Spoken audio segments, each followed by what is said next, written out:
Slowly rotating at the edge of deep space, 1,000 kilometers beyond the atmosphere of 21st century Earth, is the Arthur C. Clarke Astronomical Observatory, Starlab. Here, Starlab Research Director Maura Cassidy, along with the scientists and technicians of the International Space Authority, watch over the countless stars and planets that fill the silent distances beyond the giant space station. This week, the men and women of Starlab encounter the terrifying dissonance of death song on alien worlds.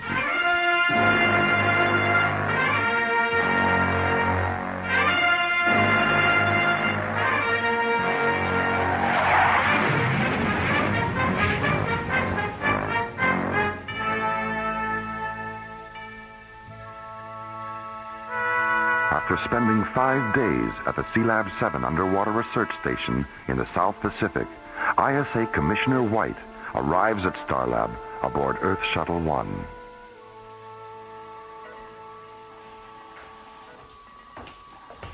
Hello, Maura. Jerry. Hi, Commissioner. Hello, Commissioner. How are John and Buddy doing with their aquanaut training? They'll be in Sealab 7 until Friday. Then they move to the Baltic for 10 days in the Soviet Aqualab complex at Chilenka.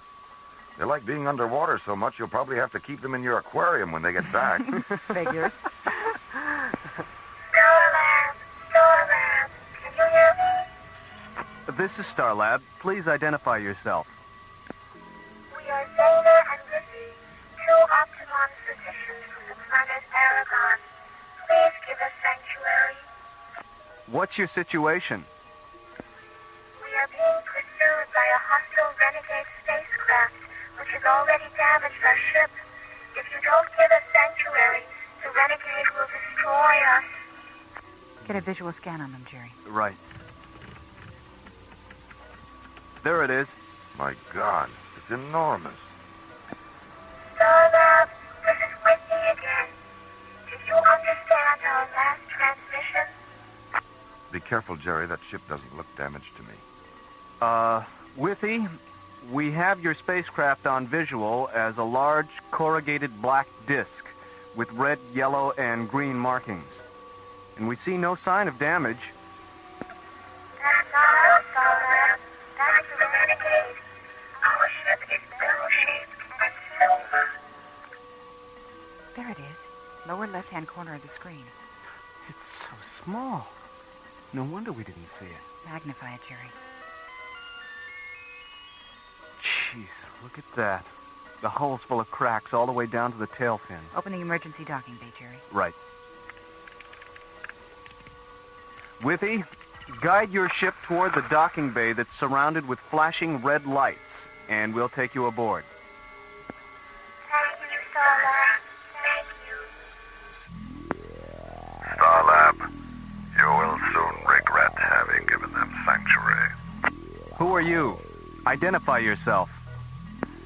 I am Helon, Withy and Zena's pursuer. Is it true that you intend to kill them? Of course it's true. But why? What have they done? It isn't a question of what they've done, Starlab. It's what they haven't done.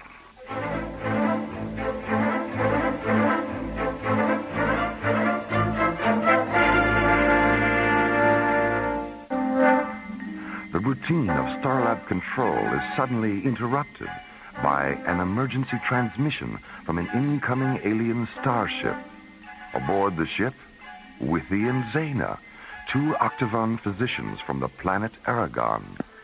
We are being pursued by a hostile renegade spacecraft, which has already damaged our ship. If you don't give us sanctuary, the renegade will destroy us. As the bell-shaped Aragonian starship moves into visual scanner range, Maura, Jerry, and Commissioner White see another spacecraft.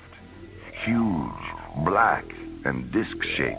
I am Helon, Withy and Zena's pursuer. Open a close proximity channel, Jerry. Go ahead, Commissioner. Helon, this is Commissioner White of the International Space Authority. I represent the scientific and military forces in this solar system. Do you understand that? I understand. Any hostile action against this space station will be construed as an act of war against the Earth and will be dealt with accordingly. Do you understand that? I understand. What's your planet of origin? Aragon. I see. Well, are you a legal officer of some kind? Have the two Octagon physicians committed a crime? To my way of thinking, they have. Dr. Cassidy, this is Simon down in the emergency docking bay. The alien ship is secure. All right, Simon, thank you. Commissioner, I think we've heard enough from Helon to know where he's at. Let's put him on a hold and see what the two physicians have to say about, whatever this is about. Helon, stay on this frequency and I'll get back to you. I need some time to think about what you've said. Of course you do, Commissioner. And then you'll need time to conspire with Willie and Zena against me. And then there will be no more time, Commissioner. And the last thing you'll hear is the sound of your own screaming.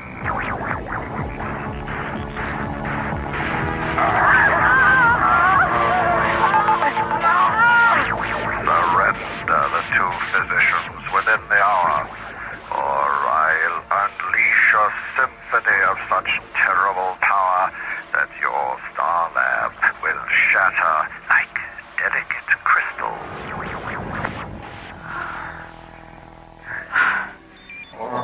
Dr. Cassidy, Simon again. The two aliens have come out of their ship. Bring them to my quarters right away, Simon. Let's go, Commissioner.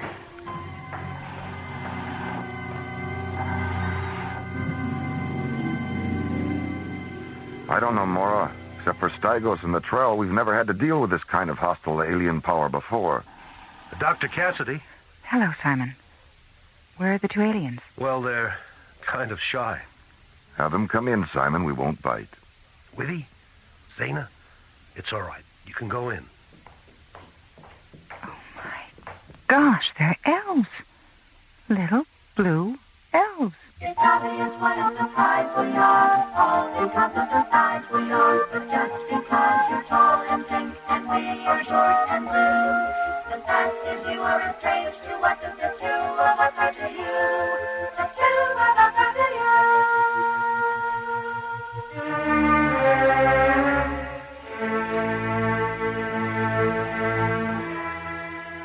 2 kilometers beyond Starlab, Helon enters the audiogenic spectrum chamber of his slowly orbiting ship. He touches a bright red jewel near the entryway. The gleaming black metal floor slides open. Then something begins to rise up out of the opening. Something massive and angular and dark.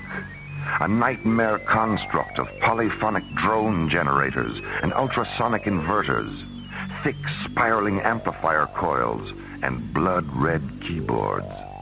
Helon's death song synthesizer, the Cathedron.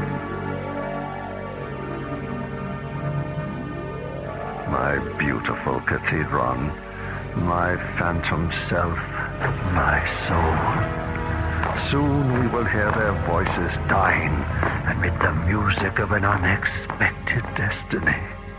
Helon, it's time. Time? Time for what, Cataract? My infusion.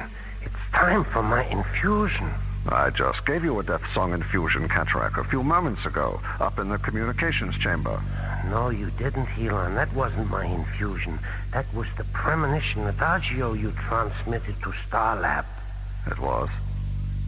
Yes, of course it was. Forgive me, Cataract. Perhaps we should share an infusion.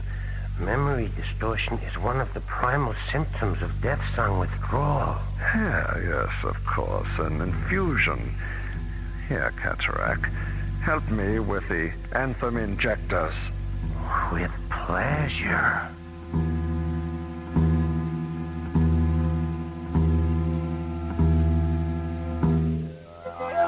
aspects of the mind and body are tuned to specific specific vibrational frequencies, Mara.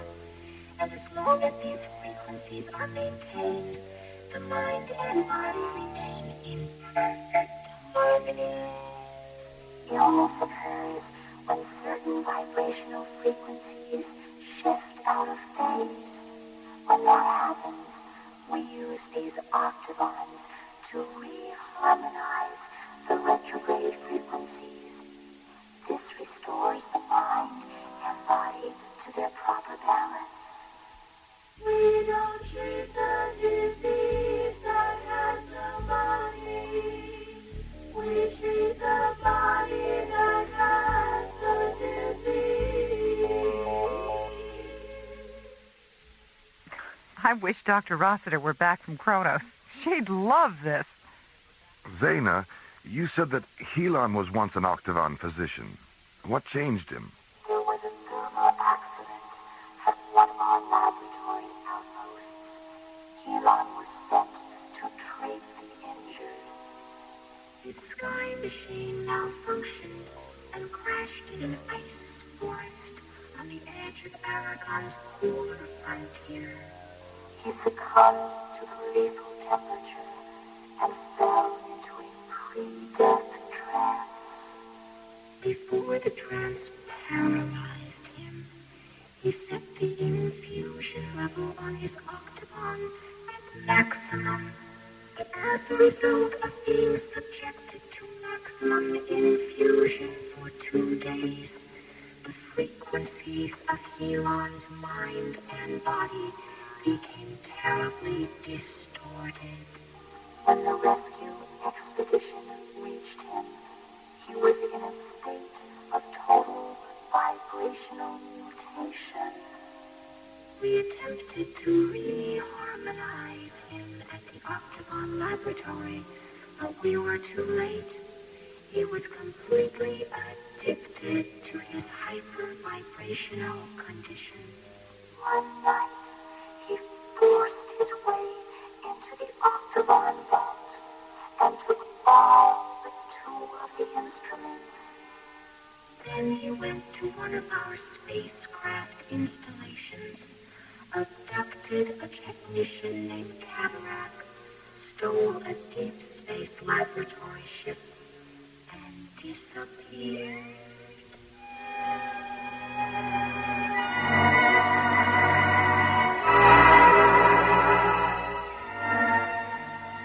Helon, when Withy and Zaina are dead and their octavons are interfaced with the cathedron, where will we go? What will we do? We will wander from galaxy to galaxy, exploding the stars with death song.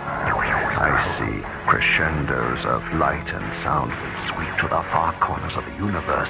Death song.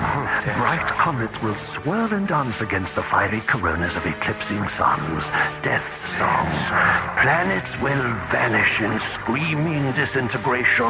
Death songs raging through the silence, transforming it into deafening articulations of infinite majesty. Death song. Death song. Death song.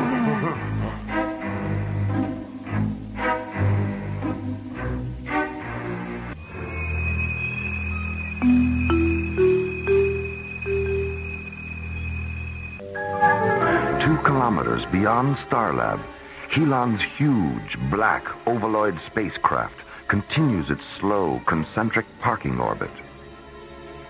In the ship's autogenic spectrum chamber, Helon sits before the blood-red multiple keyboards of the Death Song Cathedron. Cataract, go into the communications chamber, contact Commissioner White, and say this. My ship will orbit 6 more times.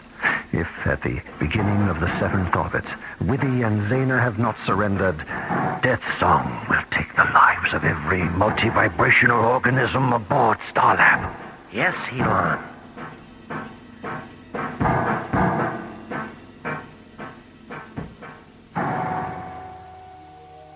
And because there had never been more than 12 octagons in existence at one time, there have never been more than 12 octagon physicians. 12 physicians for an entire planet? 12 are enough, Laura. Injuries are rare on Aragon, and illness is relatively non-existent. What was Aragon like before the octagons were created? We treated the diseases of the mind and body with narcotic chemicals. As a result, the people of Aragon were in a constant state of neurotic irresponsibility. Mara, are you there? What is it, Jerry? I have a transmission coming through from Helon's ship. We'll be right there.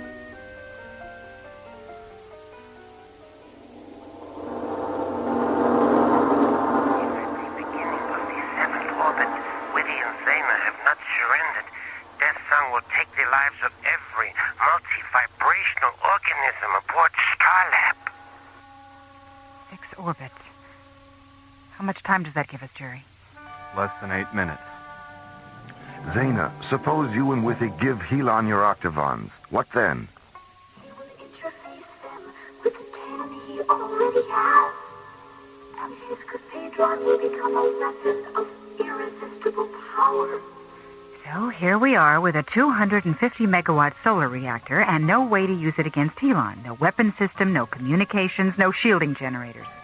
Laura, didn't you say Helon's death sunburst had terminated Starlab's primary power matrix? No, our reactor wasn't affected at all.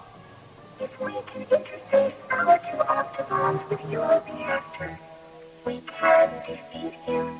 All right. Let's get down to the reactor control room and get set up.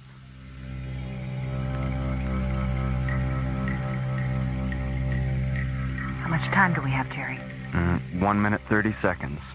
Helon just started his 5th orbit. Withy, what effect will this have on Helon? He will die. Die? But you said you wanted to help him. Taking his life is the only way that we can recall him to life, Laura. Our octagons will terminate him and then infuse him with the frequencies of his earlier life. How will you know if you've been successful? His voice, Commissioner. You will hear it in his voice. Harmonize the octagons, Zaina, and tune for maximum pulse inflection. Harmony achieved, please. Engage the primary and ancillary subarticulations. Multiphonic articulations are in cadence. Cross-link reactor outputs at terminals, Jerry. Subterminals are in phase. Maximum quantum injection now.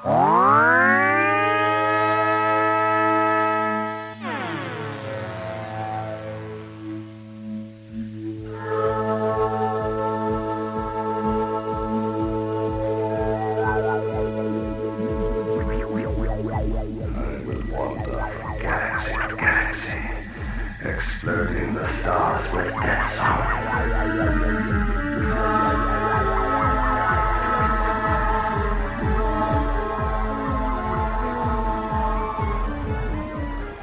I say pressure nerves of light and sound will penetrate to the far corners of the universe. Death song.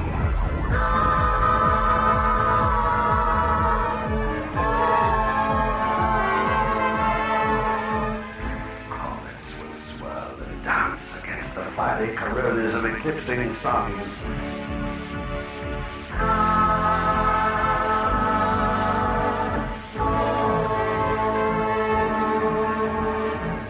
Death song. Death song. Death song.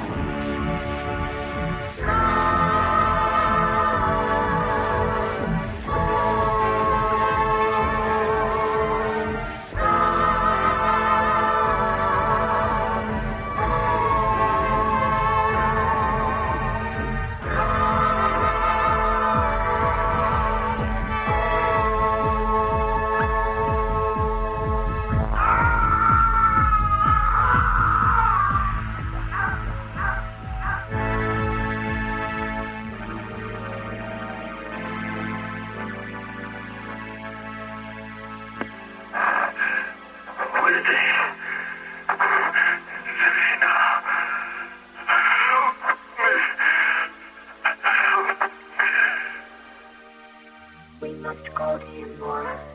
Call the short-range vehicle hangar, Jerry. Tell them to get a shuttle ready. Helon. Helon. Cataract, my friend, forgive me. Please forgive me.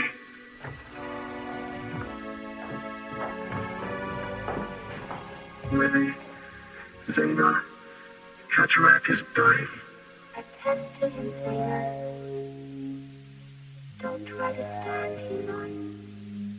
Lie still. Rest. Cataract will live with you. But we must reharmonize him quickly. Is there anything we can do, Zena?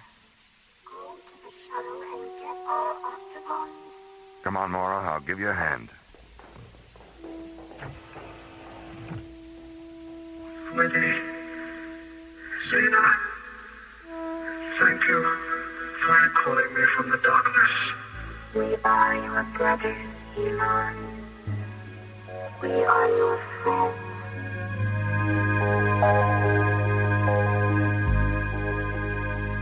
We are the spectrum travelers, enemies of darkness, seeking ourselves in the many colored mists that lies between the twilight and the wind.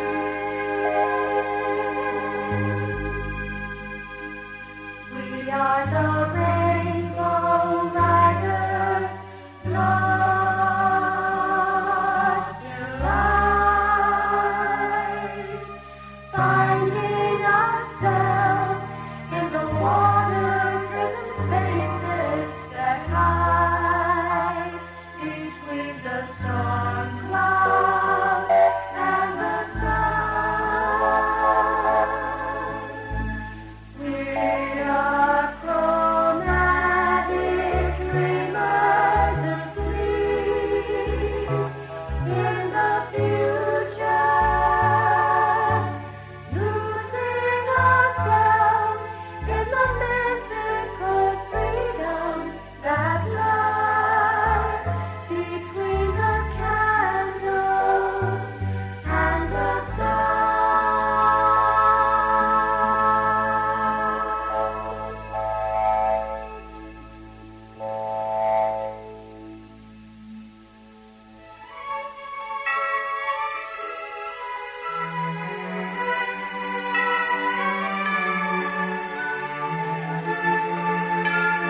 Death Song was based on a story by Ken Ross and written by Ron Thompson, and starred Linda Gary, Roger Dressler, and Corey Burton, with special guest stars Larry Moss, Joe Baker, Michelle Goodman, Lindsay V. Jones, and Tony Walters. Music director Tom Rounds, with special music effects composed and performed by Rick Kellis. Associate producer and song lyrics by Ron Thompson. Engineer Stu Jacobs. Assistant to the producer Jim Cook. Technical consultant Peter Sky. Alien Worlds was created, produced, and directed by Lee Hansen. And so until next week, this is Roger Dressler inviting you to join us for our next adventure, The Infinity Factor, from the elsewhere and elsewhen of Alien Worlds.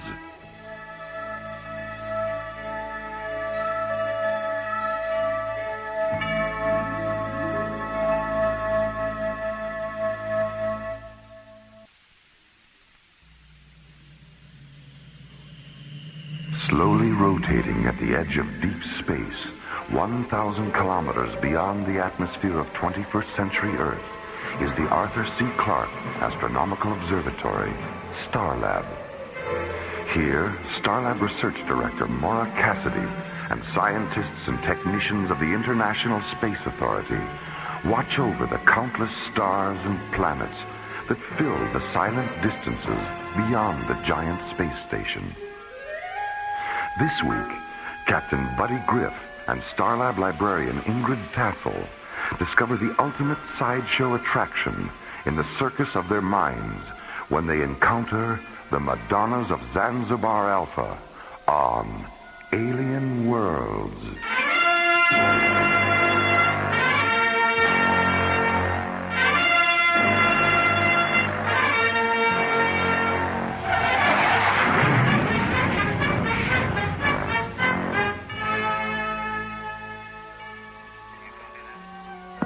Lunar Base 14, Starlab Control. This is Starlab. Go ahead, Lunar Base 14. Jerry, it's Frank Patterson. Is our shuttle still there? Yes, it is. When is it due to launch? In about 20 minutes. It's still being loaded. Okay, can you pass me through to the pilot? We need some hydroponic nutrient tubing, and I forgot to put it on its supply list. No problem, Frank. I'll switch you over. Good, thanks, Jerry. Serendipity 1, the Starlab Control. This is Starlab. Go ahead, Serendipity 1. This is the amazing Daphne, full-time tattooed lady and part-time shuttle pilot for Otto Starshine's interplanetary carnival of thrilling wonders. Currently presenting 6 shows a day on the Circus planet of Barnum 5. Admission $6 platinum, life forms under 12, free. Sounds like a barrel of fun, Daphne. What can I do for you? I have a package for SCT Captain Buddy Griff. Personal, from Otto himself. What's your Starlab ETA? 7 minutes and 22 seconds. 7 plus 22. Roger. Okay, Serendipity 1, I have you on the screen. That's some paint job you've got there, Daphne. I've never seen a day-glow rainbow shuttle before. Part of the image, kid. Part of the image. And a thrilling wonder it is, too. Your docking orbit insertion coordinates are 503 at 20 Alpha. Docking Bay 7. Thanks, pal. Oh, remind me to give you a couple of free tickets. Serendipity 1, out. The Starlab, clear.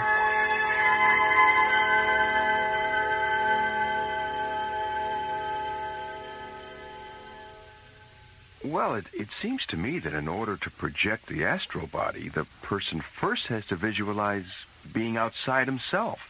He has to actually see his etheric body while he's still in his physical body. Oh, I don't know, John. What is there about the real or imagined presence of the, what's that German word for etheric double, Maura? Doppelganger. Yeah, doppelganger. Great word. Why is it necessary to visualize the doppelganger first? I mean, if that's essential, how do you explain the fact that people have out-of-body experiences while they're asleep? Maybe it's because when you sleep, you dream. And I'm oversimplifying this now, but aren't dreams unconscious visualizations of places you've been or places you want to be? I never thought of that. I guess that's a possibility. So maybe you're both right. Excuse me, Dr. Cassidy. What is it, Patrick? There's someone here from Barnum 5 to see Captain Griff. Daphne? Hello, buddy, you old roustabout. Hiya, Daph. My gosh. Maura. I'm sorry, I Think nothing of it, dollface. Tattooed ladies are supposed to give you the shivers and make your eyes pop. That's what we get paid for. Daphne, this is Maura Cassidy, Starlab's research director. Glad to know you, Maura. Hello? And this is my good friend John Grayton. Put her there, Johnny. Any friend of Buddy's is a pal of mine. I've heard a lot about you, Daphne.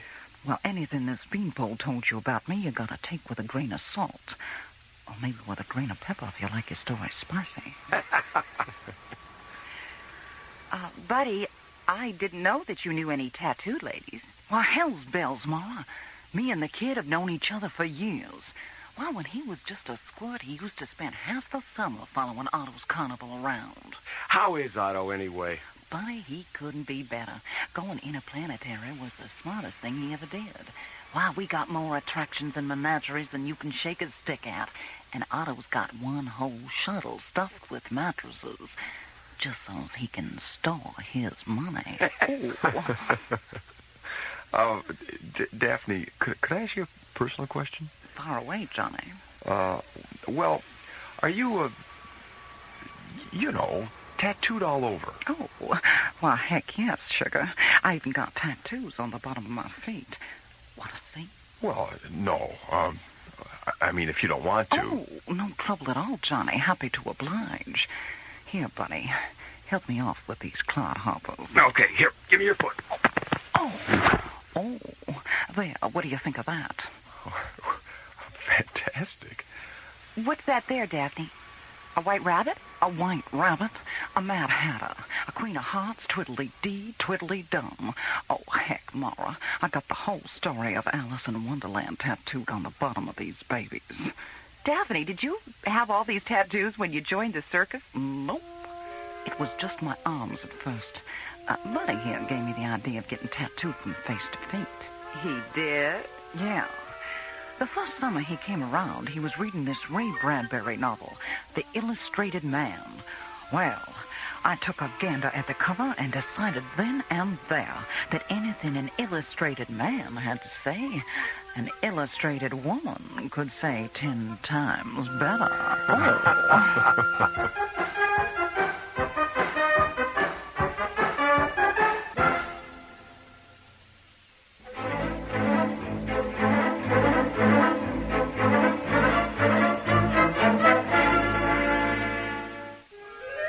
Arriving at Starlab from the circus planet of Barnum 5, the amazing Daphne, a tattooed lady from Otto Starshine's interplanetary carnival of thrilling wonders, is reunited with her old friend, Buddy Griff. Buddy, I didn't know that you knew any tattooed ladies. Why, hell's bells, Mama. Me and the kid have known each other for years. Well, when he was just a squirt, he used to spend half the summer following Otto's carnival around. How is Otto, anyway? Buddy, he couldn't be better. Going interplanetary was the smartest thing he ever did. Why, we got more attractions and menageries than you can shake a stick at. And Otto's got one whole shuttle stuffed with mattresses, just so he can store his money. Half an hour later, Maura, John, Buddy, and the amazing Daphne enter Starlab's visual media theater to view a videotape cassette Daphne has brought from Barnum 5.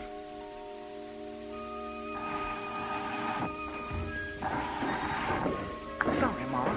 Didn't quite catch that. Left ear's going punky on me. I was wondering about the cassette. Oh, that. Well, when Otto got Buddy's message about coming to Barnum 5, he rounded up a bunch of our ballyhoo boys and had them put together this little video tour of the grounds. Sort of a preview of coming attractions. Well, that was nice of him. Otto's always doing stuff like that, Mara. Figured Buddy'd get a kick out of it. I love it. Well, I guess we should sit down, huh? Yeah. Maura, where would you like to sit? Well, I'd like a seat on the aisle. Well, I don't know. I like sitting in the middle, up close. John? Why don't we sit over there next to the console? I think Johnny's got a good point there. If we sit by the console, we can change focus and resolution and color correct if we have to. Okay, yeah, right you idea. are. Hand me the cassette, buddy. Here you go. Okay, Johnny, let her rip.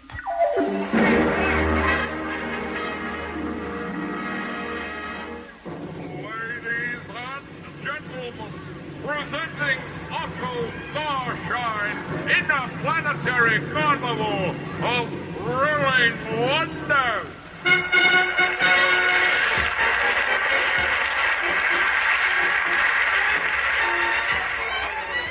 Otto Starshine, a name synonymous with alien acrobats, zero-gravity clowns, intergalactic aerialists, interstellar menageries, and interplanetary sideshow attractions, assembled from the far corners of the universe to amaze, amuse, delight, and astound you.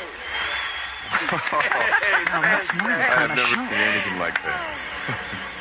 Here from the planet Oz is glamorous Wanda, the Corsac woman. Watch her now as she puts her mammoth Corsac through their faces.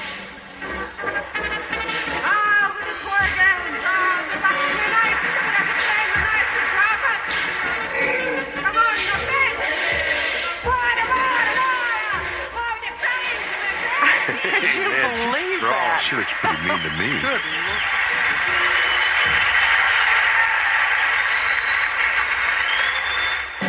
And now, from planet Earth, the fabulous flying baloney. An aggregation of death-defying aerialists so clever and accomplished, their safety net is 58 feet above them. He's got to be kidding. Man. They fall up? And here from Otto Starshine's Interstellar Menagerie, a Lavinian confusion creature. Notice the tail at both ends, hence the name Confusion Creature.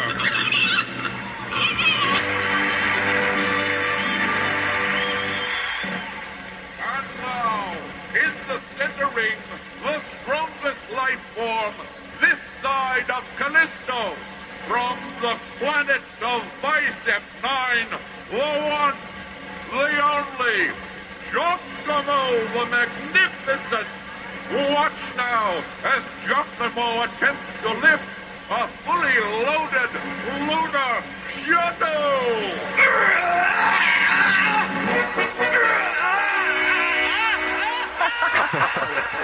Great.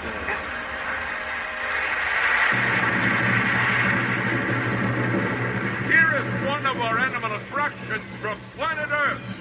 A quartet of tap-dancing kangaroos.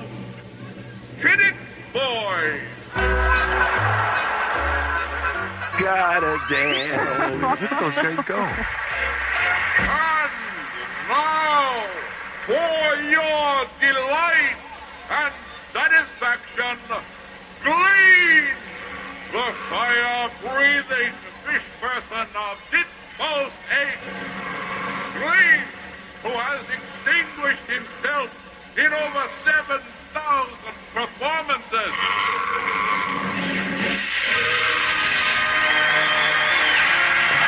Hey, terrific. I've never seen anything like it, I'll admit that.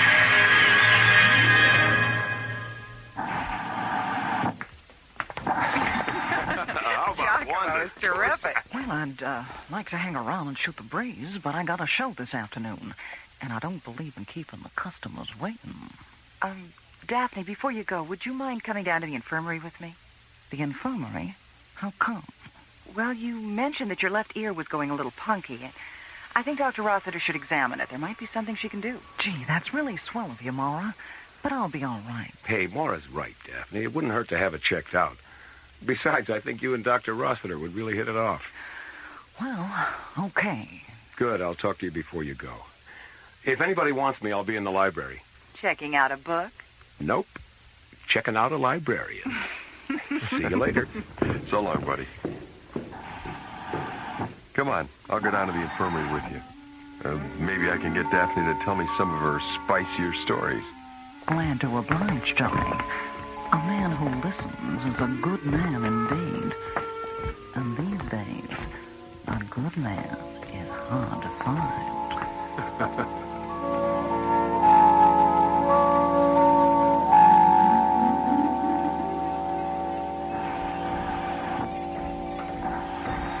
Hi, Ingrid. Hi, buddy.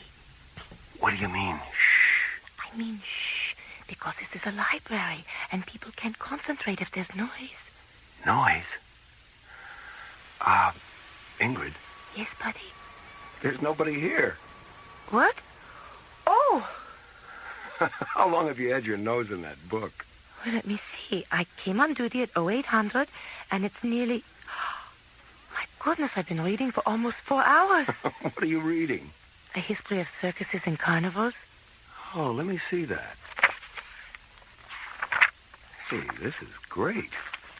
Well, since we are going to Barnum 5 tomorrow, and because Daphne and Otto are such good friends to you, I thought it would be nice if I could talk circus talk with them. Well, people like it very much when you take an interest in their profession, don't you think? Yes, they like it very much. I hope the weather is nice tomorrow on Barnum 5. It would be too bad if there was Jonah's luck. Jonah's luck? It's circus talk for rainy weather. I know. How did you know? Oh, there's a glossary of circus language here in the back of the book. I've memorized it. Oh, you have? Mm-hmm.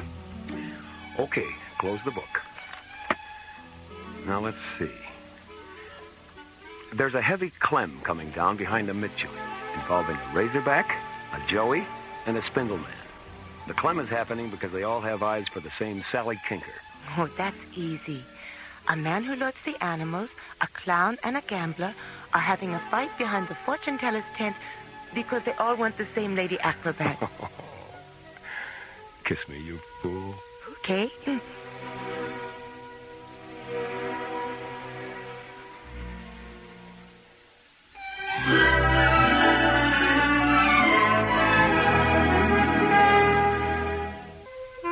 2 hours after her arrival at Starlab from the Circus planet of Barnum 5, the amazing Daphne complains of a hearing loss in her left ear and is taken to the infirmary by Maura and John.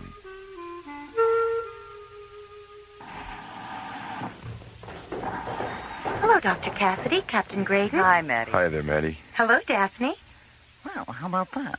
Kid knows me. News travels pretty fast around here, Daphne. Do you want to see Dr. Rossiter? Mm-hmm. She's not too busy. She's in her office. Come on. An hour later, Daphne and Maura leave the infirmary, take a lift to Starlab's 3rd level, and enter the giant space station's main dining room.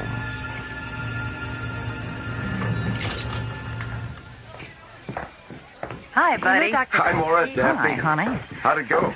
Well, it looks like I'm not going deaf after all. I got a cracked eardrum, but Diana gave me some medicine for it. Says if I use it twice a day for 2 weeks, the crack will heal up, and, hey, I'll be as good as new. Oh, good. Great. Oh, Daphne, this is Ingrid. She'll be coming to Barnum 5 with me tomorrow. Glad to know you, Ingrid. Hello, Daphne. Buddy's told me so much about you that it's nice to finally see you, in the flesh. Yeah, well, I'm happy to say there's a lot of flesh to see. Hey, where's John? He's still down in the infirmary. Is something wrong with him? Nothing a Sunday afternoon with Maddie won't cure. Yeah, well, I guess my spicy stories finally got to him. Will you have lunch with us, Daphne? I'd really love to, honey, but I gotta be getting back. Here's a couple of Annie Oakley's, buddy. I'll flash them at the gate tomorrow, and one of the boys will take you right to Otto. Annie Oakley's? That that's circus me. talk for free Oh, tickets. Oh, well, excuse me. Come on, Daphne. We'll walk you down to your docking bay.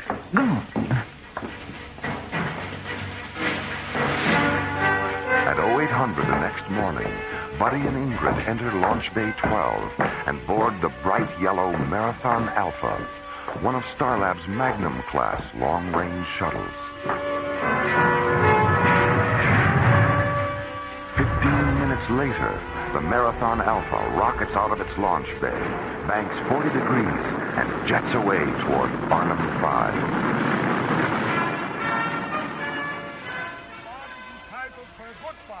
Meanwhile, on the morning side of the small circus planet, Otto Starshine and the amazing Daphne stand on the midway of Otto's interplanetary carnival of thrilling wonders, watching the gaffers, roustabouts, kinkers, and razorbacks prepare for another day-long performance.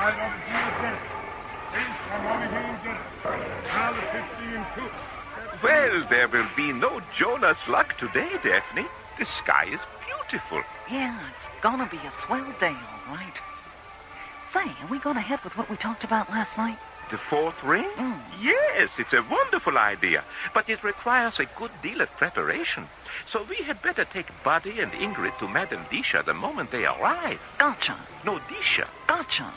Oh, by the way, what was all that commotion last night? One of Glamorous Wanda's mammoth tool sacks got loose and had all 3 of its trunks draped over the counter of Devo's Starflower stand. For a minute there, Devo thought it was going to sniff 'em right out of business. Did you speak to Wanda about it? I mentioned it to her this morning, but she was so busy making herself glamorous, I don't think she heard me. She never changes, does she? You know something, Otto? I hope she never does. She's tough draw just the way she is. Come, let's go see Madame Disha. Gotcha. No, Disha.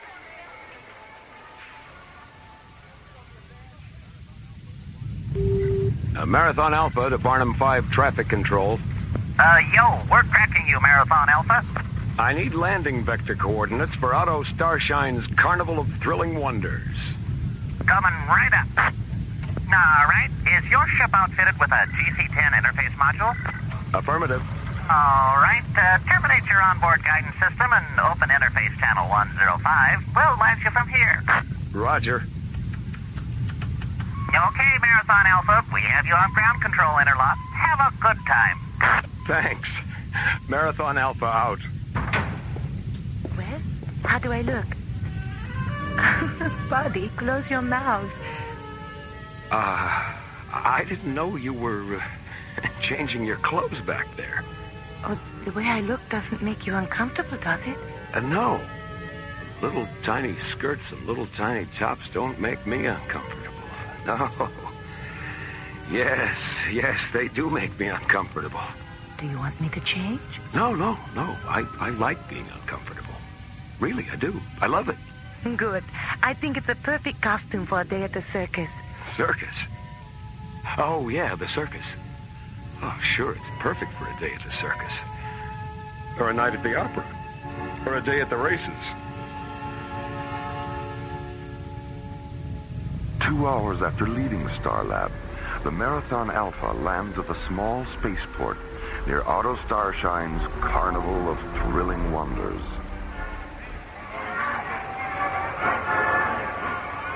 "15 minutes later, Buddy and Ingrid flash their Annie Oakleys at the main gate of the carnival grounds and are escorted down the midway to Otto's office. A large red and gold circus wagon surrounded by long neon flagpoles that fly the multicolored banners and pennants of 20 alien worlds. Hi, Otto. Hello, buddy. Hi, You look great, Otto. Just great. Well, it's been a long time, buddy. Too long. My advice is that you begin coming to my circus at least once a year, rather than once every decade. Will you promise me that? You got it, Otto. That's a promise. And, who is your charming companion? Oh, this is Ingrid Tassel. She's the librarian aboard Starlab. Well, I must say that the image of the librarian has changed considerably since I was a boy. It's a pleasure to meet you, my dear. Thank you, Otto. Well, what do you two think of the place so far? Oh, it's terrific. I can't get over it. Excellent. Glad to hear it, kids. Glad to hear it. But if you think what you've seen so far is terrific, prepare yourselves for lots more. 'Cause you ain't seen nothing yet.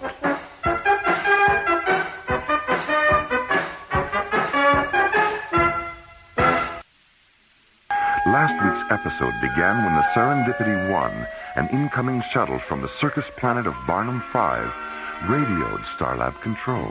This is Starlab. Go ahead, Serendipity 1. This is the amazing Daphne, full-time tattooed lady and part-time shuttle pilot for Otto Starshine's interplanetary carnival of thrilling wonders. I have a package for SET Captain Buddy Griff, personal, from Otto himself. Okay, Serendipity 1, I have you on the screen. Your docking orbit insertion coordinates are 503 at 20 Alpha, docking bay 7. Half an hour later, the amazing Daphne is reunited with her old friend Buddy Griff, who introduces her to Maura and John Graydon. Glad to know you, Molly. Put her there, Johnny. Any friend of Buddy's is a pal of mine. I've heard a lot about you, Daphne. Buddy, I didn't know that you knew any tattooed ladies. Me and the kid have known each other for years. Well, when he was just a squirt, he used to spend half the summer following Otto's carnival around. How is Otto, anyway? Buddy, he couldn't be better. Going interplanetary was the smartest thing he ever did. Why, we got more attractions and menageries than you can shake a stick at.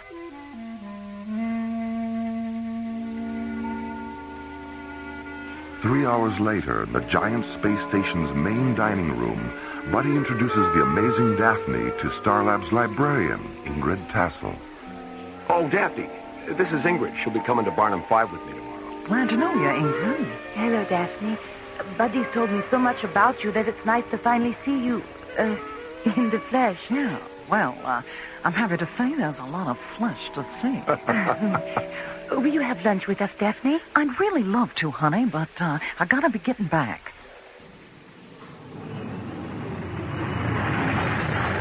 The next morning, As Buddy and Ingrid jet toward Barnum 5 aboard the Marathon Alpha, Otto Starshine and Daphne stand on the midway of Otto's interplanetary carnival, watching the gaffers, roustabouts, and kinkers prepare for another day-long performance. Say, are we going ahead with what we talked about last night? The fourth ring? Yes, it's a wonderful idea, but it requires a good deal of preparation. So we had better take Buddy and Ingrid to Madame Disha the moment they arrive. Gotcha. No, Disha. Gotcha.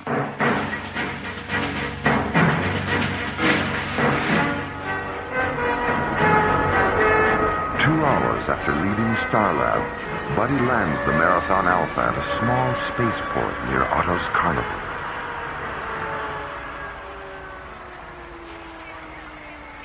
"15 minutes later, Buddy and Ingrid are escorted down the midway to Otto's office, a large red and gold circus wagon surrounded by neon flagpoles that fly the multicolored banners and pennants of 20 alien worlds. Hi, Otto. Hello, Buddy.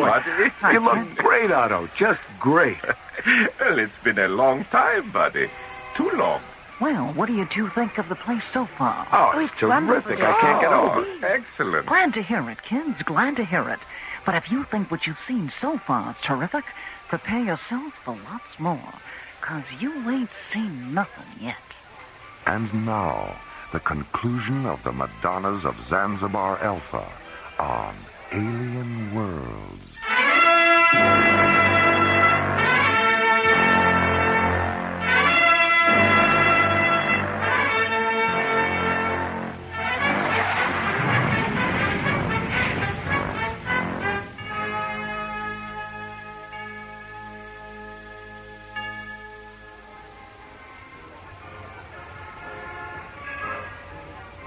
Well, listen, Dap, if we ain't seen nothing yet, what do you say we get out there on the old Midway and have at it? Oh, yes. There's so much going on out there. I can't imagine how we'll be able to see even half of it in only one day. Don't worry about having enough time, Ingrid. Why, between now and midnight, you're both going to see such mind-boggling sights that we'll probably have to ship you back to Starlab in an ambulance. Oh. Ingrid, Yes, Otto? sind Sie ein Deutscher? Oh, nein, Otto. Ich bin ein Holländer. Ah, geboren in der Stadt oder der Land? In der Stadt. Zanden. 20 Kilometer nord unter Amsterdam. Du sprachst vorzüglich Deutsch. Oh, danke schön, Otto. Do you have any idea what they're talking about, Dap? I sure do. Otto asked Ingrid if she was German, and she said no, she was Dutch. Then he asked if she was from the country or the city, and she said she was born in Zandam, a city north of Amsterdam. And when he complimented her on her German, Ingrid said, "Thanks, Otto." Gee, Daphne, I didn't know you understood German. Otto taught me. Buddy, Ingrid, I think it's time for you to meet Madame Disha. Who? Madame Disha, our resident mystic, a fortune teller from the planet of Heterodyne 4. She knows all, she sees all. You mean... Yes, buddy. She sees all. Yeah, that could be a little embarrassing, couldn't it? Well, it all depends on where she looks.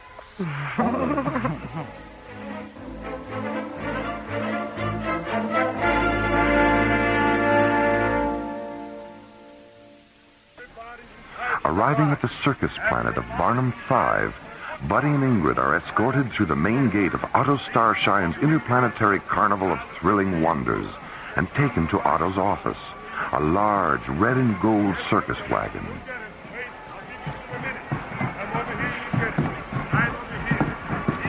Ten minutes later, Buddy, Ingrid, Otto, and the amazing Daphne leave Otto's wagon and walk down the midway toward the mysterious Madame Disha's tent. Meet the mysterious Madame Disha. Come, let us go inside. Heterodyne 4, educated in the mystic art. Good morning, Madame Disha. Hiya, madam. Good morning, Otto. Daphne. Madame Disha, I would like to present... Ingrid Tassel and Buddy Griff. Daphne told you we were coming? Did she? Have a good time, kids. Come on, Otto. Madame Disha will escort you back to my wagon when you are finished, Buddy. Enjoy yourself. Okay, Thank you, see you Arthur. later. Please, sit here at the table. Buddy on this side, Ingrid on this side. Okay. Now, put your minds at ease. In a moment, the crystal ball will fill with light. When it does, join hands, look into the light, and concentrate.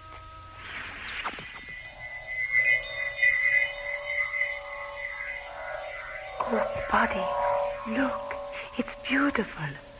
What do you see, my dear? A sky, a lovely red sky, filled with clouds, white and blue clouds. And beneath the clouds? Birds. Hundreds of golden birds drifting on the wind. And beneath the birds, a valley filled with all the colors of autumn. And in the center of the valley, A river. A singing silver river. And does not the river remind you of a poem you once wrote, Buddy? Yes. A poem about birth and being alive in the fragile body of a newborn child. And does not the second verse of the poem mention a singing river? Yes. Touched by silver waters, wrapped in velvet clothes, we sleep in ivory cradles where the singing river flows. And did not Buddy read this poem to you 3 months ago, Ingrid? Yes. And did not the verse that mentions winter cause you to weep? Yes. We aged in golden afternoons, were old when winter came, and when we died as ancient children, we knew no one was to blame. What do you see near the river? A meadow. A huge meadow filled with strange blue flowers. And when the sunlight touches the flowers, their petals shed tears. And in the center of the meadow, statues. Enormous crystal statues of beautiful young women on their knees, praying. They are Madonnas, sad Madonnas. And why are they sad? I don't know. Ingrid? They are sad because there is no one they can tell their secrets to. What secrets, Ingrid? The Madonnas watch over an alien library that lies beneath the ground they kneel on. How is it that you sense their sadness? Because when no one comes to learn the secrets of the knowledge I watch over in the library on Starlab, I am sad. And where do the Madonnas wait, Ingrid? Zanzibar Alpha. The lost world of Zanzibar Alpha.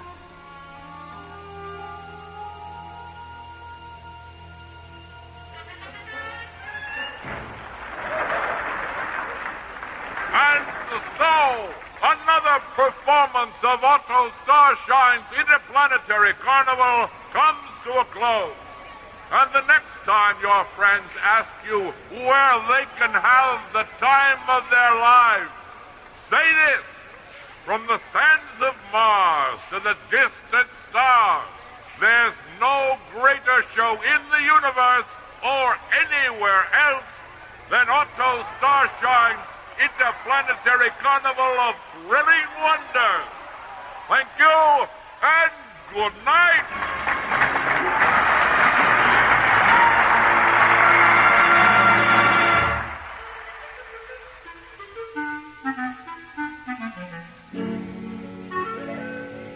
I don't know, Daphne. I think it's a toss-up between Madame Disha's hallucinatory crystal ball and glamorous Wanda's mammoth torsax. And what about you, Ingrid? What did you enjoy most? Oh, the artificial comet that went zooming around inside the big top. I thought it was wonderful when it exploded and all the clowns came floating down inside a fire hoop. Well, here's the good old Marathon Alpha. Hey, wait a minute. Who put that poster on the tail fin? It was probably one of our ballyhoo boys, buddy. I don't know how they do it, but they always manage to get one of our posters on anything that'll stand still. It looks nice. Yeah, it does, doesn't it? Well, we'd better get aboard, Ingrid. Hey, thanks again, Otto. We had a terrific time. Oh, yes, it was just wonderful. Oh, good. Bye, buddy. Good. You're Thank you so much. Goodbye. Bye, kid.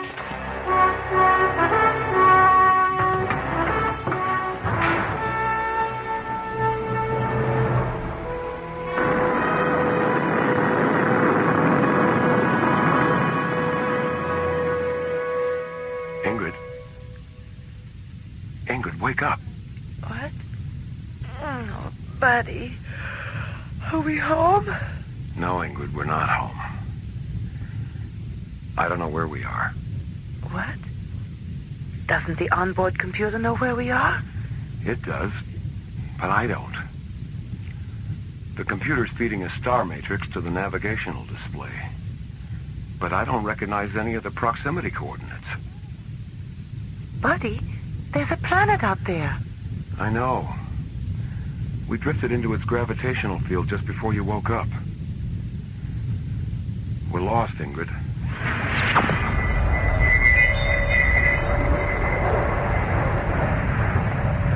Buddy, what's happening? The planet's pulling us down. We're out of control. Sky. A lovely red sky, filled with clouds. White and blue clouds. Buddy! A river. A singing silver river. Ingrid! Buddy, please don't let go of my hand.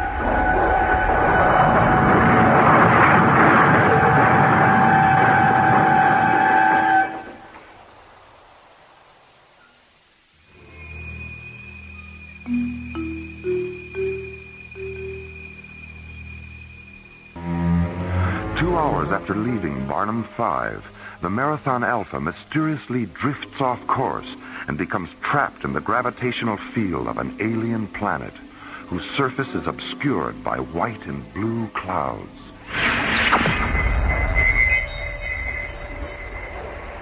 Suddenly, an energy force lashes out from the clouds and pulls the Marathon Alpha down through the planet's misty red atmosphere. A moment later, the shuttle crashes on the edge of a peaceful meadow filled with strange blue flowers, flowers that weep golden tears as the sunlight touches them. Oh, buddy, it smells wonderful, like jasmine and lilacs. Yeah. Not a scratch anywhere. There aren't even any skid marks on the ground. It's like some giant invisible hand just... Buddy, look! On the other side of the river.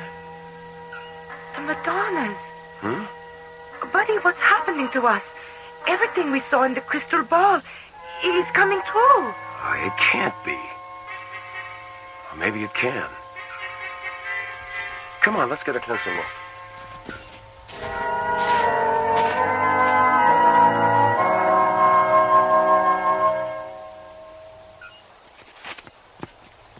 Ingrid, look at this outline on the knee of the statue. There's some kind of door here. Buddy, Madame Disha's crystal ball, the underground library. This must be the entrance. Let's go in. Oh, I don't know, Ingrid. It looks pretty dark down there. For all we know, there might be a giant spider or something lurking around. Oh, come on. Where's your sense of adventure? Well, all right. But you stay here until I make sure it's safe. Okay. Be careful. Don't worry about a thing, Ingrid. I've got something that makes me invincible. Your dauntless courage? No, my trusty blaster. I'll be right back.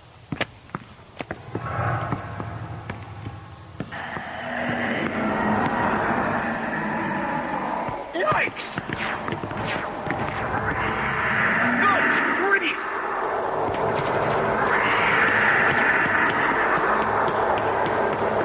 Buddy, what happened down there? A 10-foot spider. with hairy legs.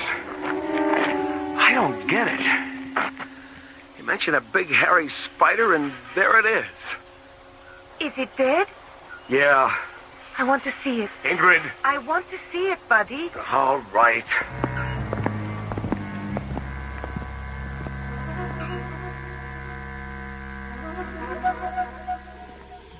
Oh, buddy, it's horrible. How could such a thing... What happened? Where did it go? The spider has returned to your imaginations. Who's there? Each Madonna represents a various aspect of knowledge. The one who kneels above us symbolizes knowledge through imagination. I am Yana, her soul. Why can't we see you? True knowledge has no form. Imagination has neither shape nor physical substance. But you know that, don't you? Yes, I suppose I do. But if I already knew the answer, why did I ask the question? Because those of us who devote our lives to knowledge are always aware of how little we know. And because of this awareness, we never stop learning. We never stop asking questions. What did you mean when you said the spider returned to our imaginations? The most negative aspect of imagination is its ability to invent irrational fear. When you suggested that a great spider might be present, you formed its image in your mind and reacted with apprehension. When you descended the stairs into this corridor, the spider appeared, but only as a projection of your anxiety. But I saw the spider too. What you saw was based on the sounds you heard, Ingrid. You heard Buddy cry out. You heard him fire his weapon and describe what had happened. Sounds. Only sounds. But then, sound has always been imagination's greatest stimulant. Yana, how did we get here?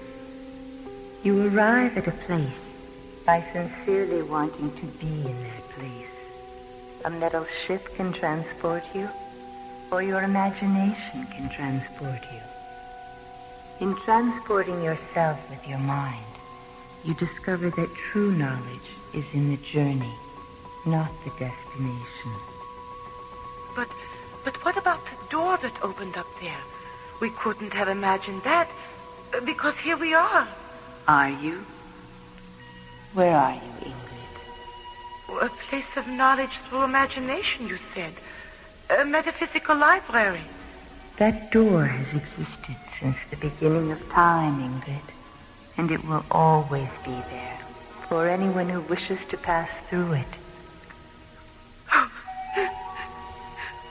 Oh, Buddy. Ingrid, what's wrong? Oh, they don't know.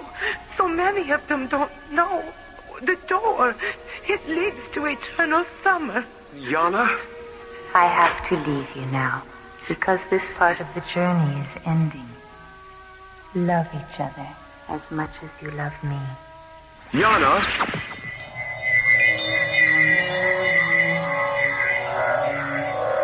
A river. A singing silver river. A valley filled with all the colors of autumn. Birds. Hundreds of golden birds drifting on the wind. A sky. A lovely red sky filled with clouds. White and blue clouds. We sleep in ivory cradles where the singing river flows. Zanzibar Alpha. Yana? The lost world of Zanzibar Alpha. Yana? Buddy, please don't let go of my hand.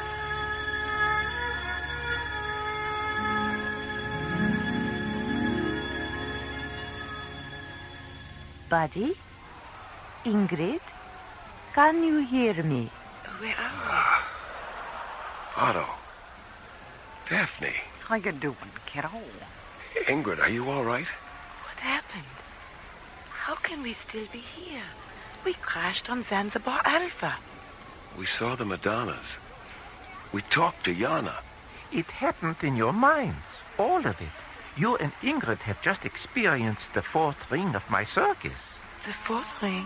Yes, the magic light of Madame Disha's crystal ball. It gave you what no three-ring circus ever can. An unprecedented journey through your imagination with someone you care about very much. But the Madonnas, Zanzibar Alpha, where did those ideas come from? I invented them at the beginning of the light trance and passed them from my mind to yours. And what about Yana? Was she an invention, too? Yana? The Madonna spirit we met after Buddy shot the giant spider that wasn't there. Yana was someone or something you created between yourselves. Buddy, you can let go of our hands now if you want to. The journey's over, honey. I don't know, Daphne. After what we've been through together, I think the journey's just begun. He's right, Daphne. We ain't seen nothing yet.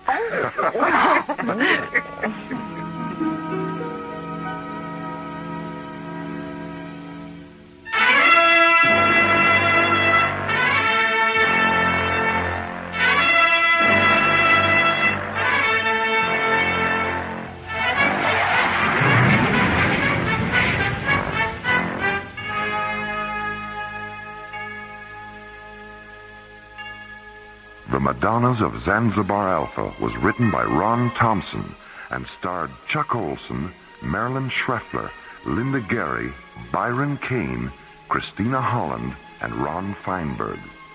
Associate producer Ron Thompson. Engineer Stu Jacobs. Music director Tom Rounds. Assistant to the producer Jim Cook. Technical consultant Peter Sky. Alien Worlds was created, produced, and directed by Lee Hansen. And so, until next week, this is Roger Dressler inviting you to join us for our next adventure, the Himalayan Parallel, from the elsewhere and elsewhen of Alien Worlds.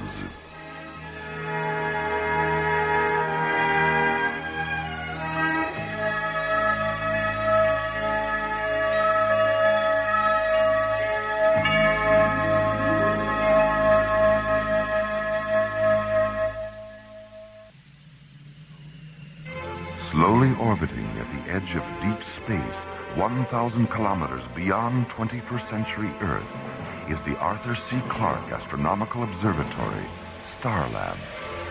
Here, Starlab Research Director Dr. Maura Cassidy and scientists and technicians of the International Space Authority watch over the countless star systems that fill the universe. This week, a fugitive from a dead planet draws Starlab into the final battle of an interplanetary war of destruction and deceit, forcing Dr. Cassidy and the ISA to confront a question of conscience on Alien Worlds.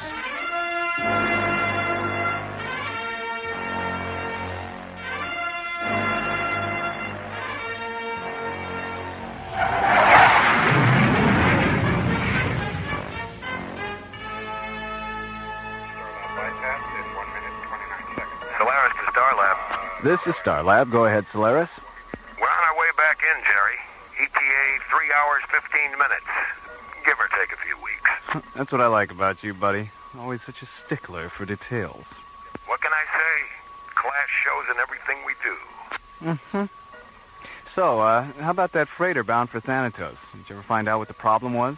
The captain sounded a bit vague. Well, it seems the captain sent on a crew of Semenians. So?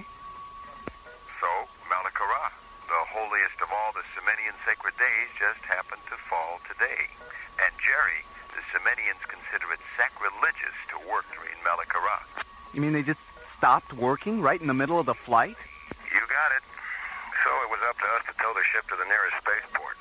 There the captain can wait out Malakara. After all, we wouldn't want them falling into the sun or ramming the moon or something. It just ruins the view. I see. Well, as long as you're in such a charitable mood, perhaps you could do me a favor and make one more stop on your way in? Don't tell me. Let me guess. A corned beef on rye from the Delphi 5 floating delicatessen. Not exactly. I've been picking up some erratic Sigma-class radio signals from Sector 9 or 5. I'd like you guys to check it out. Consider it done, Jerry. We'll let you know if we find anything interesting. Great. Oh, and before I forget, there is just one last little thing. What's that?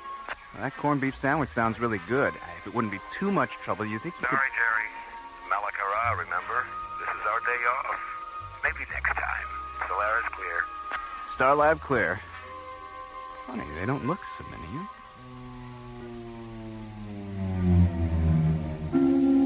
1 hour later, the Solaris comes to a stop, 500 yards from a small, needle-shaped craft hanging motionless against the star-shot curtain of deep space.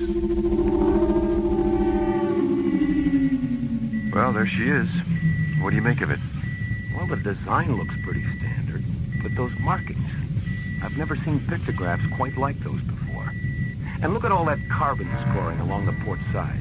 Yeah. She's seen some action, all right. No sign of activity. Think it's a derelict? What about the distress signal? It might be automatic. Better run a tomography scan. Right. No good, Skip. She's shielded. Scanners just can't penetrate the hull. So much for doing things the easy way. You think it might be a booby trap? Now, who'd want to rig a trap just to get little old us? Well, that depends. How many people do you know? You have a point there. Well, I guess our only choice is to shoot across a magnetic grappler, bring her back to Starlab for a once-over. Okay, let's do it. Better run grappler at maximum range, just to be safe. And if it is a trap? It's been real nice working with you, buddy. I was afraid you were going to say that.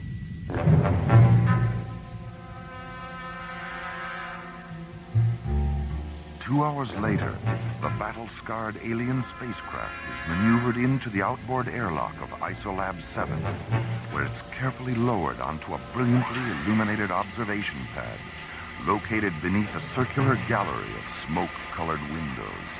Well, there it is, Phil. Your very first encounter with a genuine UFO. What do you think? It's different. The Academy certainly doesn't prepare you for anything quite like this. That's why you're here, remember? You mean this isn't a transport bound for the Passion Planet? I never should have taken that left turn at St. Louis. Oh, well. So, what's next? Well, to start with, we've got to make a spectrographic analysis of the metals in the ship's hull. This will give us a picture of what materials make up its exterior and a rough idea about the kind of planet it came from. More. Look! It's opening! I see it. Seal the Isolab airlocks. Something's coming out at the base of the ship. There, do you see it? My God. Medical team alert. Get a bioexamination chamber down to Isolab 7 as fast as you can. I've never seen anything like it before. A large reptilian alien rises to its feet, its scaled turquoise skin glimmering against the dull gray of the spacecraft. It stands holding a 3-clawed hand against the bright viewing lights, and then falls.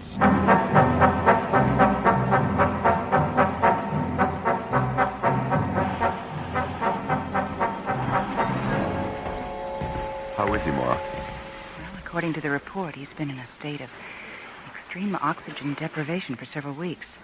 They could only find scattered traces of oxygen in his entire bloodstream. How did he manage to survive? Probably by going into a kind of hibernation. As you can see, he's still in something of a comatose state. Now, Dr. Cassidy, the time of non-life is over. You can understand us. Your language is not unknown in the universe. I am called Isu of Nakaresh. Nakaresh? I don't think I'm familiar with that system. And with good reason. For there are none left, save myself, to speak of it. There was a war, a terrible war, between my planet and another. The reasons are no longer important. Both our worlds shared the same last breath, and now live no more. You mean the war left everyone on both sides dead?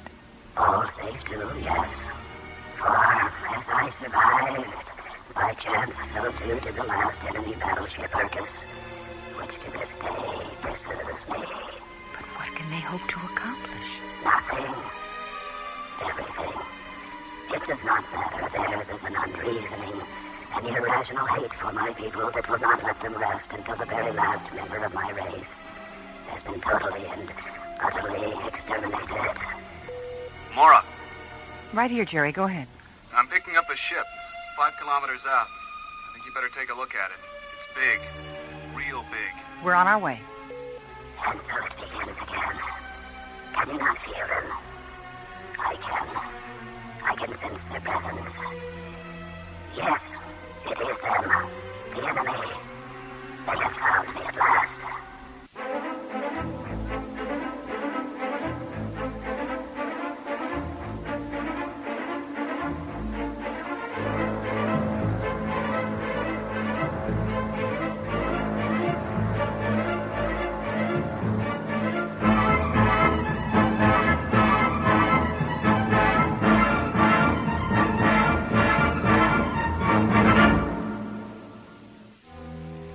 While investigating a distant distress signal, John and Buddy discover a battle-scarred alien spacecraft. Returning to Starlab, a large reptilian alien crawls out of the ship, sways for a moment, then falls unconscious to the floor of Isolab 7. Later revived, the alien reveals that he is the last surviving member of a race totally annihilated during an interplanetary war. Suddenly, a second vessel, a giant crimson-colored battle cruiser, appears near Starlab. And so it begins again. Can you not feel them? I can. Yes, it is them. The enemy. They have found me at last.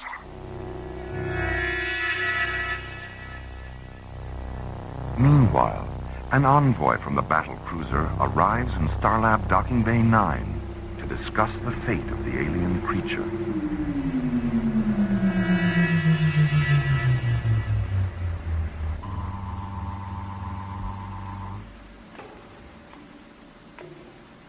Well, would you look at that? Did you say something, Mora? Huh?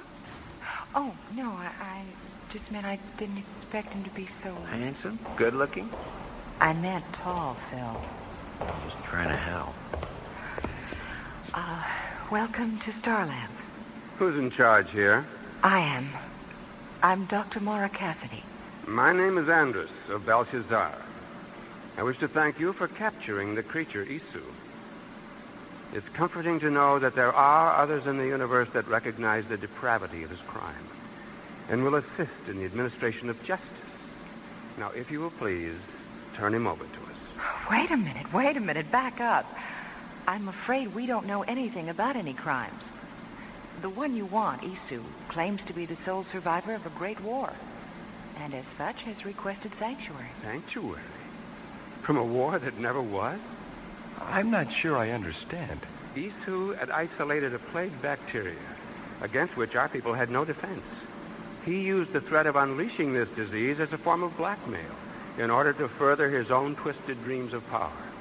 But my people refused his demands, and they died within the day. But if what you say is true, then why are you and your crew still alive? We were on a deep space probe when the plague was unleashed. And by the time we returned, all life on our planet was gone. At that moment, we vowed to bring this murderer to justice. That's where we run into a problem.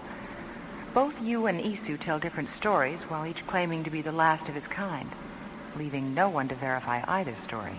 You don't seriously mean to say that you equate my credibility with his lies? My job here is to find out the truth.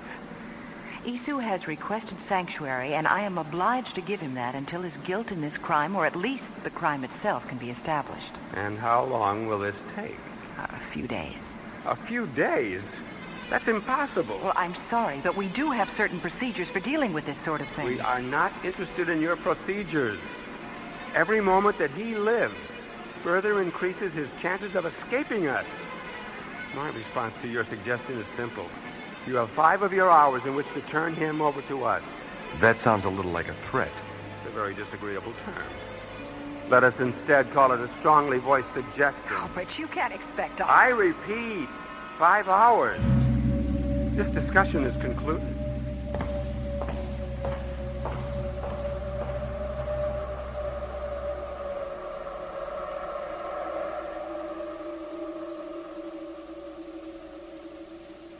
I repeat, 5 hours. This discussion is concluded. That's the end of it, Commissioner. After that, he stormed out, and we haven't heard a word from the Circus since then. I see. It's quite a dilemma you've got on your hands. What do you think the odds are of Andrus getting nasty if you don't turn over Isu? I honestly don't know, Commissioner. Well, go ahead and put Stargazer on alert, and have them put 3 squadrons on standby. All right, sir. Beyond that, I guess the best advice I can give you is just to follow your instincts. We don't want to start a war, but I don't see how we can turn over the last member of another civilization to be murdered. Well, I think I'll stop by his cabin and have a talk with him. Maybe he'll say something that could help confirm either story. Good. Be careful, Mora. And be sure to keep me posted. I will, Commissioner. Starlab clear.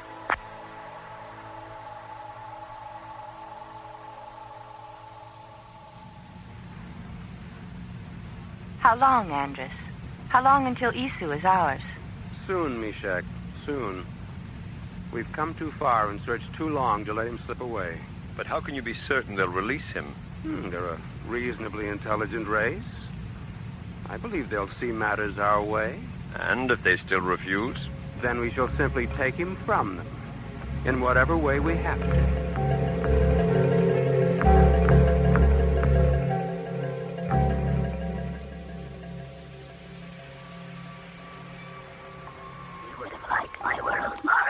What was it like, Isu? Oh, it was beautiful. Crystalline flowers that reflected the emerald sunlight into 1,000 dazzling patterns. Cool, quiet forests. And sleek silver birds with soft golden eyes. Then the war began. My task was to seed the space between our 2 planets with antimatter modules which would detonate whenever an enemy cruiser approached. In fact, I still carry a full load of them in my ship. Then it happened. The fools finally used it. Used what? My people and the Belshazzarians both possessed radiation weapons of incredible force, capable of wiping out an entire planet. We thought that neither would dare use it. But the Belshazzarians did, and we retaliated, and that was the last day. The emerald sky turned red, then black. The ground trembled, and the crystal flowers shattered into 1,000,000 splitters. Birds fell lifeless from the sky, their golden eyes empty. I then realized that even though my world had died, if something from it could survive, myself, a bird, or even a simple flower, perhaps my world could continue.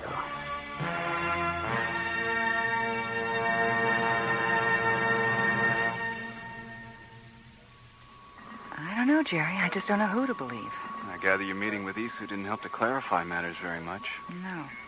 But even though he can't prove his story, everything he says seems to ring true. I had the same feeling about Andrus. Circus to Starlab. I wondered when we'd hear from them again. It's been 2 hours.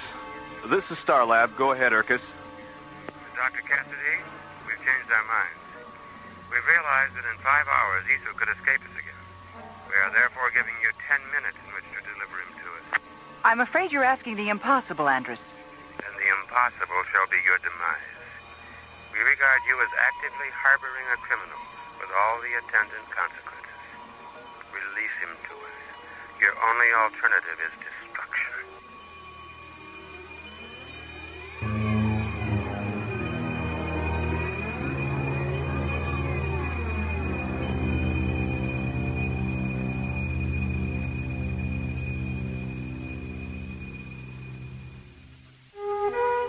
Following the rescue of the reptilian alien Isu, who claims to be the sole survivor of an interplanetary holocaust, Andrus, Isu's pursuer, contacts Starlab.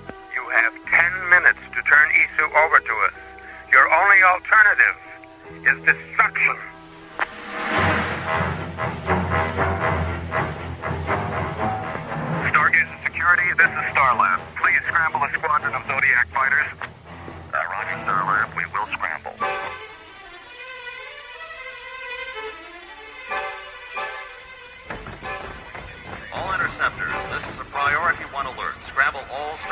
fighters immediately.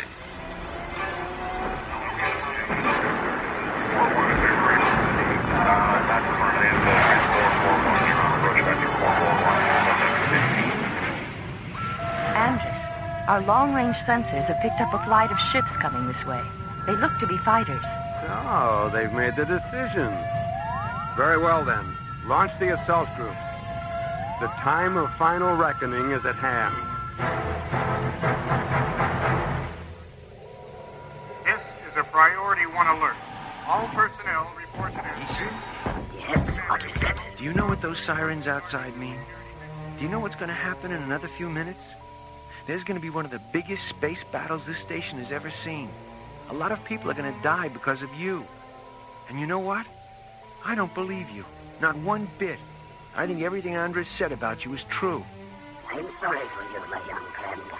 But you should not despair, for there may yet be another solution.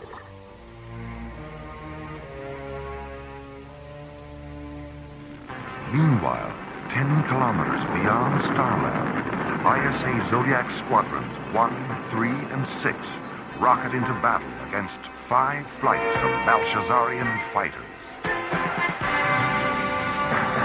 Zodiac 1 to Zodiac Squadron leaders, target sighted.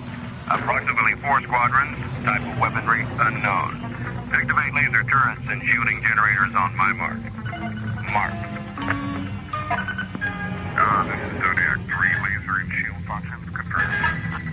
Zodiac 6 here, laser turrets and shields all go. All right, let's go in.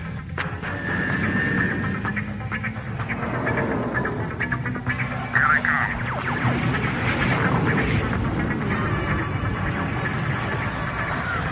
You're breaking through. Hold formation. Zodiac 6, take the point. Roger. Zodiac leader, there's one on your tail. Hang on, I've got him.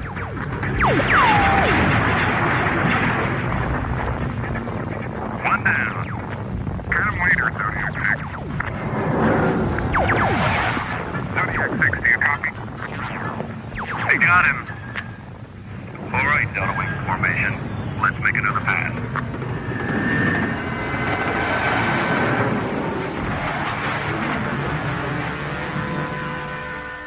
Andres, a single craft is approaching from Starlab. What type? I can't tell. It's shielded. Wait, there's a signal coming in. It's Isu. He requests permission to come aboard. Permission granted. Well, it seems we've won the war before we've even finished the battle. Call off the attack, Meshach. Yes, Andres.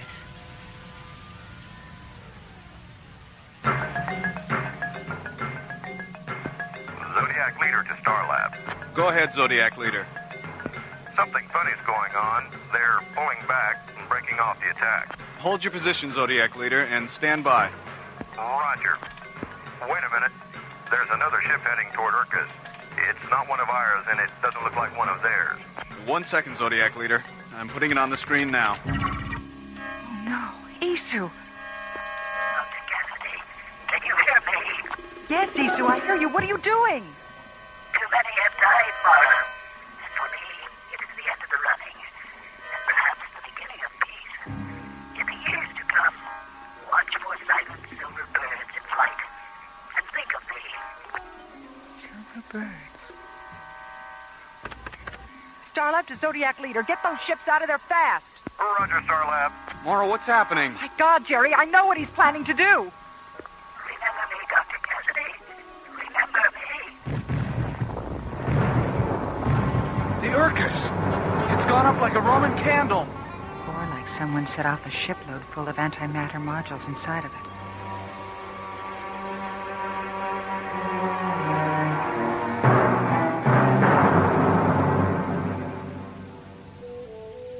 What were our losses, Mora? 3 Zodiac interceptors. And the Circus? No survivors. It's too bad. It seems now we'll never know who was really telling the truth. If Isu was lying, this could have been his final, ultimate act of destruction. Then there's always the possibility that he was telling us the truth after all. There's always that, yes. Well, I suppose I'd better file my own report on all this. I'll see you in a few days, Mara. See you soon, Commissioner. Starlab out. Laura? Yes, Phil, what is it? I found these in Isu's cabin. A cassette tape and this flower. They're for you. The tape will explain it. Dr. Cassidy, this crystalline seedling is the last thing left to me, and I leave it in your care. When the time comes, you will know what to do with it. When the time comes. Do you know what he was talking about, Maura? Yes, Phil, I think I do. The crystalline flower seedling. Someday we'll find a planet with an emerald sky and still silver birds. And when we do, I'll know what to do with this. And I will remember.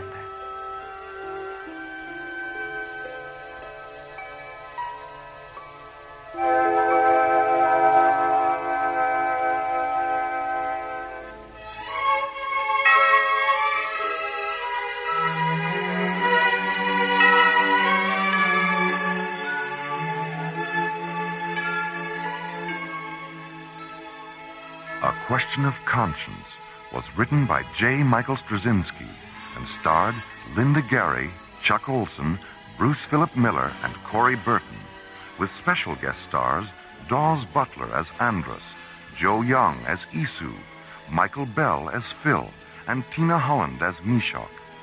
Associate producer Ron Thompson. Music director Tom Rounds. Engineer Stu Jacobs.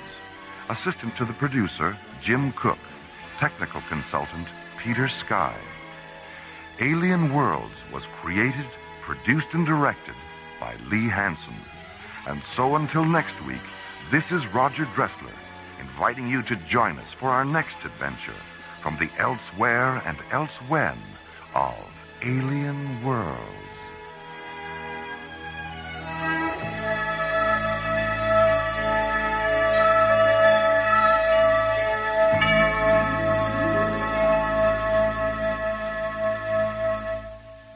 Written by Lee Hansen, Jim Cook, and Ron Thompson.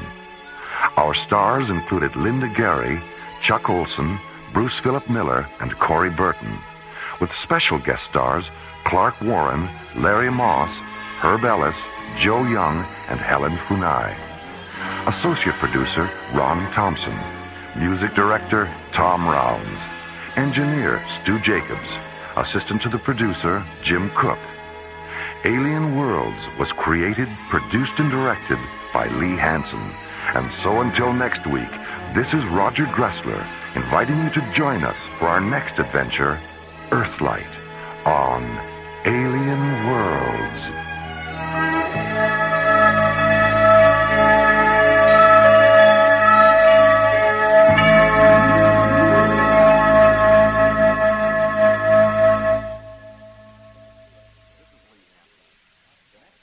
This is Lee Hansen. The next two episodes of Alien Worlds will not involve Starlab or our friends in the ISA. We're going to take you on a mystical journey through a science fiction fantasy adventure that explores the intergalactic origins of spiritual evil and how the inhabitants of the ancient planet of Ithian set out to neutralize that evil over 2,000 years ago. Here then are Olin Soule, Lorene Tuttle, Russi Taylor, and Roger Dressler in Part 1 of our special presentation, Earthlight.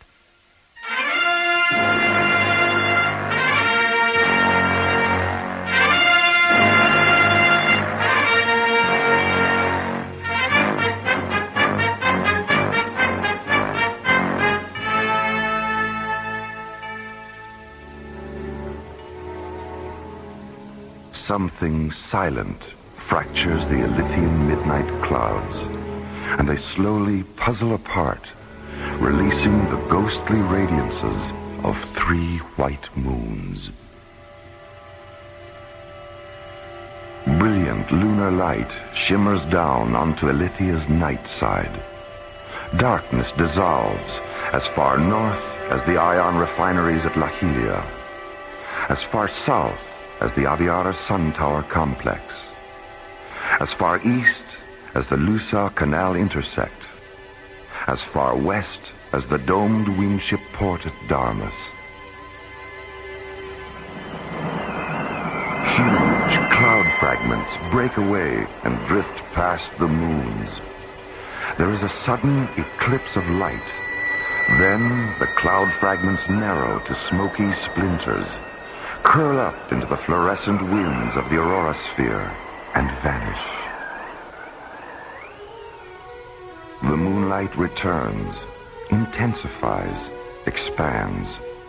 It sweeps across the Starflight complex at Kalava, illuminates the celestial laboratories at Somari, seeps down into the penumbrian shadow forest, and brightens the pyramid of Deus, which rests at the forest's perimeter.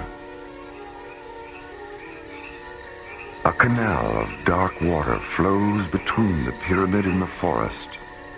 Iridescent nova blossoms on the canal bottom sense the moonlight and rise to the surface, their translucent petals shimmering with color. Docked at the edge of the canal is a slender Ithian wind ship, its triangular sails folded, its 30-foot-long transparent metal hull low in the water. The huge main chamber inside the pyramid is illuminated by the pale yellow flames of 100 thick white candles. Moonlight streams in through the stained glass sky windows at the chamber's peak. Delicately woven tapestries and intricate mosaics decorate the angled walls. Beneath the sky windows sits Deus, the Father, Ilithia's most highly evolved divine scientist. On the carved wooden table in front of him is an ancient voice book, its pages embossed with complex hieroglyphs. As he moves his fingertips over the hieroglyphs, the book voice tells him the future, reaffirming his dream about another expedition to the planet of Tero. A beautiful woman is blinded by visions of immortality and falls to sleep in a flower field. A star machine floats down into the scented voids of summer. A child is born. A healer of spirits walks across the deep currents of the faraway sea. The suffering are comforted. The dying are healed. The dead are reborn. The healer of spirits ascends to the stars. Tero sinks below the fiery horizons of an alien sun. Faces look up. The sky stands still. Tero. So many expeditions. So little progress. So many of our sons and daughters lost. 1,000 years, and it's just beginning. Deus? Ah, come in and sit with me, Isabella. Have you seen the sky, Deus? The clouds are gone and the moons are out. It's a perfect night for star flying. Mm-hmm. The book said it would be. Has the book reaffirmed that we're returning to the Veda sector of Tero? Yes, and it told me about the woman. Her name is Aram. She's young and strong and beautiful, and she's never known the Darkbringer virus. Elishaba had never known the virus either. Do they share the same blood? Yes. And because they do, the embryon child implanted in Elishaba during the last expedition and the embryon child of this expedition will share the times to come. The times to come. How are things progressing at Kalava? The ship was moved to Dome 3 at sunset for fueling and ancillary pre-flight maintenance. Has Aram's embryon child been taken aboard? Yes. Lyria took him into the ship's nucleus chamber at moonrise. She's holding him in the secondary Genesis tank while Karmas finishes refocusing the convection lenses on the primary. And what about Zuriel? Has he installed the new Paratron refractor? He's still working on it. He would have finished by now, but there was a technical setback. Oh? When Zuriel examined the new refractor, he found that 2 of the waveform links were flawed. There wasn't time to send it back to Somare, so he's correcting the flaw with a series of nimbus filters. Nimbus filters? I wasn't aware that such things existed. They didn't until now. Zuriel synthesized them in the Spectrum Laboratory in Dome 6. Is this the beginning of a new era in Lithian technology? Well, Zuriel seems to think so. You know how he is when he does something especially inventive. Yes. Yes, I know. Deus, Hmm? when Aram's embryon child evolves to his final form and begins his work, will he be alone? He will at first. But eventually there will be a multitude. How will it end? Tears, blood, a heart pierced with metal. And what will become of us? Will we return to Ilithia? The book didn't know, Sibella. Where the journey back should have been, there was only silence. Deus, was the book able to calculate the time lapse between our departure from Ilithia tonight and our penetration of Teralu's gravity veil? Yes, 11 solar days, 9 phenomeners. When will we make contact with Aram? 3 phenomeners past sunrise on the morning of the 12th day. She'll be alone in a field near her village, gathering red and white flowers. Red and white. Blood and purity. Yes. The 2 elements that will haunt Aram to the end of her days.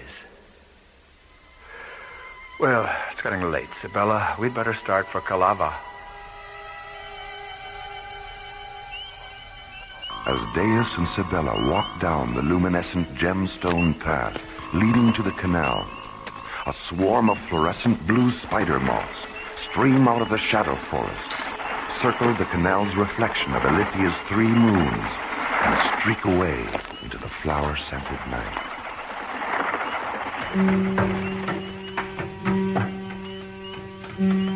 Sibella and Deus board Sibella's wind ship, move to the deep circular cockpit just behind the bow, and settle into thickly cushioned contour seats.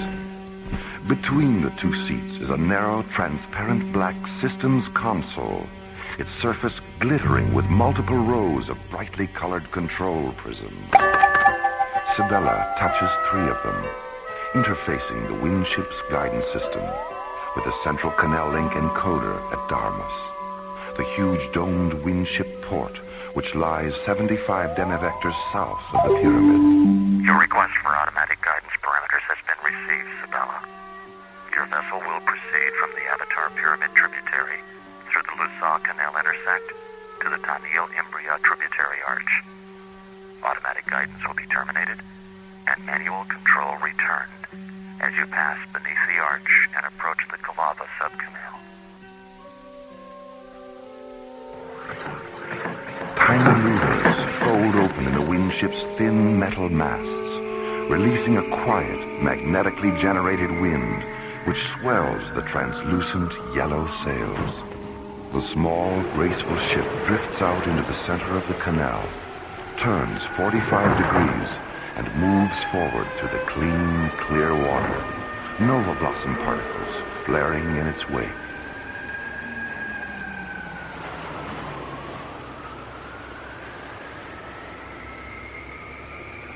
Deus, what is calorescent spectrosite? I overheard Zuriel mention it to Karmas. Spectrosite was the liquid light fuel that powered our first starships.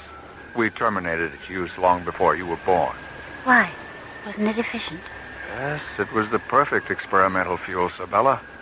Efficient, highly unstable, and extremely dangerous. During the 3rd expedition, we killed 9,000 inhabitants of Teralu with it. 9,000? Deus, what happened? An accident. A circuit malfunction caused a fuel bay hatch to open, and an armed spectrosite fuel pod was ejected. The pod exploded on impact between 2 wilderness cities that stood near the shore of a dying inland sea. When Karmas and Lyria went down in a lander to look for survivors, all they found was a young female in the nearby hills. Was she alive? No. Spectrosite radiation had transformed her into a pillar of white ionic stone. She stood like a statue, looking back at where the 2 cities had been.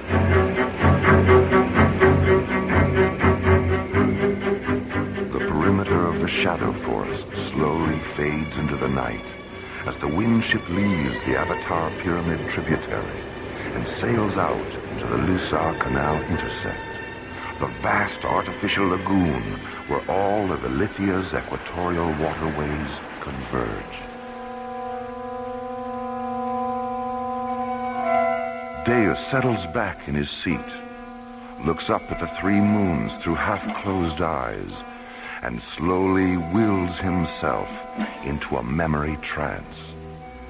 A chill surges through his body. The nuclei of his secondary blood cells divide, releasing the organically stored experiences of another time. Then a bright rushing sound only he can hear takes his mind 1,000 years into the past. Sunlight and warm winds touch his face.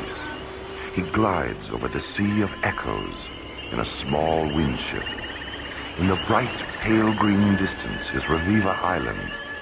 On it stands the great white dome of Ilithia's exobionic observatory. The observatory has been receiving and analyzing scan tracings from 2 drone flyers, which are exploring the void of the 9 worlds in the far galaxy of Circus. Both flyers have discovered something unexpected and ominous. Diabas, the observatory matriarch, is concerned.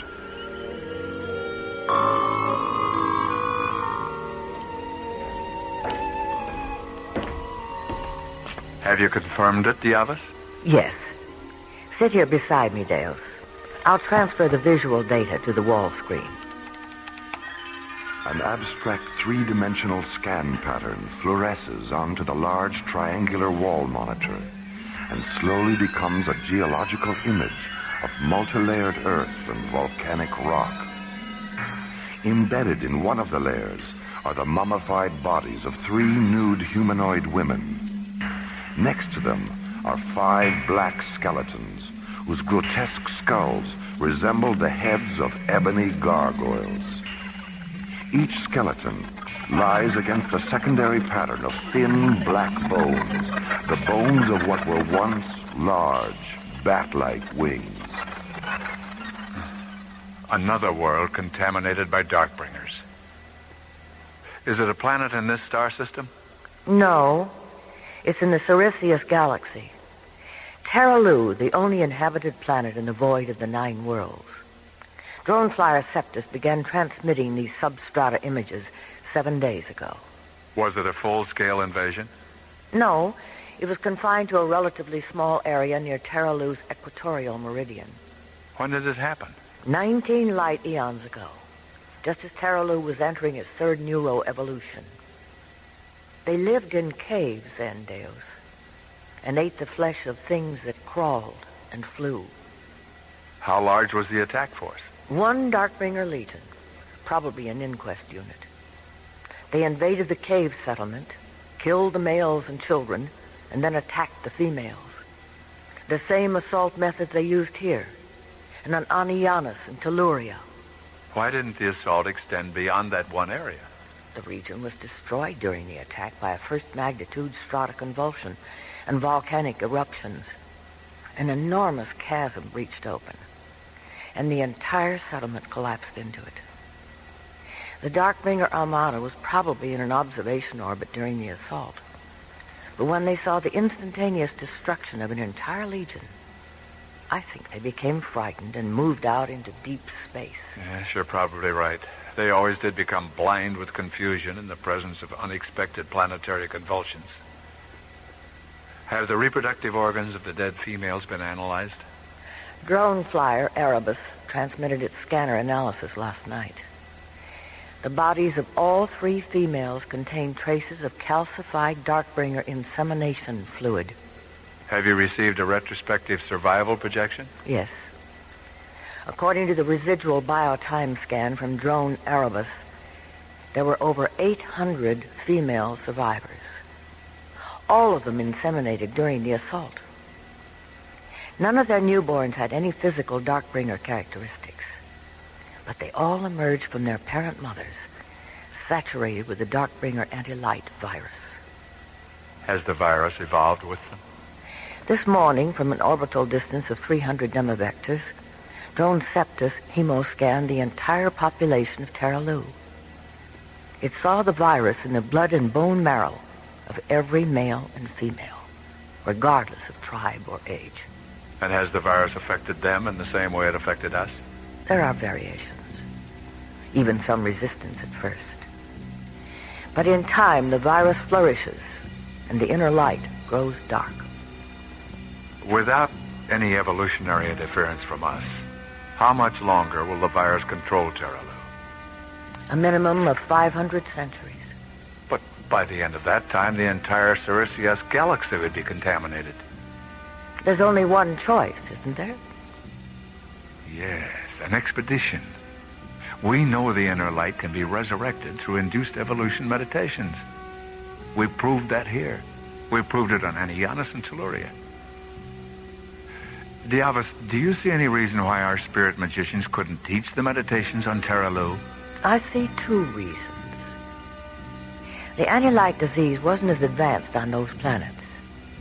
And where Anianus and Telluria were both entering an age of radiance when the invasions came, Tero is still hyper-primitive and superstitious. It would be impossible to land ships there without terrifying. Our teachers will have to come to Tero from within, not from without. Embryons? Yes. Created from your blood and implanted in their females. It would take time. It would be difficult. It would be dangerous.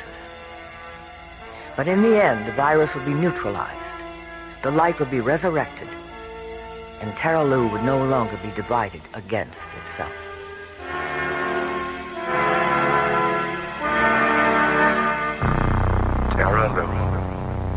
Tero. So many expeditions. It would take time. So little progress. It would be difficult. So many of our sons and daughters lost. It would be dangerous. 1,000 years. But in the end, the virus would be neutralized. The light would be resurrected. And Tero would no longer be divided against itself.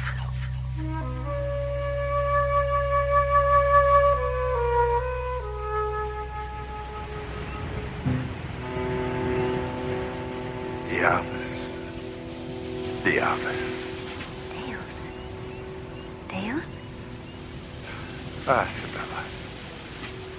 I was just remembering an old friend and 100 other nights like this and 100 other expeditions. So much time has passed. So many of Alithia's sons and daughters have been lost. 1,000 years. And it's just beginning.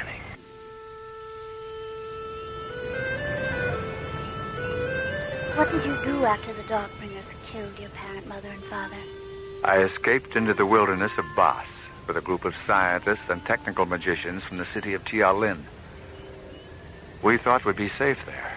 But 3 days after the initial attack, Darkbringer annihilation squads began saturating the atmosphere and waterways with the virus. Eventually, we all became infected to some degree. The effects of the anti-light disease have never been described to me, Deus. What actually happens? It begins with an underlying discontent with the ceremonies and celebrations of life. Intelligence is corrupted. Emotion displaces logic. Imagination ceases to evolve. The ability to separate the symbols of existence from existence itself disappears. And so does the belief that all life is sacred. The effects are irresistible and inescapable, even in the unconscious sanctuaries of sleep. How long were you in the wilderness? 25 years. Do you know the story of Vershila? Oh, some, but not all of it. Vershila was a mantric high priest who came to us in the wilderness during our 25th year of exile. He told us he had cured himself of the anti-light disease through a series of induced evolution meditations. He had discovered the meditations in the Persona ut Valia Jewel, the ancient Lithian poem of creation. He taught us the meditations, and we healed ourselves. Then we went out from the wilderness and secretly taught the meditations throughout Ilithia. And the revolution against the Darkbringers began 50 years after that. Yes.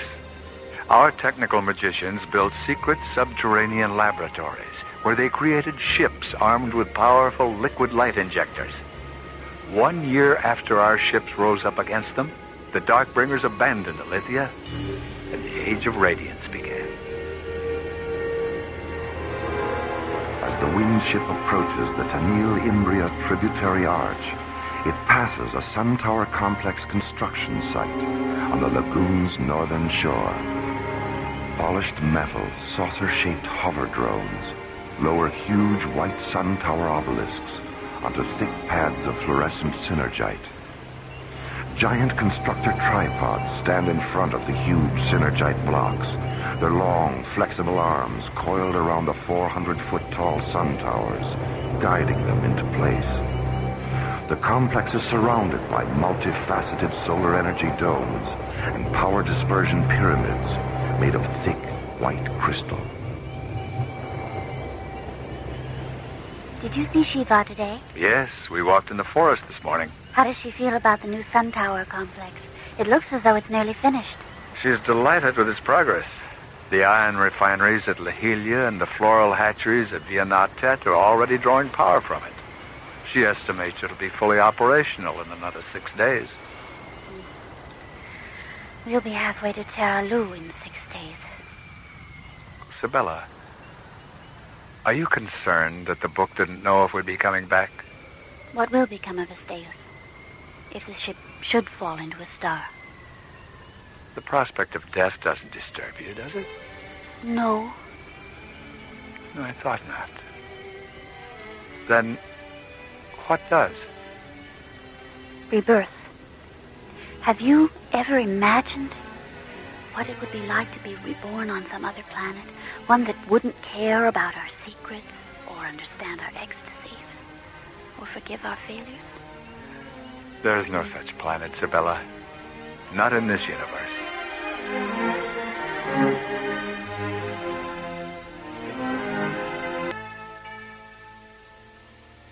Inside his pyramid on the ancient planet of Ilithia, Deus, Ilithia's patriarch, listens as the voice of a sacred dream book reaffirms his sleep visions of another expedition to the planet of Tero. A beautiful woman is blinded by visions of immortality and falls to sleep in a flower field. A star machine floats down into the scented voyage of summer. A child is born. A healer of spirits walks across the deep currents of the faraway sea. The suffering are comforted. The dying are healed. The dead are reborn. The healer of spirits ascends to the stars. Tero sinks below the fiery horizons of an alien sun. Faces look up. The sky stands still.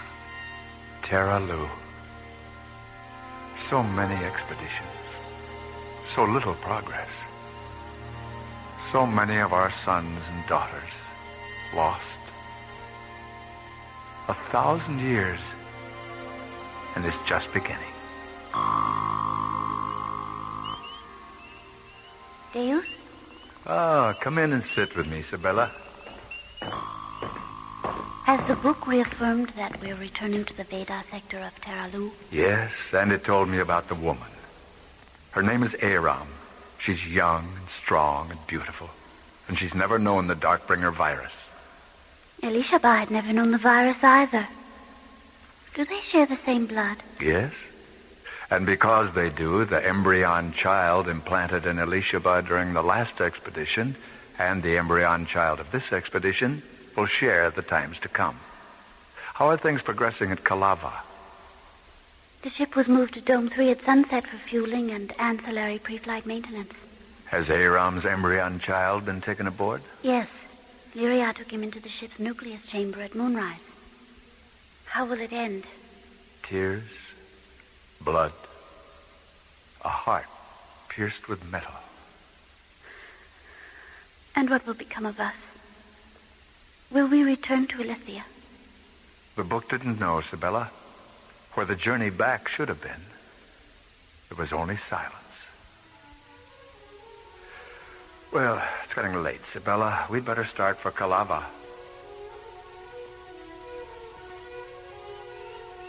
At the edge of the wide canal that flows past the pyramid, Deus and Sibella board a slender, transparent metal windship and settle into the deep cockpit behind the bow.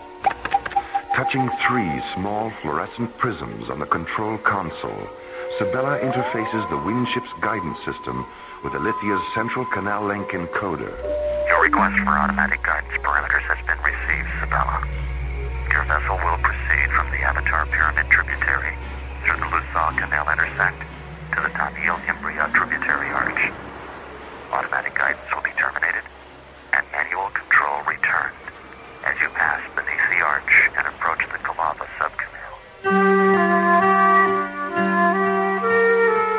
Half an hour later, the windship sails out into the Lusal Canal intersect, the vast artificial lagoon where all of Ilithia's equatorial waterways converge.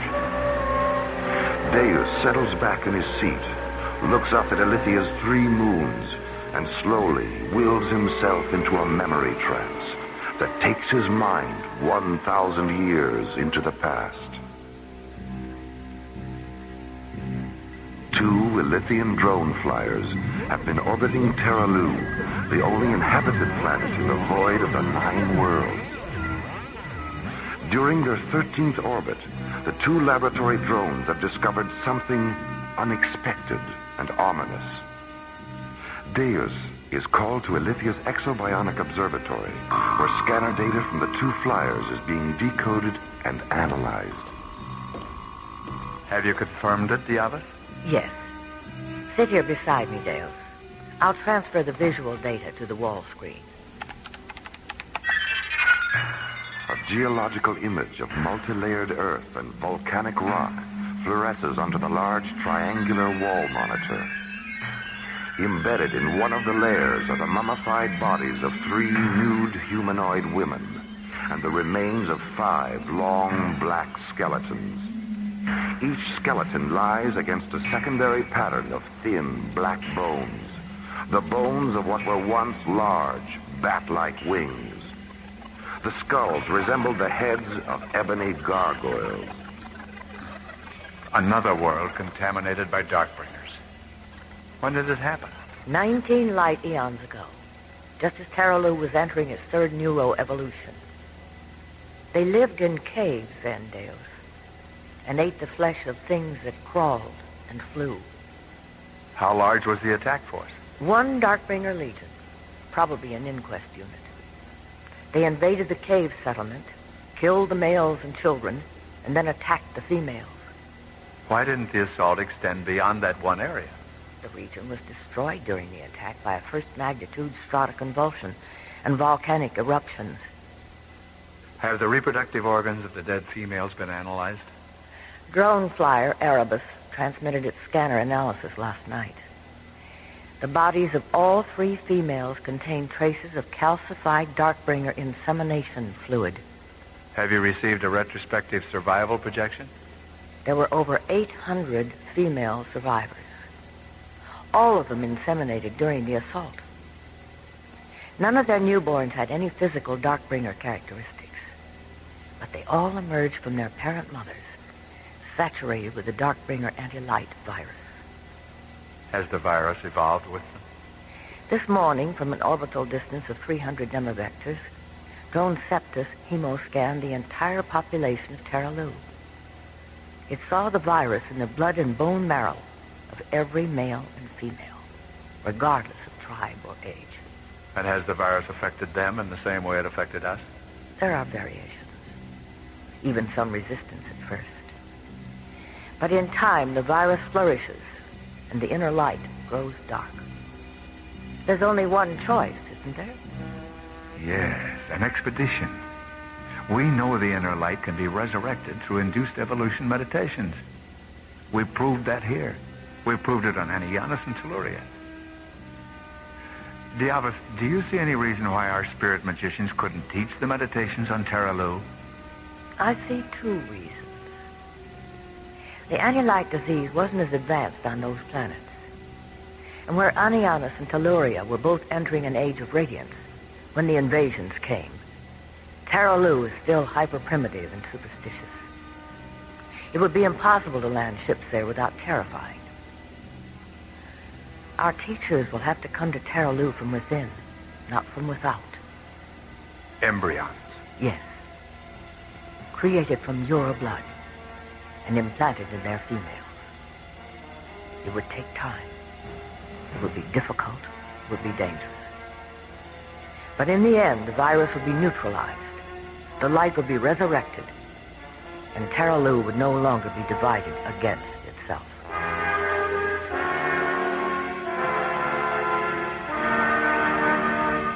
The office.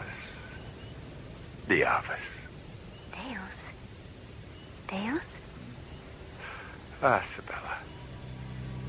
I was just remembering an old friend and 100 other nights like this and 100 other expeditions. 1,000 years. And it's just beginning.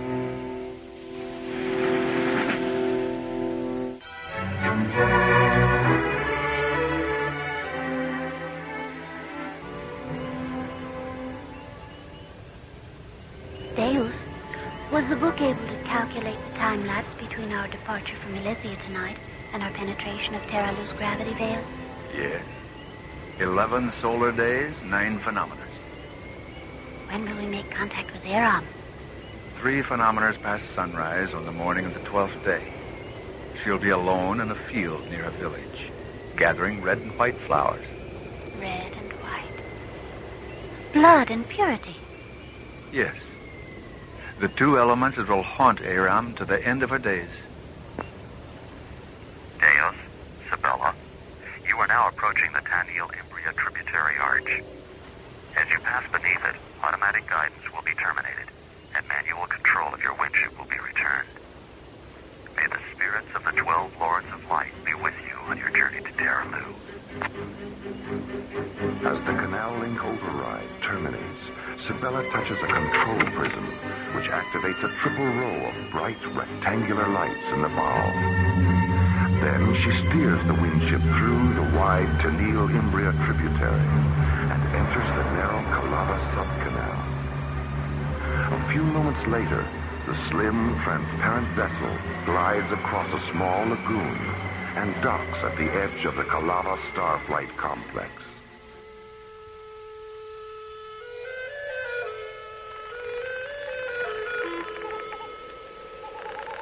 The complex is a vast, circular plain, flawlessly paved with interlocking triangles of white gemstone and red fire crystal. Hundreds of hexagon-shaped lamps free float around the perimeter, focusing brilliant light on 6 enormous copper-colored domes, a triple row of sun towers, and the primary launch arena.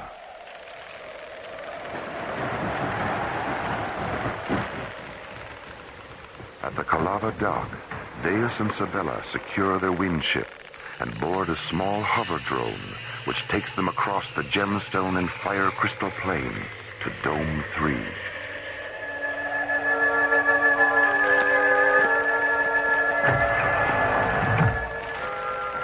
Inside the dome's airlock, Deus and Sabella remove their long, dark cloaks and fold them into a small compartment in the wall.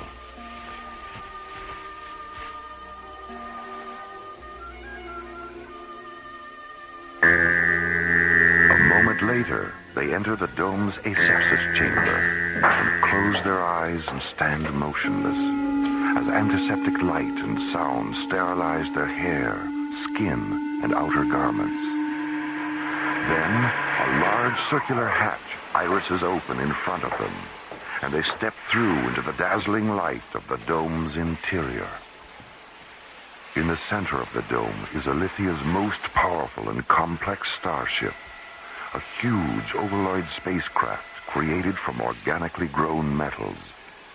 It rests heavily on 3 massive pneumatic parking spheres and dwarfs the 50 technicians who move over its seamless, polished metal surface.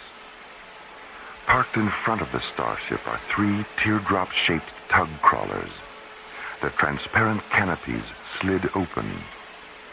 6 technicians string thin metal cables between the rear of the crawlers and towing rings on the ship. What do the inhabitants of Tero think happens to them after death? They believe that if they live lives of kindness and affection, their dream selves transmigrate to the serenities of Empyrea. And if they live negative lives? Then their dream selves transmigrate to the fires of Stygia. But those regions were destroyed during the subvoid annihilations. The Darkbringer archipelago had its genesis in the fires of Stygia long before the annihilations. But as life was evolving on its surface, the archipelago left its orbit and passed through Empyrea. And in this passing, Empyrea's light began to destroy the Darkbringer primitives. But they survived and continued to evolve under the delusion that physical and spiritual light were their deadliest enemies.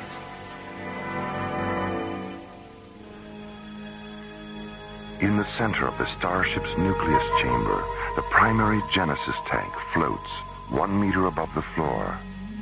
Inside the transparent egg-shaped tank, suspended in a shimmering mist of chill vapor, is the tiny embryon child. He floats on his side, delicate fingers curled against his face, eyes closed, dreaming of the warmly scented summer voices that lie ahead, and the beautiful woman who will end the chemical winter in which he sleeps.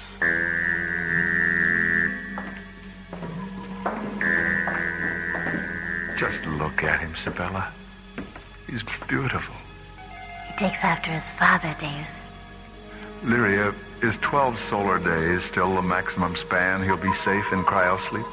I was able to extend it to 15 days by altering the inversion factor of the chill vapor crystal. But 15 is the zero-time maximum. Any longer, and the altered crystals will begin to neutralize his cellular divinity. Zuriel, have you calculated our time to Teralu's gravity veil? 11 solar days, 9 phenometers. Is that an absolute calculation? Absolutely. Why are you so amused, Deus? 11 solar days, 9 phenometers is precisely what the book said. It also said we're returning to the Vita sector for an encounter with a beautiful young woman named Aram. Zuriel, have you synthesized a copy of the book? I don't synthesize books, Sibella. I only synthesize Nimbus filters. So I've heard. Zuriel, how did you know about Aram in the Vita sector?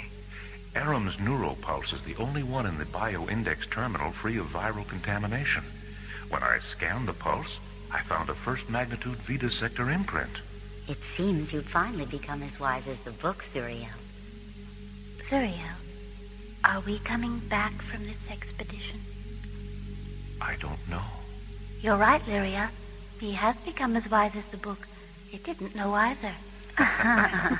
Deus, may I see you for a moment? Yes, Carmus. Where are you? I'm in the systems index chamber. Zuriel, you and Sibella go into the guidance chamber and begin the pre-launch procedures. Lyria, we'll have our usual talk after void entry.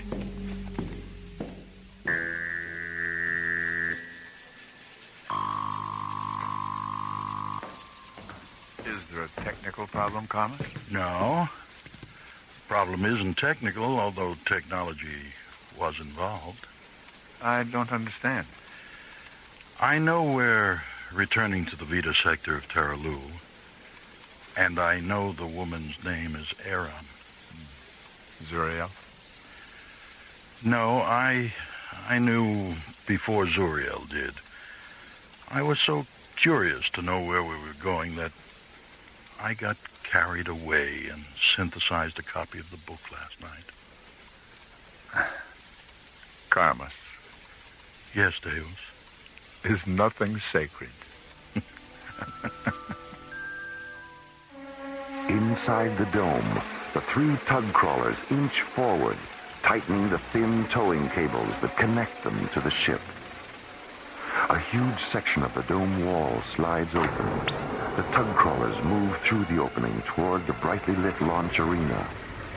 behind them, the giant starship rolls forward on its massive parking spheres.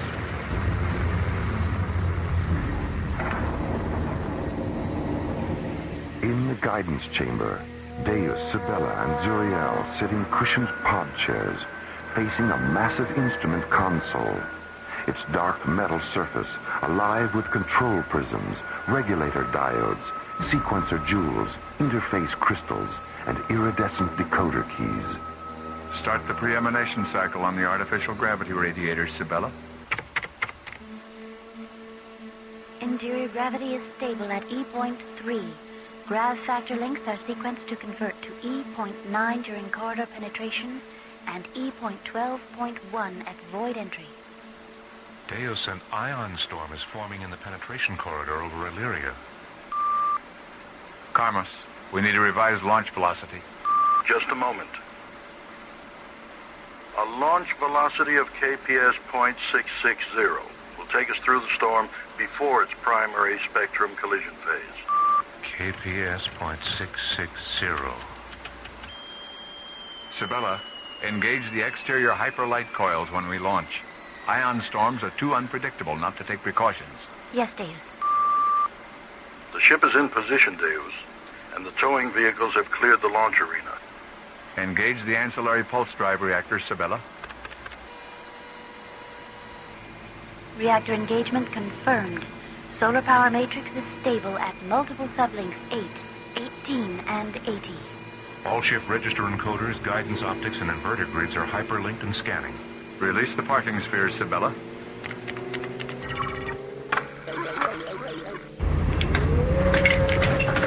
A hexagon-shaped hatch irises open in the bottom of the ship, and a huge gleaming tripod slowly telescopes down. Thick, metal-flex shock pads unfold from the tip of each tripod leg and press against the launch arena's white gemstone floor. The ship raises slightly, releasing the parking spheres which slowly roll away into the anchoring depressions at the arena's perimeter. Pod chair emergency ejection hatches are armed. Pod chair floater cone nozzles are in phase. REM scale time to launch is Tricon 0.3.1. Retract the tripod, Zuriel. The bright metal tripod withdraws into the ultraviolet glow of its storage bay, leaving the huge Ithian starship suspended 25 meters above the arena. 9 round ports iris open around the concealed tripod hatch, releasing thin beams of dazzling white light. Lurid exhaust vents blast raw magnetic waste against the arena floor, raising a translucent wave of fine white dust which rolls out over the anchored parking spheres. REM scale time is terminated. Primary reactor interlock at binary 2.3.1.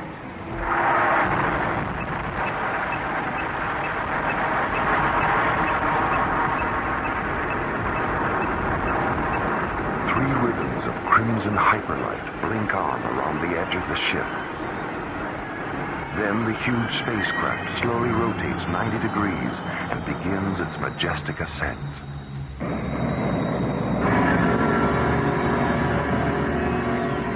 At an altitude of 30 demivectors, the ship is a tiny ovaloid shadow at 9 pinpoints of light.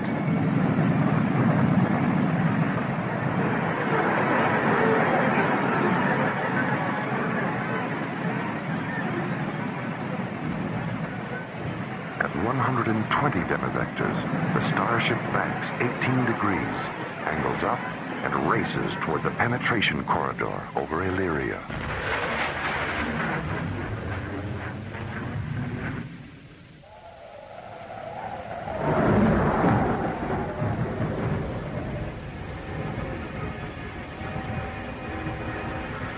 Suddenly, a section of the corridor ceiling tears away, and a sucking vacuum of ionized winds lash out, trying desperately to draw the ship up into its crushing vortex.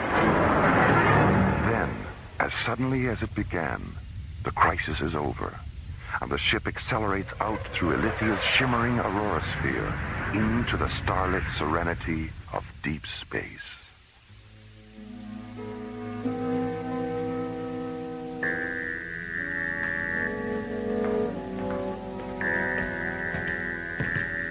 Is our embryon child safe, Lyria? Yes, dear. Safe and sleeping. Have you decided what his name will be? His name is the word the ancient thought magicians used to describe the power of the inner self. The word is Jesus, and it means, I am become the healer of worlds.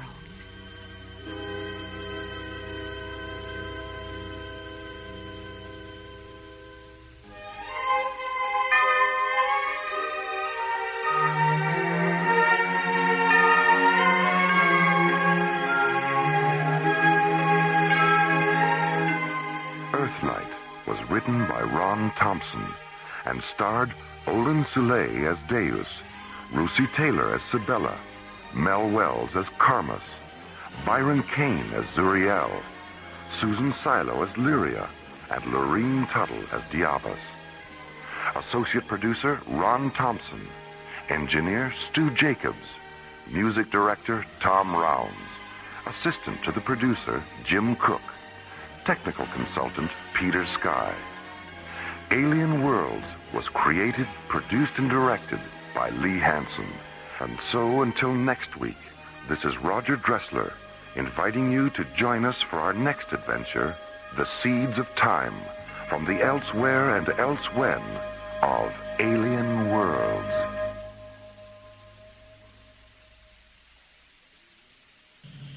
Slowly rotating at the edge of deep space, 1,000 kilometers beyond the atmosphere of 21st century Earth, is the Arthur C. Clarke Astronomical Observatory, Starlab.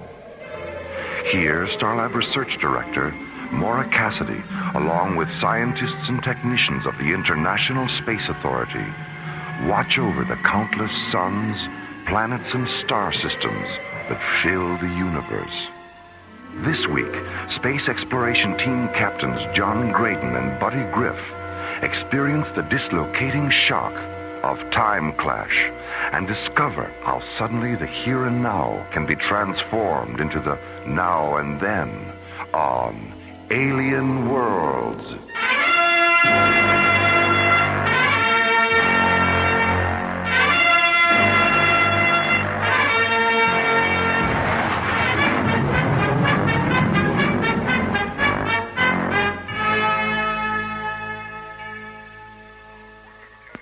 Starlab Control, this is Pandora.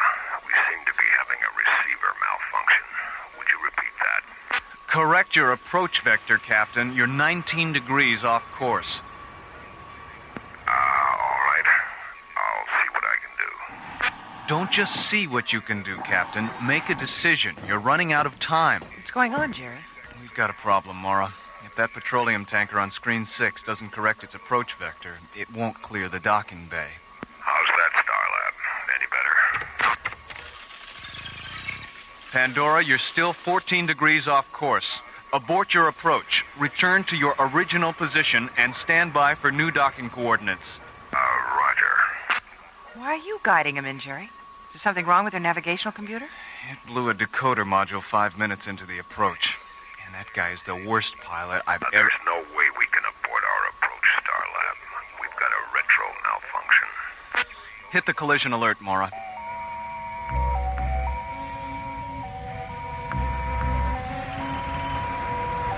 Attention, docking bay 7. This is an emergency alert.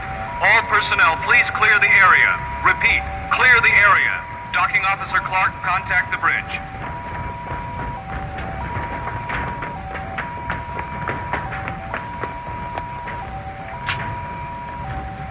Jerry, it's Bill Clark. Any chance he might make it? Not unless you believe in miracles. Okay, Bill, get out of there.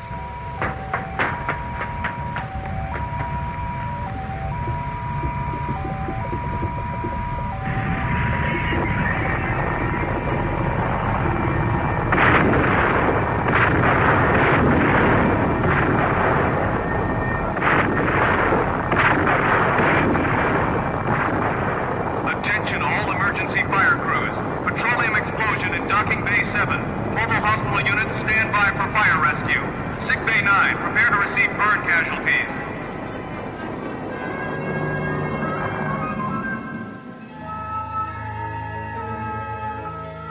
That's right, Commissioner. The Pandora's guidance computer and retro system hadn't been serviced in over 2 years. And the crew couldn't get out because the explosive bolts on the emergency hatch malfunctioned. If our EFC crew hadn't put out the fire so fast, everyone aboard the Pandora would have burned alive. Commissioner, when is the Xeon Corporation going to forget about petroleum and wake up to the fact that this is the 21st century? They can't afford to wake up, Mora. Their 20th century petroleum investments still account for 60% of their assets. The only way they can make a profit on that petroleum is by selling it on Stella Vista. But Xeon owns Stella Vista. What are they doing, selling it to themselves? No, they're selling it to the independent mining companies out there. Xeon has it all figured out, Mora. If a company wants to lease mineral rights on Stella Vista, they can do it. But only if they agree to use obsolete fossil fuel equipment. This way, Xeon not only makes money on their mineral leases, but they have a captive market for their petroleum. Well, if that isn't extortion, I don't know what is. Ethically, it is extortion, Mora. Legally, it's known as taking care of business. The good news is that Xeon will have to keep its tanker fleet grounded until we finish our investigation of what happened today. Don't worry. Xeon won't be putting up any more tankers like the Pandora. Do you know about the original Pandora, Commissioner? The one in Greek mythology? Well, my Greek mythology is a little rusty, but I believe Pandora was sent to Earth to punish mankind. I don't remember why, but I do remember she had some kind of magic box. The fire of heaven, Commissioner. She was sent to punish mankind for accepting the fire of heaven from Prometheus. And when she opened that box, she released an eternity of human suffering. You know, I thought about that today when the Pandora split open in the docking bay. What happened was so ugly and terrifying. For a split second, I saw everything mankind had suffered during the last century. All because the oil of the earth, like the fire of heaven, had been used to make people small instead of great.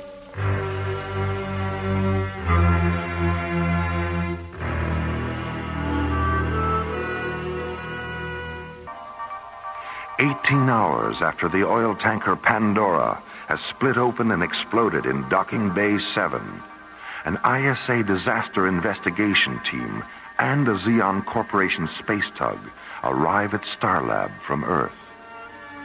10 hours later, the crew of the Pandora is taken to the nearby Stargazer security station for interrogation.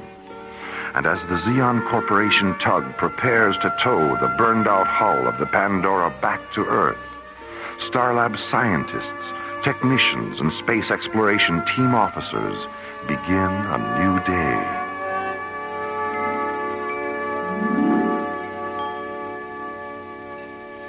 Skipper, when we get to Valaria this afternoon, let's ask their science master, what's his name again? Galen Virago. Yeah. Let's ask Galen Virago if we can go for a spin in that time machine of his. Oh, I don't think so, buddy. Where would you go if you could take a ride in it?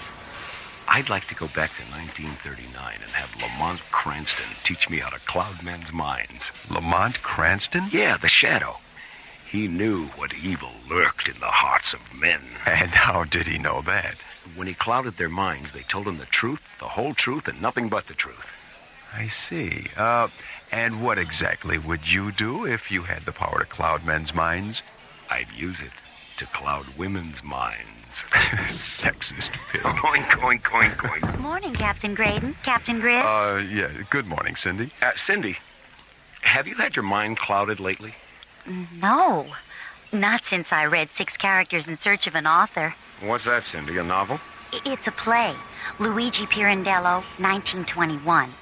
The characters in the play are rehearsing the play when 6 other people show up, claiming to be characters the author left out of the play when he wrote it. Were any of the people who showed up named Lamont Cranston by any chance? No, Captain, not even by any chance. Now, how about breakfast? You ready to order? Can you give us a few more minutes, Cindy? We're waiting for Dr. Cassidy and Commissioner White. Okay. Gee, I wonder what's keeping Mora. I don't know. Maybe Commissioner White's shuttle was late. Yeah, That tanker accident is really... Oh, here she comes now. Morning, John. Buddy. Hello, Maura. Hi. Where's Commissioner White? He spent most of the night with the ISA Legal Bureau, drafting the order to ground Xeon's tanker fleet. He's going to deliver it this afternoon, so he suggested we go on to Valaria without him. Well, does that mean he's going to miss the time machine demonstration? Just the parallel dimension drone pod playback, which I'm sure Galen will be happy to repeat. The commissioner said he'd be here tomorrow morning around 10, so when he arrives, you two can warp back here in the Solaris, pick him up, and warp back to Valaria again, okay? Yeah, fine. Okay. Let me see that menu, buddy. I'm starving. Here you go. Thank you. Ooh, those Neo cheese grapes look delicious, don't they? Cheese. You know, that reminds me of a story. Oh, dear. There was this guy who had a mouse in his house. So he went out and bought a mousetrap. But when he got it home, he noticed he was out of cheese. You know what he used for bait? A picture of some cheese. And you know what he found in the trap the next morning? Do tell. A picture of a mouse. Buddy.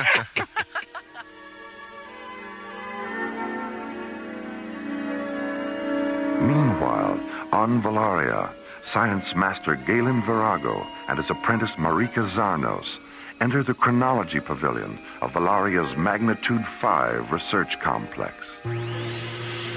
Standing in the center of the pavilion, illuminated by the cool white light of 200 free-floating microlamps, is the experimental time machine. A large 20-sided chamber made of semi-opaque metal. Suspended above the chamber is the penetrator capsule, a teardrop-shaped pod made of bright, seamless metal, which Galen and Marika have used to record fragments of the Earth's past.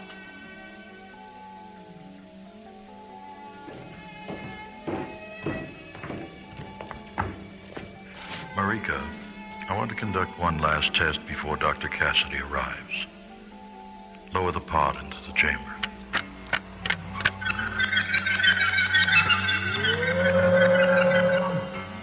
Are the chamber seals secure? Yes, Galen. The REM scale indicators read 0 point blue. Rotate the chamber until its decoders interlock with the pod's Yerushalayim data. Yerushalayim interlock. Confirmed. Interface the decoder lenses with day 12, month 4, AD 33, Earth. Decoder lenses stable at subcycle 9 yellow. Focus them on the subspan 303 and isolate the dimension. Dimensional isolation confirmed. I have the execution site on the screen. Is the deciphering terminal translating into Anglophonic? Yes. Cross-link the audio sensors.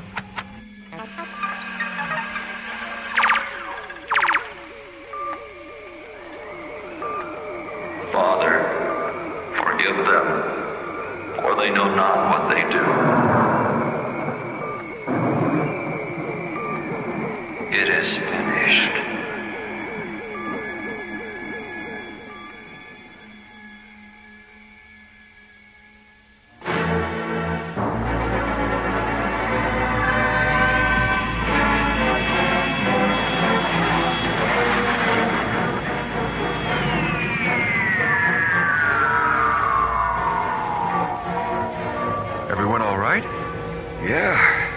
You, Maura?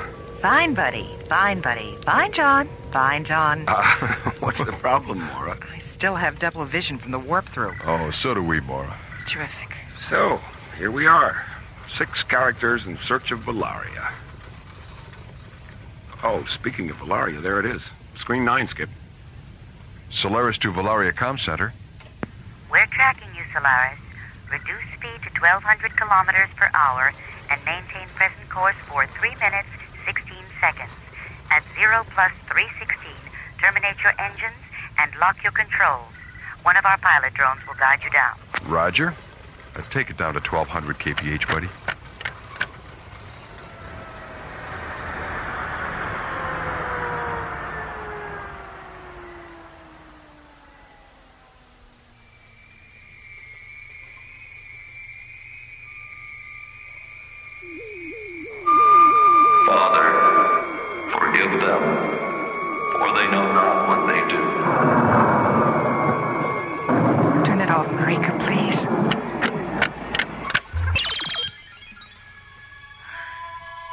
If I'd seen that when we first got here, I really don't think I could have made it through the day.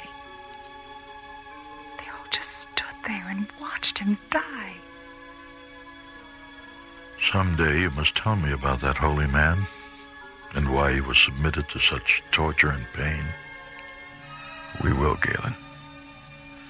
May I be permitted to say something about the three of you? Of course. The way you've reacted to the tragic events of your planet's past leads me to believe that if the Earth had always been inhabited by spirits like yours, much of what we've seen here today would never have happened.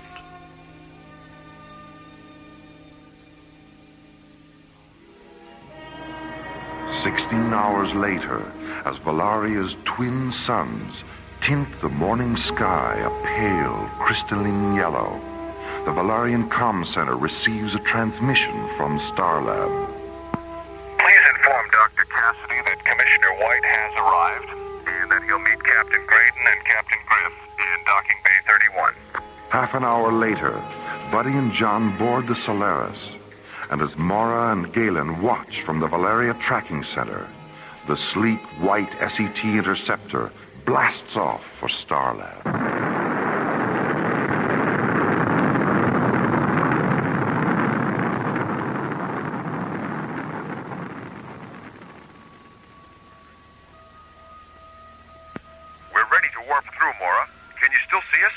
Affirmative, John.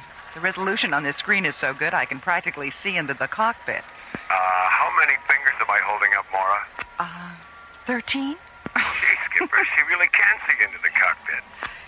All right, here we go. Warp through in 5 seconds. Mara, it's all turning inside out. Mara! John! Buddy! Galen, what's happening? Just a moment. Just a moment. The Parsec device.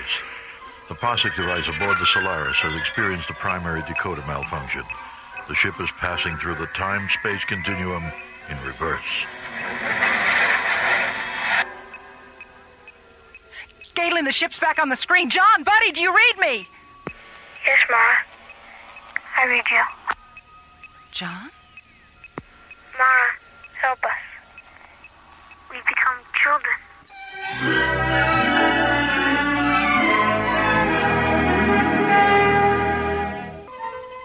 During a routine time-space continuum warp-through, John and Buddy are sent 30 years into the past when the Starsmith Parsec accelerator aboard the Solaris malfunctions.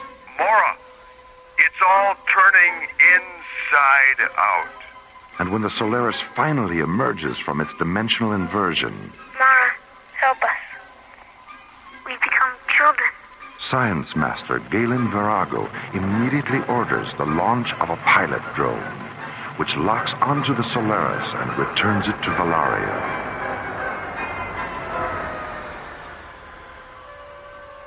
Two hours later, Buddy and John are once again standing before the Valarian time chamber.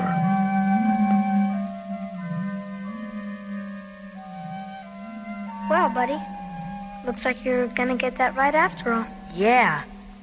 You will be joining me, of course. Naturally. It isn't every day that we get a chance to ride the whirlwind.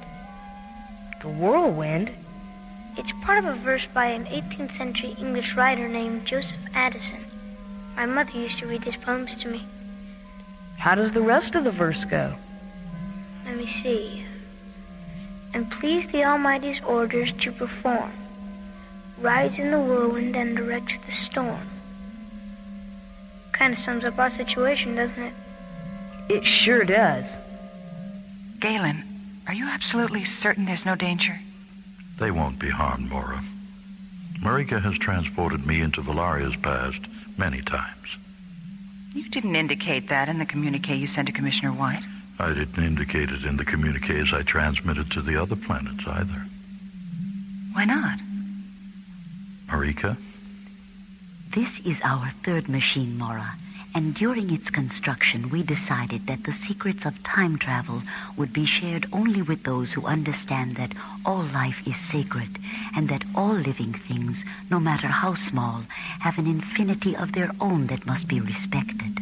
Those who do not understand that are the ones who will use time travel to dangerously manipulate not only their own destinies, but the destinies of others.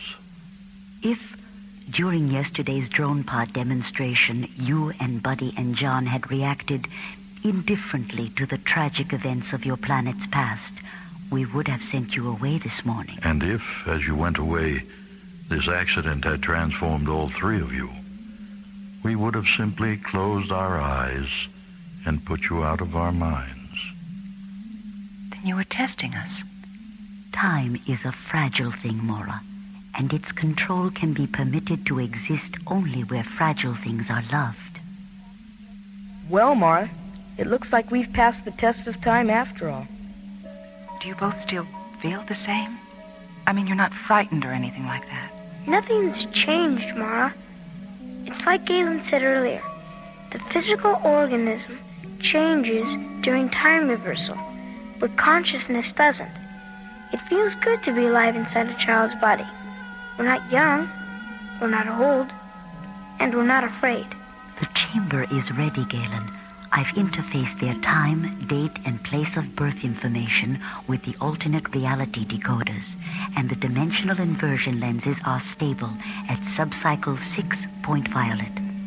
Buddy, John, go into the chamber now.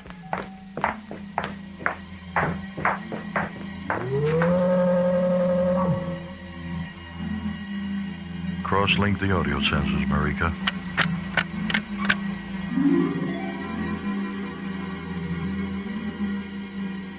John, Buddy, can you hear me? Yes. Do you want us to lie down on these recliners, Marika? Yes. Now, close your eyes and relax. During the reversal, you will both be transported back to the separate moments of your birth, and then return to the here and now. You will be unconscious when you return, and you will have no memory of what happened to you aboard the Solaris. Okay, Galen. See you later, Mara. Goodbye. See you soon. Begin the cycle, Marika.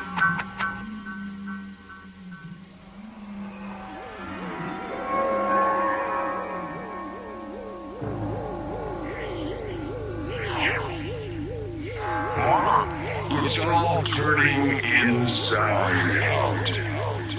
Mara, it's all turning inside out. Shapes. Forms.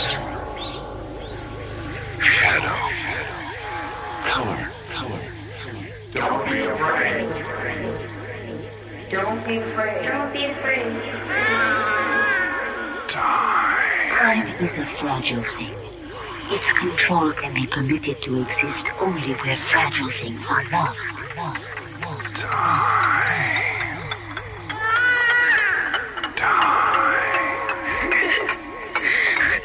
Time is an illusion. We're not passing through it. It's passing through us. I am physical. I am dying. I am divine. Shall we return to the sea without you? I've never missed you as much as I do now. Mara, it's all turning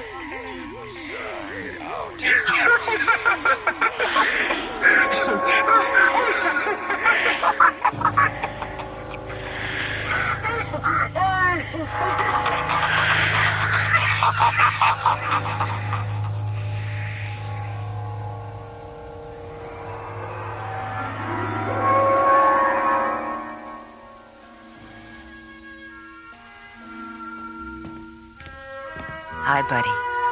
Laura, what happened? It's nearly 4 in the afternoon. Have I been asleep all this time? More or less. Well, where's John? What about Commissioner White? John just woke up, too. And Commissioner White decided to take his own ship. He'll be here in about half an hour. How do you feel? Like Rip Van Winkle must have felt when he woke up. Spaced out and hungry enough to eat a kangaroo. Well, that's funny. What? What's the date today, Maura? November 14th. Why? Well, the calendar on my watch. I just noticed it. It says May 23rd. My birthday.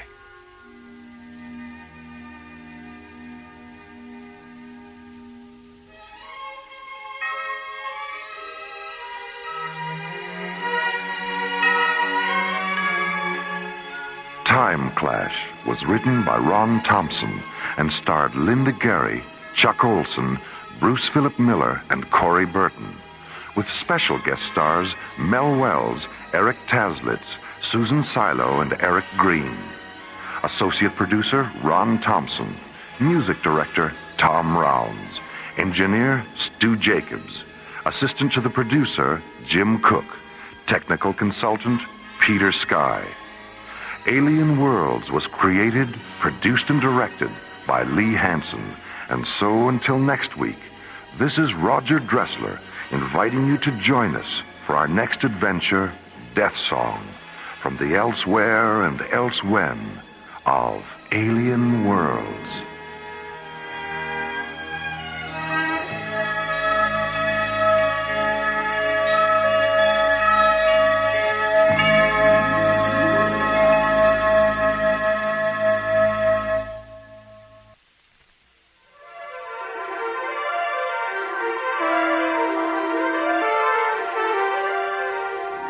Within the far reaches of deep space, there remain unknown planets, journeys into galaxies yet uncharted.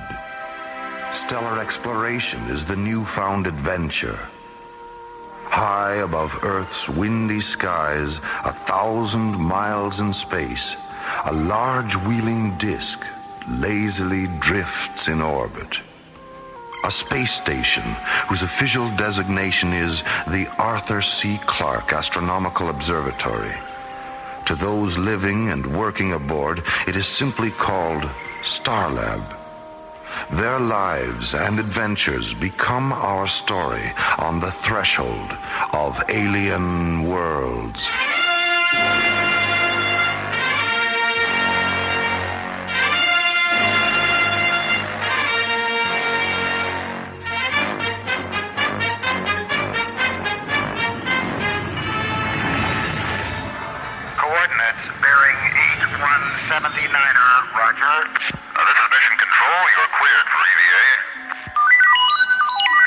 Stand by, Mission Control.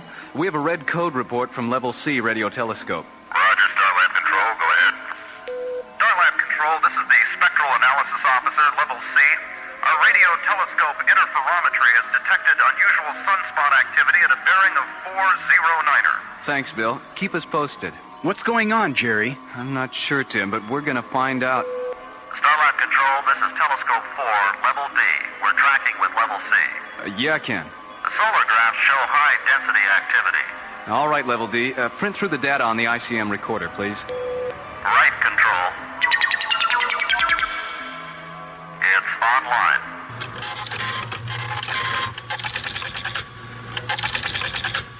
online. Look at this. What?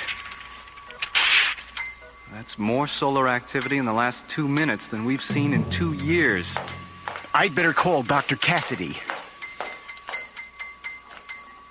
Meanwhile, on Earth, the effect of the sun's strange activity begins. Kansas City, Missouri, 8:05 p.m. Good evening, Mr. Jennings. Good to see you again. Well, thanks, Ron. Now, would the two of you care for a bottle of wine? Yes, all right. Yeah. I think that's a good idea. Great. The usual, Ron. All right. Well, I'm certain you'll love the food here, Sylvia. It's a very special place. It's been a favorite spot of mine for years. I've known the owner a long time, too. What's that? Huh, that's strange. Probably just a heavy truck going by in the street outside. My God, Roger! It's an earthquake!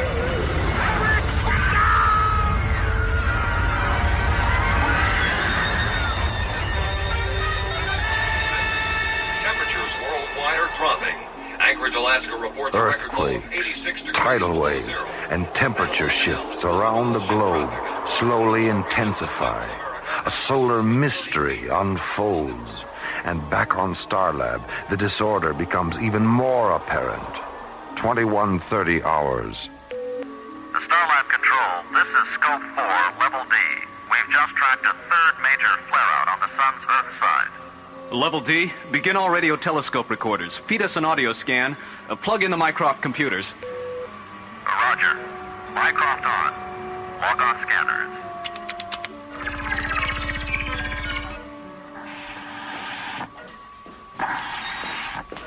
Hi, Dr. Cassidy. Thanks for coming up here.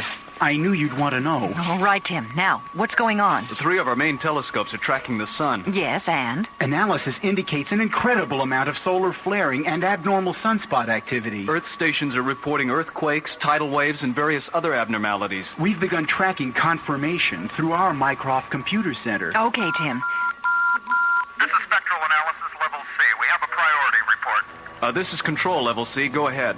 Jerry, I can't believe what we're seeing up here. What is it? It looks like we may be headed for a singularity condition on the sun. Singularity? You mean the sun's going out? Bill, are you sure? Listen, we'll send Tim up there right now. We'll need all your current graphs and radiation scan reports. Okay, Jerry. And Bill, you'd better set up radar solar tracking operations, too. Right, Dr. Cassidy. Tim, you'd better get up there now. Get all the graphs and Mycroft readings. Okay, Dr. Cassidy. I'm not looking forward to telling the ISA the sun is going dead. Knowledge concerning energy had become an important property to man.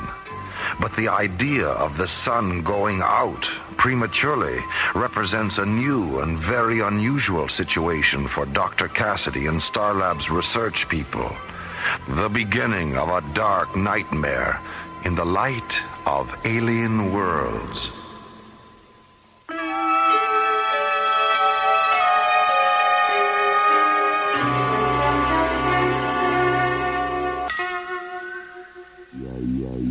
To those aboard Starlab, a shiny rotating observatory high above Earth, the sun seemed to be going dead. Radio telescopes reveal a once fiery sun darkening. Research Director Mara Cassidy contacts the International Space Authority. This is the ISA, Dr. Cassidy. Are you there? Yes, Commissioner. We've had a 20-degree temperature shift in the last hour in the Sahara, Ma. Satellite charts show glacier movement at the poles. It looks like an eclipse. What the hell's going on up there? We don't know exactly what's happening yet, but our Mycroft computer terminal shows readings that indicate the sun is losing electromagnetic energy at a rate greater than normal. We may be headed for a gravitational collapse. Pardon me, Dr. Cassidy. The mass proximity indicator is registering... Not now, Tim. I've got... Dr. Cassidy, are you setting up solar radiation scanning? What? Solar scanning? Yes, we're working on it, sir. Tim, have communications patch Mycroft through to the ISA computers. Right. Commissioner White, I'm having our computer tech supply your office with a duplicate of our current information tapes. You'll have everything we've got shortly. Yes, Doctor. My terminal is receiving it now. Hey, is this right? It can't be. I'm afraid so, Commissioner White. We've got about 60 hours before the sun reaches singularity and Earth freezes solid. What can we do to help? Well, first of all, we need you to send an SCT up here right away. We need to make a house call. Well, the only space exploration team I've got for immediate launch that can handle this is Delta 1. Delta 1? Oh, wait a minute. That's Graydon, right? Captain John Graydon? And Buddy Griff, that's right, Ma. Oh, no, Commissioner. Isn't there anyone else you could send us? I'm sorry, Doctor. That's the team. We'll launch immediately. Their ETA is 3 hours, 10 minutes. Keep us informed, Ma. Out. Yes, sir. We'll keep you informed. Out. Dr. Cassidy, what's wrong? I can't believe they're sending Buddy Griff up here. They might as well let the damn sun go out. Delta 1, SCT command. Report to ISA pre-launch immediately. What? Oh, we just got in. Boy, you can't get a spare minute anywhere anymore. Oh, come on, Captain. Let's just finish this hand, huh? Oh, we better pass for now, buddy. We better get down there. Pass? The man's 18 in back of me. I got a hot 21, and he says pass. It's just a game. We can pick it up later. It's just a game. I'll say it's just a game. All right. ISA says jump, and Captain John Graydon jumps. That's how come you're a bloody hero and I'm just a lover. And that's the story of your life, right, buddy?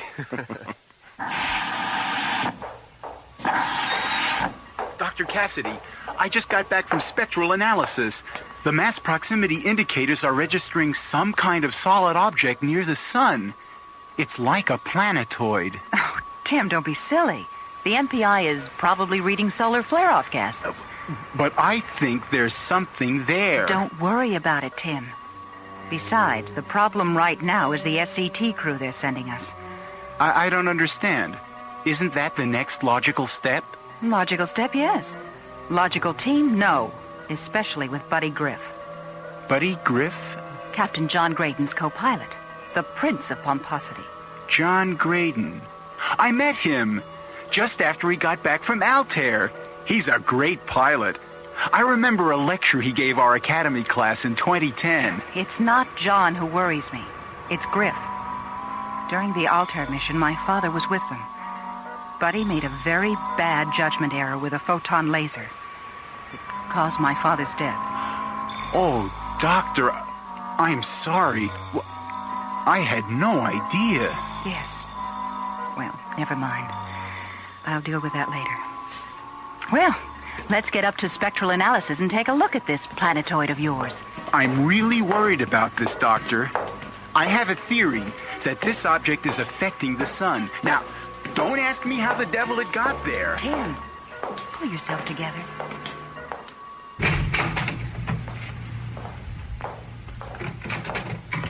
Hi, fellas. Graydon. Commissioner White. Griff. Hey, ¿qué pasa, Chief? Listen, men, we've got problems with the sun. Heavy solar activity that needs some first-hand observation. You'll be briefed on Starlab by Dr. Cassidy. Starlab, huh? That's right. They're expecting you right away. You'd better get over to launch control now. Wait, have I got time to get some cigarettes? Come on, buddy. Let's go. Lock tanking secured. Box tanking secured. Delta 1, you are cleared for launch. 2030 Zulu. Your trajectory is 010 degrees. Market control, 010 degrees. Give my regards to Earth Control. 5, 4, 3, 2, 1.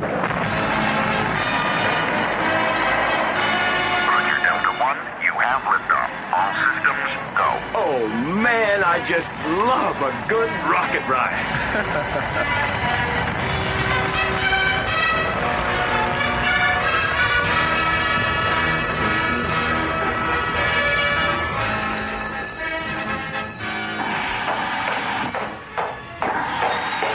ISA Launch Control reports Delta 1 liftoff, Dr. Cassidy. Their ETA is a little less than 2 hours. All right, Tim. Keep me informed. Yes, Doctor. There's more data coming in on the mass proximity indicator. What do you mean? Instruments show a planet-sized mass does exist. It's roughly on the same plane of the ecliptic, someplace inside the orbit of Venus. A planet? In the orbit of Venus? You're crazy, Tim. I realize it sounds bizarre. Look, Tim, we both checked the radio telescope reports from spectral analysis. There were no visible signs of any planetoid. Well, there must be something wrong with the MPI. Have the technicians CompuScan the circuits. But, Dr. Cassidy... And when Delta 1 docs, bring them to my office. Yes, Doctor. As the sun's unusual activity continues, Starlab researchers work around the clock to unlock the mystery. Tim has found a clue which Dr. Cassidy believes to be a fluke. Computer error? Maybe. But what Tim may have found could be the first sign of alien worlds.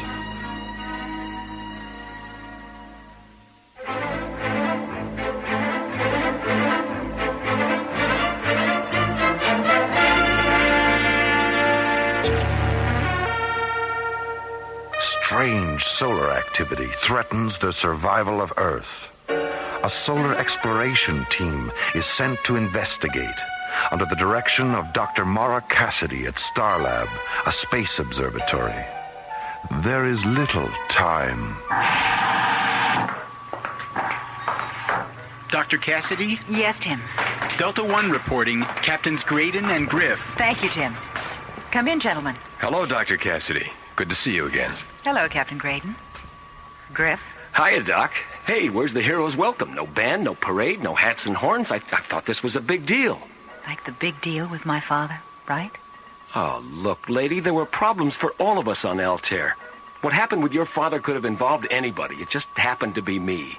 That's right, buddy. It just happened to be you. All right, you two, enough of this. We've got work to do. Can you tell us why we're here, Doctor? Well, you've observed the unusual solar activity during the past few hours. Yes, of course.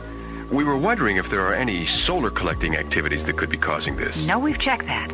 There's something going on with the sun itself. That's why we need you, to take pictures and run solar tests close up, before it goes dead. Dead? The sun? Oh, Doc, you've been out without a spacesuit too long. That's impossible. No, I'm afraid it's not impossible, buddy. Watch the computer terminal. Tim? Right.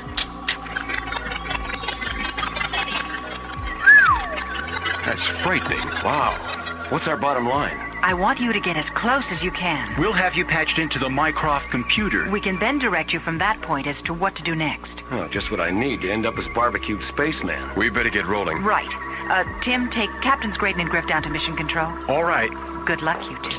We'll get the story for you, Maura. Yeah, and if you're real good, we'll sell you the rights. Bye.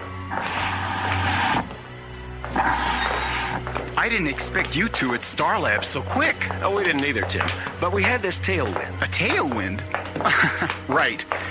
By the way, Captain Graydon, I feel I should tell you there's something out there by the sun. Oh, really? What do you mean, Tim?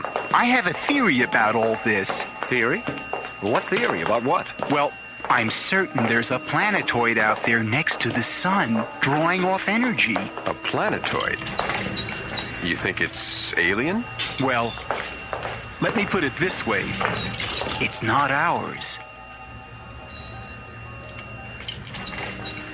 We haven't been able to track it visually because of the glare from the sun's rays, so I can't prove my theory yet. We'll keep an eye out, Tim.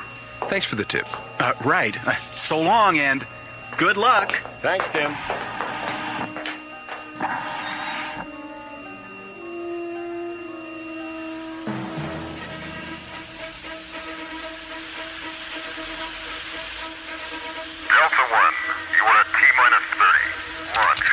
Roger, Starlab Control. T-minus 28 and counting. Delta 1, telecom computer lock, 775 megahertz. Our Mycroft data transfer is online. Channel 775 locked. Transfers online. Check. Starlab Control, we're on the grid. 5, 4, 3, 2, 1. Lift away.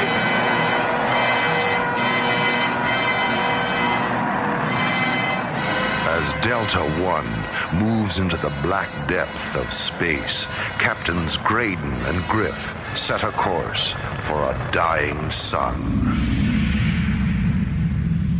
We're getting close. Is shielding operational? It is now, Captain. Delta 1, this is Starlab. We scope you at 214 degrees, bearing 030. We have visual radio telescope contact with you. MPI shows a planet-sized mass close to your present position. You are off course by 2.5 degrees.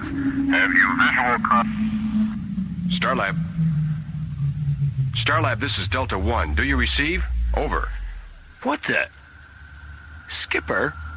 What's happening, buddy? Where's our power? The main rockets just went branchless. Flame out. We've lost our maneuvering power. The radio's gone, too. Fire retros. I am, Skipper. Nothing. They're like a plate of cold spaghetti. We're being pulled off course. The compass has gone berserk. What is happening? Buddy, what the devil is that? What? Where? Look. Over here, through the infrared viewing screen, off the port side. Where did that come from? It's huge. It's definitely not an asteroid. No, it's too spherical. Well, whatever it is, we're being pulled towards it. Look at the size of that thing. I wonder if that's what Tim was babbling about. You don't suppose... What, Captain? Never mind. That's the strangest looking thing I've ever seen. It's gotta be some kind of a giant vehicle.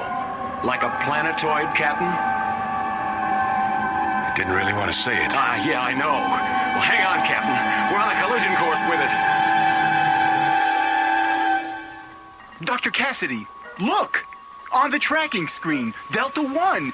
It's gone! What's happened to them? They vanished! Right off the screen, the scopes, the radios, everything. They're gone. I knew it! Keep trying to establish contact. We've got to locate them.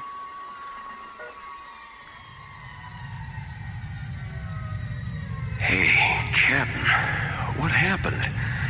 Who turned out the lights? Buddy, we're inside Tim's planetoid. What? Oh, man, I must have blacked out. Look, over there. An opening. That's where we must have come in. Hey, what's that? Something's outside the hatch door. I think we've got company.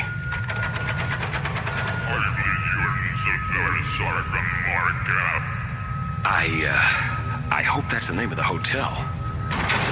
Disembark your craft. You are under Markup control. Do not resist. Guess we better do as he says, buddy. They look pretty gruesome. Really? Alien beings. We've made contact with aliens. I am Gargon of the Markup Confederacy. Come with us! I'm Captain John Graydon, ISA Tero. Where are you taking us? I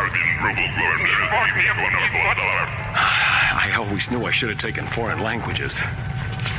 All right, don't get pushy. Get your claws off me.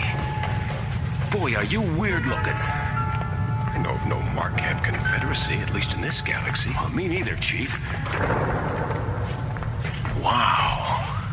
This must be the lobby. Commander Konar, we have intruders on Voltar. Intruders? By what reason do you come to Voltar? Well, Doc, you see, we really didn't plan on it. You might say we sort of fell into it, you know what I mean? Why do you approach Voltar sun miners? Sun miners? We're from Terra, Earth. We're not intruders. We're on an emergency mission. Our sun is dying. Captain, we've just stumbled onto the reason. I am Czar Konar, commander of the Markup Confederacy, 5th Galaxy of Tremion. You are intruders. Look, Commander Konar, we were pulled off our mission by you. You have entered forbidden space. Markup space. Markup space? What are you doing to our sun? We collect and store great energy from many suns. Yours is not the first. Yeah? Well, listen, you sun stealers. Earth can't survive without that energy. Then you shall perish. We take suns in many galaxies. It must be so for Markup existence. Hey, no way, you oversized tin termite. We're not gonna stand for this. Buddy, no, don't. Buddy, are you all right? It's all right, Captain. Run for it. I'll handle these things. Seize them. Run for it, Skip. Get out of here. Buddy, are you crazy? Run, damn it! In here. I'll duck behind the skirter. Okay, now, down this corridor. Through here. Oh, which ramp? That one, that's it. There's the ship. Oh, I could just manage to get... Shut up, Tero.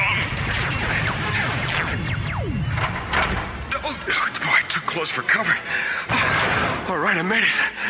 Oh, no. I sure hope that energy field is null. Come on, baby. Come on, fly, Delta One.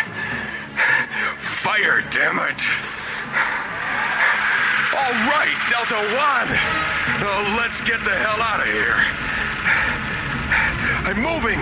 The force field is null. Good. Instruments show me clear. I'm through. I've made it. I can't believe it. Oh, no. Wait a minute. What's that pull? Oh, no. They've got a pressure beam on me. I've got to go FTL. Quick. Okay. I'm out of their orbit. Oh, wait. Buddy? What about Buddy? I've got to get back. I've got to get help. I can't just leave him there. Starlab Control, this is Delta 1. Come in, Starlab Control. Starlab Control. Starlab, thank God. This is Delta 1. I've been overtaken. We've been in contact with alien beings. Delta 1, where have you been? You've been off our scopes for an hour. The planetoid. Tim was right. It does exist. There are aliens. John Graydon uses every faculty to blast free of the Marcab aliens and return to Starlab. Call themselves Marcabs. Buddy's still inside. We've got to get him out. Thoughts of what he just experienced race through his mind at laser speed. It is imperative to warn Starlab and Earth. The threat is no longer theory. It is reality. Graydon and Griff have made contact with alien worlds.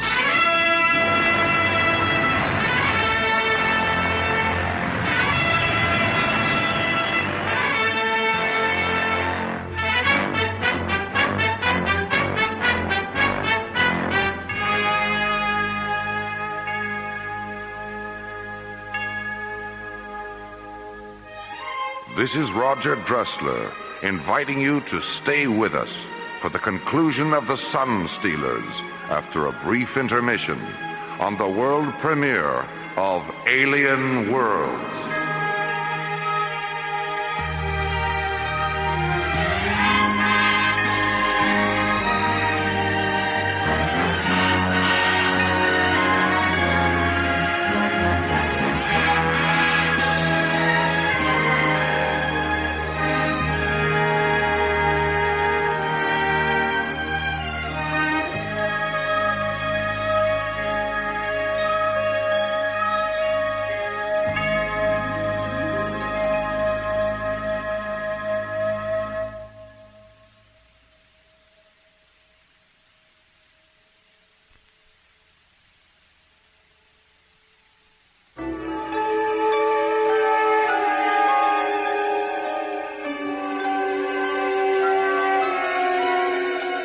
High above Earth's windy skies, 1,000 miles in space, the astronomical space observatory Starlab lazily drifts in orbit.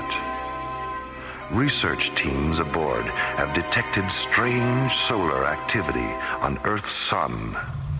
Space exploration team John Graydon and Buddy Griff are sent to investigate and face a bizarre encounter. We're being pulled off course. The compass has gone berserk.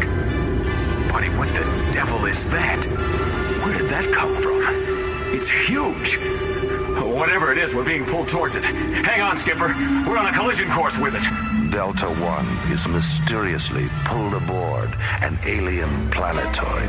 I am Zarkonar, commander of the Marcab Confederacy, 5th Galaxy of Tremion. You are intruders. Buddy, are you all right? Run for it, Skip. I'll handle these things.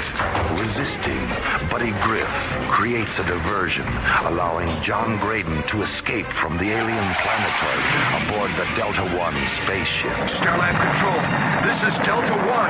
Come in, Starlab Control. Starlab Control, Delta 1, where have you been? You've been off our scopes for an hour. The planetoid. Tim was right. It does exist. There are aliens. I've been overtaken. John Graydon, shaken by the alien encounter, returns to Starlab in part 2 of the Sun Stealers on Alien Worlds.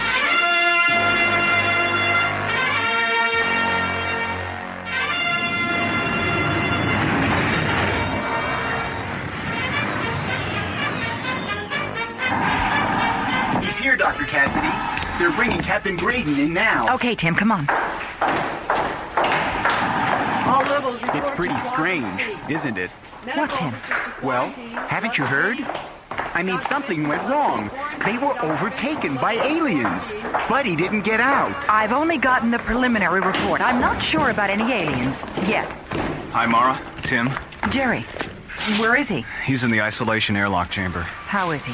Doc Benson says he'll be all right. Radiation levels are minor, but there's enough present to leave him in the capsule for at least an hour. We need to run a couple more tests. You can talk to him on the intercom. Good, Jerry. Tim, pull the Mycroft onboard computer tapes and begin decoding them. Better check over Delta One's flight recorders, too. Send all the information to the ISA. All right. John, thank God you're okay. Maura, we're not alone out here. Buddy didn't make it out. He's inside an alien planetoid. It's draining the sun's energy. Oh, take it easy, John. What's draining energy? The Marcabs. What? Oh, Maura, they're awful. Like insects, tall, very tall. I'd say maybe about 7 feet. Their bodies are black and shiny, claw-like hands, and large, radiating eyes. Good Lord. Buddy, what about him? Is he... About Buddy caused a diversion so I could escape. We've got to get back there and get him out. Well, of course, John. Dr. Cassidy, we have the ISA. We're feeding them to your televideo screen. All right. I hope they've got a lead on all this. We just got the reports. It's unbelievable. How's Graydon doing? He's here in quarantine, Commissioner White. Listen, I trust you've received the flight tapes by now? Yes, Ma. We haven't come up with anything solid yet, though. We're still trying to analyze all the information. But I'm afraid the computers at Jardel Institute have given us a new prediction. What are you talking about? Well, Doctor, according to them, we have less than 9 hours before the sun reaches a point of non-recovery. There's really not enough time for us physically to analyze and return you all that data. So what does that mean? Well, Ma, I'm afraid you're on your own. It's up to your people at Starlab to stop those aliens. Their eyes turn instinctively toward a dimming ball of fire hanging in space.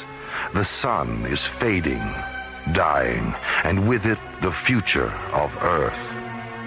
The hopes of a planet ride upon their shoulders as they prepare an opposition against alien worlds. The life expectancy of Earth has been reduced to 9 hours as our sun fades into obscurity. Alien creatures, revealed as the Marcab Confederacy, continue to drain our solar energy. Starlab Research Director Mara Cassidy, along with her assistant Tim and Space Exploration Captain John Graydon, are the only ones who can stop the Marcabs, if indeed they can be stopped. Oh, John. Well, come on in. Glad to see you out of quarantine. That makes 2 of us, Maura. How are you feeling? Much better, thanks. Good. Can you recreate for me just exactly what happened to you and Griff aboard Delta One? Well, we were within the ecliptic range of the sun about 5 minutes out, and we were getting ready for our first photo scan pass. Yes? All of a sudden, our radios went dead. Instruments, everything. We completely lost all power. Mm-hmm. Then we spotted this incredible object about 5 kilometers in diameter, metallic, black, with a large disc on top. And then? We lost control of the ship, and we were drawn into the object. We took about 6 Gs. Buddy blacked out. Next thing I knew, we were taken off the ship by the aliens that I told you about. They told us they were mining the sun's energy. But how? I don't know. Oh, Tim. Good. You've got the Mycroft report? What's wrong? You're white as a sheet. That thing out there is the cosmic wonder of all time. Tell me about it. What did you find? Well, the Mycroft computer came through like Captain Video. Solar depth sensors, heat generation refractions, course deviations, wavelength correlations, video scan of the planetoid. Tim, get to the bloody point. What did you find? Basic theory of electromagnetic energy, Dr. Cassidy. Electromagnetic energy? Yes, that's right. The alien planetoid is an electromagnetic field extracting ultraviolet radiation through infrared oscillation. Oh, wonderful. Oh, it means the Marcabs are drawing ultraviolet light energy and converting it to a form of electricity. That would explain the invisibility. The radiation creates a massive shield around them which blends with the sun's rays. Exactly. That's why only the MPI picked it up originally on the infrared screens. That's very interesting. That's not all. The tractor beam that pulled you into the planetoid was also magnetically energized. I see. Well, that would explain the compass going crazy just before we lost control. Wait. That's it. What? We haven't got much time. Tim, get over to the hydro lab. Have them assemble a 50-megawatt portable CMG. We'll use the Michelson interferometer principle. A counter-magnetic generator, of course. A beam splitter. Oh, brilliant, Doctor. I'll meet you two in the briefing room in 20 minutes. I think you two blew a capacitor in your brains. You've lost me. I'm just a space pilot.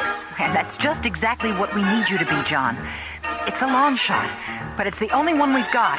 An 1880 theory that could put the Markabs right out of business. Come on. I'm going over to the lab. We need to get together Delta 1. We're going into that planetoid. If this works, John, we may be able to turn the Markab energy field back on top of them. If I can figure out a way to deactivate the pressor beam. Do you think you can get us back in? Yes, I'm sure of it. But we'll need some kind of an escort to create a diversion. I'll go up to Mission Control and recruit a few pilots from Stargazer 1. Okay. I'll meet you in briefing within half an hour.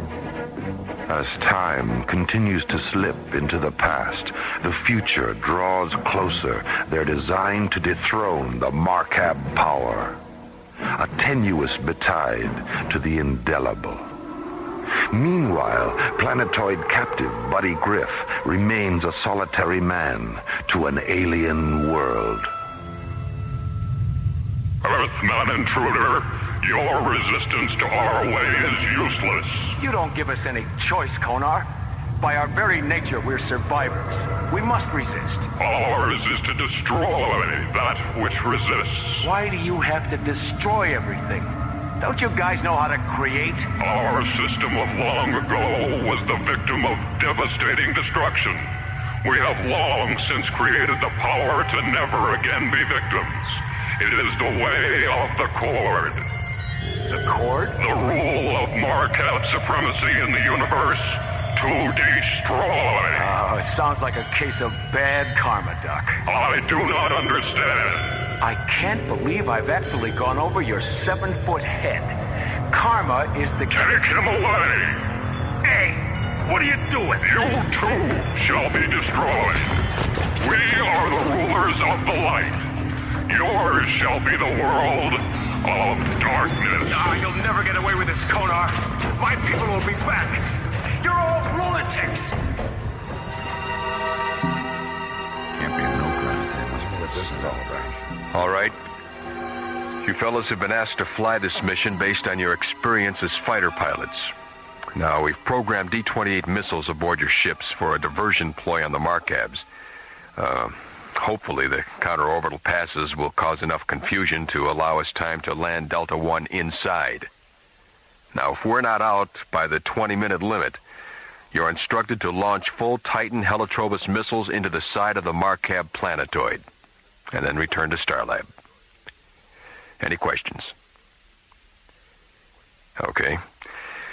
We'll launch in 8 minutes. Synchronized watches. 1,600 hours, 22 minutes, and 15 seconds. Mark. See you guys on the 50-yard line. As Starlab pilots prepare the final assault on the alien encounter, a galaxy clings to the hope of triumph on alien worlds.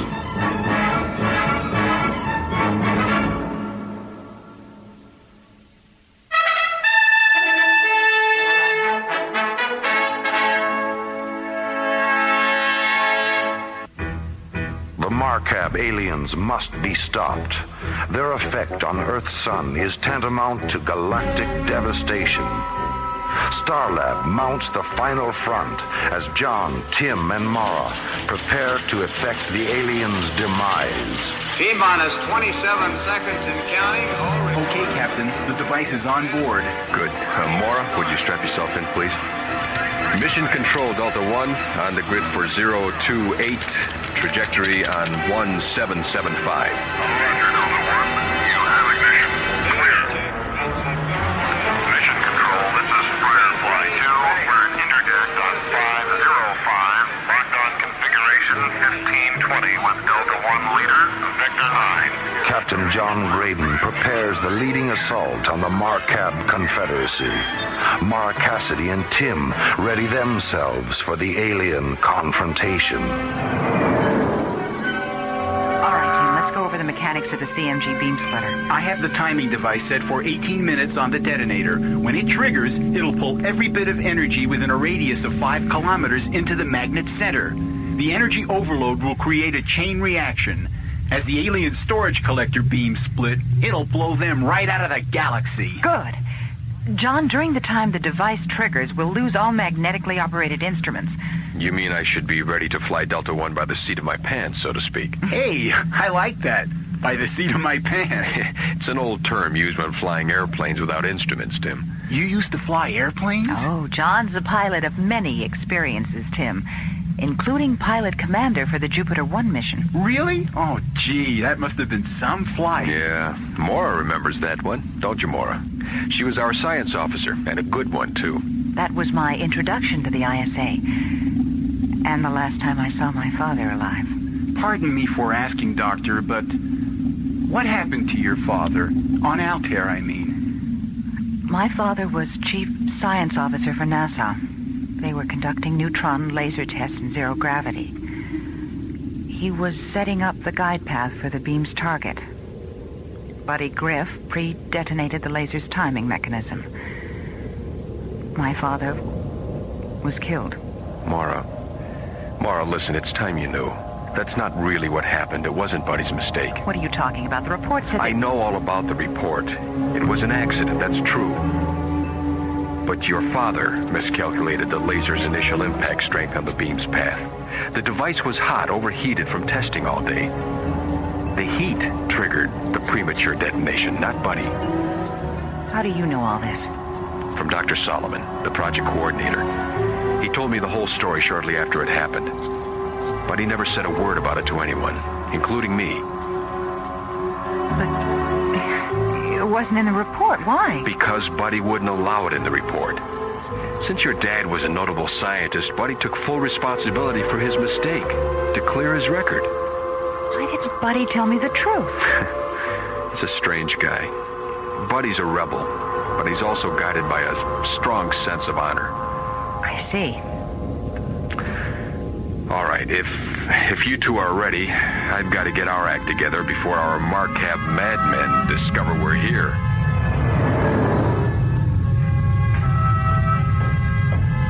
Commander Konar, enemy ships are approaching Voltar.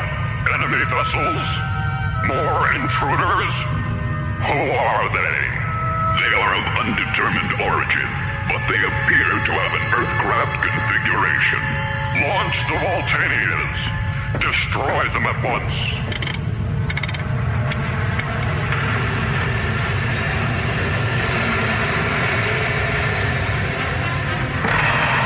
Interceptors launched on enemy targets. Closing. Captain, on the probe screen. Good eye, Tim. The Marcabs have obviously spotted us. This is Delta One leader to strike force. Okay, you guys. Looks like this is the 50-yard line.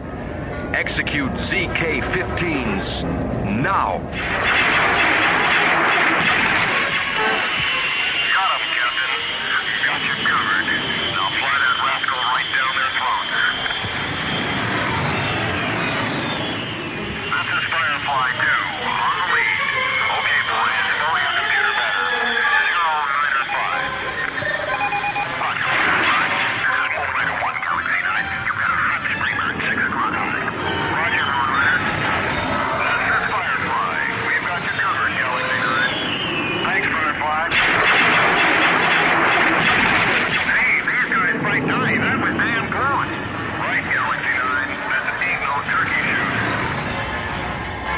Well, looks like you've got your diversion, Captain. Right. And there's the planetoid. Really is incredibly large. Oh, my God. Hang on. We're going down. Maura, I sure hope your rig nullifies that tractor beam. Tim, program the key code. 5513. Lock. Energize. Locked, Captain. We should be clear of any field wave. Good. So much for part one. Now all we gotta do is find the right place to sit down. There's to the opening. Radar configurations check out. Here's the coordinates given on the open side. Mycroft's computations are correct. I love you, Mycroft. Not bad for an expensive adding machine. Mycroft's a lot more than that, Captain. Just kidding, Tim. Hang on. We're setting Delta One right in that pigeonhole.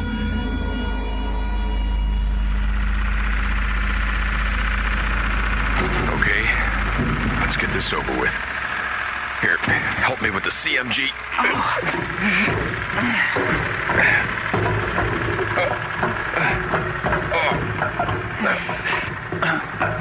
Okay. All right, you both have your communicators? Yeah. All right, Tim, you'll bring the CMG with me. Mora, you guard Delta One. And if you run into any trouble, you call us. You've got your lasertron, right? Right. All right, don't be afraid to use it if you have to. I'm ready, Captain. We'll set up the jamming device. Then I'm going to try and find Buddy. Okay, Tim, let's go. Good luck. Good grief. Did they have to make this thing so heavy? Oh, God, it's cold in here. This place is amazing. I've got to get some pictures of this interior.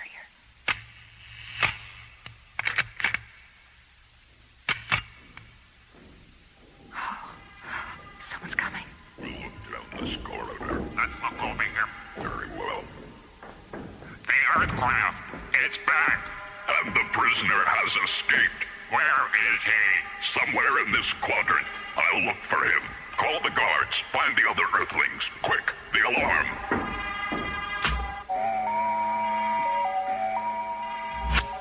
Captain Graydon. Come in. John. Yes, Mora. They know we're here. I just saw two of them. They said something about an escaped prisoner. That can only be Buddy. What do you want me to do? Check your locator. Make sure you don't get lost, and then go for it, Mara. Follow them. Be careful. If you find Buddy, call me. Okay.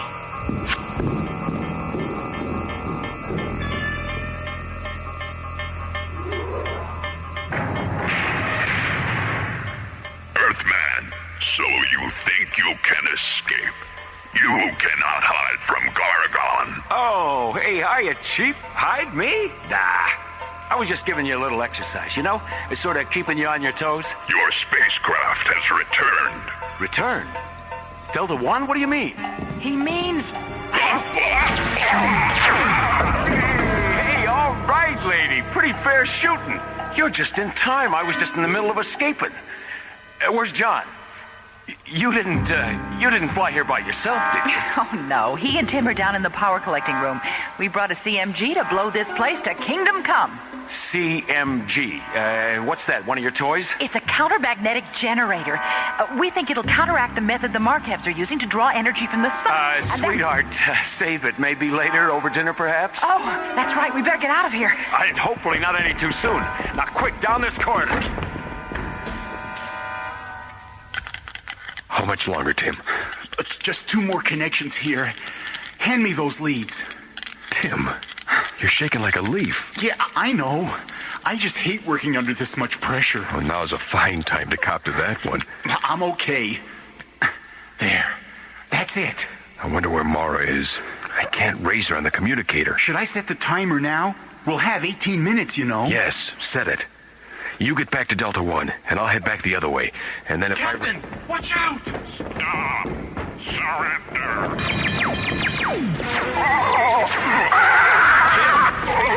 I never knew you had it in you. I can't believe I did that! All right, set the timer. Let's get out of here. Set! There they are! Stop them! Quick, Tim, this way!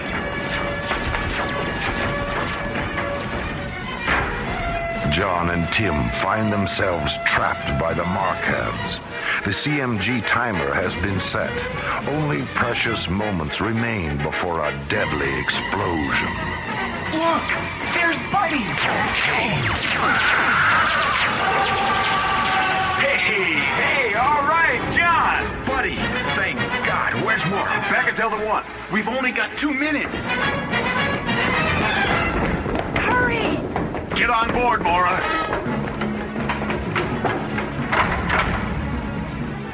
Okay, everyone. We're not out of this yet. Buddy, fire module 1. Right, Skip. I'll take the rocket guns and hold them off.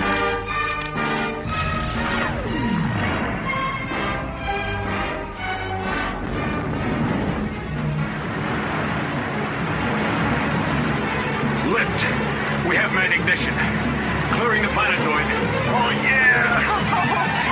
CMG detonation, 15 seconds. Telemetry 4+4. Stand by to hit faster than light speed. Check. FTL, primary ignition. 10 seconds to detonation. FTL, main power. Now! We're clear! We've made it! Oh, thank God! CMG detonation, 5, 4, 3, 2, 1. There they go. It worked! Of course it worked!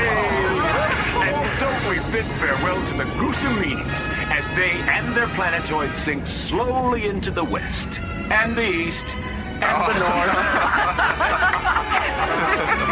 Together, a small group of people with tremendous courage and confidence have saved Earth from the threat of eternal darkness. The Marcab sun miners have been destroyed soon enough to allow the sun's own energy to regain its mighty power. The heroism of Delta One's mission has relieved a galaxy from the peril of alien worlds.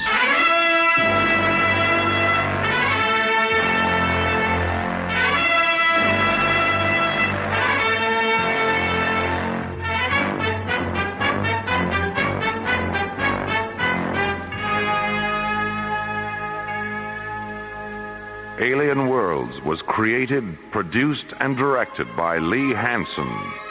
Associate producer, Jeff Allen. Music director, Tom Rounds. Original music by the London Symphony Orchestra, composed by Jim Kirk and Rich Fox. Story by Lee Hansen and Mike Odell. Alien Worlds starred Chuck Olson, Linda Gary, Bruce Philip Miller, Phil Diskin, Corey Burton, Bob Taylor, Graydon Gould, and Pat Paris. Our engineer was Stu Jacobs. Production coordinator, Erin O'Neill. Assistants to the producer included Johnny Krajewski, Lori Tyler, Sue Cohen, Randy Blotke, and Roger Helms. Technical consultant, Peter Sky. This is Roger Dressler. Thank you for joining us for the world premiere of Alien Worlds.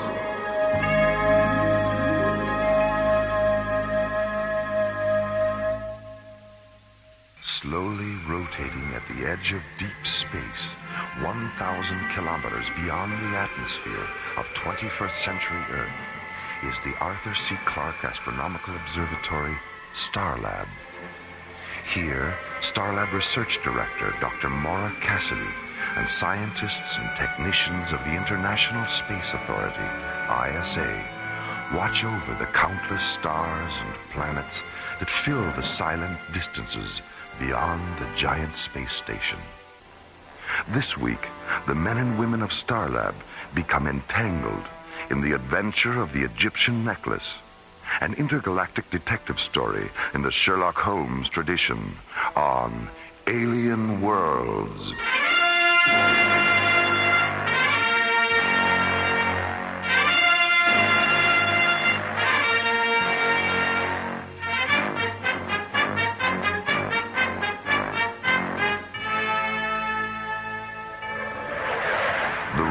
British Museum freighter Nile Delta, commanded by Captain Jack Lemus, is returning to Earth from the planet Thanatos. Aboard the freighter, the priceless King Tut exhibit, sent to Thanatos 2 weeks earlier as part of an interplanetary cultural exchange program. Nile Delta to Starlab Control. This is Starlab. Go ahead, Nile Delta. Is that you, Jerry?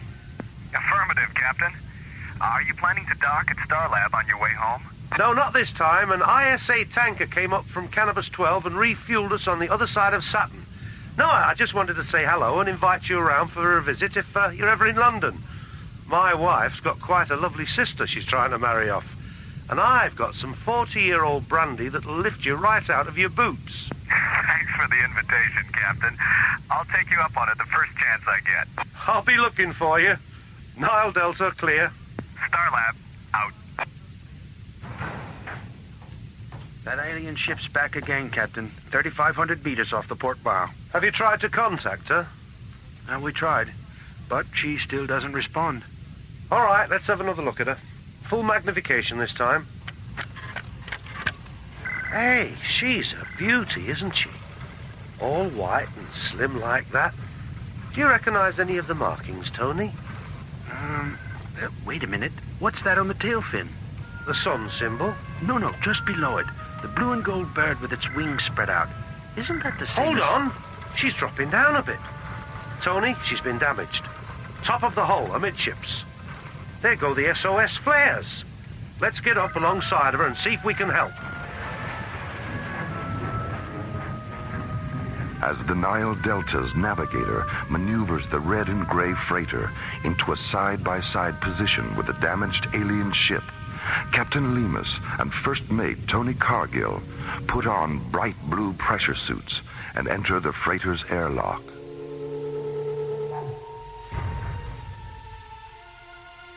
A moment later, an enclosed metal flex walkway slowly telescopes from the Nile Delta's airlock to an access hatch which has irised open in the hull of the fluorescent white alien spacecraft.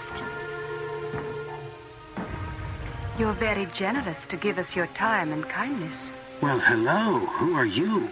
My name is Piratep. I'm glad you didn't abandon us. Yours is the only vessel we've seen since the accident. When did it happen? 3 days ago. And some of our mariners have been injured. Is there a healer aboard your vessel?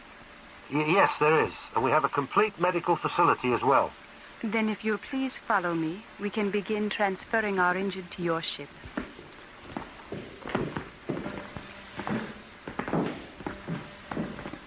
If you wish to remove your helmets, you'll be in no danger. We're oxygen breathers, too.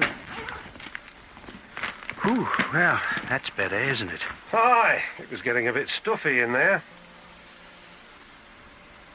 This is Amontef. Which of you is Captain Lemus? Well, I am. How do you know my name? We know the names of everyone aboard the Nile Delta. We also know it carries the afterlife treasures and mummified body of Tutankhamun. Your ship isn't damaged at all, is it? No, it isn't. Don't look now, Captain. But I think we've been set up for a little of the old smash and grab. What the bloody hell do you want with the King Tut treasure? It only has value on Earth. It's worthless out here. We don't want the entire treasure, Captain. Only the beaded floral necklace. It's not mine to give you. And even if it were, I wouldn't. I have a rule against being overly charitable to anyone who makes a fool of me or my friends. Come on, Tony, let's get back to the ship. Please, Captain, don't force me to use this weapon. A weapon? A tiny little thing? Let's get out of here, Captain. Amontef? Stop them, Piratep. Tony! Tony!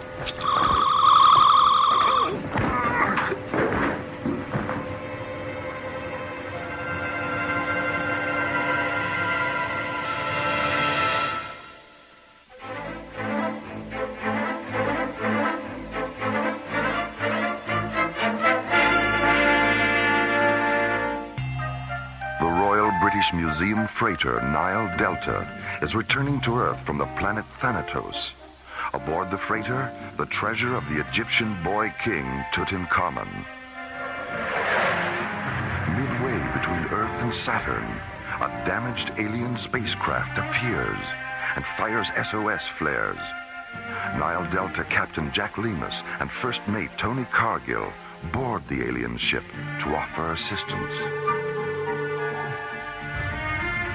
But inside, they discover they have fallen into a trap set by the aliens who want a beaded floral necklace from the King Tut treasure. An hour later on Starlab, Dr. Maura Cassidy and SET Captain John Graydon, not yet aware of the Nile Delta incident, enter the vestibule of Starlab's Visual Media Theater. John, how long has Buddy been in there? About 6 hours. 6 hours? What's he watching? The outtakes from Gravity's Rainbow? Oh, no, that was yesterday. Sunday, he sat through 5 old Stanley Kubrick films, and Monday it was a Daffy Duck festival. What he's watching today is anybody's guess. Maybe he fell asleep. Well, I wish he'd sleep a little faster. We're going to be late. Hi, Maura. Hi, John. Buddy. Buddy, didn't your mother ever tell you that if you watch too many movies, your face would break out and you'd go blind? Very funny. I think you've got that mixed up with something else, Maura. I do? What? I'll tell you later. Well, buddy, what'd you see today? The Guiding Light, All My Children, and Search for Tomorrow. They're television soap operas from the 60s and 70s. Soap operas? Why do they call them that? Were they musicals about people getting clean? Not exactly, Maura. They were mostly about people getting dirty. Dr. Cassidy, please contact the control bridge. Oh, we'll never make the lecture at this rate. Have they repaired the intercom terminal in the theater, Buddy? Well, it was working this morning. Be back in a minute. What did you think of those music tapes Ingrid brought back from Calabria? I was listening to one when I turned in last night. You know, the one with all the voices? The Hymn to the Vanished Canals? Yeah, that's it. And I fell asleep while it was still running, and I dreamed about kaleidoscope faces and stained glass animals all night. Incredible. Let's get up to the bridge. Something's happened to the Nile Delta.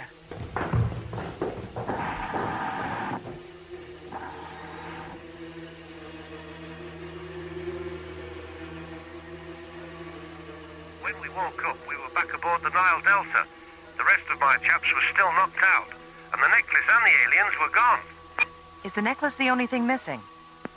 We don't know yet. We're still checking the manifest. Have you notified the museum yet? I'm going to do that just as soon as... Stand by, Starlab. Dr. Cassidy, our medical officer, Dr. Lomax, he's just come up from the cargo bay. He said the aliens opened the coffin, unwrapped the mummy down to the neck, and took a tissue sample from its face. A tissue sample? Is Dr. Lomax absolutely certain about that?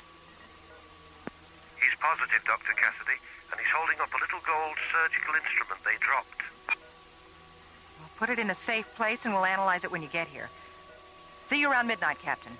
Starlab out. Nile Delta clear. Buddy, John, what do you think? Well, we've got about 9 hours before the Nile Delta gets here.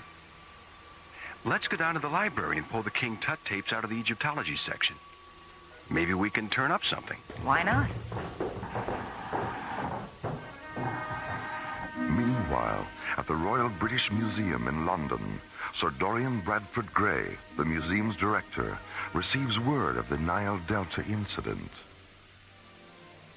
15 minutes later, Sir Dorian reports the incident to British Prime Minister Lord Henry Gladstone Baggs. Within the hour, Lord Henry enters Buckingham Palace and conveys the news to Her Majesty, Queen Victoria III. And what about the aliens who perpetrated this awful crime, Lord Henry? Does the Ministry have any idea who they are? I'm afraid we're still in the dark about that, Your Majesty. Hand us the royal pen and ink, Lord Henry, and some royal stationery, too. This incident requires the services of England's most famous consulting detective. Agreed? Oh, yes, by all means, Your Majesty, by all means. Now, let's see. From Victoria Regina the Third. Yes, Your Majesty. To Sonar T. Foom. Without any shadow of a doubt. My dear Mr. Foom, a matter of some urgency has arisen, which requires your immediate and undivided attention. Britannia. Meanwhile, in the heart of London's West End, Sonar T. Foom and his associate Dr. MacGuffin Drone are spending a quiet afternoon in their rooms at 221B Pennybaker Street.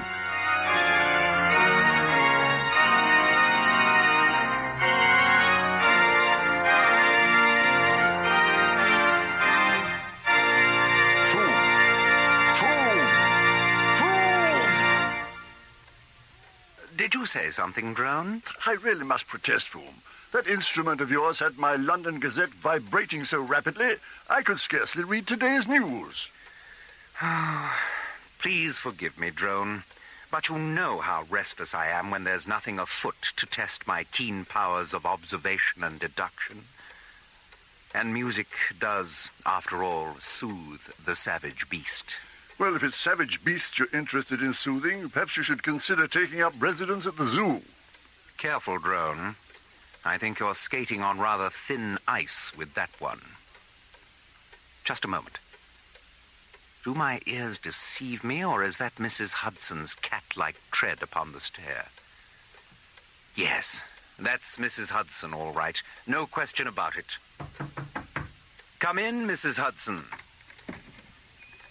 Why, Mr. Foom, how on earth did you know it was me? Elementary, my dear Mrs. Hudson. There are just the three of us in the entire house. The doors and windows are latched from the inside. Dr. Drone and myself are, as you can plainly see, here in this room, which left only you, Mrs. Hudson, unaccounted for.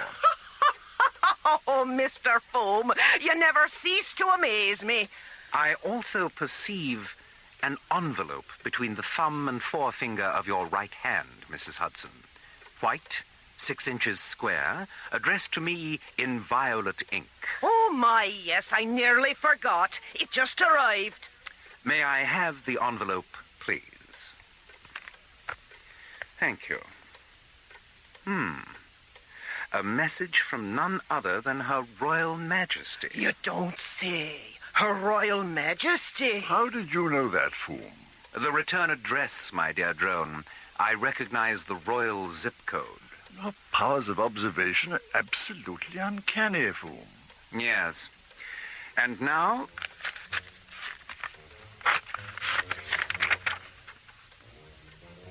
Egad, Drone.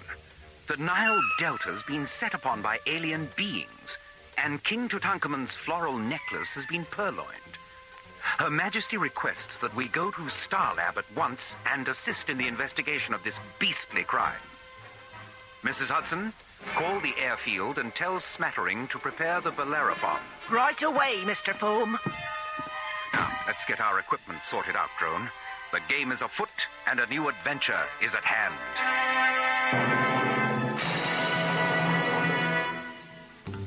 The Royal British Museum freighter Nile Delta is returning to Earth from Thanatos.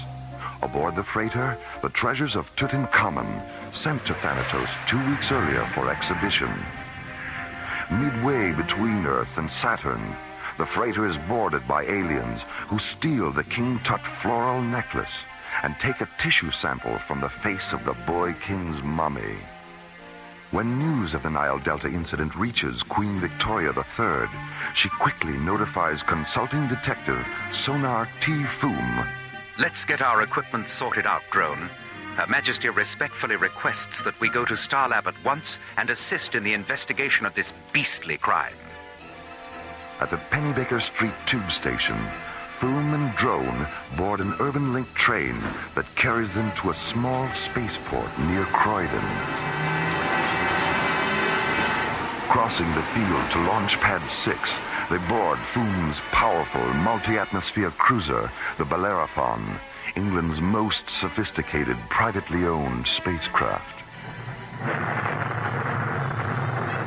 30 seconds later, the Bellerophon jets out over the gray waters of the English Channel, banks up into a glacier-like mass of white clouds, and rockets away towards Starlab.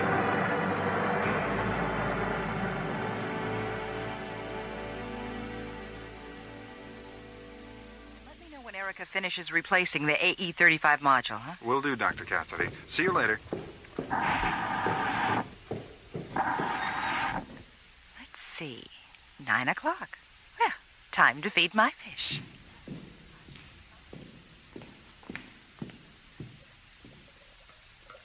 Hi, Winston. Hi, Emmett. Hi, Orpheus. Dr. Cassidy? Hi, Dorothy. Yes, Dorothy, what is it? I have a transmission coming through from ISA headquarters. It's Commissioner White. I'll take it here. Patch him through. Mara, I just received a transmission from the British Prime Minister. Sonar T. Foom is on his way up to help with the Nile Delta investigation. Good. I've always wanted to meet that man. When did he leave? Oh, about an hour ago. He should be docking in a few minutes. He and his partner officially represent the British government in this case, Mara, so give them all the help you can. All right, Commissioner. I'll keep you posted. Starlab out.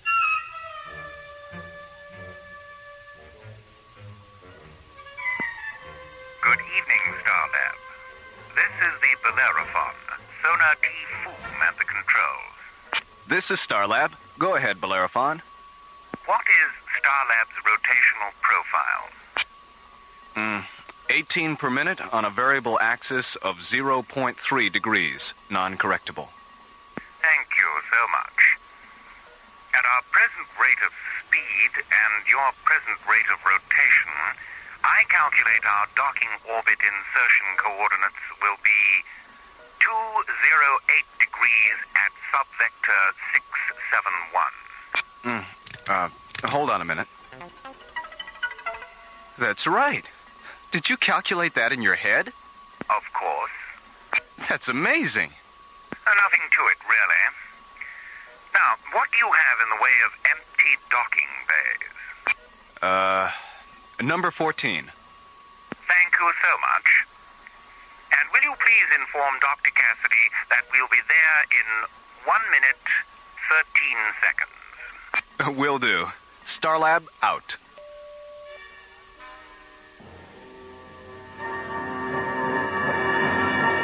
All right, Jerry. Have Polly bring them to my quarters as soon as they dock. Huh? Okay, Mara. Well, you two look more red-eyed than usual. Where have you been? We went back to the library after dinner and ran the King Tut tapes again. Did you come up with anything? Yeah. You know that blue and gold bird symbol Captain Lemus described? The one on the tail fin of the alien ship? Mm-hmm. We found one just like it on King Tut's ecclesiastical chair. What does the bird represent? Well, it's actually a sacred vulture, and it represents the goddess Nikhevet, a guardian of Upper Egypt and protectress of childbirth. When Captain Lemus gets here, we should run his visual scanner tapes of the alien ship against the library tapes to see if the symbols match. And if they do? If they do, we've concocted a pretty bizarre theory to explain why. I'm listening. Well, if the symbols match, and this is strictly hypothetical now, if they match, then maybe the aliens aren't aliens after all. Maybe they're Egyptians. Oh, come on, you two. Modern Egypt isn't capable of the kind of technology Captain Lemus described. That's the bizarre part of the theory, Mara. We're not talking about modern Egypt. We're talking about ancient Egypt. Good evening, Dr. Cassidy. Mr. Foom. Dr. Drone, welcome to Starlab. Thank you, Dr. Cassidy. Mara, please. And who are these gentlemen, Mara? Space Exploration Team Captains John Grayton and Buddy Griff. Oh, how do you do? Nice to meet you. I believe you were discussing the possibility that the aliens who boarded the Nile Delta might in fact be ancient Egyptians. Something like that, Doctor. It's a theory Buddy and John dreamed up. I think we're going to get on very well indeed, gentlemen. Dr. Drone and myself were discussing a similar hypothesis not more than 15 minutes ago. You were? Congratulations, Captain Grayton. Thank you, Captain Griff. Mr. Foom, with all due respect to you and Dr. Drone, I find it hard to believe that we're dealing with 3,300-year-old Egyptians. Not 3,300-year-old Egyptians, Mora, but rather the descendants of the high priests and priestesses who departed the earth following Tutankhamun's death. Departed the earth? How? The King Tut library tapes were full of references to skyships, Mora. Tell me, gentlemen, did your theory arise from Captain Lemus' description of the Nekhevet symbol on the tail fin of the alien ship? That and the way the aliens were dressed. Yes. Captain Lemus conveyed those very same descriptions to the museum. Fascinating, isn't it? All right, suppose these aliens are what you think they are. That still doesn't explain the theft of the necklace or why they took a tissue sample from the mummy. The necklace is a puzzlement, Mora, but the tissue specimen isn't. It has long been our contention that the Egyptian kings were preserved for only one reason, so that in future their tissue could be rejuvenated for the purpose of monocellular replication. Cloning. You mean you actually believe these aliens intend to duplicate Tutankhamun? Ancient Egyptian religion was completely devoted to the concept of life after death, Mara. Most scholars and historians still maintain that the Egyptian afterlife was simply an abstract journey through an equally abstract underworld. Dr. Drone and myself think otherwise. We believe the Egyptian underworld was a metaphor to describe the very real fact of physical immortality. Thou art standing before Ra, who cometh from the east. His duration of life is infinite. His limit of life is everlastingness. Become one with Ra, and be received into the land of eternal triumph. A verse from the Papyrus of Ani, the Egyptian Book of the Dead, telling of a journey into the regions of life everlasting, immortality, the most beautiful and mysterious of all alien worlds.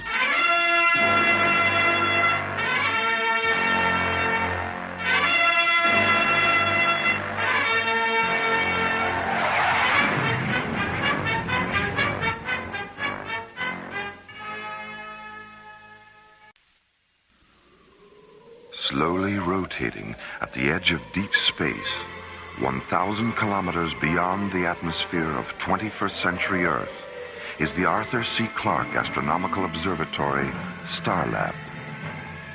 Here, Starlab Research Director Maura Cassidy and scientists and technicians of the International Space Authority watch over the countless stars and planets that fill the silent distances beyond the giant space station. Last week's episode began when Captain Jack Lemus, commanding the Royal British Museum freighter Nile Delta, notified Starlab that he was returning to Earth from the planet Thanatos. Aboard the freighter, the treasures of Tutankhamun, sent to Thanatos 2 weeks earlier as part of a cultural exchange program. Midway between Earth and Saturn, the freighter is boarded by aliens who steal the King Tut floral necklace and take a tissue sample from the face of the boy king's mummy. A tissue sample? Is Dr. Lomax absolutely certain about that? He's positive, Dr. Cassidy, and he's holding up a little gold surgical instrument they dropped. When news of the Nile Delta incident reaches Queen Victoria III, she notifies England's most famous consulting detective, Sonar T. Foom. Her Majesty requests that we go to Starlab at once and assist in the investigation of this beastly crime. Meanwhile, on Starlab, SET captains John Graydon and Buddy Griff research the Egyptology section of Starlab's library. Did you come up with anything? Yeah. You know that blue and gold bird symbol Captain Lemus described? The one on the tail fin of the alien ship? Mm-hmm. We found one just like it on King Tut's ecclesiastical chair. When Captain Lemus gets here, we should run his visual scanner tapes of the alien ship against the library tapes to see if the symbols match. And if they do? If they match, then maybe the aliens aren't aliens after all. Maybe they're Egyptians. A few minutes later, Sonar T. Foom and his associate Dr. McGuffin Drone arrive at Starlab, and when Maura tells them about John and Buddy's theory... I think we're going to get on very well indeed, gentlemen. Dr. Drone and myself were discussing a similar hypothesis not more than 15 minutes ago. All right, suppose these aliens are what you think they are. That still doesn't explain the theft of the necklace or why they took a tissue sample from the mummy. The necklace is a puzzlement, Maura, but the tissue specimen isn't. It has long been our contention that the Egyptian kings were preserved for only one reason, so that in future their tissue could be rejuvenated for the purpose of monocellular replication. Cloning. And now, the conclusion of the adventure of the Egyptian necklace, an interplanetary detective story in the Sherlock Holmes tradition on Alien Worlds.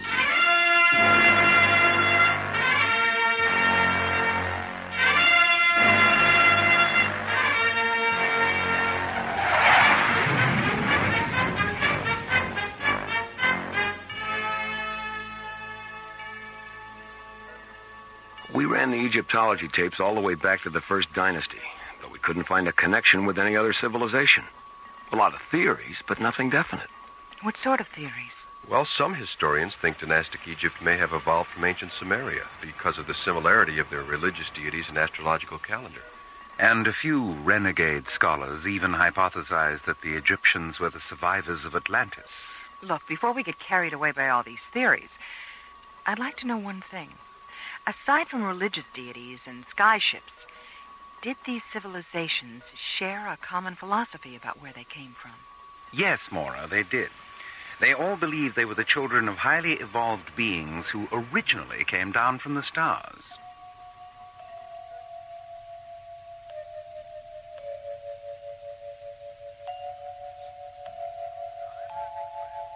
Limehouse Express to Starlab Control. The Limehouse Express? Where do people come up with these names? Who knows? This is Starlab. Go ahead, Limehouse Express. Good evening. It's Jerry, isn't it? That's right. Who are you? What's your position? My position is that I never state my position. What's the problem, Limehouse Express? No problem, Dr. Cassidy. Now, if you don't mind, I wish to speak to Mr. Foom. Does he know you? Oh, my, yes. He knows me very well indeed. I'm Professor Moriarty.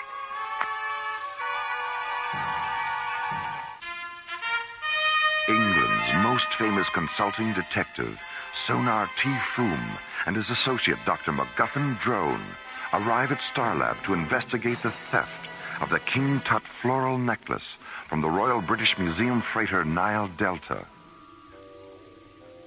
Half an hour later, Starlab Control receives a transmission from the Limehouse Express, a mysterious spacecraft that refuses to give its position. Have you tried to locate him with a tracer beacon? He's neutralizing our tracer beacon with a scrambler beam that he's transmitting along with his radio signal. He's too far away for the scanners to pick him up. Very clever, Moriarty. Very clever indeed. Nearly as clever as you, eh, Foom? Well, I wouldn't go quite that far, Drone. No, I suppose not. Open B channel, Jerry. Go ahead, Mr. Foom. So, Professor Moriarty, we meet again. Ah, my dear Foom, it's so good to hear your voice. Interplanetary crime is so boring without an adversary of your caliber. What exactly is on your criminal mind? I'm in the mood for a bit of cat and mouse with you, Foom. So I thought it might interest you to know that the Tutankhamun necklace is in my possession. And the aliens who took it are being held aboard my ship. You mean the Egyptians who took it, don't you, Moriarty? Very good, Foom, very good indeed. Well, I see by the old atomic clock on the wall that we've run out of time. I do, however, want to leave you with these inspiring words. Catch me, if you can. Limehouse Express, out. Limehouse Express, indeed. Why, does that name mean something? Moriarty's great-great-grandfather was the most cunning criminal genius of his time. His headquarters were somewhere in the Limehouse section of London. And like his great-great-grandson's spacecraft, the location of the old professor's headquarters was a constant source of mystery. If the Egyptians are working for Moriarty, why is he holding them prisoner? It just doesn't make sense. I think it's safe to assume that they were cooperating with Moriarty rather than working for him. It's obvious now that he was using them to get the necklace for himself. We're right back at the beginning, aren't we? The beginning? Of course. Maura, you're positively inspirational. I am? Indeed you are. Drone, I think it's time we contacted the museum and had a chat with Sir Dorian. Something tells me he knows more about the origins of this case than he thinks he does. Meanwhile, near Mars, the Limehouse Express, a huge metallic gray flying wing, moves into a parking orbit between the Martian moons of Deimos and Phobos. Imprisoned in a storage compartment near the flying wing's hangar bay are Piratep and Amenhotep, the two extraterrestrial Egyptians responsible for the theft of the necklace. It was foolish and undignified, Amenhotep. The two of us sitting in Sir Dorian's office, wearing those absurd Earth costumes, trying to deceive him the way the professor eventually deceived us. Perhaps we can still redeem ourselves. It is apparent from the way the professor talks about this man Foom that they are deadly enemies. If we could reach Starlab and explain to Foom why we need the necklace, he might be sympathetic. But we'll never reach the hangar bay without a weapon. We have a weapon, Piratep. A photon pistol. I hid it in my boot as our ship was being taken aboard. Then you knew the professor was manipulating us. He's coming, Amenhotep. Hide the pistol. Well, how are the children of the sun this evening? Why have you brought the necklace here? I'll be taking it to Anshar in a few hours, and I thought perhaps you'd like to have one last look at it. Be very careful with it, won't you, my dear?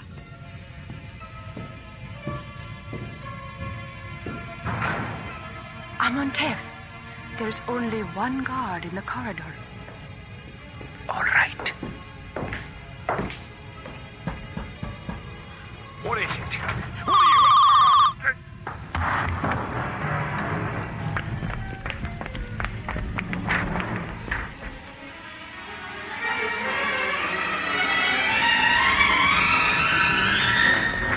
Take the necklace into the ship. I'll open the launch doors.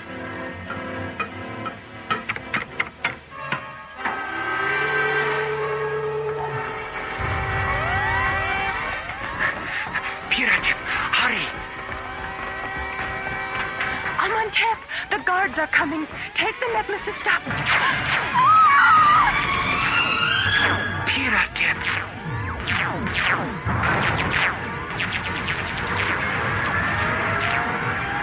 Stop him, you fools! He has the necklace!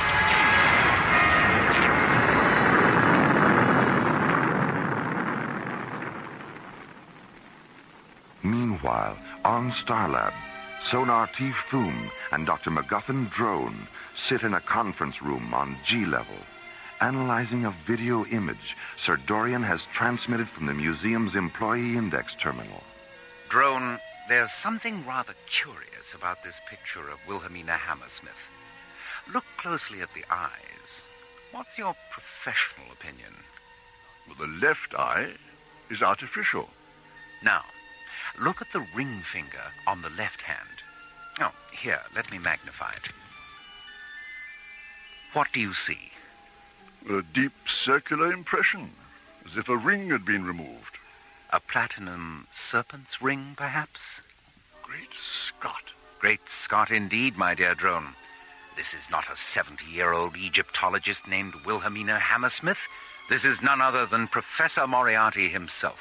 What an extraordinary masquerade. Yes. Wearing this disguise, Moriarty appears at the museum and presents false credentials. Impressed with these documents, Sir Dorian gives Moriarty a post in the Egyptian Antiquities section. And it is here that he learns the highly confidential facts of the Nile Delta's Thanatos schedule. Didn't Sir Dorian say that this Hammersmith woman was in his office when the Egyptian couple was there trying to buy the necklace? Yes, and 2 days later, Wilhelmina Hammersmith Moriarty resigns, and the Egyptian couple are never seen again. Now, let me see. The two Egyptians who boarded the Nile Delta are obviously the same two who were in Sir Dorian's office. When they leave the museum, Moriarty follows them.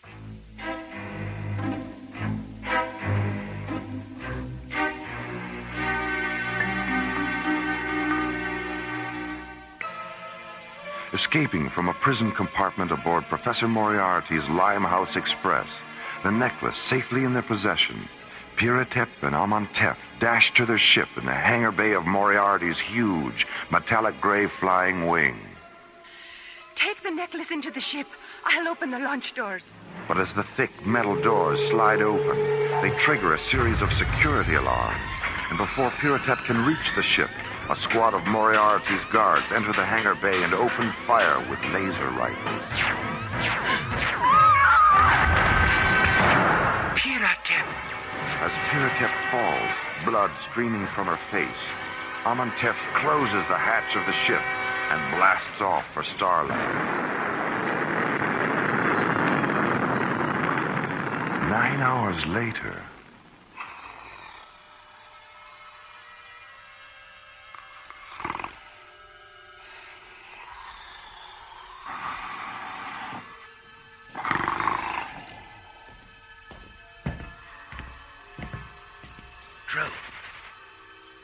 Drone, wake up. Fool. Is it time for breakfast already? I've just been having a chat with a very interesting and charming Egyptian gentleman. I thought you might like to meet him. What on earth are you talking about? The Egyptian ship, my dear Drone. It docked 20 minutes ago. You're pulling my leg.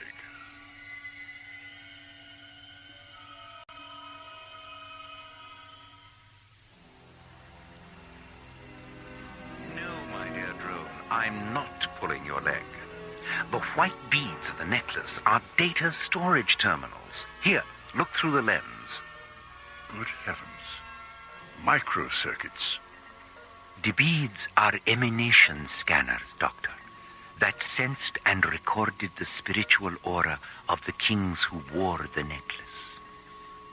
The necklace was brought to Earth by our ancestors and passed from dynasty to dynasty in the hope that it would one day be worn by a spiritually perfect king. A king who would then be replicated and given immortality. Tutankhamun is that king. Look, you said you didn't know King Tut's tomb had been discovered until just a few weeks ago. How did your people lose track of its location in the first place? The last Egyptian dynasty ended with the death of King Nechneb. When he died, the necklace was sealed in his sarcophagus. 1 year later, on the first day of the new solar equinox, our ancestors returned from Naheshem in a ceremonial funeral ship. As the ship orbited Earth, an inner circle high priestess went down in a small lander. She recovered the necklace, analyzed the white beads, and saw that of all the recorded spiritual auras, Tutankhamun's had been the most perfect and powerful. Placing the necklace in Tutankhamun's tomb, she returned to the lander, contacted the ship, and reported that it was Tutankhamun who would be given immortality.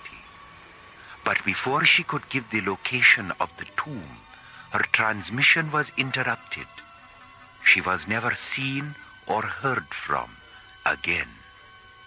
Limehouse Express to Starlab. I'll talk to him, Mora. Well, if it isn't the notorious Wilhelmina Hammersmith. Don't be tiresome, Foom. I know Amenhotep is there. We tracked his ship. Now, as you said earlier, let's get down to cases. Piratep is alive and sealed in an airlock. If you don't return the necklace, I'll decompress that airlock and kill her. I see. How do you want us to proceed? Dr. Cassidy and Amenhotep will deliver the necklace in an unarmed ship. Amenhotep knows my location. And Foom, Don't try any of your tricks. Decompression is a singularly horrible way to die. What are you going to do, Foom? Elementary, my dear drone. I'm going to beat Moriarty at his own game. Amontef, come with me. I'd like to have a word with you in private.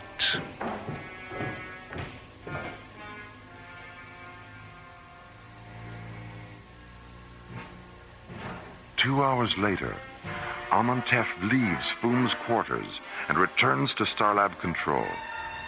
From there, he and Mora descend to Launch Bay 15, board the Deep Space Laboratory ship Octavia, and blast off for the Limehouse Express.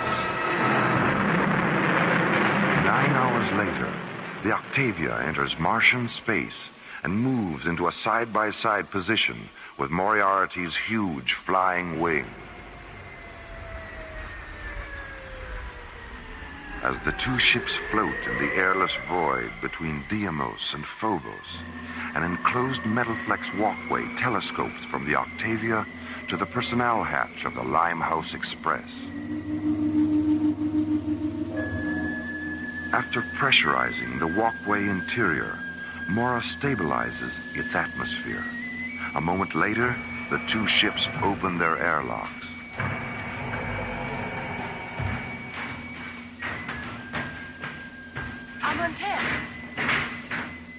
Piratep, your forehead.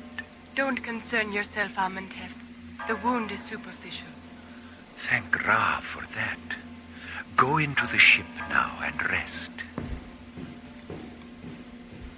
You're very pleased with yourself, aren't you, Professor? And why shouldn't I be?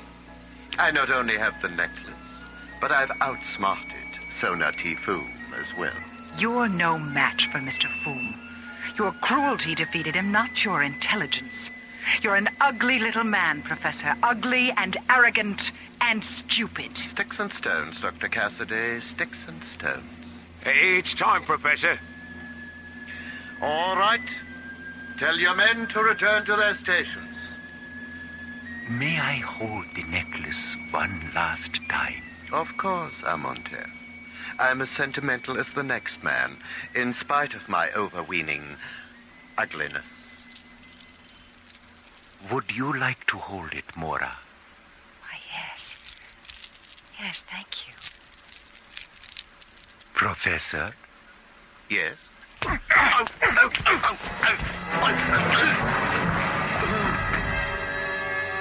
Amontef!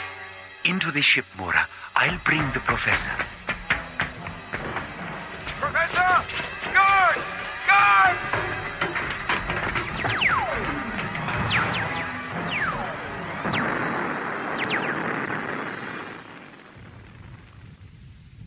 Hold his wrists a little closer together, Amontef.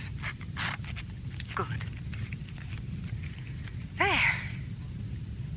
Watching you walk into Jastro prison is going to be a pleasure, Professor.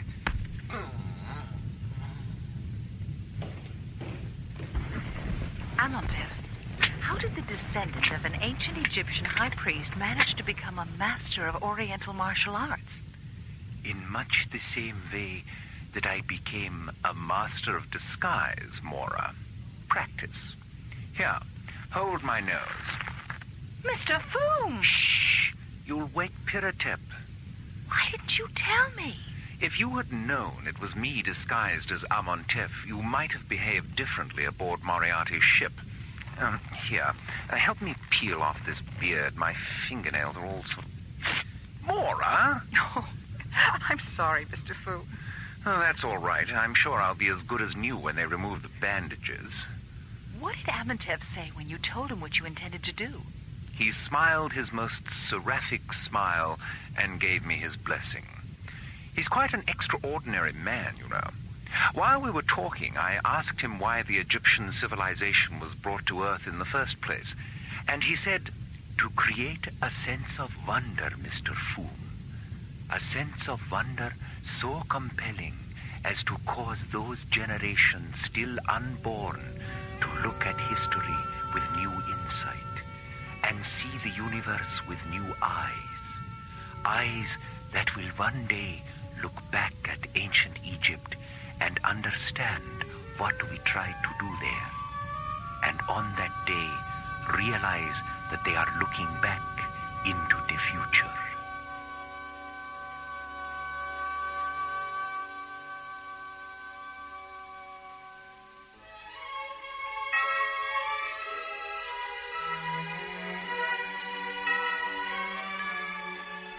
The Adventure of the Egyptian Necklace was written by Ron Thompson and starred Linda Gary, Chuck Olson, Bruce Philip Miller, and Corey Burton, with special guest stars Philip Clark, John Abbott, Lester Fletcher, Carol Bilger, and Joe Baker.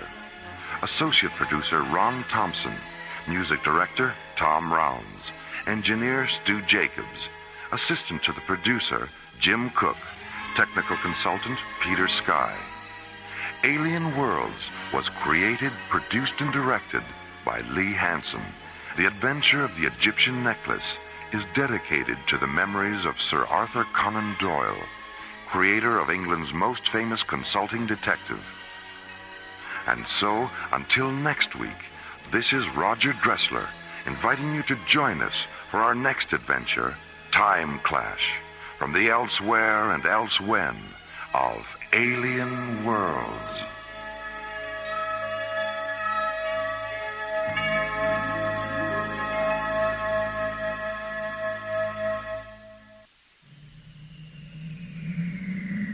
Slowly orbiting at the edge of deep space, 1,000 kilometers beyond 21st century Earth, is the Arthur C. Clarke Astronomical Observatory, Starlab. Here, Starlab Research Director Maura Cassidy and scientists and technicians of the International Space Authority watch over the countless star systems that fill the universe.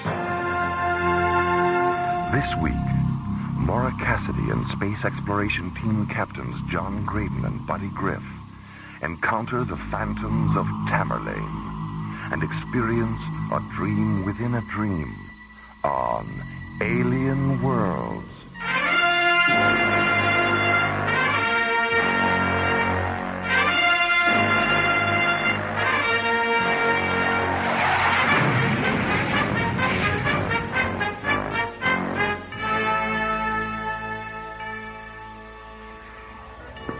Starlab Control.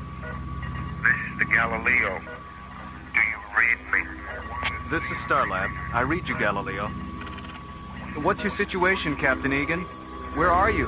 We're 200 kilometers out at Vector 205. And this isn't Captain Egan. It's Lieutenant Becker.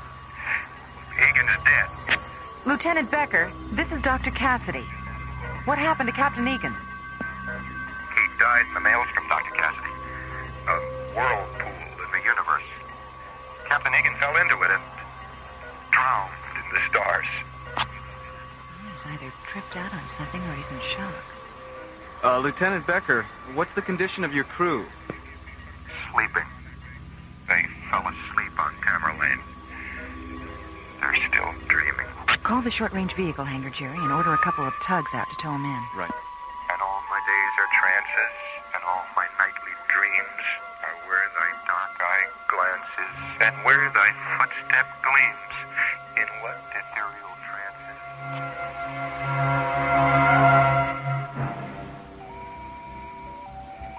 Attention all SRV personnel. This is a priority rescue alert. Prepare 3 Magnum-class tugs for immediate launch.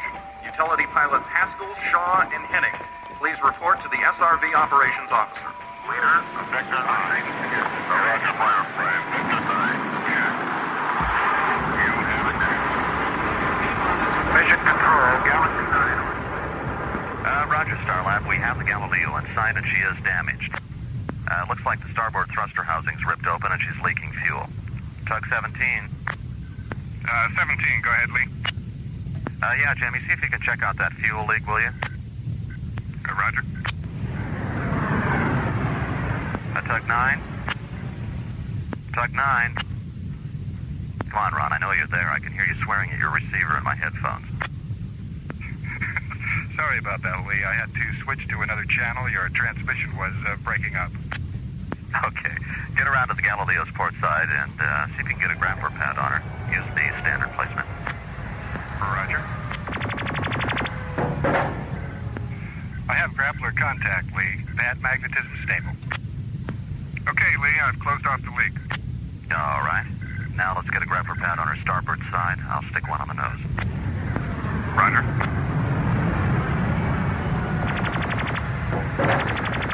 Okay, you guys, let's haul her in.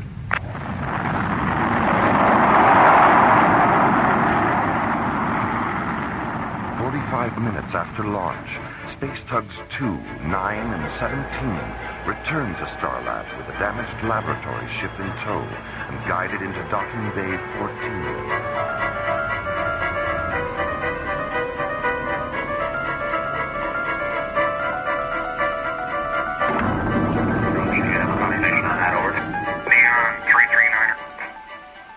Attention all B-level medical units. Report to Docking Bay 14 and stand by for incoming casualties.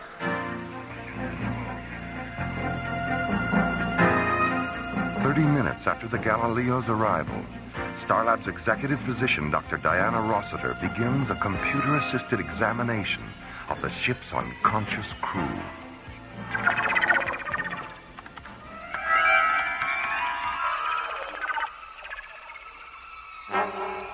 Three hours later, Starlab's Mycroft computer completes its analysis of the examination. Look at the waveform patterns here on screen 3. These are the electroencephalograms of the Galileo's crew. You notice anything unusual? Looks like the same EEG repeated 10 times. That's right. And not only are their EEGs identical, they all have the same pulse rate, temperature, respiration, and dream state eye rhythms. Really? I don't know what happened to them, Maura. But they're all dreaming the same dream.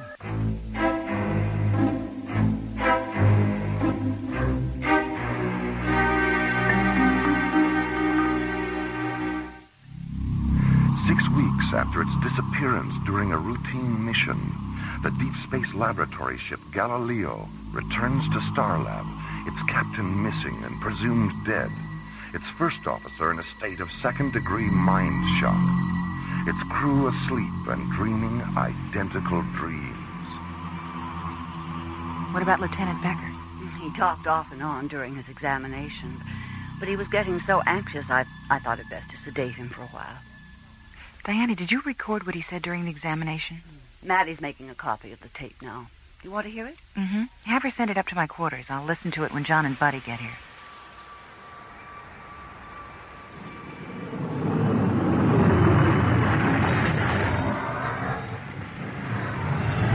Solaris to Starlab Control. This is Starlab. Go ahead, Solaris. We've picked up some time, Jerry. Our revised ETA is 4 minutes, 13 seconds. 4 plus 13, roger. Okay, John, your revised docking orbit insertion coordinates are 196 degrees at subvector 20 Alpha, Docking Bay 9. See you in a few minutes, Jerry. Solaris out. Starlab clear on ITS channel 096. You have that look on your face, buddy. What are you thinking? Remember what Maura said about Lieutenant Becker? You know, that verse he quoted when she asked what happened to Frank? Yeah? What about it? Well, it's part of a poem by Thackeray or Tennyson, one of those guys. It's from that period, anyway. I know I've either heard it or read it. Wait a minute. Ingrid read it to me. Solaris to Starlab Control. This is Starlab. Stand by. Go ahead, Solaris. Jerry, patch me through to the library. I have to talk to Ingrid. Roger. Stand by.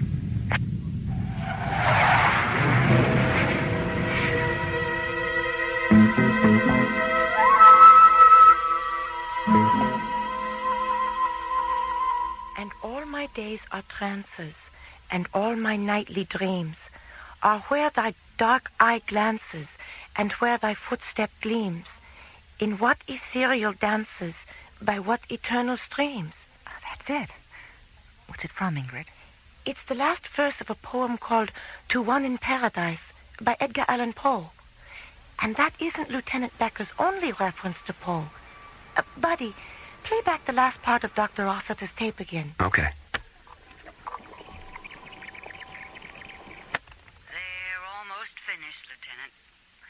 Now look into the was always dark.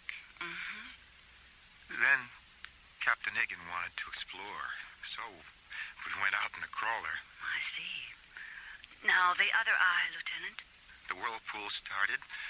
I got scared and I jumped out of the crawler, and it was swallowed up in the Maelstrom. I didn't mean to leave him there. I know you didn't, Lieutenant. My hands. When I look at my hands, I see sand. Grains of golden sand. How few, yet how they creep through my fingers to the deep. While I weep. While I weep. No, lie down, Lieutenant. Come, that's right. Now, I'm going to give you something to make you feel better. Well, anyway, the whirlpool he mentioned coincides with one of Poe's short stories, A Descent into the Maelstrom. And the reference to grains of golden sand? A poem Poe wrote in 1847 after his wife died. A dream within a dream. Mora. What is it, Jerry? You better get up here. I have a transmission coming through on the Mayday frequency. It's Captain Egan. Egan? How can that be? We're on our way, Jerry.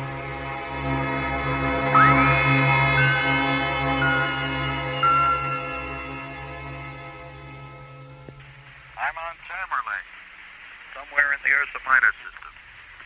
The exact coordinates are on the Galileo's flight recorder. What about the whirlpool, Captain? An illusion, a dream, like everything else around here. What's your situation now, Frank? Well, the batteries here in the crawler are about gone, so this will have to be my last transmission. And I have rations for 2, maybe 3 days. Get me out of here, buddy. I don't think I can... Captain Egan? Captain Egan? That's it. We've lost him. Ingrid, is Tamarlane connected to Poe? It's one of his most famous poems. What's it about? Love, life, death, rebirth, the entire spectrum of physical and mystical experience. Call Docking Bay 14, Jerry. Tell Simon to disconnect the Galileo's flight recorder and take it to the Solaris. Okay. Ingrid, go back to the library and pull everything you have on Edgar Allan Poe. Hard copies, sleep tapes, microcards, everything. Then meet us at the Solaris. Am I going with you? You certainly are. But why? Because what happened to the Galileo might happen to us. And since this whole incident is somehow connected to Poe, what you know about his work might be our only protection. Okay, let's get busy. At 13:30 hours, 40 minutes after receiving Captain Egan's transmission, Mora and Ingrid entered Docking Bay 9 and joined John and Buddy aboard the Solaris.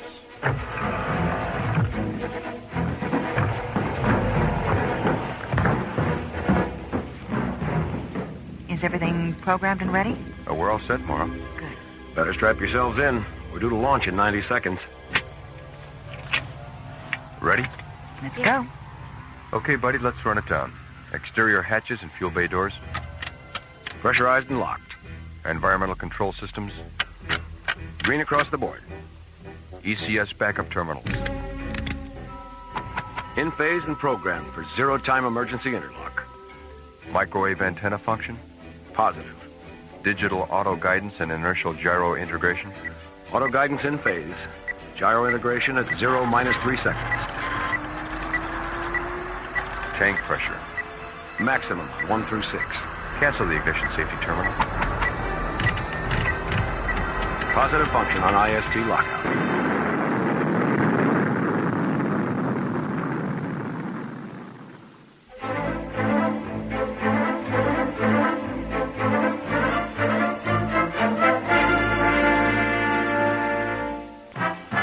48 hours after launching from Starlab, the Solaris penetrates the Ursa Minor star system, a constellation filled with glowing stellar dust and brilliant star clusters, a constellation dominated by the second magnitude binary star, Polaris.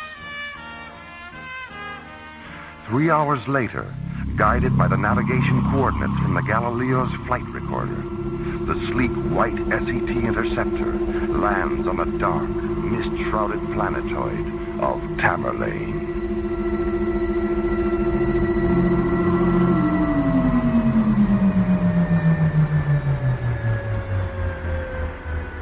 Open the visual scanner ports, buddy. Let's have a look at this place. Okay.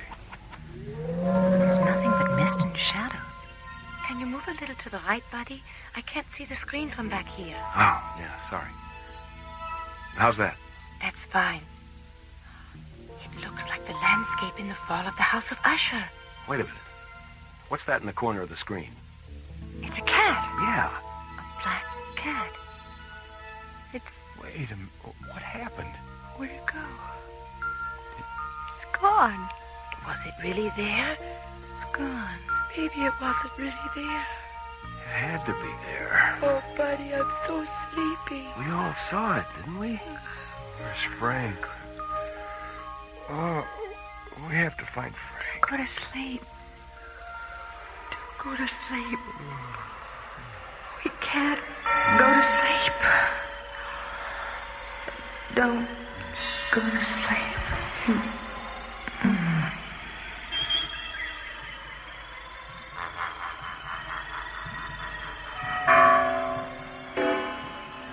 Hear the tolling of the bells, iron bells. What a world of solemn thought their melody compels. Hear the loud alarm bells, brazen bells. What a tale of terror now their turbulency tells.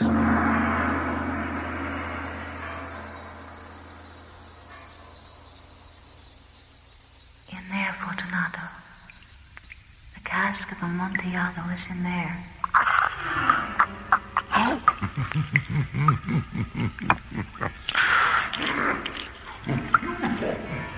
For the love of God! I forced the last stone into position and plastered it up. Against the new masonry, I re-erected the old rampart of bones. For half a century, no mortal has disturbed them. Rest in peace, Fortunato. Requiescat in pace.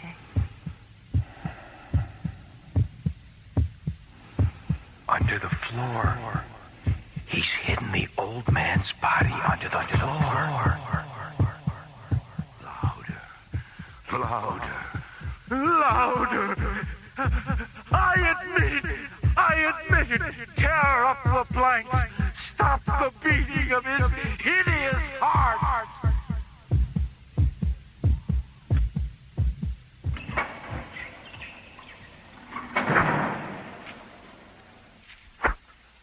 The vibration of the pendulum was at right angles to my length. It slowly descended, hissing back and forth, repeating its arc again and again. As the shades of evening drew on, within view of the melancholy House of Usher. And the raven, never flitting, still sitting, on the pallid bust of Pallas, just above my chamber door. And his eyes have all the seeing of the demons that is dreaming. How shall the burial rite be read? The solemn song be sung? The requiem for the loveliest dead that ever died so young. All that we see or seem is but a dream within a dream.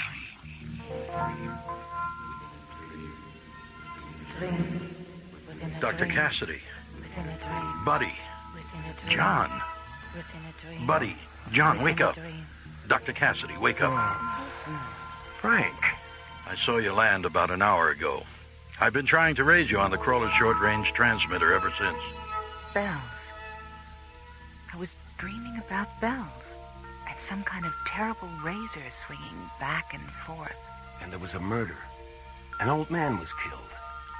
His body was under a floor, but his heart wouldn't stop beating. The pit and the pendulum. The telltale heart. Poe. We've all been dreaming about his stories and poems. Everyone aboard the Galileo had the same dreams. After we landed here to repair the meteorite damage, we saw a black cat. When it ran into the mist, we all fell asleep. But you weren't asleep the whole time you were here. What woke you up? Earth tremors and storms. And after every disturbance, the mist would clear long enough for us to see another part of Tamarlane had disappeared. It's losing its molecular density, too. I've been checking it out on the crawler's densiometer. Tamarlane is returning to its own dimension. What do you mean? Tamarlane isn't supposed to be in this time-space continuum. Somehow or other, it slipped out of its own dimension. And now, it's slipping back. How do you know that? The longer you stay here, the more you dream. And with every dream, you understand a little bit more about Tamarlane and what it is. Have you found out why all the dreams are related to Edgar Allan Poe? Yes, I have. I found the house last night. House? What house? The house where the dream chamber is. The House of Usher. Come on, I'll show you.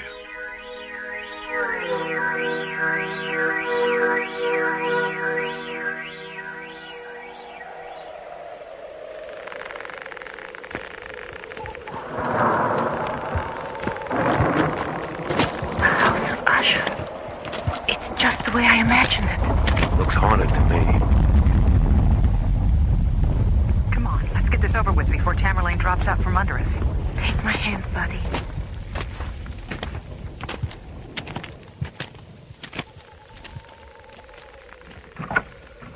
Where to, Frank? Up the stairs, then turn left.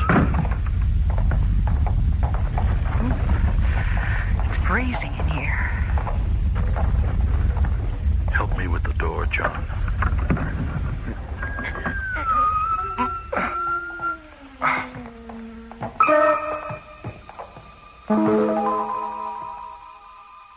Impossible. It's impossible. It's not a room at all. Space. Oh, it's beautiful. We're in space. The dream chamber, an opening in a time-space continuum. A place enclosed not by walls, but by the golden light and phantom shadows of a parallel universe. A void filled with glittering star fields and an eternity of stellar mists, tinted with all the colors of creation. And in the center of the dream chamber, a bed made of interlocking beams of light, and lying on the bed, forever asleep and forever dreaming. It's him. It's Poe. Is he alive? He's a dream, buddy. A dream sustained by everyone who reads his work and falls in love with its beauty and terror, its sorrow, its truth. Are we looking at eternity? Well, we're looking at Poe's eternity. It's fading. Everything's fading. Let's get back to the ship before we get caught in this. Look, he's standing up. Ingrid, what's wrong with you? He's not standing up. He's afraid. He's running away. Ingrid. Buddy, help me. I can't hear anything. Hey, help me with her, Frank. Okay, let's get her out of there.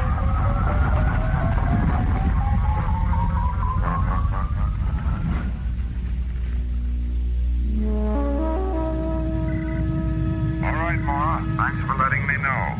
I'll notify Starlab and tell them you're on your way in. Thanks, Commissioner. Oh, by the way, I heard from Dr. Rossiter. Lieutenant Becker's all right, and so's the Galileo's crew. They woke up about a half an hour ago. All right, Commissioner, thank you. See you tomorrow. ISA comm center clear. Half hour ago. That means they woke up the instant Tamarlane disappeared. What are you doing, Ingrid? The hallucination I had in the dream chamber and that terrible stillness afterwards. I know it's related to one of Poe's stories. I remember something... I remember. Here it is. Silence. A fable. And mine eyes fell upon the countenance of the man. And he was afraid. He raised his head and listened. But there was no voice throughout the vast, illimitable void. Only silence.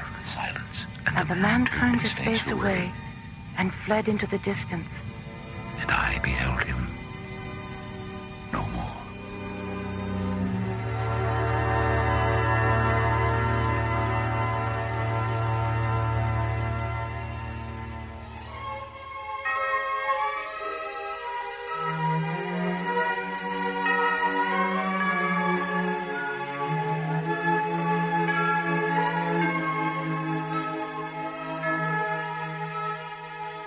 Dream Within a Dream was written by Ron Thompson and starred Linda Gary, Chuck Olson, Bruce Philip Miller, Corey Burton, and the Watermark Players, with special guest stars Francis Bay, Clark Warren, Mel Wells, Jack Angel, and Marilyn Schreffler. Associate producer Ron Thompson. Music director Tom Rounds. Engineer Stu Jacobs. Technical consultant Peter Sky. Assistant to the producer Jim Cook. Alien Worlds was created, produced, and directed by Lee Hansen. And so, until next week, this is Roger Dressler inviting you to join us for the adventure of the Parallax Deception from the elsewhere and elsewhen of Alien Worlds.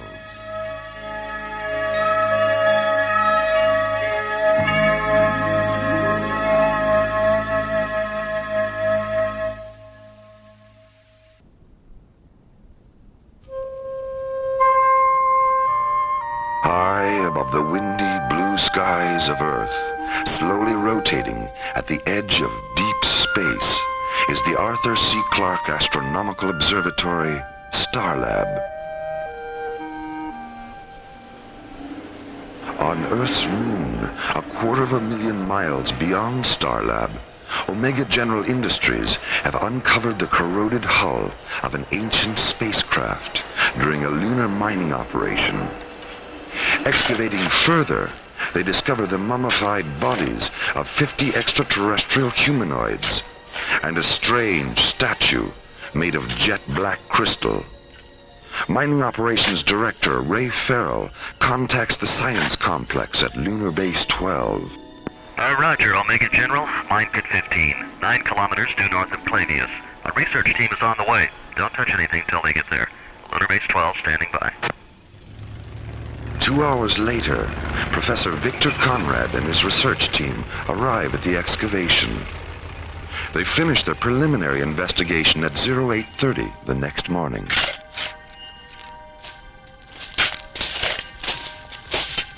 Hey, how's it going, Professor?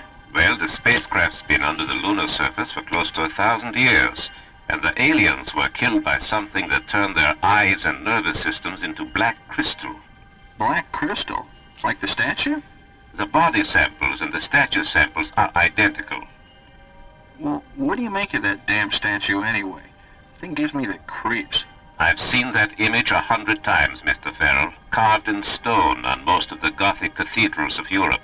It's a gargoyle, a supposedly mythical creature that symbolizes ultimate spiritual evil.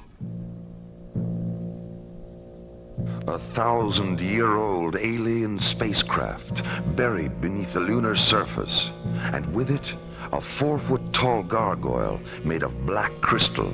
Mysteries from a forgotten time, waiting for a solution as part 1 of the ISA conspiracy, The Darkbringers, takes us from the bright side of the moon into the unearthly light and shadow of Alien Worlds.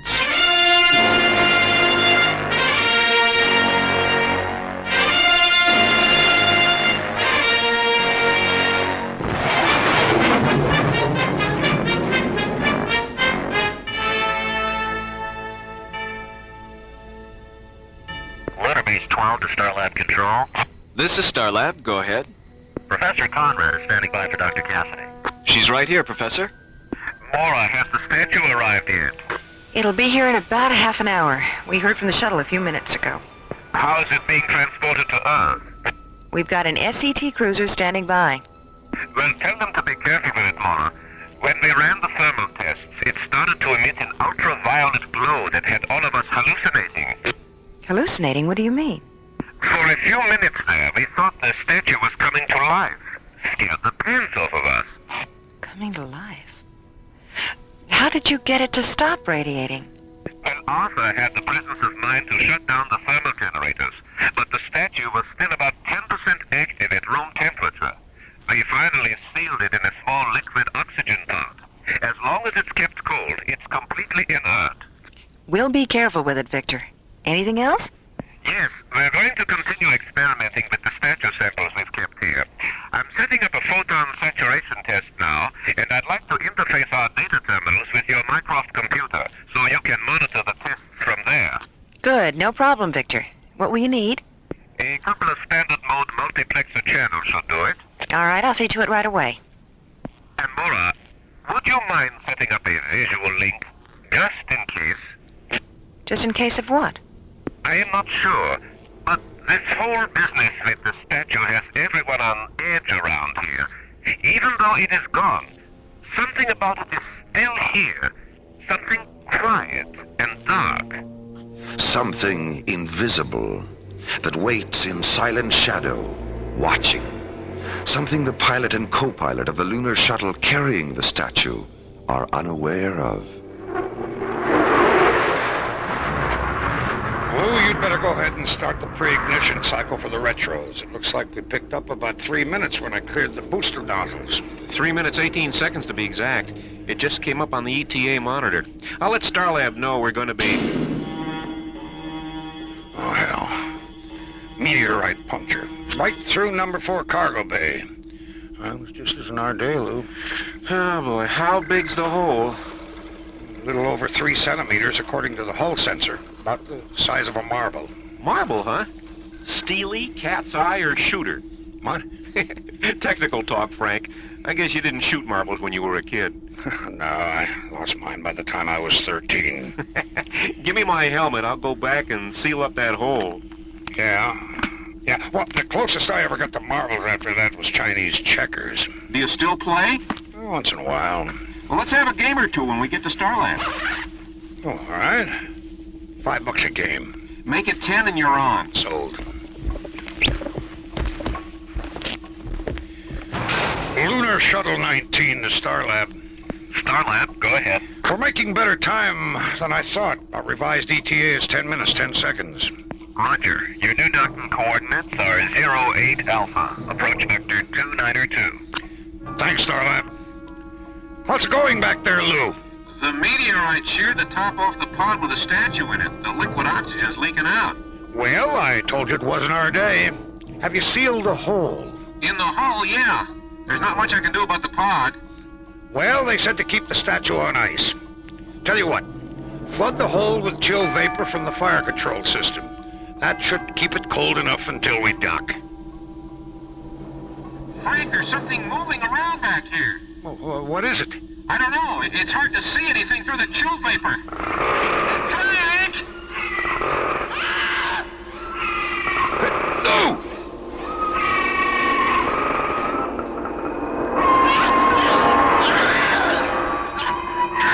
An ancient shadow creature is loose aboard Lunar Shuttle 19.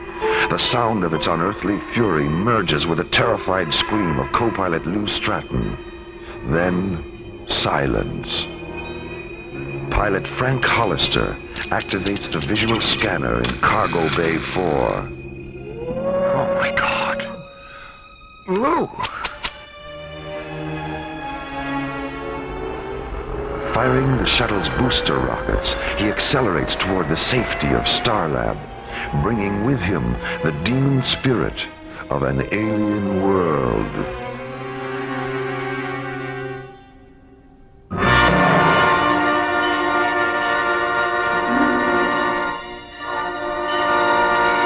It's all there in the flight recorder, Dr. Cassidy. How many times do I have to go through this? This is the last time, Lieutenant, I promise. It won't work. What do you mean? What won't work? All this interrogation, you're not going to trap me into saying anything I haven't said before. Look, no one's trying to trap you. Oh, come on.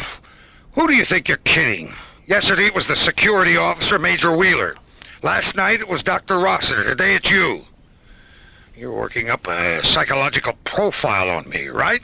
You're wrong, Lieutenant. None of us had any intention of... Lee Stratton was my best friend, Dr. Cassidy. But there just wasn't anything I could do. When did you realize it was too late?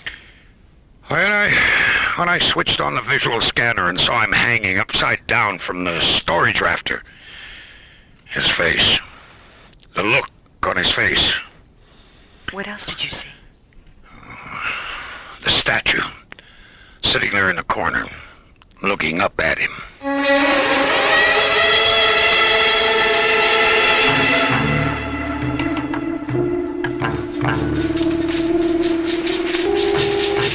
Conrad?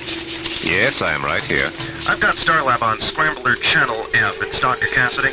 Good, good. Patch her through. Victor, Lieutenant Stratton's autopsy report just came off the computer. I have the printout here in front of me. Anything definite on the cause of death? No, there were too many variables. But the projections range all the way from 6 kinds of heart failure to terminal neuroinduction. Terminal neuro... You don't mean death by psychic suggestion? That's what it says here. What about the black crystals in his eyes and nervous system? They're identical to those you took from the bodies of the extraterrestrials. But Mycroft couldn't compute either the source or the structure. What else? His brain. It was 364 grams lighter than the average for a man his age. What about the size? Well, that's what's so strange, Victor. The size wasn't changed at all, just the weight. What do you think? I think I'll go ahead with the experiments on the statue samples we've kept here. I don't know, Victor. The statue arrived at the ISA lab an hour ago. But couldn't you at least wait till they've had a chance to look it over? We can't afford to postpone the experiments any longer. Whatever happened on the shuttle might happen again.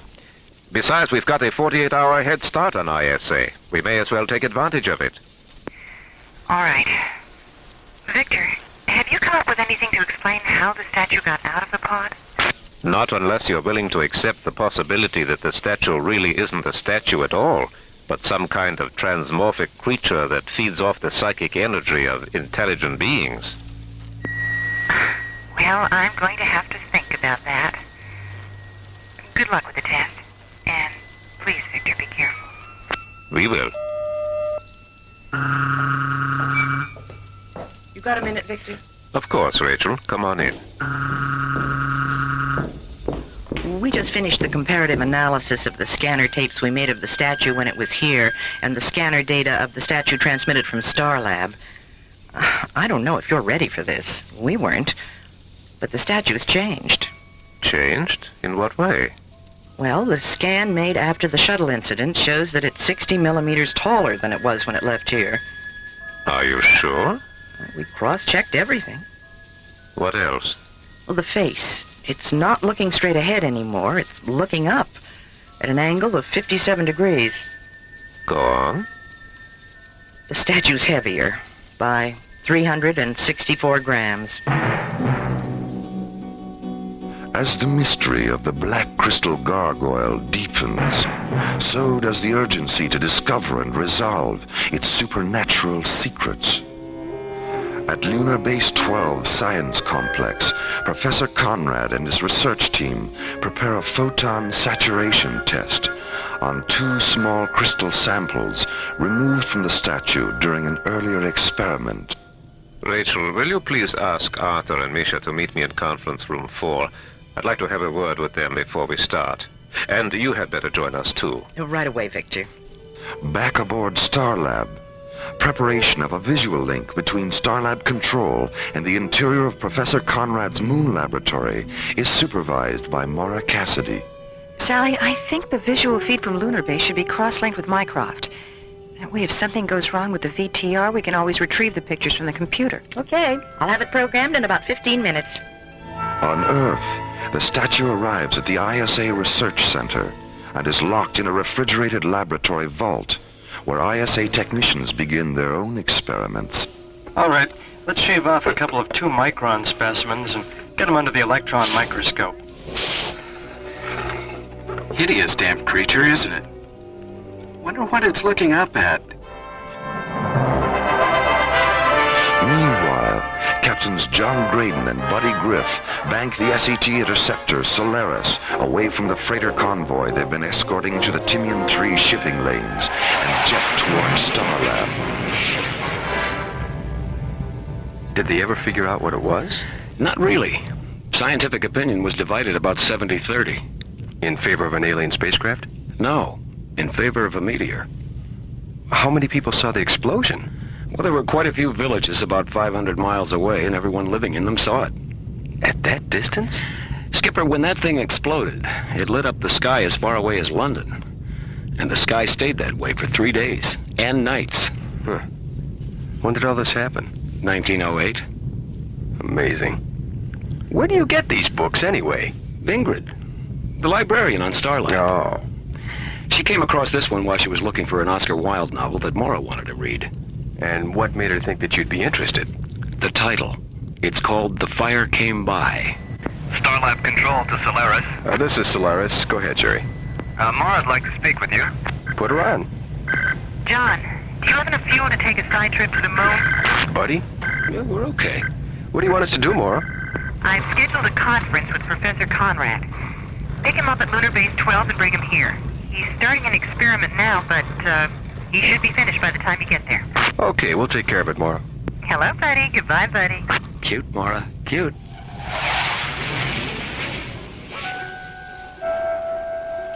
In the science complex at Lunar Base 12, Professor Conrad places a sample of the statue into a Stellatron Systems PC-80 photon chamber. On Starlab, Maura watches by remote visual link as Professor Conrad seals the chamber, sits down at a control console, and presses a button. Radiant white light illuminates the chamber's observation ports as the needle-thin beams of 6 neothane Zelium lasers penetrate the statue's specimen. On Starlab, Maura monitors the experiment by remote visual link. On one screen, a wide-angle interior view of Professor Conrad's moon laboratory. On a second screen, the bright metal pyramid-shaped photon chamber. Rachel, the spectroscope is starting to shift out of phase. Will you please check it? Right away, Victor. Arthur, what was your last refractive index reading? It didn't even register. The crystals are absorbing all coherent light up to 8,000 angstroms. All right. Let's switch over to the neon borazine lasers. Program them for a 1 milliradian beam, and we'll work our way up from there. All right. How are you doing, Maura? I'm not quite sure. I don't think I should have had whatever that was I had for lunch. I get some pretty weird food around here sometimes. Well, chew a couple of papaya enzyme tablets. They'll fix you up in no time. And if you wish to stretch your legs or anything, you'd better do it now. This next part of the experiment is going to take a while. No, I think I'll just sit here and plan my revenge on the Starlab chef. We're ready, Victor. It looks like intermission's over, Maura. All right, Rachel. Turn them loose.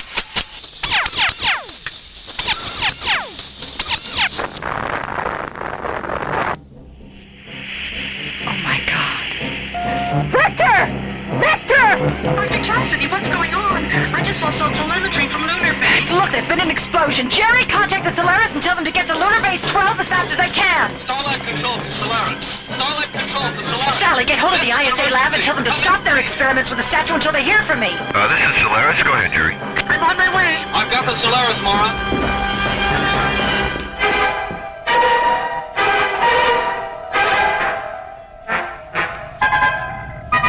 We're coming up on it now, Maura. Have you had any radio contact with them? No, not a word. Even their microwave safety beacon has stopped transmitting. Skipper. Screen 5. My God, what happened? John, buddy, what is it? What do you see? Maura, Lunar Base 12 no longer exists. What do you mean? It's been blown to pieces, completely leveled. The entire base. Skipper. Screen 6. Buddy, what is it? What's happening? A ship. Just above the horizon. It's moving away from us. Magnify it, buddy. Looks something like an old Tarantula-class gunship. Except it's about 5 times bigger. Jerry, record this. We're rolling. It's black.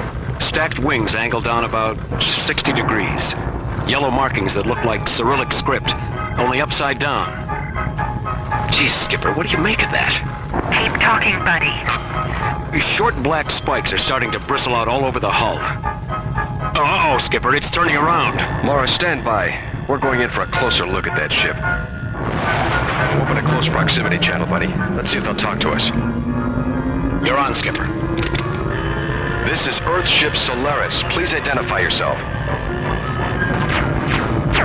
Skipper, let's get some altitude before their aim improves.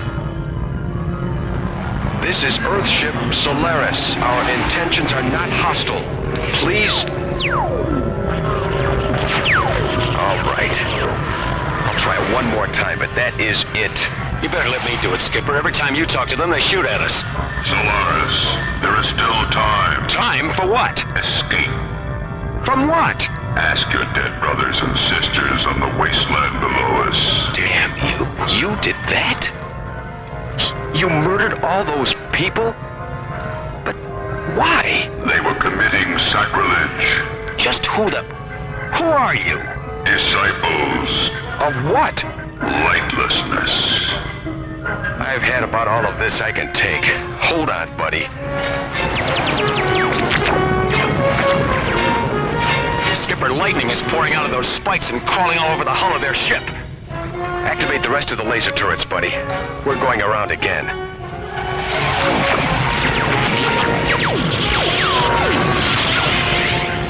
Didn't even phase him, Skipper.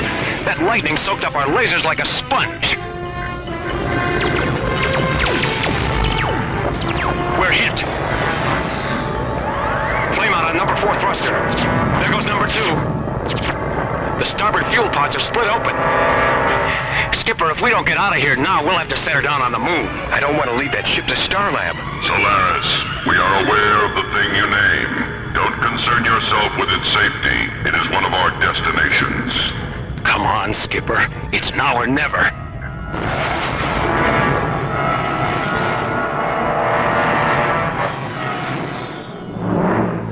Use docking bay 4, John. The crash barriers are up and the fire control crew is standing by. John, where's that ship? Right behind us. Turn your seat around, buddy. Here we go.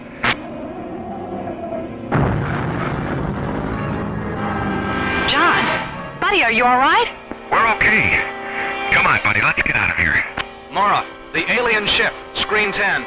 Listen to me, Starlab. Who are you? I am Stygos, High Priest of the Trell.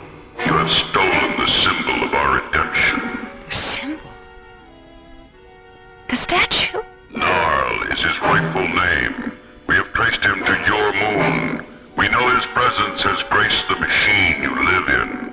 Where is he? I don't know. Then take your last look at the stars. Please wait. I know where he is. But if you destroy us, you'll never find him. Because I'm the only one who does know. The secret of Narl's whereabouts is not yours to keep. And the lives of the 200 men and women at Lunar Base 12 were not yours to take. They were violating the sanctity of Narl by subjecting the fragments of his being to the light. But they didn't know they were doing anything wrong. Narl is not a merciful divinity in the sense that you understand mercy. Neither is he forgiving in the sense that you understand forgiveness. But there's nothing about innocence to forgive. Where is he? I don't know. Suffer the darkness until you do.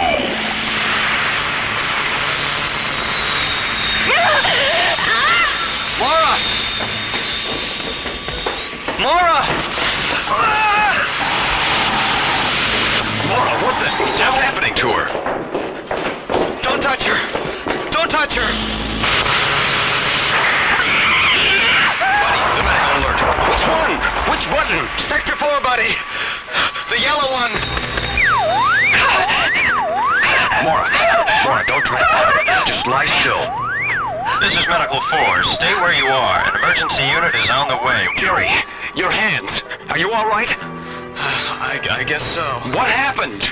Well, she was watching the screen, talking to the alien. And then the screen threw off a tremendous burst of color. And then the lightning was all over her. It was so cold, it burned my hands. John? I'm right here, Mara. And so is Buddy. Dr. Rossiter's on her way. John? I'm blind! When the lashing ribbons of lightning finally release her, Mara falls, blind. Your blindness is just a warning, Mora. How long it lasts depends upon how soon you tell me where Narl is. Shut down all the transmitter frequencies, Jerry. Now run a check on Screen 10's receiver circuits. Whatever they use must have come in through the outside lens. Okay. What are you going to do, Mora? If they find out where the statue is, God knows how many more people they'll kill. I can't tell them. I just can't. Are you sure? Yes. No, I don't know. Why does everything depend on me? Can't anyone else make a decision? John, the receiver circuits on screen 10 are completely burned out. Okay. Shut the louvers and all the outside scanner lenses. They're closed. Oh, Dr. Rossiter, am I ever glad to see you. Oh, Diana. Mara, what happened? I've been blinded. Oh, my dear God. There's a hostile alien ship outside. It fired some kind of energy beam in through one of the scanner screen lenses. All right, Mara. Now let's have a look. I'm shining the light directly into your eyes. Can you see it? No. But I think I can feel it. I'm taking the light away. Now, I'm shining it into your eyes again. Yes. Yes, I can feel it. Let's get her on the stretcher and take her up to sickbay. Take her for a second. Okay. Jerry, you better have Dr. Rossiter take a look at your hands. Nah, I'm okay now. What do we do now, Mora? Tell Stygos you know where the statue is, but explain that it's going to take time to get it back here. If that doesn't work, use our photon injectors on his ship. Maybe they'll be able to do what the laser cannons on the Solaris couldn't. I'll contact Commissioner White and tell him what's going on. Now, come on, Diana. Communications first, and then sickbay. Sound General Quarters, Jerry. Okay, open a close proximity frequency. Let's see how good we are at telling the big lie. Stygos, this is Captain Graydon. Have you made a decision? Yes, we've decided to give you the statue. Our sensors indicate that Gnarl is no longer aboard your machine. No, he isn't, but we've contacted the laboratory where he was taken, and our scientists are sending him back. You're lying, Captain Graydon. We've monitored no transmissions. Close the channel, Jerry. Now open number 8 scanner lens and project a target grid onto the screen. All right, interface the coordinates of their ship with our photon injectors. We have a target interlock. Stand by. And for God's sakes, keep away from the screen. 3, 2, 1. No good, Skipper, no good. The force field is deflecting everything. The ship's coming around. Jerry, shut down screen 8. Too late. There. Buddy, hit the deck. Crawl away from the lightning. It stopped. What happened? Jerry, let's see what's going on. Skipper, the ship's moving away from us. Buddy, look! What is it? Magnify it, Jerry. My God. It's a city. A floating city. As the black metal insect ship of the Trail stalks away into the dark distances of deep space, a huge floating platform appears and slowly moves toward Starlab. On the platform, a dazzling architectural phantasm, a dream city of white crystal towers, transparent steel minarets, gleaming arches, and pale metal domes. As John, Buddy, and Jerry stand silently in Starlab control, watching the approach of the shining mirage-like metropolis, Mora tries desperately to contact Commissioner White at the ISA Command Center on Earth. I'm sorry, Dr. Cassidy, but it's a top security conference. Commissioner White left strict orders that he wasn't to be disturbed. Listen, we've got an emergency situation up here. I'm only following orders. Yeah, right. That's what they all say. Now, Mora, if you don't change your tune, I'm going to be forced to stick a tranquilizer syringe in your backside. ISA, please have him contact me as soon as possible. I will, Dr. Cassidy. ISA out. If I could only see. Mora, we haven't even examined you yet. And already you're acting like a poor little orphan child who's got herself lost in the woods. I am? Yes, you am. Don't start feeling sorry for yourself now. We have too much to do. Attention all Starlab personnel. The emergency alert is terminated. Stand down from general quarters and return to your stations. Dr. Cassidy, please contact Captain Graydon and Starlab Control. John, it's Mara. What's happening? The troll ship has broken off its attack and left the area. What did you do to get him to back off? It wasn't anything we did. It was something else. What? A city. A what? A floating city. Are you serious? Mara, he's serious. It's holding a position 2 kilometers off Starlab. A huge space platform with a fantastic white city built on it. It looks like something out of a futuristic Arabian Nights. I'll be right there. Come on, Diana, take me back up to the bridge.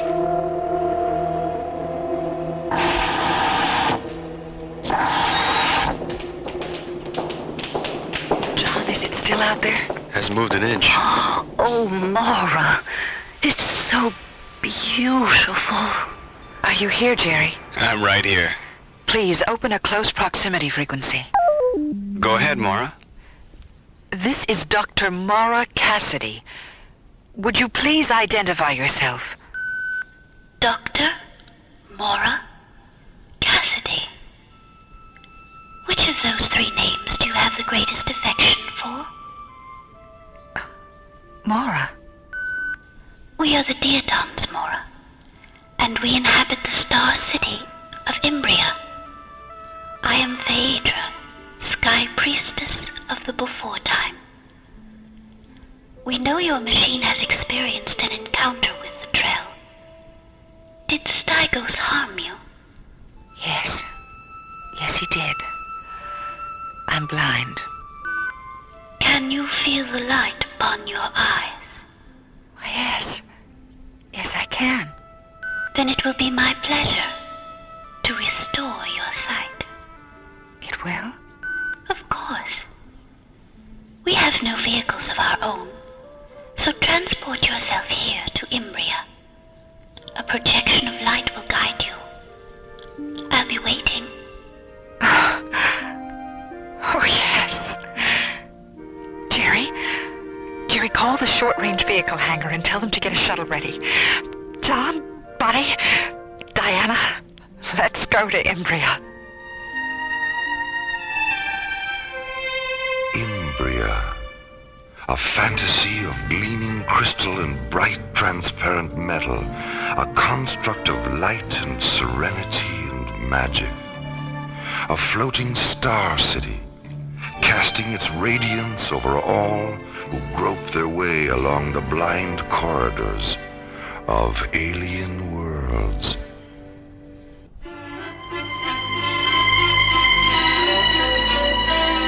Alien Worlds continues. Inside the white crystal city of Imbria, which floats 2 kilometers beyond Starlab, Phaedra kneels in her meditation chamber, listening to a sky mantra, the Dieton healing music she will use to restore Mara's sight.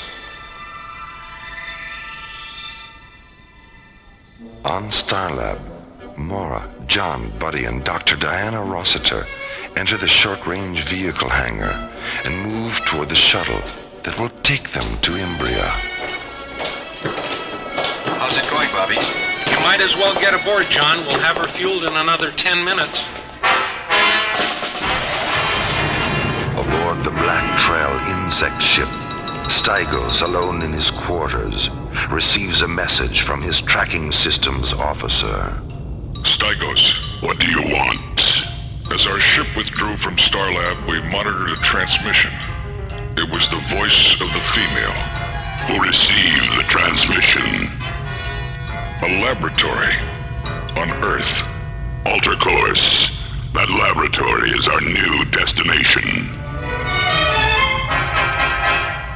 Meanwhile, at the ISA laboratory, Commissioner White and Julian Benedict, head of the World Council's Experimental Weapons Section, are debating over which of their 2 organizations should have possession of the Black Crystal statue, Gnarl. Matthew, if we can take the energy that statue puts out and incorporate it into some of our experimental thought weapon hardware, we'll be years ahead of everyone else in that area. Don't you see the advantage of that? No, Julian, I don't. This is a science complex and not an arsenal. Matthew, weapons development is as much a part of science as molecular biology or celestial mechanics. Is it? When was the last time you heard of someone being killed by a microscope or a mathematical equation?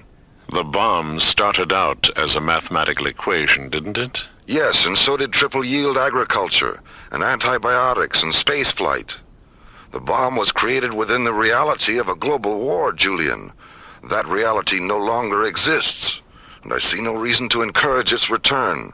The last thing we need is a repetition of the arms race of the 60s, 70s, and 80s. Didn't the Petroleum War teach you anything?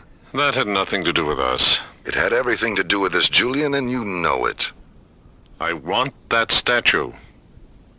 Julian, do you believe in the evolution of human consciousness? Of course I do. And what about immortality? Do you believe in that? Yes, I suppose so.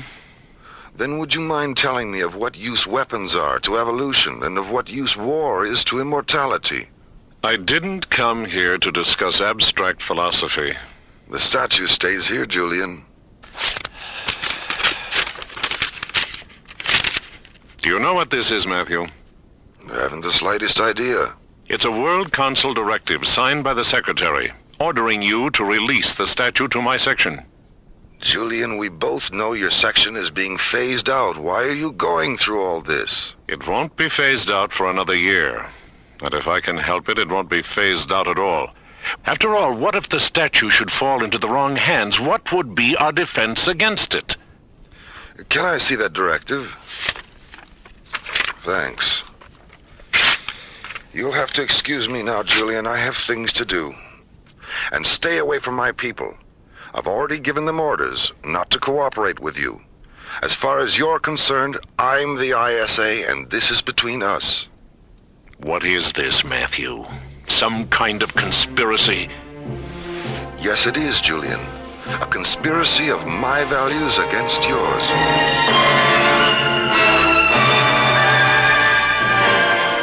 Everyone strapped in? Wait a minute, buddy. Maura, shouldn't that strap go over instead of under? What strap? The one you're sitting on. Oh, I was wondering what that was. Better? Yes, thanks, Diana. Okay, buddy, let's run it down. Navigation and thrust vector systems? Check. Attitude gyros? Locked. Service propulsion and reaction control systems? Positive. Maura, Commissioner White on B channel. Thanks, Jerry. Punch him in, buddy. Maura, I just got your message. What's going on up there? More than I ever thought possible. How soon can you get here? That all depends. Does it have anything to do with the statue? It has everything to do with the statue. All right, I'll leave right away. Now, where were we? Ignition, Skipper? Don't mind if I do.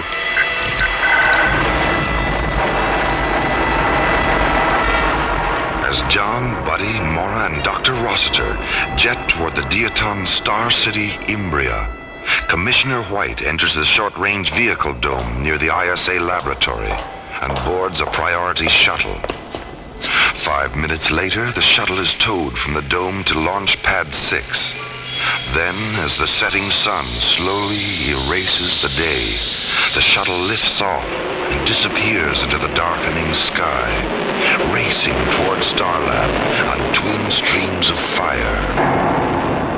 Meanwhile, 550 kilometers above and 400 kilometers south of the ISA laboratory, the Black Trail insect ship enters the Earth's ionosphere.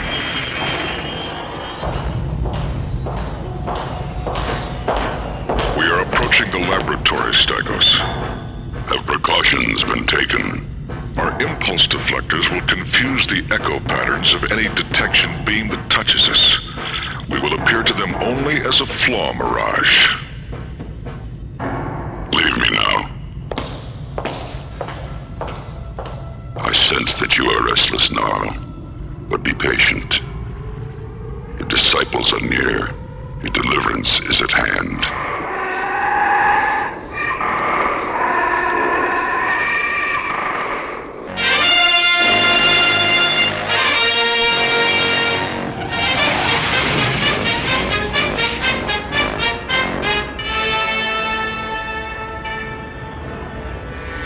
we now, buddy? How close? We're 1,700 meters away, Mora. There's the beam, bright and beautiful. Who is with you, Mora? 3 friends, John, Buddy, and Diana. Who is your pilot? I am Phaedra. John. Just a moment. John, our scan tracings indicate that your propellant emits a lethal mist.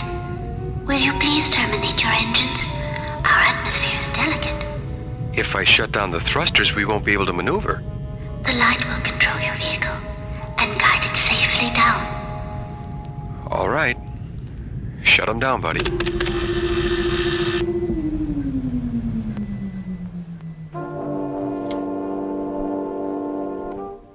World Council Communications to ISA. This is the ISA. Go ahead. Is Mr. Julian Benedict still there? Secretary Stone is returning his call. Yes, he is. He's in the laboratory complex. Stand by, please. Mr. Benedict, I have Secretary Stone on the line. I'd like to speak to him privately, if that's possible. Conference room 6 is empty. Thank you.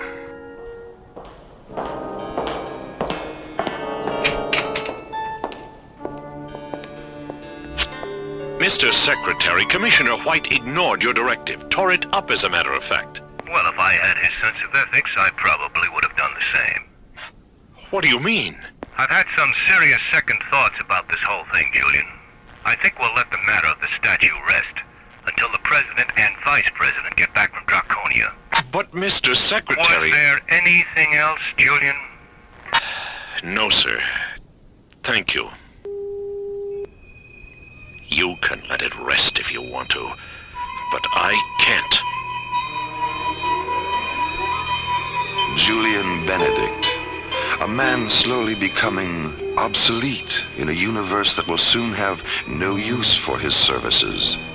A weapons maker on the verge of taking his first desperate step into an alien world. Julian Benedict sits alone in conference room 6 at the ISA Earth laboratory, silent, sad, filled with resentment. The experimental weapons section he heads up is being phased out by the World Council. An attempt to gain control of the Trell statue and use its energy in a final desperate attempt to prove his usefulness has failed. It seems your political system has little use for you, Julian Benedict. Wait, who's there? I am Stygos, High Priest of the Trell.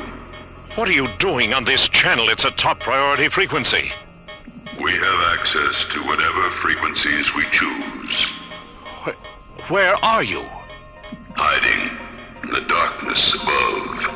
How did your ship get past our defense scanners? That's of no importance now. What is then? What do you want? What you want. The icon of Gnarl. Is it yours? 10,000 millennia past. Our planet was visited by a nameless race of darkling beings with magnificent wings and eyes of fire. We were without intellect then. Nothing more than restless shadows, hiding in the sea, crawling out at night to feed off the night mists. The Darkling Priests gave us the gift of Gnarl, and through him flowed the powers of redemption that transformed us. Then, a nomadic stealer ship came down from the air and took Gnarl away, thinking he was a construct of a precious gem called Nightstone. We know now that the stealer ship malfunctioned, causing it to impact on your moon. The violators built a dome as protection from the lunar cold, but they made the mistake of taking Gnarl into the shelter with them. How did you know he'd been found? Our parsec scanners have been probing the universe for centuries. Do you have access to Gnarl? Why don't you just take him? That was our intention. But now we know the chamber that imprisons him is small. If we destroy it, Gnarl may be harmed. Suppose I do have access to Gnarl. So what? Free him, and I'll give you the secret of his power. It'll take time. I understand. ISA Communications. Please put me through to the Security Bureau in my section. Right away, Mr. Benedict. Security. This is Julian Benedict. Find Major Ripley and tell him to meet me in my office in 15 minutes.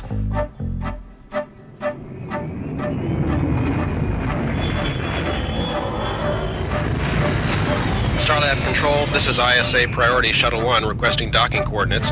Roger, Shuttle 1. What's your ETA? 10 minutes, 30 seconds. 10 plus 30. Roger. Your coordinates are Niner 60 at subvector 448, docking bay 9. Roger. Well, Jerry, this is Commissioner White. Is Mora there? Mara? No. Didn't she talk to you? Well, it was a short conversation. An alien ship attacked us about an hour ago. Mara was blinded. Blinded? Well, how is she? I don't know. She's not here. Where is she? On Imbria, the Deepens city that's floating just about 2 kilometers off Starlab.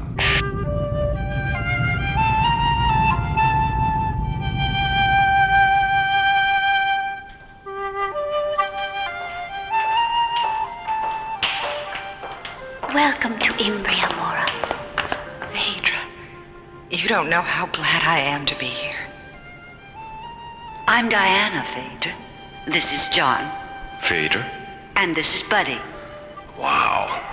Are you ready, Mora? Yes, I am. You can't imagine what it's like being blind. Yes, I can, Mora. I'm blind. What? Oh, I'm sorry. All Deatons are blind. It's our legacy. But how can you see us? How did you manage to build this city? I sense you, as clearly as if I had sight, Diana. And as for Imbria, it was dreamed into existence. Dreamed? No. When? During the final century of the before time, an age of radiance unified the minds of all Deatons and transformed us into Shiva, the dreamer who never awakes. When did this age of radiance end? It ended with the coming of the Trell. They burned our fields and forests with terrible fire weapons. They suffocated our cities and canals with poison mist. 2,000 legions of Trell warriors. And before they went away, they blinded all of us. Oh, Phaedra. Why did they do that? The icon of their god had been stolen. They were angry. That damn statue again. Did they think you'd taken it? No. We were made to suffer their rage because we represented everything Null had taught them to hate. Why didn't they destroy this city? It was orbiting behind one of our moons. Those of us who survived the Trell invasion came here when we realized we'd never be able to rebuild our planet. Not even by dreaming? A dream can't always change what is, Mora, but it can create what isn't.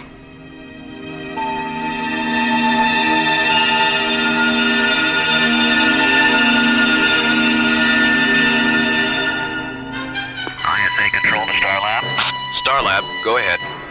Has Commissioner White arrived yet? It's urgent. I'm right here. What's the problem? A security police unit from the experimental weapons section is in the laboratory. They say they have orders to take the statue. Damn it, Julian. Who's the officer in charge? Major Ripley. Call the lab. Tell Ripley if he doesn't want to spend the next 10 years in Jastrow prison, he'd better talk to me.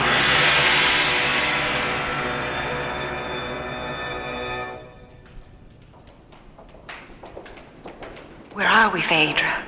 The Synergy Chamber. Who else is here? Hold out your hands. Oh, who are you? This is Aleph, the avatar of Imbria. Welcome to our dream, Mora. Hello. There's a recliner in front of you, Mora. Turn and lie down on it. I'm going to place 3 small synergy prisms on your forehead now. Oh, you're so warm. In a moment, you'll hear the sound of a sky mantra, the music we use to heal those outside the dream. When the music begins, think only of your eyes and how they looked out upon the various dimensions of your life.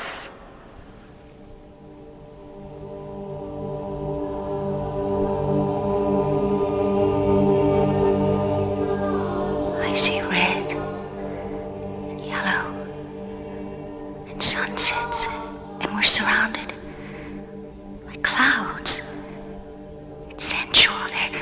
I see Daddy! Daddy! My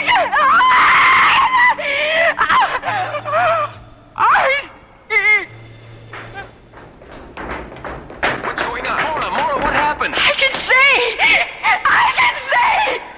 Thank God. When we heard you scream, we didn't know what to think. Oh, no, I wasn't afraid, but everything, it was so beautiful.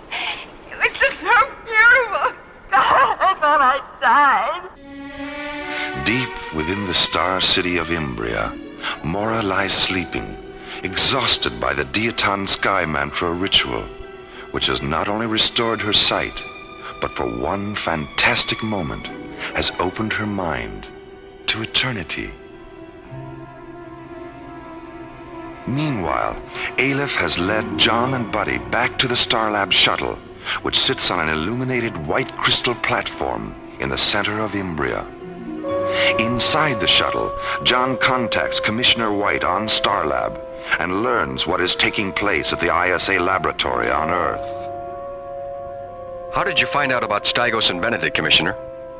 An ISA communications technician was filing the lab's hourly intercom recordings and came across their conversation. Well, where's Benedict now? An ISA security unit arrested him 15 minutes ago. Ripley, too. What's the present situation?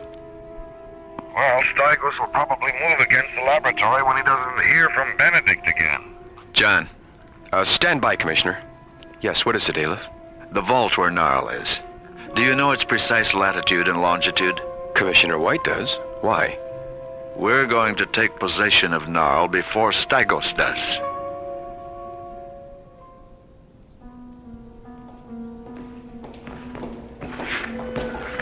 Mora. Hi, Mora. How are you feeling? I feel wonderful. What's going on? Why are you two wearing your pressure suits? Well, we just talked to Commissioner White. Stygos is about that far away from attacking the ISA lab. We're going down for the statue. You'll never make it in time. Earth's an hour away by shuttle. We're not going by shuttle. We're going by light. Teleportation.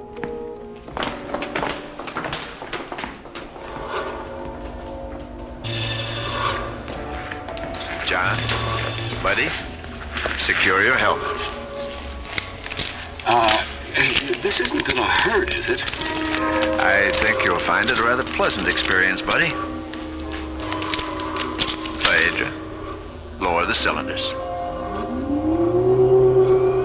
The dematerialization thresholds have integrated, Aleph. Purge the cylinders.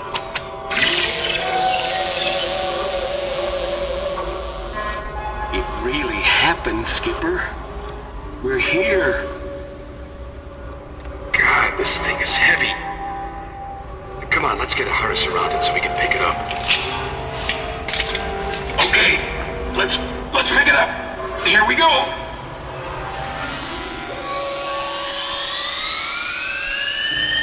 Raise the cylinders, Phaedra. Where is it? What happened? Where's the statue? Oh, no. We lost it. Phaedra. Gnarl was too powerful. He rejected the translocation process just beyond the Earth's atmosphere.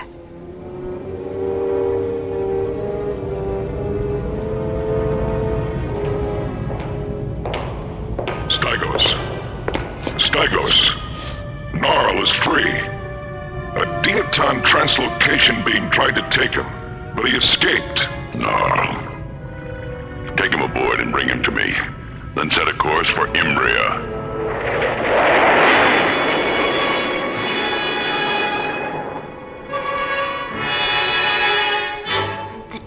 ship is at 90 power spans and closing, Aleph. The scan tracers acknowledge that Narl is aboard. What can we do, Aleph? Begin the light storm cycle, Phaedra. What's going on? Imbria is now being enclosed by an aurora sphere of ionized winds, invisible to the Trell sensors. As their ship penetrates this enclosure, their force field will be temporarily neutralized. At that moment, Phaedra will flood the aurora sphere with liquid light. The ensuing photon storm will destroy them. The trail ship is now 10 power spans and closing. 5 power spans and closing. Barrier penetration.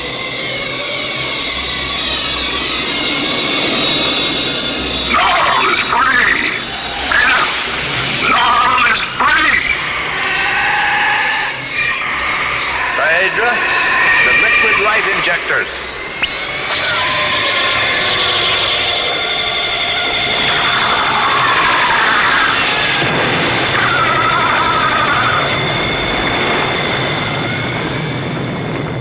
A blinding glance of light, a final scream, and the huge Trell insect ship convulses and disintegrates.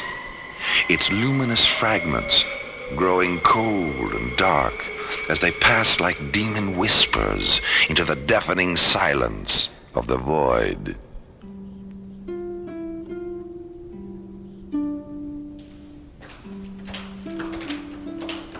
Phaedra, are you going to guide us away from the city with another light projection? Yeah, I'm really into riding light beams. You may use your engines, John. We'll neutralize the exhaust vapors when we decontaminate the residue of the trail ship. Thank you, Phaedra. Thank you for everything you've done, Phaedra. Goodbye. Oh, well, Goodbye, Phaedra. Goodbye. Goodbye, Aleph. Aleph.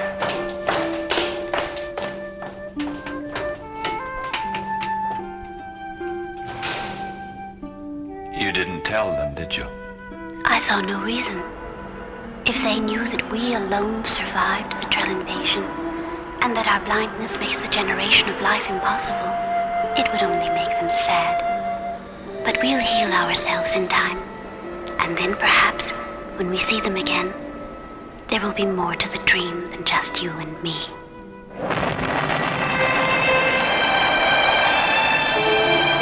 As the Starlab shuttle rockets away from Imbria, the radiant dream city slowly drifts away into a universe of stars and suns and secrets.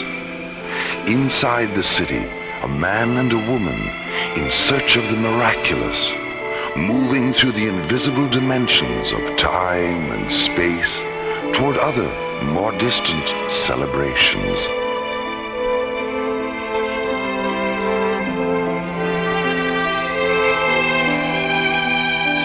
Lightstorm, the ISA Conspiracy, was written by Ron Thompson. Our cast included Linda Gary, Chuck Olson, Bruce Philip Miller, and Corey Burton, with special guests Ernie Anderson, Robert W. Morgan, Olin Soule, Michael Rye, Russi Taylor, Francis Bay, and Peter Leeds. Alien Worlds was created, produced, and directed by Lee Hansen. And so, until again we meet, this is Roger Dressler, inviting you to join us soon for further adventures into Alien Worlds.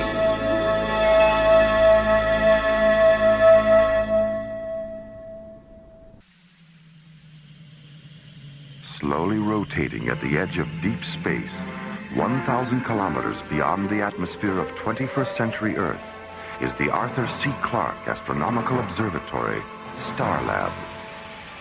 Here, Starlab Research Director Maura Cassidy and scientists and technicians of the International Space Authority watch over the countless stars and planets that fill the silent distances beyond the giant space station. This week, an ancient intruder from another galaxy exposes Starlab to the genetic mysteries of the seeds of time on Alien Worlds.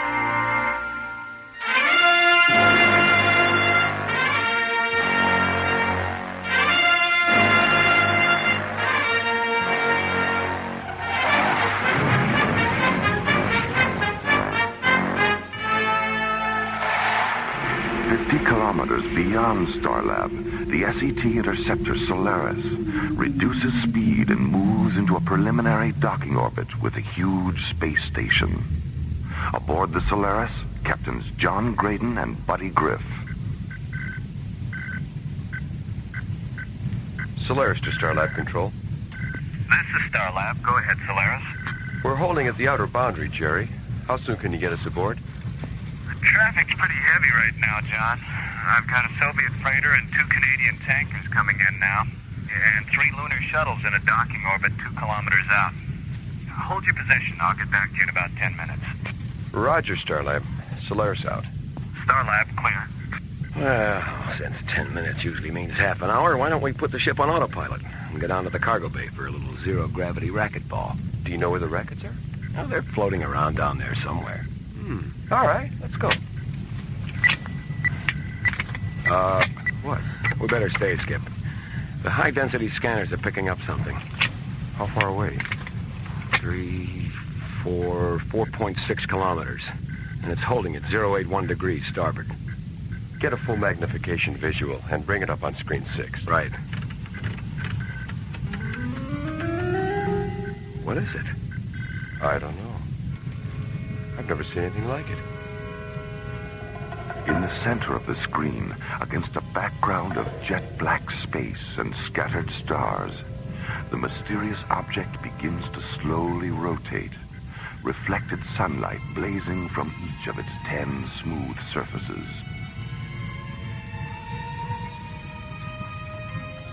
Solaris to Starlab. This is Starlab. Go ahead, Solaris. Jerry, we're visually monitoring a UFO. Are you picking it up on your scanners? No, I don't think so. Oh, wait a minute. Yeah, there is something out there, about 4 kilometers from your present position. Right. Okay, tell Morrow what the situation is, and you'd better notify Professor Ballin, too. We're going in for a closer look. I'll keep an eye on you from here, John. Be careful. Starlab out. What do you think, buddy? Well, let's play it safe and sort of sneak up on it. I'll do a tomography profile at 3 kilometers. If the thing's not dangerous, we can get in close and do a Phase 1 scanner series. And what if it explodes and blows us to Kingdom Come? You know, maybe we should stick to racquetball.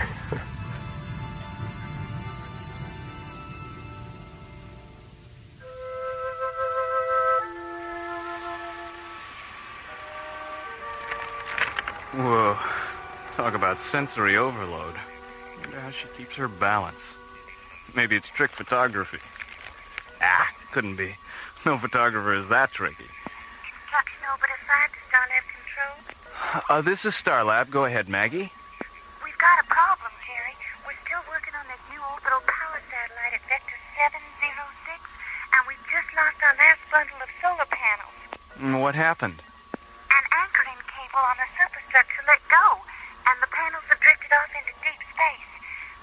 Can you help us out? This thing's supposed to be operational by tonight. How many panels do you need? 10. What type? Amplitron SP16. Oh, hold on. I'll check the computer and see what we got. This is your lucky day, Maggie. We've got 24 SP16s in storage. Will this be a pickup or a delivery? I won't be able to spare any of our tugs for another hour or so. What's available on your end? Well, we've got a Soviet freighter heading your way in about 15 minutes. I'll have the captain contact you, okay? I'll stand by for his call. Thanks, Jerry. Construction orbiter 5 out. Starlab Control, clear. Docking Bay 12, this is the bridge. Bay 12. Go ahead, Jerry. Yeah, Ernie, call Storage Bay 19 and tell them to deliver 10 Amplitron SP16 solar panels to the Odessa, and then have Captain Vashenko contact Construction Orbiter 5. It's kind of an emergency. Will do, Jerry. Now, where was I? Right. Sensory overload. Oh, yeah. Wow, look. Oops. Hi, Jerry. Hi, Maura. Have you heard from John and Buddy? Yeah, about 20 minutes ago. They've maneuvered the Solaris into a side-by-side position with the UFO, and Buddy said he'd contact us as soon as he did the preliminary scan series. Okay. What's that magazine you're holding behind you? Magazine? Come on, Jerry, hand it over. Oh, Mara. The Astounding Adventures of Galactic Gladys, the Girl Wonder? Well, you know. Which one of these bimbos is Galactic Gladys? I believe that's her there, locked in mortal combat with the evil swamp gas creature. Well, she's certainly a wonder, all right. I'll bet she hasn't seen her feet in years. Jerry, where did you get this publication? I found it in the technician's lounge. Uh-huh. I wondered why they were all running around down there with their tongues hanging out. Jerry. Hi, Professor Ballin. How you doing, Jerry? David, you're just in time for a little X-rated science fiction. Look at this. What happened to her clothes? The evil swamp gas creature ate them. Well, yum, yum. I don't know about you, David. 3 days on Starlab, and you're already starting to sound like Buddy Grip. It must be the altitude. Solaris to Starlab Control. This is Starlab. Go ahead, John. We finished the preliminary scans on the UFO. Is Mara there? I'm right here, John, and so is our new alienologist. Okay, here's Buddy. The object is 3 meters square and shaped like a dodecahedron. It's made of some kind of copper-colored metal that's about 75% hydrogen. As far as we can tell, there's no inboard or outboard propulsion system. How fast is it moving, buddy? How fast do you want it to move? What does he mean, John? Well, it was stationary when I brought the ship alongside, but for the past 10 minutes it's been matching our speed, no matter how fast we go. What kind of a readout did you get on the tomography scan, buddy? The interior of the thing is filled with some kind of ionized gelatin that converts to nitrogen plasma, and then reconverts to gelatin at 12-second intervals. Buddy, is it giving off any kind of sound? Yes, it is. When the gelatin converts to plasma, the object gives off what sounds like accelerated heartbeats. And when the plasma reconverts to gelatin, we hear the heartbeats in reverse.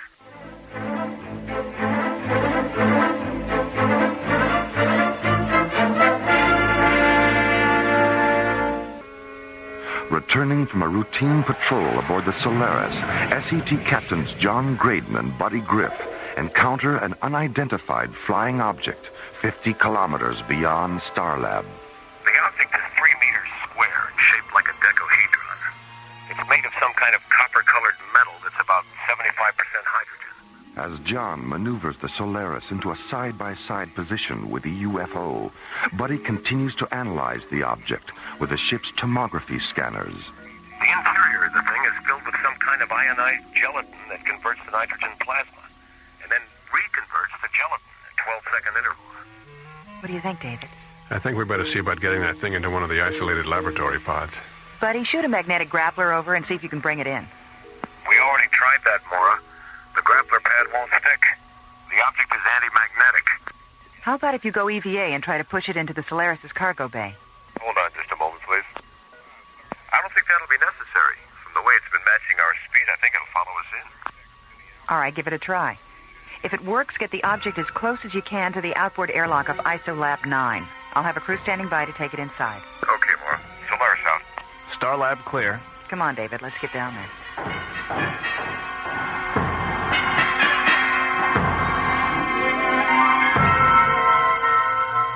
15 minutes later, the Solaris maneuvers the object into a position 2 meters away from ISOLAB 9's outboard airlock. Then, as John guides the Solaris into a nearby docking bay, the lab's airlock opens, and a crew of technicians in yellow pressure suits and tinted glass helmets take the alien decahedron inside. 10 minutes later, the object rests on a slowly rotating observation pad in the center of the lab's brightly lit quarantine chamber. It's remarkably beautiful, isn't it? Frightens me. Why? The way it looks. The color and size, texture. All those desperately perfect angles constantly repeating themselves. Its physical aspects are so familiar we can call them by name in a language we all understand. And yet we don't know what it calls itself or what it might be calling us. You feel whatever's inside is alive? Don't you? Yes. least our scientific selves are still in sync. Mara, please. Not now. Yeah, look who's here. Hi, fellas. Well, I'm glad to see it hasn't blown up yet. Come on, Skip. Let's go inside for a close-up. Yeah, okay. I think you better stay on this side of the glass for a while. The object's still being scanned. If you go in there now, your body impulses will be included in the scanner data. Maybe we should go in anyway, just to blow their minds up in data processing. Yeah, I can hear Professor Clark now. I say, Ramsey, have you seen this printout? Graydon and Grip are trapped inside that alien gizmo. Really? How do you know it's them? Elementary, my dear Ramsey. The tall one's thumbing his nose, and the short one thinks it's funny. Mara? David? Not even a smile? What's with you two? We've got a lot on our minds, John. Yeah, I see. Well, okay. Come on, Skip. Let's go have dinner. Yeah, right. So we'll see you guys. See you later. It's time we had a talk, David. Let's go up to my quarters.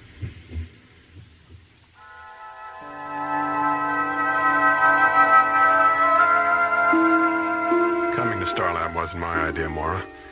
We go where the ISA wants us to go. You know that. If I'd known you were married, I would have asked Commissioner White to send someone else. Why? When I was told you were going to spend 3 months on Starlab, I thought we were getting a second chance. Second chance for what, Mara? To pick it up where it fell apart 3 years ago? Why not? Because your work has always been more important to you than anything else. And I don't think that'll ever change. Even when things were good, we were never together more than 3 months out of the year. Your whole life was spaceports and laboratories and conferences and trips off the planet. You make it sound like I didn't care at all. I don't mean to, Mara. I know you cared. And I know you love me. But you loved the rockets more. I'm sorry, David. So am I. I'll see you in the morning, Mara.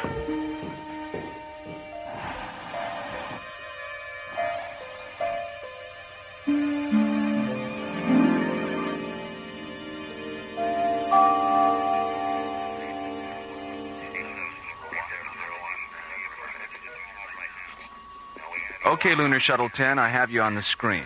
Your docking orbit insertion coordinates are 509er at subvector 70 alpha. 509er at 70 alpha. Roger, Starlab. Lunar Shuttle 10, out. Starlab control, clear. Morning, Mara. Jerry, have you seen David? Not since yesterday afternoon.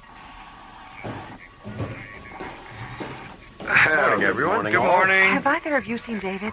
Yeah, we saw him after dinner last night when we went down to have another look at the UFO. He was in the ISOLab with it. Maybe he's still there. I checked the ISOLab 20 minutes ago. Well, maybe you missed him. Let's go down and take another look.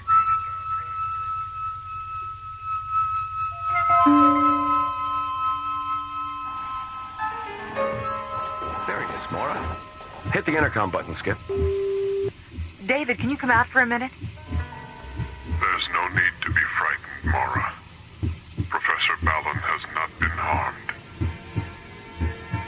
David, what's the matter with you? You sound so... Mara, his hands are transparent. David, what happened to your hands? It's not David. I am not Professor Ballon, Mara. I am of him. David is safe inside my vehicle. Well, then open it. Let him out. As you wish, Mara. David! Good God. ISOLab control to sick bay. Sick bay? Dr. Rossiter? Diana, this is Buddy. Get down to ISOLab 9 as fast as you can. And bring a portable vital sign indicator. David Fallon's inside the UFO, and he's encased in some kind of gelatin. There is no need to be frightened. Professor Ballon has not been harmed.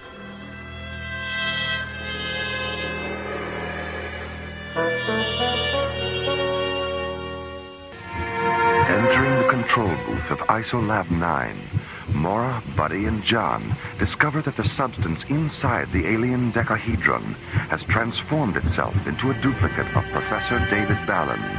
leaving the real David Ballin encased in a cocoon of translucent white gelatin.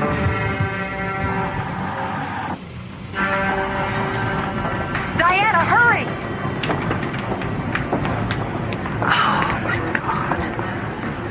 Have you tried to get into the chamber? The hatch is sealed from the inside. There's no need to be frightened, Dr. Rossiter. Professor Ballin has not been harmed. He knows me. He knows all of us, Diana. Connect the vital sign indicator to the scanner terminal, John. Oh, he's all right. His vital signs are perfect. Oh, boy. Well, if you will be patient, the seed placenta will soon evaporate, and David will be released. Soon? How long is soon? Now. David, are you all right? I think so, yes. I suggest you leave the chamber now, David. The placenta residue will soon convert to a toxic gas that could mutate your senses. Yes, all right.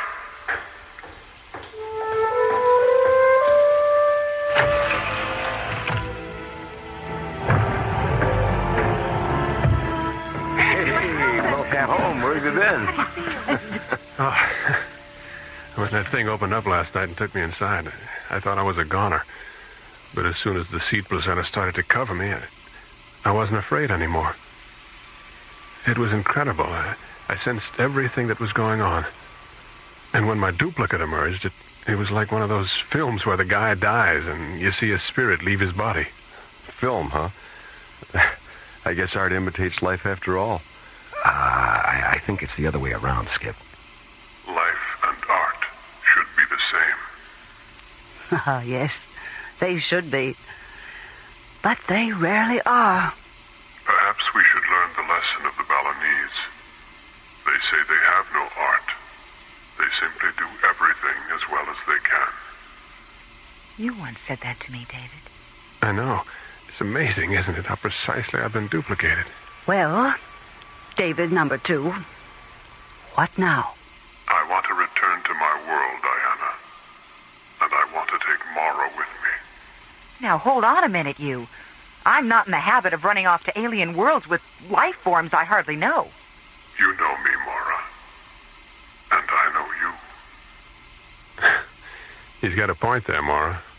Well, be that as it may, I just don't think the original me and the duplicate you are ready for... Well, why are your hands transparent anyway? David was wearing protective gloves that prevented the seed placenta from taking a precise imprint of his hands. And Mara, a duplicate of you is all I want. Why? I still love you, Mara. Oh, David. Why didn't you... Wait a minute. What am I saying? This is weird. David? Yes? Yes. Oh, I'm sorry, David. I mean the duplicate David. Yes, Diana. I think all of us would like to know a little more about your origins. Centuries ago, explorers from another galaxy visited my planet. Their bodies contained bacteria, harmless to them, but lethal to us. There was a plague, and before the end came, our scientists created the placenta substance and filled it with the genetic seeds that were the essence of our race. Then they placed these seeds of time in hundreds of vehicles like this one and set us adrift in the universe. Was your race humanoid? Yes, buddy, it was. But some of the cells were randomly coated, so we could become whatever organic life form we contacted. I could have been a bird or an insect, or even a flower. Any living thing in which the seeds could take root. What would have happened if you had become a flower? I would have simply pollinated other flowers of the same species, and my race would have been reborn as a genus of conscious, intelligent orchids or roses. Would you eventually have re-evolved to your original humanoid form? Eventually, yes. But I'm not a flower, am I?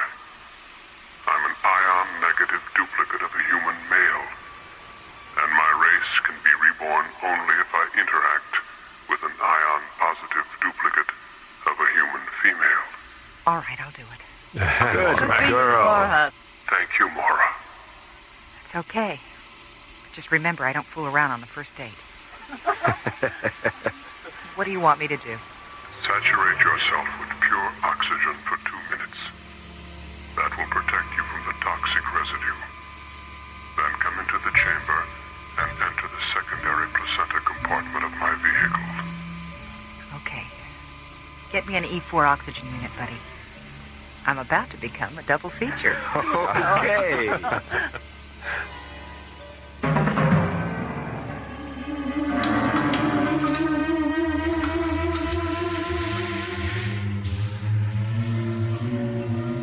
How do you feel, Mora? I'll be all right, Diana. I'll be all right, Diana. Listen to that. I'm in stereo. Thank you, Mora. Thank you. I have a question. Yes?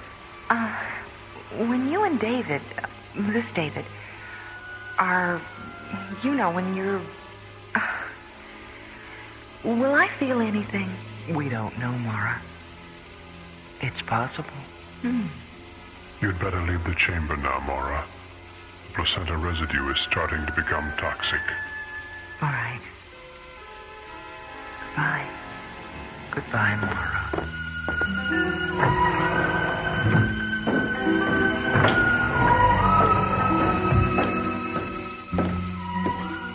Did you arrange for a ship, John? There's a long-range shuttle waiting for them just outside the airlock. Mara, you'll be able to fly the shuttle, won't you? Yes. I love the rockets as much as you do now. Goodbye. Well, so long, you two. Mora. Look.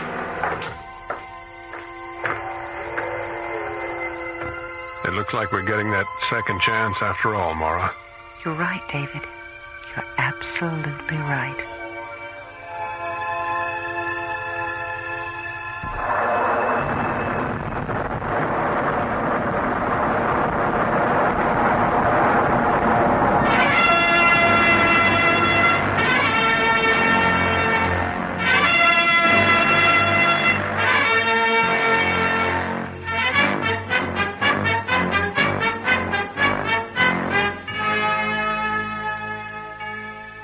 Seeds of Time was written by Ron Thompson and starred Linda Gary, Chuck Olson, Bruce Philip Miller, and Corey Burton, with special guest stars Pete Renaday and Francis Bay.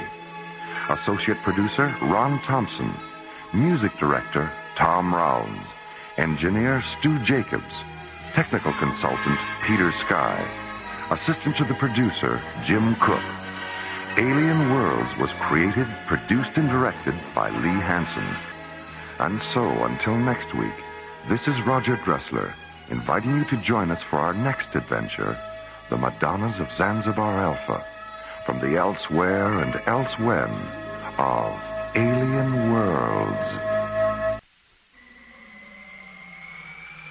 Slowly rotating at the edge of deep space, 1,000 kilometers beyond the atmosphere of 21st century Earth, is the Arthur C. Clarke Astronomical Observatory, Starlab. Here, Starlab Research Director Dr. Maura Cassidy and scientists and technicians of the International Space Authority, ISA, watch over the countless stars and planets that fill the silent distances beyond the giant space station. It is November 3rd, 2028, as this week's episode, The Kilohertz War, reminds us how suddenly and mysteriously one man's science fiction can become another man's science fact on the threshold of Alien Worlds.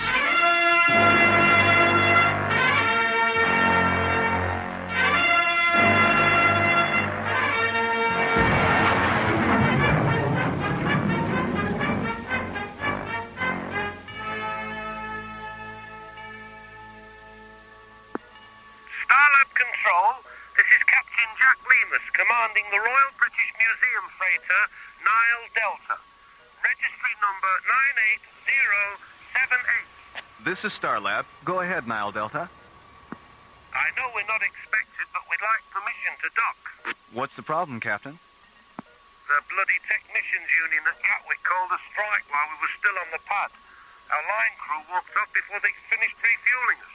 We'd like to top off our liquid oxygen tanks. Another strike at Gatwick. Third time this year, isn't it? It's the fifth. How about it, mate? Can you spare a drop or two of the old LOX? What's your destination, Captain? We're transporting the King Tut exhibit to Thanatos, part of a cultural exchange program. Stand by.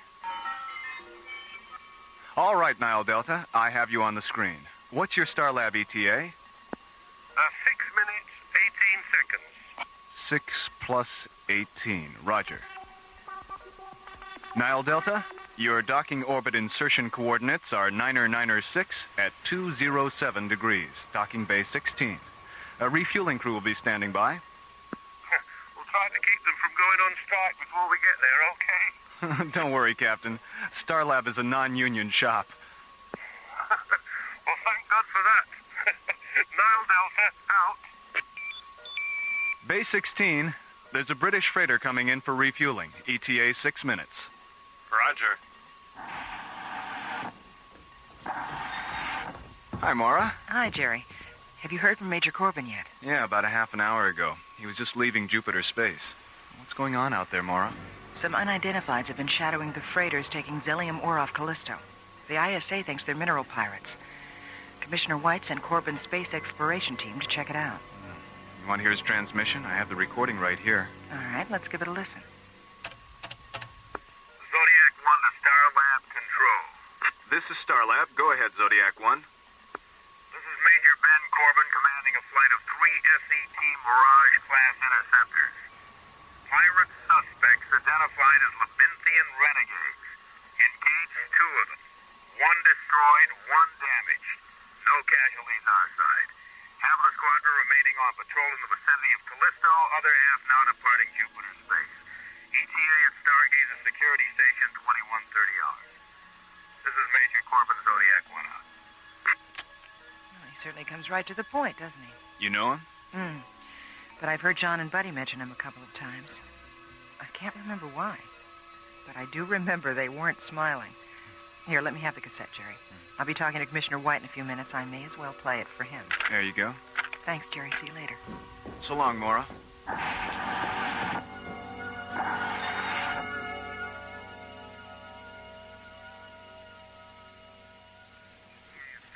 Security Station 2130 hours. This is Major Corbin, Zodiac 1 out. That's it, Commissioner. Well, thanks for getting it to me so fast, Maura. Is there anything else we should talk about? The tape you sent up concerning the Tamarlane military exercises on Mars. I thought Tamarlane was anti-military. Well, she is, Maura, but 2 planets in their system have declared war on each other. And Tamarlane's sitting right in the middle. They're working up a tactical space force to protect themselves. They hate to do it, but they have no choice. Why are they testing on Mars? Well, its atmosphere is Tamarlane compatible for one thing, and it's uninhabited for another. You see, Tamarlane is very densely populated. They didn't want to take the chance of hurting any of their people if an experimental weapon malfunctioned or one of their prototype ships crashed. Sounds like they've got a lot of soul as well as a lot of sense. Yes. Well, I'd better sign off now, Maura, and try to get home. There's a lot of wind and snow blowing around outside, and you know what New Chicago's like during a blizzard. All right, Commissioner, bundle up. And beware of little boys chucking snowballs. Starlab Communications, out.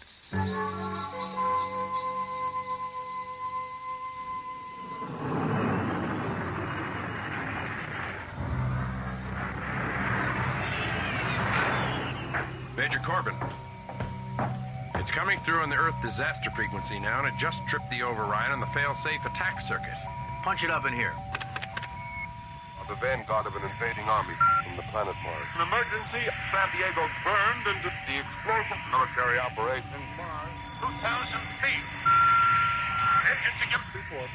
After unleashing their deadly assault. This is Captain Lansing of the evacuation. Blackout communication. I told the ISA not to allow those aliens to run loose on Mars. Have you been able to raise Starlab yet? No, sir, and we've been trying for over an hour now. The Tyrellians probably took out Starlab on their way to Earth. All right, Captain. Flash the pre-combat alert to the other ships. We're going to Mars.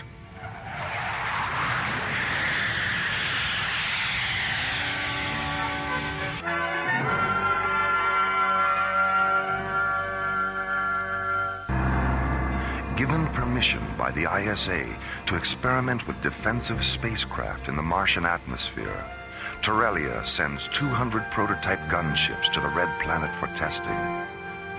10 days later, 3 Mirage-class SET interceptors receive a powerful radio transmission as they leave Jupiter space. The transmission overrides their Earth disaster frequency and fail-safe attack circuits, and is filled with the confusion of voices describing an attack on Earth from Mars. The planet. On the planet Mars, between the hours of color is white. Destruction of cities and cars. 5 minutes after the transmission is received, Major Ben Corbin, who commands the interceptors, orders his executive officer to contact Starlab for confirmation of the attack. Have you been able to raise Starlab yet? No, sir, and we've been trying for over an hour now. The Tyrellians probably took out Starlab on their way to Earth. All right, Captain, flash the pre-combat alert to the other ships. We're going to Mars. Open a close proximity channel. I want to talk to the other ships. Yes, sir. Go ahead, Major. This is Major Corbin. You all know what the situation is, and what our choices are. You also know that it's the responsibility of a commanding officer to decide which choice is best. But these are extraordinary circumstances. So I believe the decision to either continue on to Mars or to return to base should be shared by all of us. So when I finish this transmission, take a vote. Flight crews and officers alike. It's up to you. Zodiac 1 out. You're looking unusually tense, Captain. What's the problem? I'll go see how our crew feels about your pep talk, Major. Pep talk? Is that what it was? I'll be back in a few minutes. Captain O'Neill, Major. We're ready whenever you are. Thanks, Bill. This is Captain Dan Sager. We're with you all the way, Major. I knew I could count on you, Ray.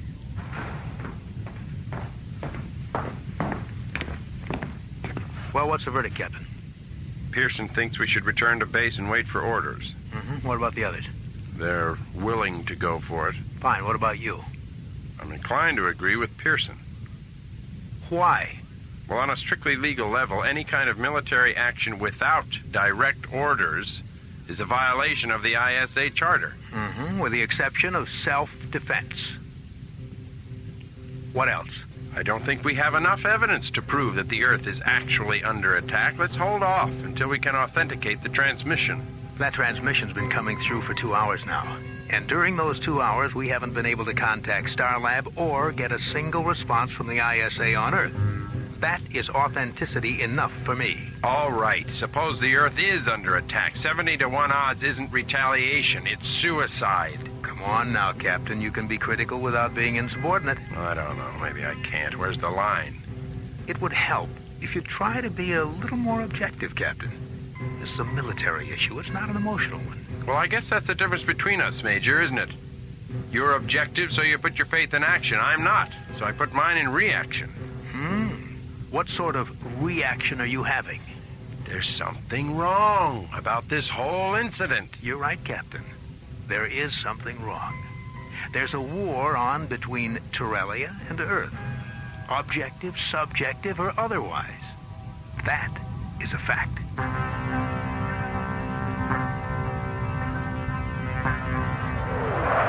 Flying in a tight triangular formation, the tips of their delta-shaped wings nearly touching, the 3 sleek white interceptors of Major Corbin's Zodiac flight execute a 360-degree roll and rocket away toward Mars.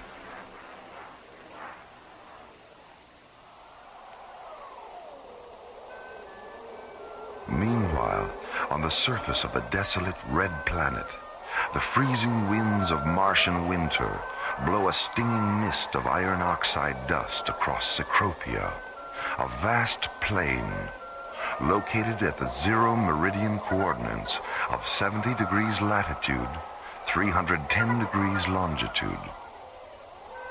In the middle of the windswept plain lies the Terrellian Command Center. 7 transparent green domes whose faceted emerald surfaces fracture the pink light of the late afternoon sun. Standing near the domes, on legs that seem too fragile to support them, are 60 Terrellian gunships in the shape of huge chromium dragonflies.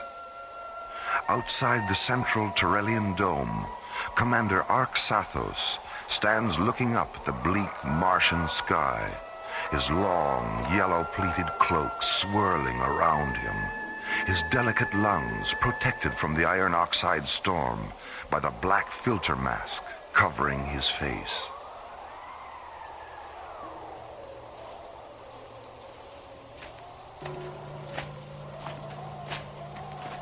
Arxathos, the purification elements in our masks are nearly saturated. It's time we return to the dome. The 2nd and 3rd air garrisons, where are they, Sinparva? They should have returned by now. The planet is larger than we thought, and the targets we selected are in a night region. Our ships have never flown in darkness before. Have you seen to the one that fell onto the ice cap? 3 surface crawlers have been dispatched to bring it here. How many of our flyers were killed? We won't know until the crawlers reach the impact site. Sinparva, Terrelia was never meant to be. Arxathos! Take me into the dome. My mask. The elements have terminated.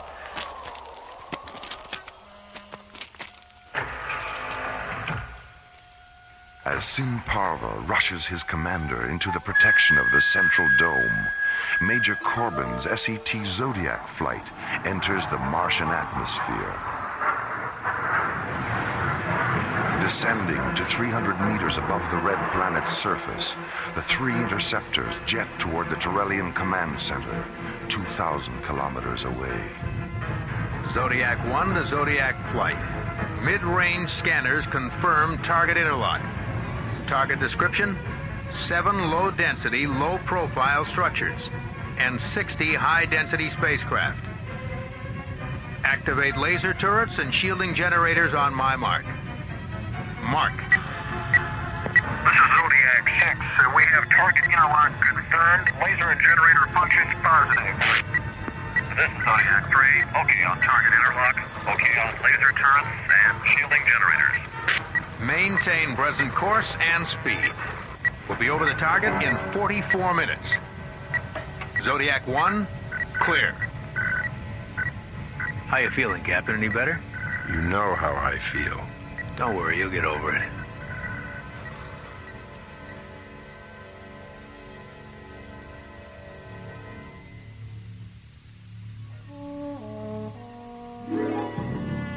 Solaris to Starlab Control. Solaris to Starlab Control. Oh, come on, Jerry, it's us. Your old pals through thick and thin. SET captains Buddy Griff and John Grayton. Jerry? Go ahead, Solaris. Yeah, Jerry, where you been? Down in engineering. All our communications were knocked out about 3 hours ago.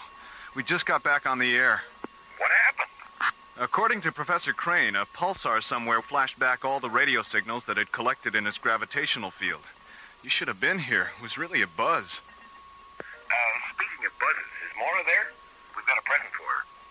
She and Professor Crane are up in data processing, resynchronizing the sidereal time terminals on the computer. Have you got a docking bay open? Our ETA is 9 minutes. Docking bay 23, buddy.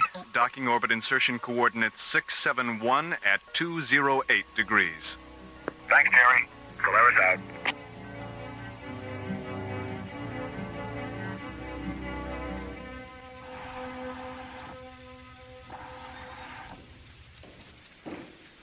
Hello, Hiya, Maura. Hi, Hi, Buddy. Professor Crane. John, buddy, good to see you. How's it going? Jerry told us what happened. We just finished. What's in the box? It's a present from Phil Maxwell. Here. Be careful. Don't spill it. Oh, it's beautiful. What is it? It's a fish, Maura. Yes, I can see that. But what kind? It's a flarn, a Serenian glowfish. Phil picked up a couple on Cronus. He thought you'd like to have one for your aquarium. That was really nice of him. Does it have a name? Yeah, Winston. A flower named Winston? That's right. Well, does Winston need any special food or anything like that? Yeah, my wife has one in her aquarium, Maura. Just put him in the water and forget about him. Glowfish live on light. Dr. Cassidy, this is communications. What is it, Molly? We're monitoring the intership transmission from Major Corbin's Zodiac flight. They've just attacked the Tyrellian command center on Mars. On Mars? I'll be right out. Here, Professor. Hold my fish.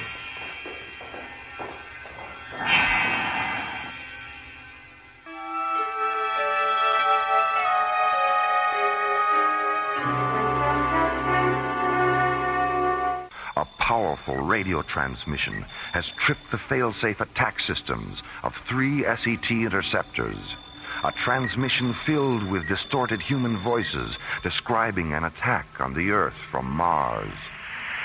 After unleashing their deadly assault. This is Captain Lansing of the evacuation. Flashed out communication due to the Pennsylvania difficulty with transmission. When Starlab and ISA headquarters on Earth failed to acknowledge his calls for confirmation of the attack, Major Ben Corbin reaches a tragic conclusion.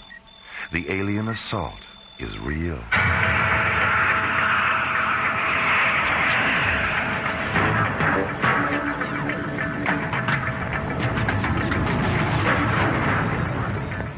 Zodiac 6, break off your approach to the dome. We'll take them out later. That's a roger, Zodiac leader. Zodiac 3, hit that ship that's trying to take off. Roger. Zodiac 6, let's make another run on the staging area. Roger, Zodiac leader, right behind you.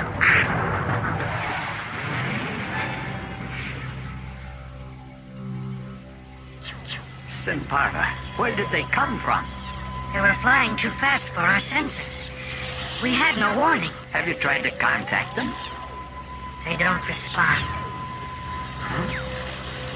Then we have no other choice but to defend ourselves. Open the barrage domes. Inform our gunners that this is a lethal engagement.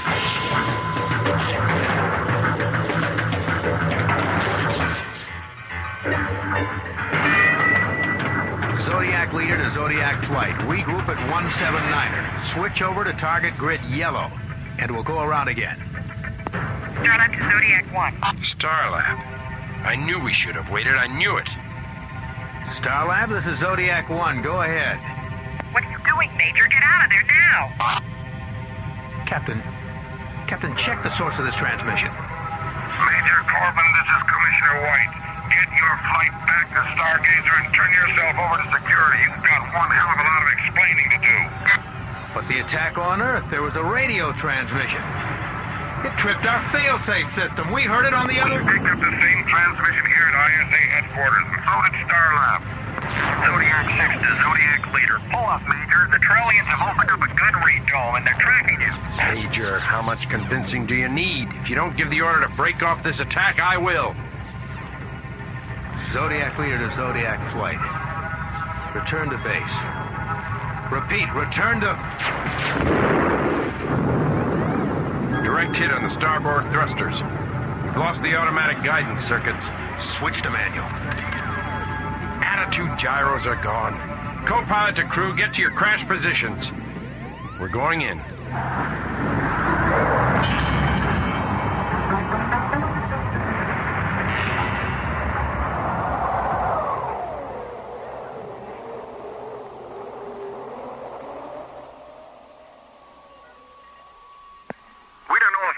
Survived, Dr. Cassidy. They were hit at a relatively low altitude and went down about 2 kilometers away from the domes. All right. Your orders are to come directly to Starlab. Commissioner White's on his way up. Roger, Starlab, Zodiac 6 out. I've finished analyzing the tape Jerry made during the pulsar flash, Mora. The frequency of the predominant voices and the frequency of the fail-safe override are exactly the same. 880 kilohertz. But that's an exclusive ISA frequency. It wasn't in 1938. 1938? That's right. The voices were originally transmitted from the Earth in 1938. What was there about the voices that caused Major Corbin to do what he did? Come on. I'll play the tape for you.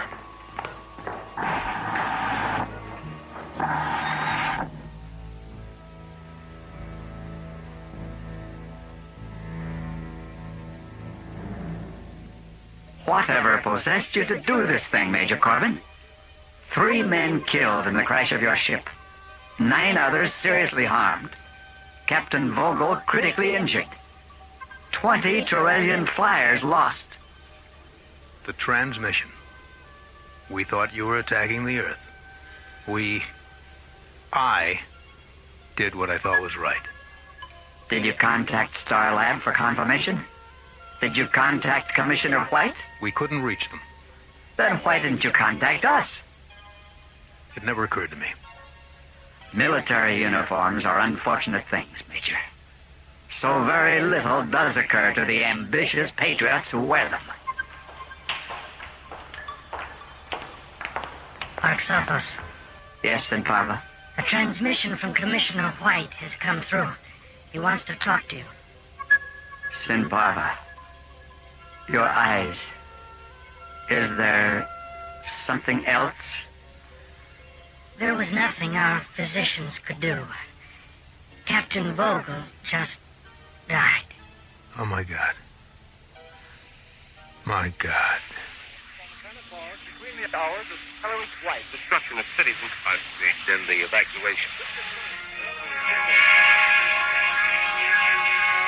Tonight, the Columbia Broadcasting System and its affiliated stations coast to coast has brought you The War of the Worlds by H.G. Wells, featuring Orson Welles and the Mercury Theater on the air.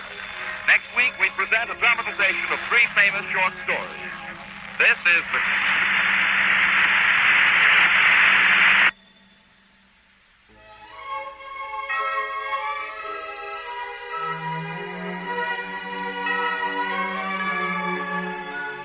The Kilohertz War was written by Ron Thompson and starred Linda Gary, Chuck Olson, Bruce Philip Miller, Corey Burton, with special guest stars Casey Kasem, Jeffrey Lewis, Joe Baker, Olin Soule, Richard Paul, and Pete Renaday. Associate producer Ron Thompson. Music director Tom Rounds. Engineer Stu Jacobs. Technical consultant Peter Sky. Assistant to the producer Roger Brossi. Alien Worlds was created, produced, and directed by Lee Hansen. And so until next week, this is Roger Dressler, inviting you to join us for another journey into the elsewhere and elsewhen of Alien Worlds.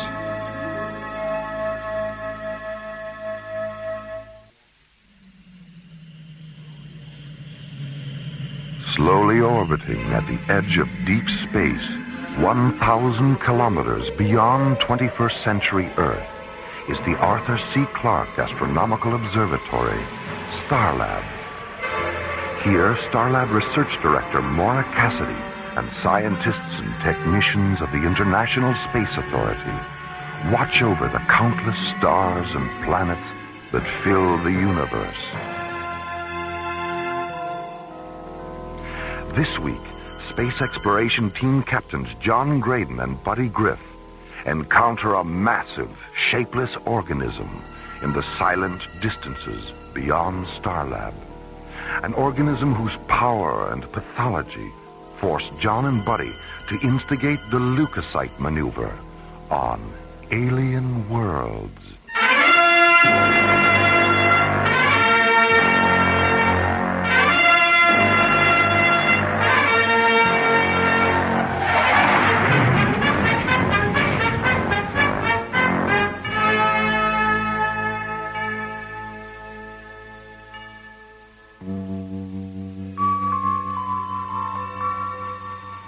Starlab's Jodrell Mackenzie radio telescope has detected an unidentified energy mass slowly moving to the constellation of Cygnus, the Northern Cross. Entered in Starlab's Mycroft computer as Stellar Anomaly 505, the energy mass is being tracked in the radio telescope monitoring laboratory by Professor Arthur Royce and astronomer technicians Karen Stone and Carl Phillips. All right, let's try and get a visual on it. Karen, cross-link the 350 optical telescope and calibrate for maximum vector scan. What about polarization? We'll let that go for the time being. Okay. Carl, switch on screens 4 and 5 and interface the azimuth grid for Cygnus. Full resolution on both screens? Just on 5. There it is. Horizontal travel along submeridian 201. Beautiful, isn't it? Like a tiny star in silver mist. You think everything out there is beautiful? Yeah. Yeah, I do. Interface the DRS, Carl. Let's get a radial velocity on this thing. This can't be right.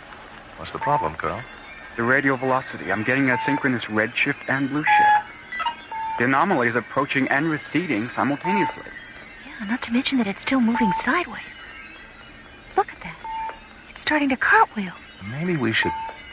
What? What happened? What is it? It's gone. Royce, look at this. I'm still picking up its radial velocity. Light wave readings when there's no light? What's going on here? It's on the screens again. Submeridian 068. What? How long was it off? The retro timer says 9 seconds. It just traveled 2 light years in 9 seconds. Karen, run a total spectrum analysis on that thing. Okay. Carl, get a kinetic temperature reading. I'd better let Dr. Cassidy know about this.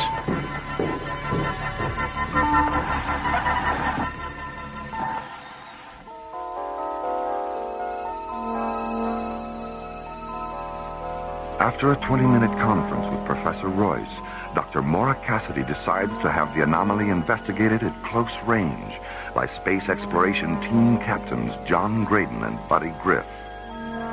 Half an hour later, John and Buddy enter Docking Bay 16, where they board the SET Interceptor Solaris and stand by for launch clearance. Oh, sorry about that, John. I must have got something in my nose when we walked through the maintenance section. You sure you're not coming down with a cold? No, I think it's the primer they were using on that shuttle. Every time I get within 10 feet of spray painting, my nostrils backfire. Well, keep them open. You know the rule. If you're not 100% sensory and paranasal, you're grounded. If you get too stuffed up, we'll have to cancel the mission. Cancel the mission? Oh, boy! That's what I like about you, buddy. Your willingness to face the unknown without batting a nose. I'll do the funny stuff, Skip. Starlab control to Solaris. It's Solaris. Go ahead, Jerry. I've got an update on that energy mass from radio telescope monitoring. Ah, good. What's the story? The anomaly has moved to the top of the Cygnus constellation and becomes stationary 1 parsec away from the binary star Beta Cygni Alberio. Is it still generating second magnitude alpha waves? No. When it became stationary, its wave frequency changed. What's it generating now? They don't know. There's too much interference from the binary to get an exact reading. Hold on, John. Here's Mara. John, don't take any unnecessary chances out there. Just get as close to the anomaly as you have to in order to scan it. Then transmit the data back here. We'll analyze the scan and let you know if there's anything else you have to do, okay? Okay. Okay, buddy? Okay, Mara. John, what's wrong with Buddy? Nothing that can't be fixed. His sense of humor is taking a nosedive, that's all. Oh, boy. Welcome to the worst pun of the century. We'd better get this show on the road before you come up with another one. I'll certainly buy that. What's the traffic situation, Jerry? We've already handled our pre-flight procedures. 30 seconds, John. 30 seconds. Okay, Jerry, we're online.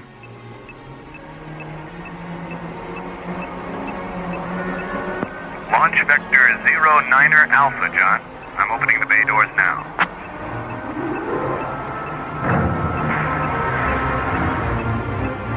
Remember what I said you to. No unnecessary chances. Scan it and transmit the data. That's all. Got that, created a monster.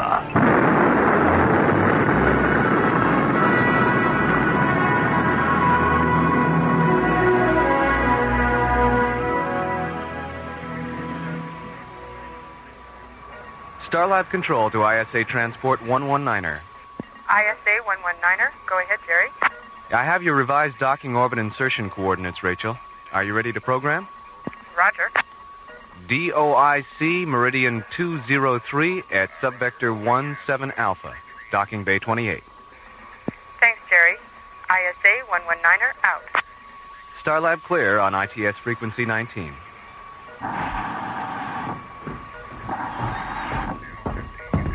Hi, Jerry. How are John and Buddy doing? Everything's okay. They checked in at 13:30, right on schedule. Good. Where are they? Between Pluto and Neptune. They should reach their warp-through coordinates in about 6 minutes. Well, keep me posted. I'll be up in radio telescope monitoring. Okay.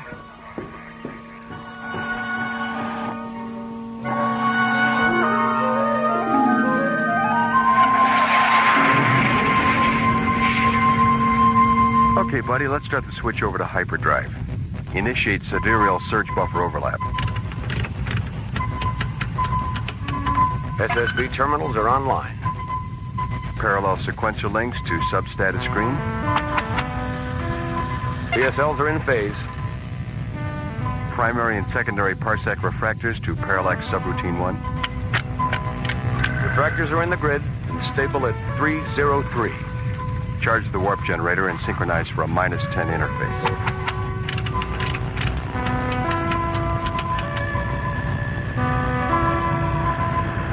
Here we go. You sure you're not coming down with something? I'm all right. See you in Cygnus.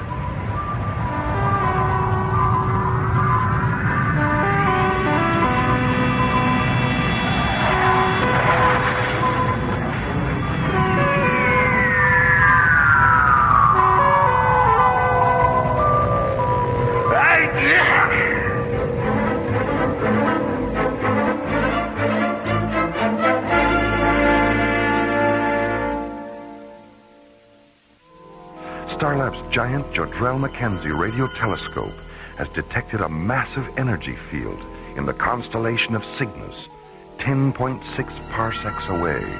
I've got an update on that energy mass from radio telescope monitoring. The anomaly has moved to the top of the Cygnus constellation and become stationary 1 parsec away from the binary star Beta Cygni Alberio.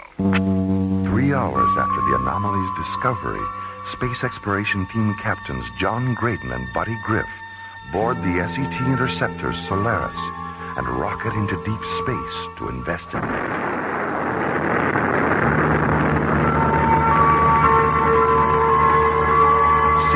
Later, the Solaris warps through the time-space continuum and arrives in the constellation of Cygnus, near the anomaly's last known location.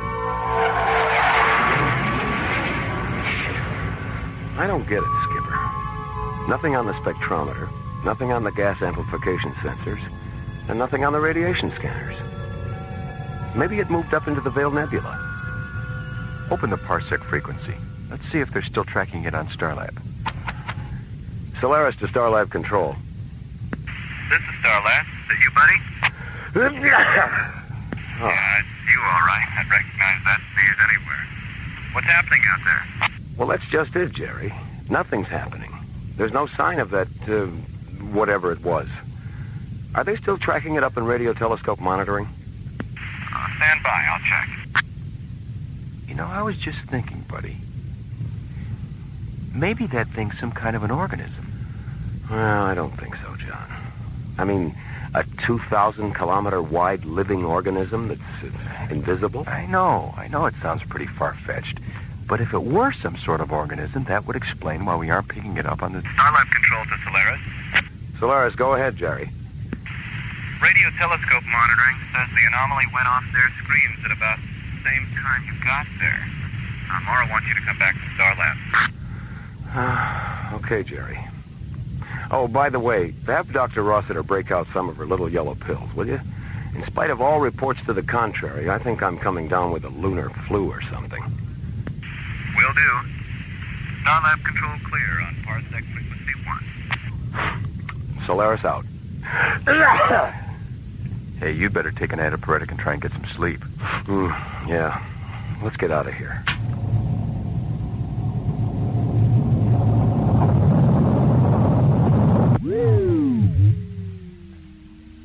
What's wrong, Skipper? I don't know. Give me a status read on the ignition generator.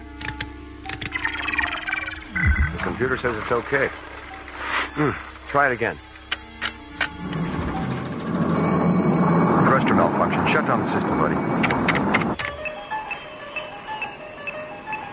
Let's have a status readout on the thrusters. Physical obstruction.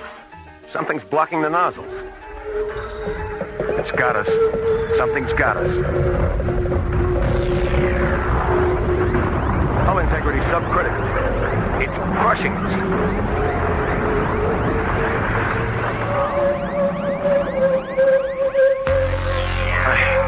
God. Shut down the bioscan indicators before the circuits blow.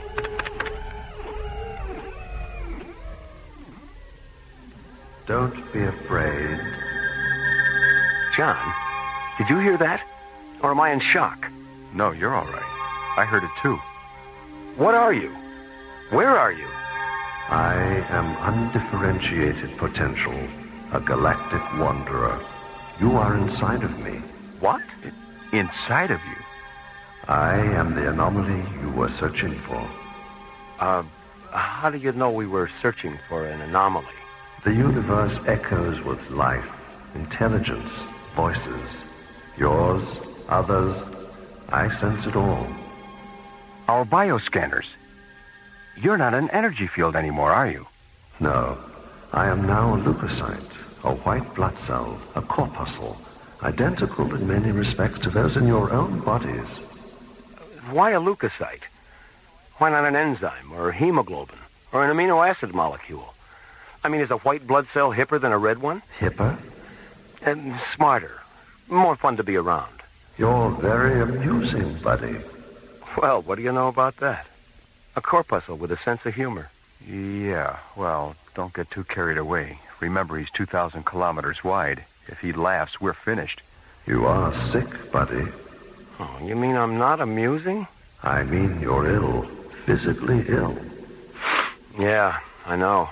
And because you are, the leukocytes in your immune system have energized to resist the illness. I sensed this when your vehicle penetrated my other form. And because I have great compassion for suffering, I effected a sympathetic metamorphosis. You're communicating with us through our immune systems, aren't you? Yes. But I'm the one who's sick. Why is John able to hear you? Does that answer your question? Yeah. Sorry, Skipper. Oh, that's okay. There's nothing like a cold in the heat of an emergency. Emergency? Look at the life support annunciators, buddy. Uh-oh. What's wrong? Well, the shaking we took when you materialized around the ship damaged the primary oxygen flow matrix. The backup system's on, but there's only enough oxygen in that for 7 hours. And after we warp back to our original parsec coordinates, it's going to take at least 6 hours to reach our home base. I think you'd better release us. I can't release you. Why not? Why don't you just reconvert yourself to energy? I was devitalized when you encountered me. And because I was born in this star region, I had come back to rest, perhaps to die. What's the problem? Maybe we can help. The leukocyte transformation process has depleted certain light wave frequencies necessary for my reconversion to energy. Well, then why did you transform yourself in the first place? I've never encountered beings like yourselves. I wanted to know you. Are you angry with me? No, I guess not. You may lose your lives because of me. Well, getting mad about it isn't going to help. Do you share Buddy's feelings, John? Yes, I do. What remarkable creatures you are. Open the parsec channel, buddy. We'd better let them know it's Starlab. Yeah. Solaris to Starlab control. Starlab. Go ahead, John. Patch this transmission through tomorrow, Jerry. Roger. Stand by.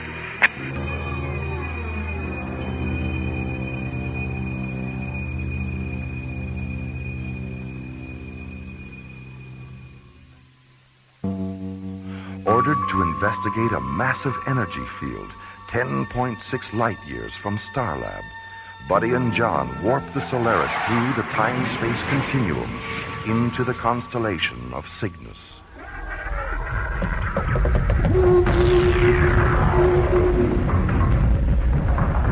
Suddenly, the energy field transforms itself into an enormous intelligent organism, a 2,000-kilometer-wide leukocyte that envelops the Solaris and damages its primary oxygen flow matrix. Meanwhile, on Starlab... That's right, Commissioner. The Solaris is impacted right in the middle of it. Well, if it was energy to begin with, why can't it transform itself back? Well, according to John, the light wave frequencies it needs for reconversion are exhausted. How much oxygen do they have? Less than 7 hours. I just had a thought, Maura. The Solaris is outfitted with a whole arsenal of military and scientific lasers. Maybe they could use them to restore the light wave frequencies the organism needs to reconvert. You must have read their minds, Commissioner. That's exactly what they're going to try.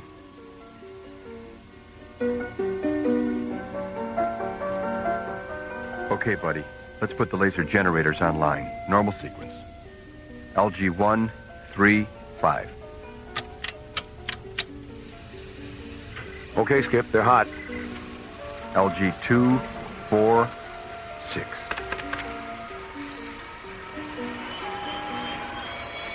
Malfunction on number 6. Shut it down.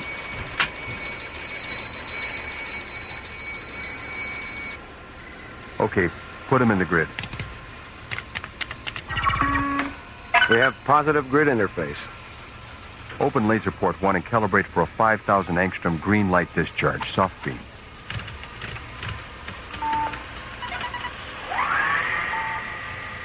I'm sorry, I can't be more specific concerning the color or intensity of the light. Well, that's all right. We'll figure that out by trial and error.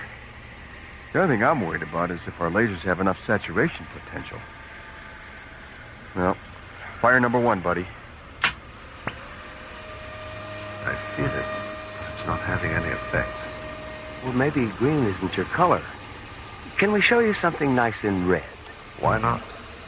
Open laser port number 2, buddy, and calibrate for a 6,000 angstrom red light discharge. Right. Fire. I'm sorry, but red isn't my color either.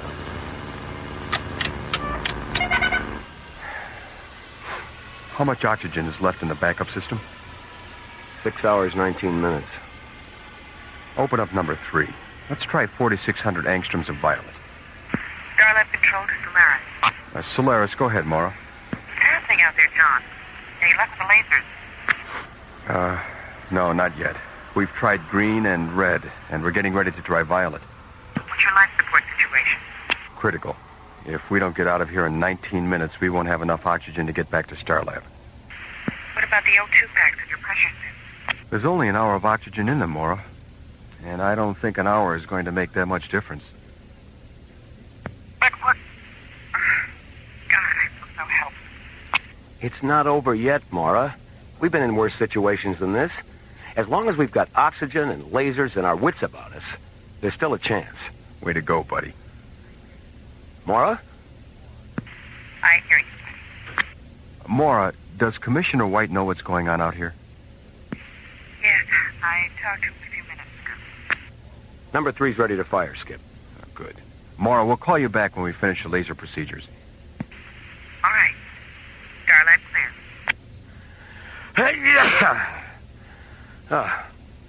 Now, let's see. Right. 4,600 angstroms of violet. Wait a minute, buddy. Come on, Skip. Minutes are at a premium. I was just thinking about Commissioner White. So? White, buddy. White. I still don't follow. What happens when you spin a color wheel?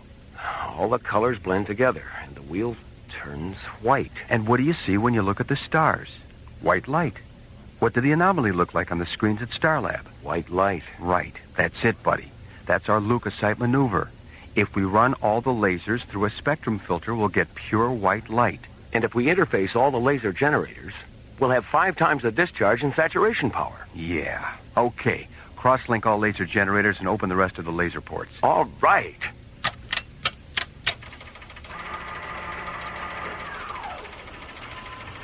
If this attempt succeeds, we'll no longer be able to communicate. I've enjoyed our encounter. And because you've made no attempt to destroy me, I will leave you with something you won't know you have till I'm gone. Shall we begin? Sure. All right, buddy.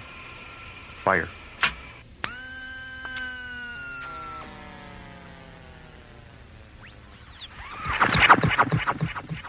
I am the firstborn of the universe.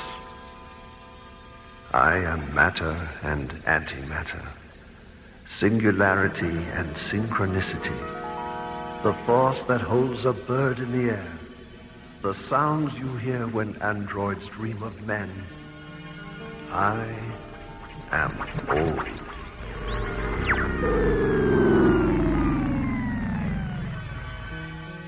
How do you feel, John? I don't know. I feel good. I mean, my body feels good. I'm not sick anymore.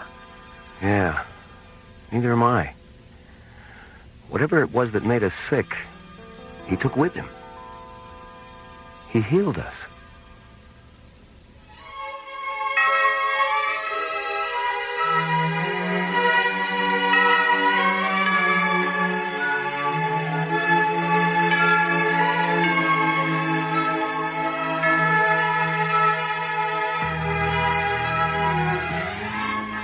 The Lucasite Maneuver was based on a story by Anthony DeWitt and was written by Ron Thompson and starred Linda Gary, Chuck Olson, Bruce Philip Miller, Corey Burton, and the Watermark Players, with special guest star Larry Moss. Associate producer Ron Thompson. Music director Tom Rounds. Engineer Stu Jacobs. Assistant to the producer Jim Cook.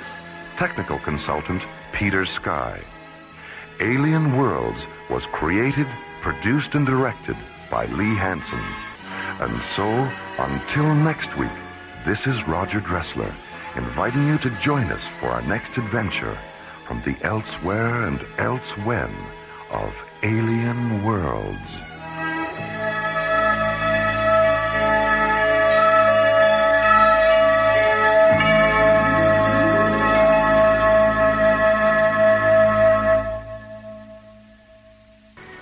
Stellar exploration is the newfound adventure. On the asteroid Vesta, halfway between the orbits of Mars and Jupiter, is the small spaceport of Kronos, supply center to space miners. Here, in this isolated watering hole, exist prospectors, gamblers, pirates, and cutthroats of every persuasion. Our story is about these daring and ruthless men who risk their lives in search of precious stones and metals in the icy tomb of deep space and journey upon the threshold of alien worlds.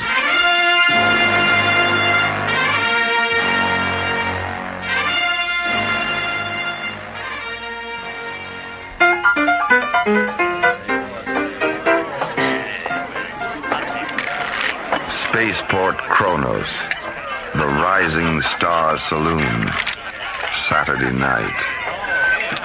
Raise 300. I'm out. Oh, me too. Well, that leaves just you and me, dude. Like I said before, my name is Silverthorne. Travis Silverthorne. Sorry, dude, I'm not much good with names. You might want to remember mine.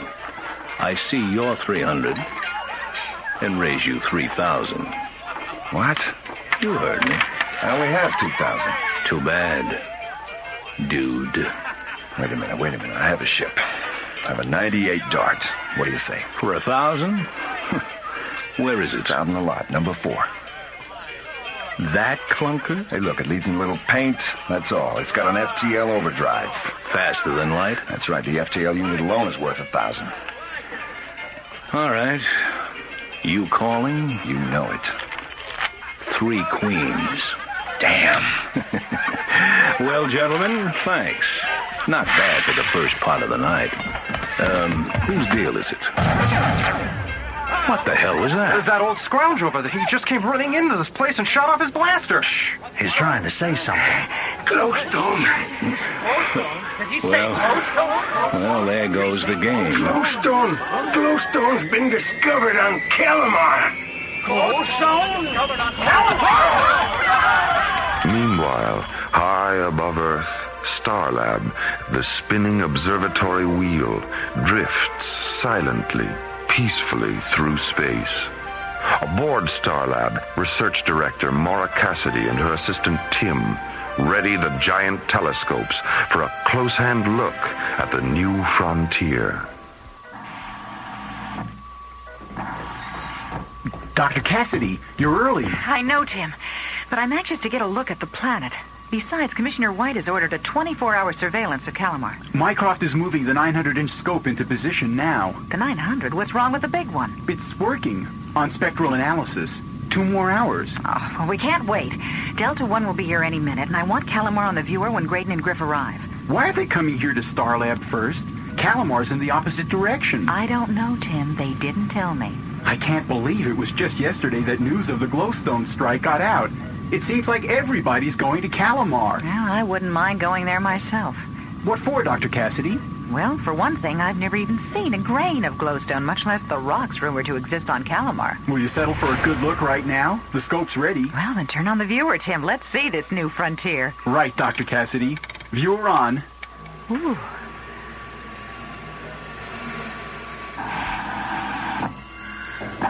Is that what all the fuss is about? Captain Griff. Well, that's it, all right. That's Calamar. That hardly looks worth the effort. Well, what about you, John? What do you think? It looks hot. Just 200 degrees at noon is all. Oh, and I forgot to pack my cocoa butter. Can you tell us anything else, Maura? Well, not much. A double sun accounts for the hot days. Nights, on the other hand, are cool and very dark. There is no moon. Most plant and animal life will probably be nocturnal. It's really a fascinating world. If only we knew more about it. Well, we'll give you a complete report when we get back. How long are you going to be gone? Oh, a week or so, until the ISA can set up a permanent command post there. I don't understand why you two went out of your way to come here before going on to Calamar. Well, an ISA directive, Maura. Commissioner White's orders. But why? You tell her, buddy. Oh, thanks, pal. Well, you see, Maura, the chief told us to leave Delta 1 here at Starlab. Then how will you get back to Calamar? In Starlab's cruiser. Columbus! The heck you will! You're not touching my ship! Now, come on, Maura. Be reasonable. We need the shuttle from Columbus. I don't care. Forget it. Excuse me, Dr. Cassidy. Yes, Tim. What is it? You said you wanted to go to Calamar. Here's the perfect opportunity. Yes. So it is. Thanks, Tim. Okay, John. You can take my ship on one condition. Uh-oh, Skipper. Take me with you. Oh, now, just a minute, Maura. I have some field time coming anyway, and all my equipment is already aboard Columbus, so it's settled. I'll go get ready.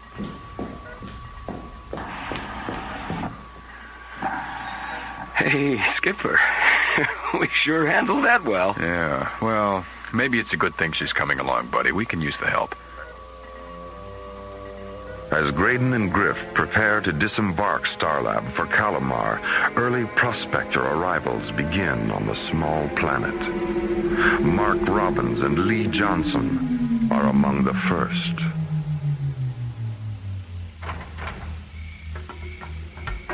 Good thing we left the landing lights on. It's really dark out here. Yeah, but we have to work at night. It's too hot during daylight, you know that. Besides, we've already lost time, so we better get busy. You sure these hills are the best place to look for glowstone? They're a good place to start, Lee. Hey, you unpack the scanner, and I'll set up the auxiliary lights. Wait a minute. Shh. What's wrong? I thought I heard something. Well, I don't hear anything. There, listen. Oh, yeah, I do hear it now. Sounds like a herd of animals or something. Don't worry about it. Oh, there's something eerie about that sound. I said don't worry about it. Come on, let's get to work. From the blackness of Calamar's night comes an omen. What lies ahead on this tiny, distant planet remains an unknown, shrouded in mystery on Alien Worlds.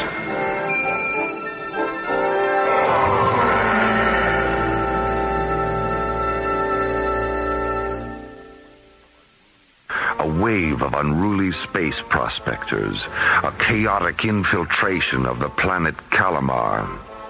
Anticipating the outbreak of lawlessness, the International Space Authority intervenes.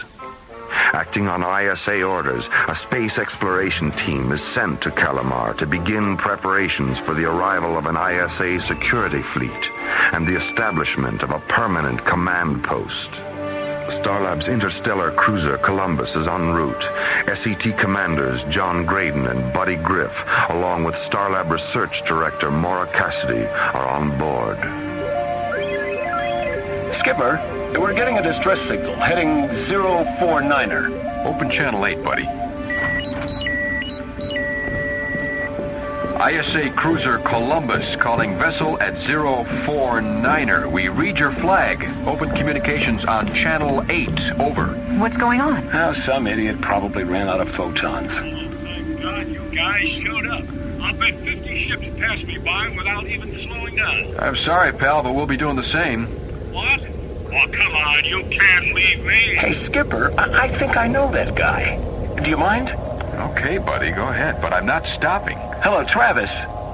Travis Silverthorne, is that you? Yeah, who are you? It's me, Buddy. Buddy, you fool. Stop that ship right now and pick me up. Hey, Skipper, what do you say? I already said, buddy. But Travis is like a brother. I don't care, buddy. We don't have the time. Skipper, he saved my life when we were kids. Oh, damn it, buddy. Thanks, Skipper. Hello, Travis. Hold on, we're coming alongside. As Captain Griff aids a distressed friend, Dr. Cassidy receives an emergency call from Starlab. That's right, Dr. Cassidy. Spectral analysis indicates solar flare-up on Calamar's double sun. How intense, Tim? Strong enough to knock out any and all radio communication within 19 parsecs of Calamar. Okay, thanks for the report, Tim. I'll be in touch. Great, huh? You heard. Yeah. Without any radio communication on Calamar, things could get sticky. Any idea how long the solar flare-ups might last? I'd just be guessing. John, Maura, I'd like you to meet my old friend Travis Silverthorne. Travis? Appreciate the ride, Captain. It's all right, Travis. What happened to your ship, Travis? Oh, it was a piece of junk I won in the card game on Cronus. Not worth going back for. Say, you wouldn't be headed for Calamar by any chance, would you? We sure are. Fantastic. Back on Calamar's night side, prospectors Mark Robbins and Lee Johnson continue their search for glowstone. Out of the black depths, a mysterious sound draws closer. I think they're getting closer, Mark. You stop worrying about that noise. It's probably a natural phenomenon. Well, natural or not, I got a bad feeling about it. Hey, what do you say we break camp and set up in another location? Oh, Lee, come on. You got prospector jitters. Listen, the sound, it stopped. You see there? Nothing to worry about. Like I said, it's a natural phenomenon. Natural phenomenon, yeah, sure.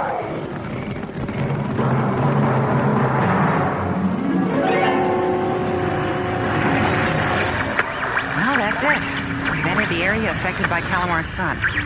We no longer have any radio communication with anyone.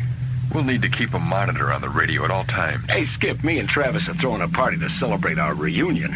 You want to join us? Oh, no thanks, buddy. But go ahead, just don't overdo it, huh? Right, Skip. How about you, Maura? Would you like to have a drink with us? Well, Oh, go ahead, Maura. We have time before we get to Calamar. Okay, why not? All right, we'll be in the galley, Skipper. Well, tell me, Mr. Silverthorne, Please, Maura. Call me Travis. Okay, Travis. What draws you to Calamar? Plan on doing any prospecting? Well, in a manner of speaking, I guess you could. If I know Travis, he'll be mining the miners. And that means? I will be playing cards. Ah. Okay, here we are. Martian physics, okay? Sure, fine. Okay by me. You know, I've never seen glowstone. No kidding? I just happen to have a piece with me. Really? Oh, I'd love to see it. It's just a speck, but it's enough to see the value. To get the full effect of glowstone, you have to see it in the dark. Oh, buddy, will you please turn off the lights? Sure. Oh, it's beautiful. I've never seen such rich colors before, so bright, pure, and warm.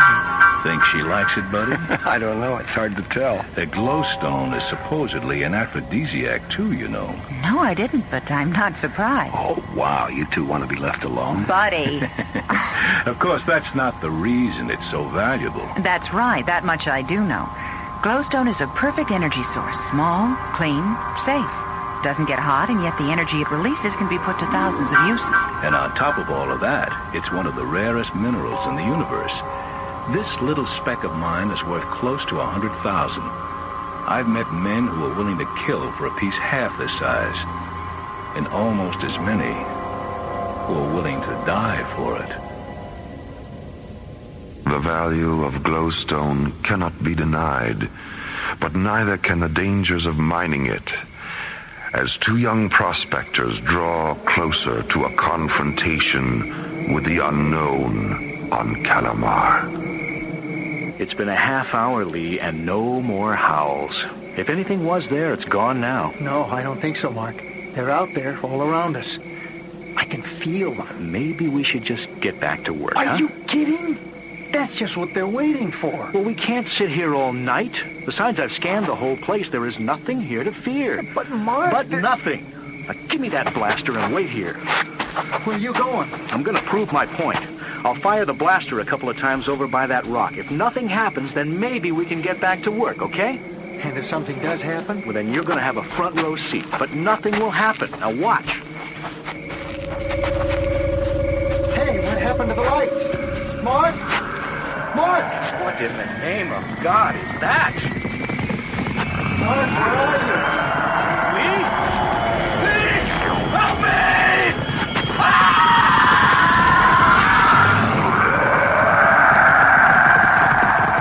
From the deep darkness of a mining camp on Calamar, a scream of terror and silence of death. What strange creatures stalk the blackness and lure these helpless miners into horror?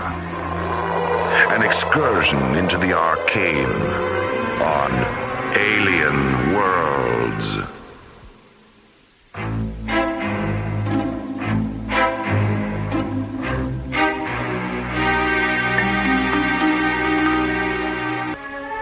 Mysterious hostile creatures attack a prospector camp on Calamar. A search for glowstone ends in terror. Lawless disorder sweeps the planet as prospectors and pirates arrive in search of the precious stone. A space exploration team enters Calamar's orbit, sent by the International Space Authority to subdue the madness. How hot it looks down there, Mora. At least the nights are pleasant, John. I'm sure most of the miners do their work at night. What about solar screens during the day? Even under a solar screen, it would still be 120 degrees or so. A little hot to be doing hard labor. Yeah, I'll say. You know, I never liked the desert, even on Earth. I think I'll stay up here and let the rest of you take the first EVA. So now all I have to do is find Buddy and Travis. I think they went up to the launch deck. In just a minute, I'll go with you. Okay. You know, Travis, seeing you again reminds me of the first time we left Earth together, remember? Oh, how could I forget? I can't believe we ever got past the moon in that old government surplus. A wombat, wasn't it? It was a wombat, all right. That old fossil fueler. I'll bet they're still talking about our last night on Mars. Well, I know I am. Excuse us, you two. If you're looking for a shuttle crew, we're ready. Good, because we're going down. Oh, right. But wait, Skipper. Someone has to stay. Yeah, I'll stay, buddy. The three of you can go. Right. Well, come on. Buddy? Yeah?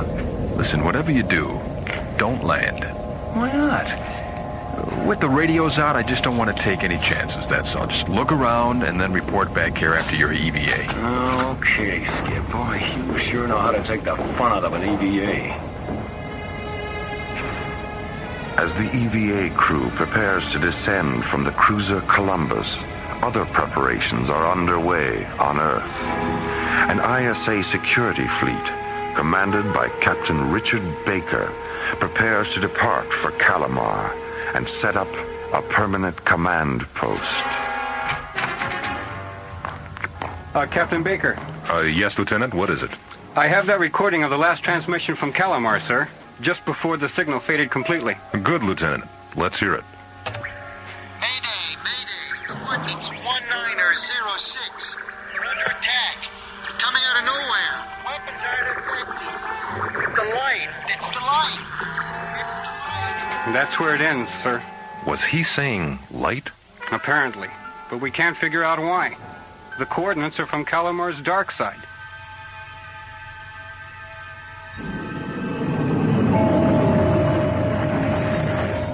An EVA shuttle streaks across Calamar's ebony skies into the planet's night side. Aboard, Captain Buddy Griff, Travis Silverthorne, and Maura Cassidy observing the planet's surface through an infrared scanner. Altitude leveling off at 10,000. Speed 900 and dropping. I can't understand it, buddy. There's no lights down there. There's no sign of mining camps or laser drills. There's nothing but darkness. I have to admit it, Travis. It does seem strange. Will you two relax? We're flying over a huge plains area. Any mining operations are bound to be in the hills, right? Oh, yeah, that's right. Well, can you see anything at all down there, Maura? Scattered plant life and what appears to be a giant herd of animals. I'm taking us down closer. This is strange. What's strange? I can see several mining camps, but... So? Well, they appear to have been totally destroyed, like they were hit by a tornado. I knew something was wrong. Is there any sign of survivors? No. Wait, slow down. Okay, give me a chance. What do you see, Maura? What do you see? A group of men. Some of them look injured. They're standing together near some caves. They're trying to get our attention. So why don't they turn on a light if they want us to see them? Only one way to answer that question, buddy. I think you're right, pal. We've got to land this bird. But, Buddy, John just said that we can... You said some of those men were hurt, Maura. We've got to help them. That's why we're here. I suppose you're right. I know I am. Hit the landing lights, will you, Travis? Right. There. Now, that's more like it. Now we can see, too. Yeah, they're the men that Maura was... Hey, wait a minute. Wait a minute. They're running away. They're running away like scared rabbits. Yeah. They're heading straight for the caves. They panicked as soon as you turned on the lights. Touchdown. Let's get out there and find out what's going on.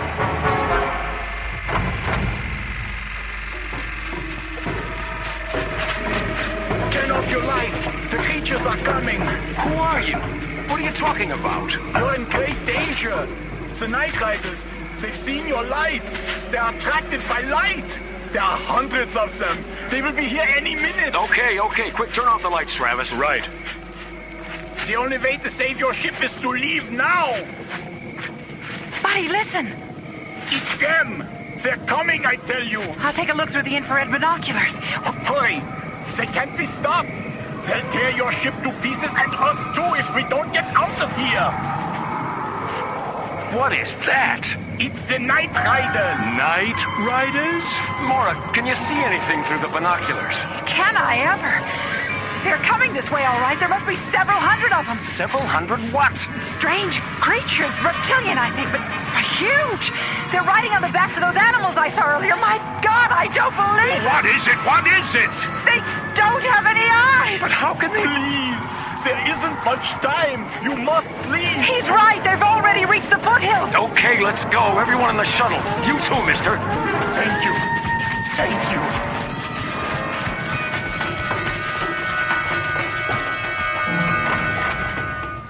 All systems on, buddy. All right. Preliminary ignition. Set. Uh-oh. What's the matter, Buddy? Misfire. Again. Let me out of here. I want out. Relax, will you? All right, baby. Come on. Damn it. I'm getting out of here. Now. All right, that's it. Abandon ship. Head for the caves. Right, buddy. Okay, be careful, Moro. Watch your step. Come on, buddy, hurry. Okay. My God! Look at them! What are they? I don't think they're Indians, Mora. I don't believe it. Look, they're tearing the shuttle apart. What are we gonna do, buddy? How are we gonna contact John now? Let's worry about that later. Quick, let's get under cover. In here, in the caves. Buddy, Mora, and Travis find themselves trapped, overrun by strange, sightless alien creatures. Unable to contact John Graydon high above them, aboard Columbus, they appear to be hopelessly stranded in darkness. Their shuttle has been torn to pieces by the Night Riders of Calamar. Indeed, a phantasm of consternation on alien worlds.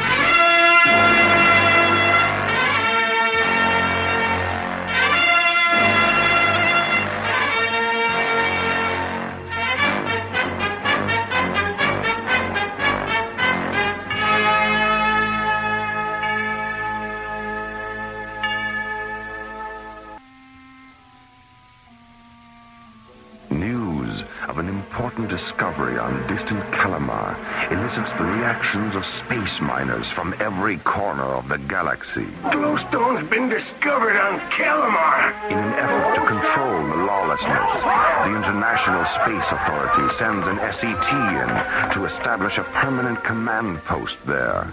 Deciding to shuttle down, Mora, Travis, and Buddy depart the mothership Columbus aboard a small craft. What do you see, Mora? What do you see? A group of men. Some of them look injured. They're standing together near some caves. They're trying to get our attention. So why don't they turn on a light if they want us to see them? Only one way to answer that question, buddy. I think you're right, pal. We've got to land this bird.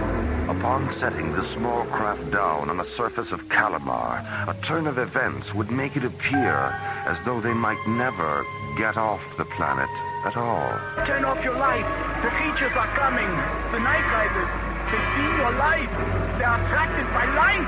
Buddy, listen. It's them. They're coming, I tell you. They're coming this way, all right. There must be several hundred of them. Several hundred what? Strange creatures, reptilian, I think. Huge. They're riding on the backs of those animals I saw earlier. My God, I don't believe it. What is it? What is it? They don't have any eyes. But how They appear to be hopelessly stranded in darkness. Their shuttle has been torn to pieces by the Night Riders of Calamar. Indeed, a phantasm of consternation on alien worlds.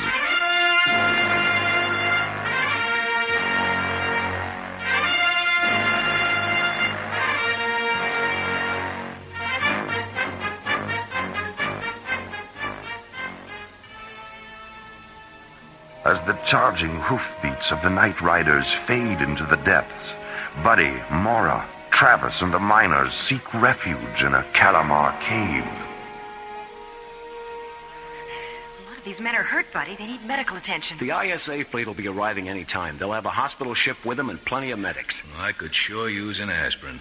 What's wrong, Travis? Oh, I just got a little headache. I'll be all right. Look, I'm going to go outside and get a breath of air. Could I use the infrared binoculars, Mora? Oh, sure. Here. Thanks. Hey, Travis. Yeah? Be careful. I'm always careful. Buddy, where are you? I'm right here. Buddy, don't do that. Do what, my dear? I'm just standing here. You bumped into me. Well, it's too dark in here to just stand around. Do something. Whoa. Who's that? It's okay. I'm a prospector. What's your name? Robertson. Don Robertson. Did you, find any glowstone? Sure did. Hit a strike about 2 weeks ago. You alone? Well, I am now. Had a partner till day before yesterday. He's dead now. What happened? Night Riders get him? Nope. He just fell over. Just like that. Well, what happened? I mean, what did he die from? I don't know. He was fine up till 3 or 4 days ago. Started complaining of headaches. Then he started getting dizzy and falling over things. Next thing I knew, he was laying dead on the ground. Then I got overrun by those freaky lizards, busted up our ship, lost all the glowstone. Oh, I wish I'd never come here. Who's that? Who is it? Oh, it's only me. Travis, what happened? Well, I tripped. No big deal. It's not easy walking through this cave looking through these binoculars at the same time, you know. Hey, guess what I found outside? A poker game. Oh, nope. A shuttle truck. A land shuttle? That's right. One of the miners must have abandoned it. It's a little banged up, but I think I can make it run. Run? Run where? Well, we could follow the night riders. What? Follow them where? Why? 'Cause it's better than sitting around here in the dark. That's why. Wait! Maybe following him is a good idea. Wait, what is this, mutiny? No, in fact, we should follow them. Well, look, don't you see? We need to study them, learn about them, find out why they're destroying the mining camp. Sounds like you're planning to tag along. Oh, of course I am. I'm a scientist. I didn't come here to ignore the native life. I came to study it. All right. I'll stay here and see what I can do for these people. You two go ahead. But try and be back before dawn, okay? Otherwise, you're liable to get a real mean tan, you know what I mean?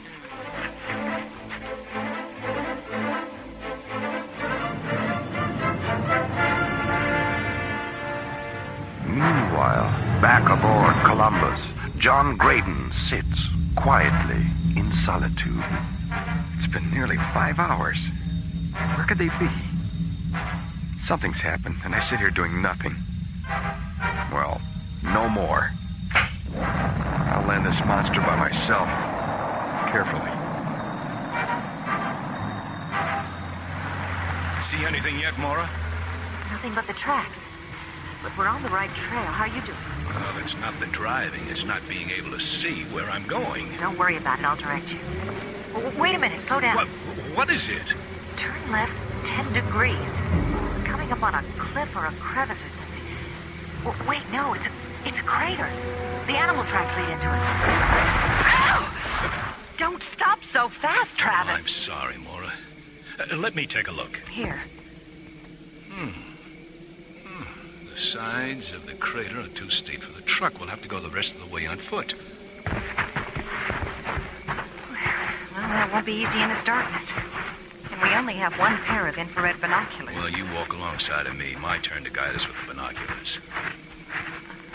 Maybe we should hold hands? I thought you'd never ask. Now, careful now. Watch your step. You watch your step. How do you focus these things anyway? They're a little blurry. Are you nearsighted? Oh, yeah, why? Push the little button on the top right side. Oh, yeah, that's better. What's that? I don't know. I don't see anything. Just a lot of rocks. Travis? Oh, no, Mora. Mora, we're surrounded by them. Don't move. Get away from us! Put me down! Help me! It's got me! Travis!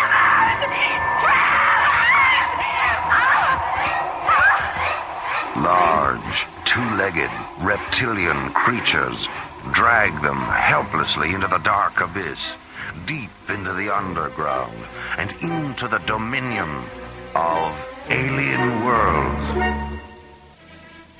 An SET crew of 4 arrives on Calamar. A 3-member group sets down on the planet's surface and are overrun by strange, sightless alien creatures. The 4th crew member, John Graydon, having not heard from the others for several hours, decides to solo fly the giant ship in for a landing. Infrared scanners up. Good. Okay, between those hills, I'll try and land there. Big and flat. What? Instruments are picking up debris. Uh-oh, it's a shuttle wreckage. Coordinates 8903. Oh, no, I'm coming in too fast. I'll reverse thrusters.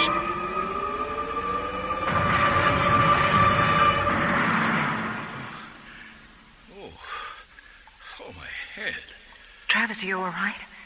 Oh, Mora. What happened? Where are we? We've been captured by the Night Riders. I wasn't sure if you were going to come too or not. How long have I been out? A few hours, maybe. I've lost track of time down here. Down here? Down where? Where are we? Deep underground in a cavern.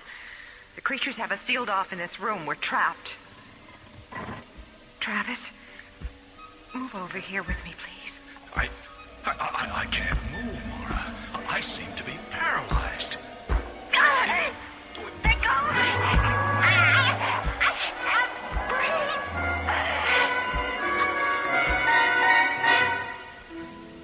Skipper, up here. This way, John.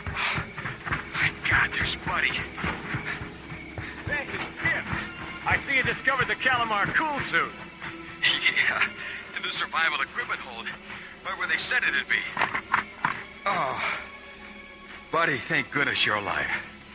Where are the others? They took out after the night creatures. Night creatures? Yeah. Oh, boy. Really weird aliens riding hooved creatures overran us on the shuttle. I told you not to land. There was something in the briefing tapes about that. Said it was a mythical legend. There's nothing mythical about it, John. They're definitely real. And Mora, Travis, did you say they went after them? Yeah. Travis found a shuttle truck. Well, I hope they don't get hurt. Look, I'll go back to the Columbus and get the other Solitarian spacesuits. And then you can help me get what medical supplies we've got up there to help the rest. Okay, but hurry back. Right. Put the Earth people down, Cardos. Oh, my head. My head hurts. Mora. Mora, he talked. Mora? Mora, are you there? Yes. Yeah, I'm here. I'm just trying to get my breath back. Quiet. Do not move, or we will kill you. Oh, don't worry, pal. Don't worry. We're not going anywhere. I can't see a thing in here. See? Ah, yes. Earthlings can see. A most bizarre ability. We've come to learn about you. You've come to destroy us. No! No, we've no intentions of harming you. I am Cregan, leader of Trollmen. We are of this world, not you. You speak English. How? Our translatory linguistic ability is of your galaxy. You are not the first of your kind to enter our world. Why have you attacked our people? You bring the great pain. Whose pain you talking about, pal? What you call light, to us is pain. It is the poison of our wavelength. But how do you perceive light if you're blind? Blindness is relative only to your spectrum of perception. We are of telepathic senses.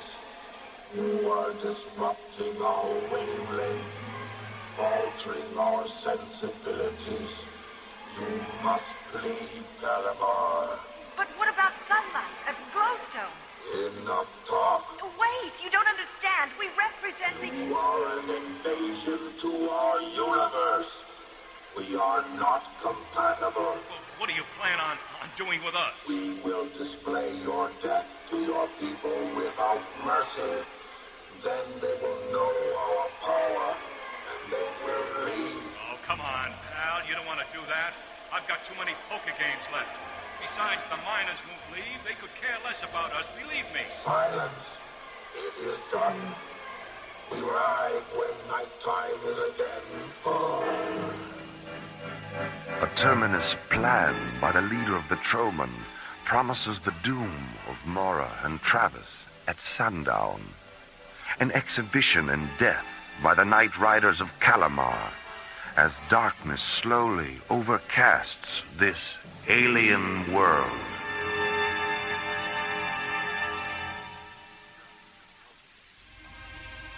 Dusk approaches on an alien planet. A public execution awaits Mora and Travis, now prisoners of the Night Riders of Calamar. Meanwhile, an ISA fleet streaks across the heavens into Calamar orbit. The radios are working again, Captain Baker, but there's no response from the planet's surface from anyone. What about the ISA cruiser Columbus? Have you located its orbit? She's sitting on the ground, abandoned. All right, Lieutenant. Get a landing party together. Let's get down there and find out what's going on. Yes, sir. Oh, I also have a priority mission report from ISA headquarters. Seems there's been a new development at Jerdel on the glowstone tests. Let me see it. Very interesting.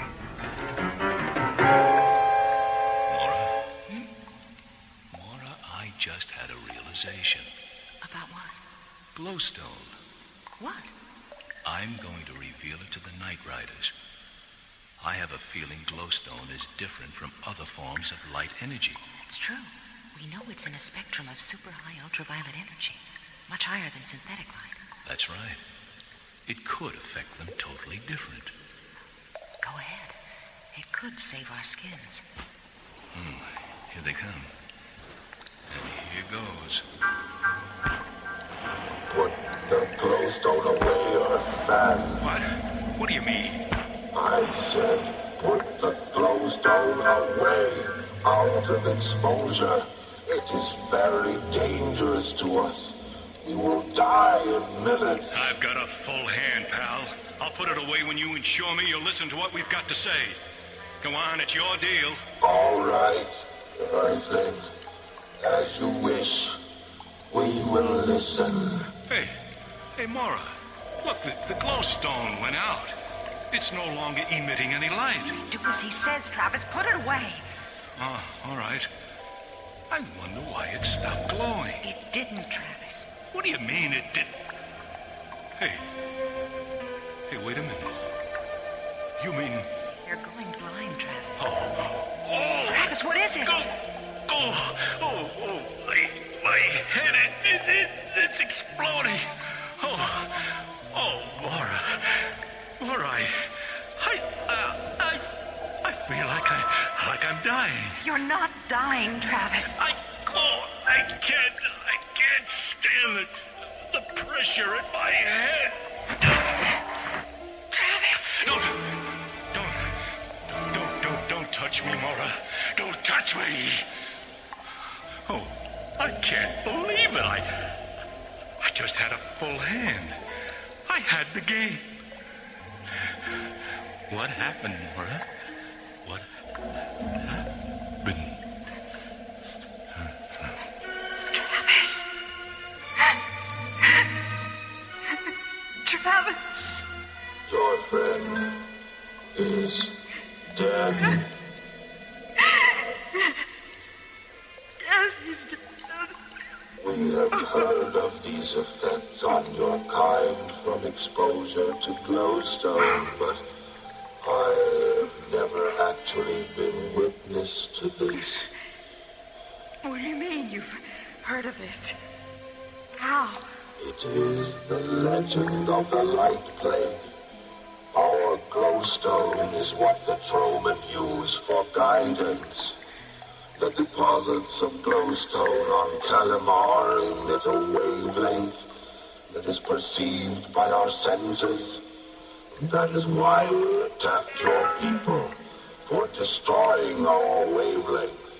But how do you know of this affecting humans? All we know is that certain ones in your world are victims of the Light Plague.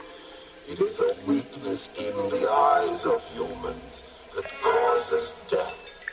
Cregan, please, you've got to help me get back to my people, so that I may warn them of this. I am with the ISA. I can put a stop to all this and help your Troman as well. I have observed you, Earthwoman. You show compassion. I am also quite fascinated by your reaction to your friend's death. Yes, I will take you to your people. Can you ensure us they will not attempt an attack? If we go in peace, there will be no attack. Then, so be it. Tardos, prepare to ride to the Earthling encampment.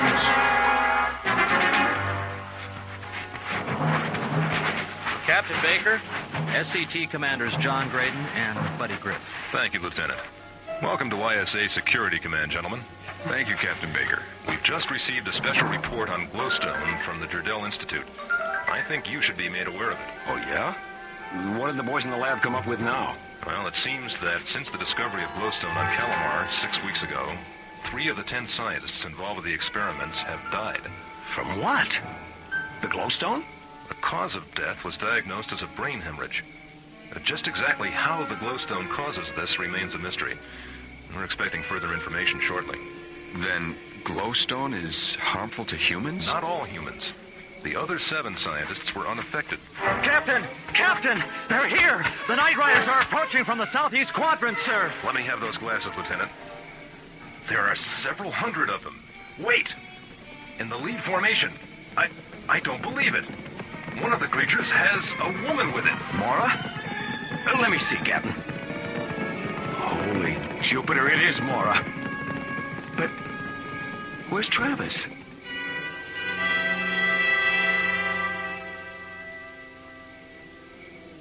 Mora, are you all right? Yes, buddy, I'm fine. Where's Travis? He's dead. Travis? Dead? Oh, come on, Doc. You're putting us on. That old buzzard will live to be 100. I'm afraid it's true. But how? What happened to him? I'm not sure. But he had all the symptoms of a brain hemorrhage. What? Captain, we've just gotten another report from Jardel. I think you should take a look at this, Dr. Cassidy. It may answer a few questions. Well, what's in it? What's it say? The scientists that died had a vision deficiency. They were nearsighted. Glowstone emits a kind of light wave that triggers a spasm of the optic nerves and then creates an aneurysm. Well, what's that? A ballooning of the blood vessels. They actually explode, and that's a brain hemorrhage. Oh, God. The final poker game. On Calamar. It was through Travis's death that I was able to discover a great deal about the Night Riders. The glowstone underground is their planetary guidance system. It's how they see. And our mining it has disrupted that? That's right. We're initiating martial law here. The planet will be closed off to all incoming personnel, probably open only to scientific studies, provided we can reach an accord with the aliens here. That won't be a problem now. The ISA has issued a search and seizure of all glowstone in the star system. Until we better understand its effect on people with eye deficiencies, it'll have to remain on Calamar. To the better for the Night Riders, too. Well, I guess there's one thing to be thankful for out of all this. What's that, buddy? Well, as SET members, we all have 20/20 vision.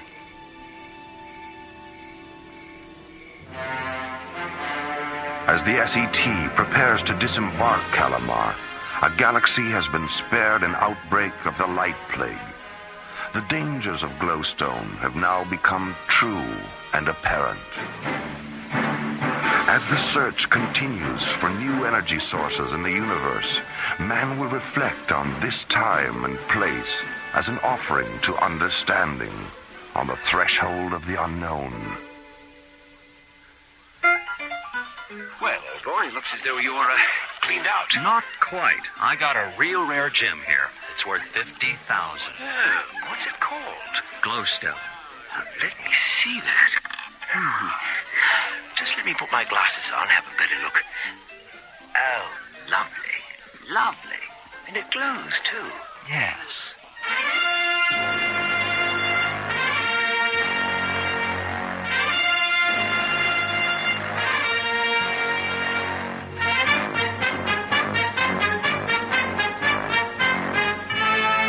The Night Riders of Calamar was written by Dudley Brown and Lee Hansen and starred Linda Gary, Chuck Olson, Bruce Miller, Phil Diskin, and Corey Burton, with special guest Peter Leeds. Associate producer Jeff Allen. Music director Tom Rounds. Our engineer was Stu Jacobs. Assistant to the producer Laurie Tyler. Technical consultant Peter Sky. Alien Worlds was created, produced, and directed by Lee Hansen. And so, until next time, this is Roger Dressler inviting you to join us for another journey into Alien Worlds.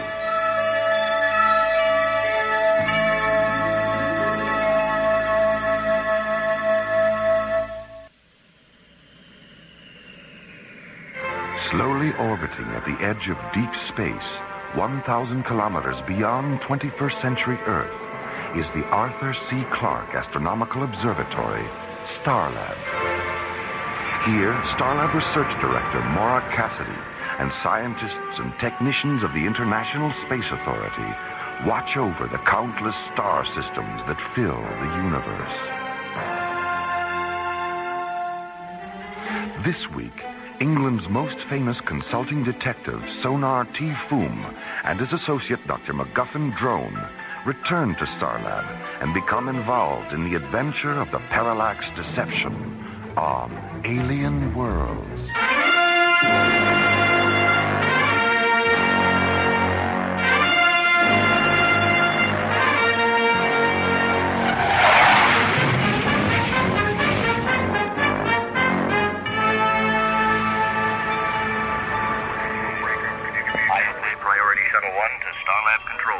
This is Starlab. Go ahead, Shuttle 1. Please stand by for Commissioner White. Jerry, is Mara still on Cronus with Buddy and John? Mora got back this morning, Commissioner. Buddy and John are still there. All right. Well, tell Mara I'm on my way in from Timian 3 with an old friend of hers, Professor Madeline Stoner. Will do. Thanks, Jerry. Here's Captain Lester again. Okay, Starlab. I'm ready to receive docking orbit insertion coordinates. We are 800 kilometers out on approach meridian 690, and our ETA is 7 minutes, 10 seconds.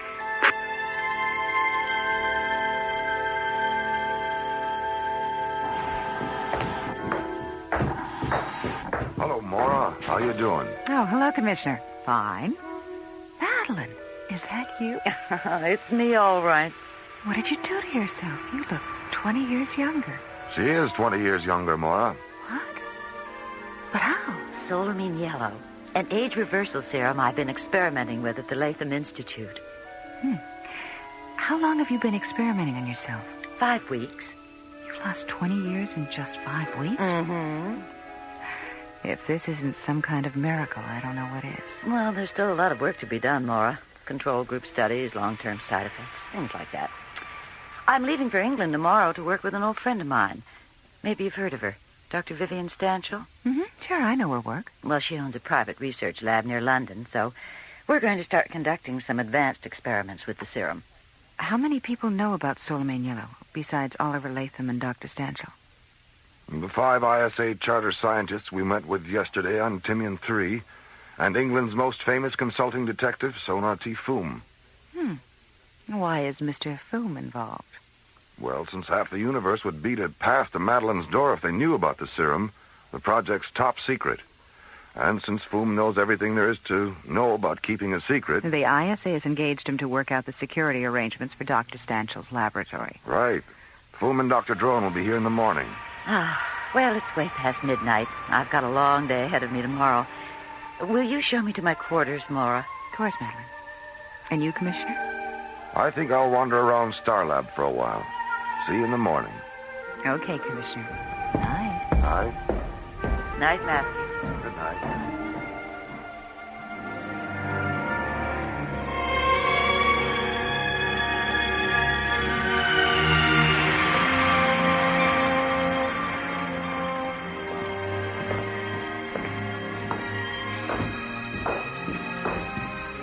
Well, I'll see if Madeline's ready, Commissioner. See you in a few minutes.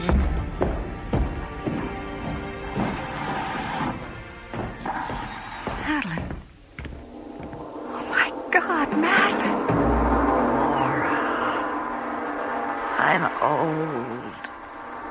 So old. Madeline.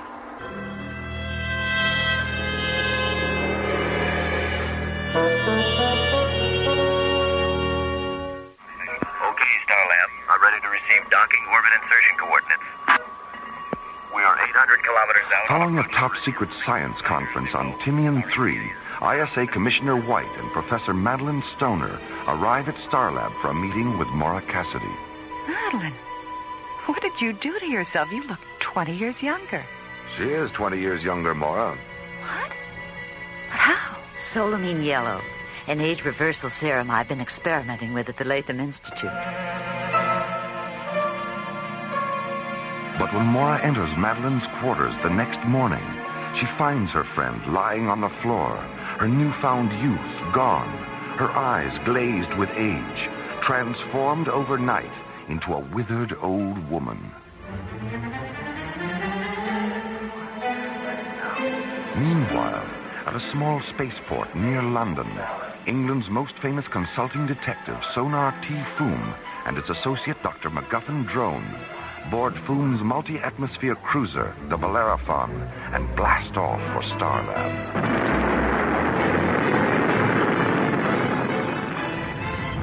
All right, drone. Reduce power 30% and ease back on the controls. Yes. Good. Now, stabilize the attitude gyros and engage the autopilot. Autopilot. Well done, my dear drone. You really are becoming a first-rate pilot. Well, by Jove, thank you, Foom. That's quite a compliment coming from you. Yes. Now, let me see. Right. Starlab Control, this is the Bellerophon. Dr. MacGuffin Drone in the driver's seat, Sonar T. Foom at the onboard computer. Anyone at home up there? This is Starlab, Mr. Foom. Please stand by for Dr. Cassidy. Mr. Foom. Hello, Maura. Nice to hear your voice again. Mr. Foom, someone tried to kill Madeline Stoner last night. Great Scott. She's in a coma, and it doesn't look like she's going to make it. We'll be there in 5 minutes, Maura. Full power, drone.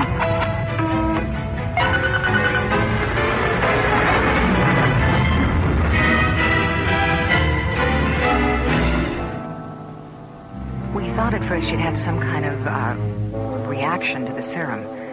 But when Dr. Rossiter examined her, she found this in Madeline's back. Why, looks like a needle from an old-fashioned hypodermic syringe. I'm afraid not, drone. This is a projectile from an extremely powerful compressed air pistol, and I'm certain the blue stain on its tip is a lethal poison. The weapon that fired this is used exclusively by the Zil assassination regiments on Shakandra. Why would a Zil assassin want to kill Madeline anyway? And how on earth would one of them get aboard Starlab without our knowing it? I mean, my God, Shakandran adults are 8 feet tall. Someone would have noticed him. Where in Professor Stoner's body was this projectile found? In her back, about 3 inches below the base of her skull. The point was embedded in the first cervical vertebrae. It's fortunate the bone prevented it from entering her body completely. Oh? Why do you say that, Foom? This projectile is made of a synthetic metal that is 100% chromic. Chromic? What do you mean? A chromic substance is one that dissolves in the body without a trace, Commissioner. If that projectile had penetrated completely, we'd still be operating under the delusion that Professor Stoner did, in fact, experience a negative solamine yellow reaction. That probably is what the would-be assassin wanted us to think. Yes. Commissioner, do you have a sample of the serum with you?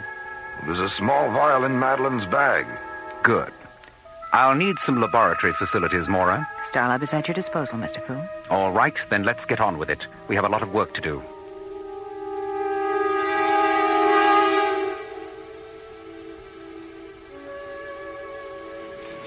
Why is this Mycroft computer of yours taking so long to analyze our experiments, Maura?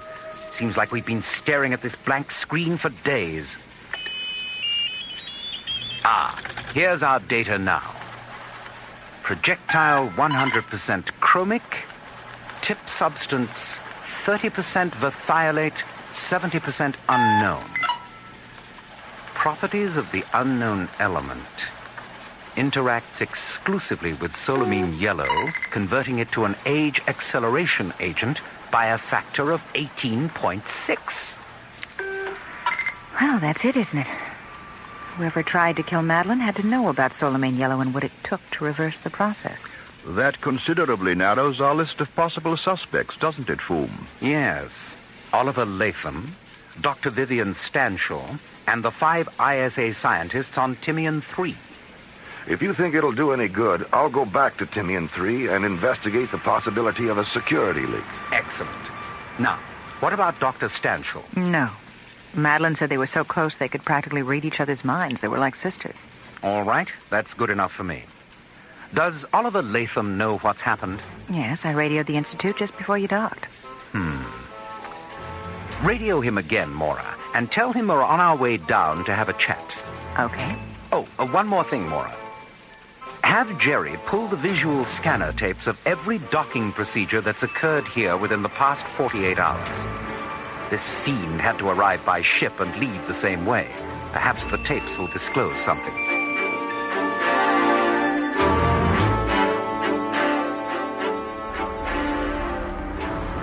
At 0940, the Bellerophon rockets away from Starlab, banks 180 degrees, and jets away toward the Earth.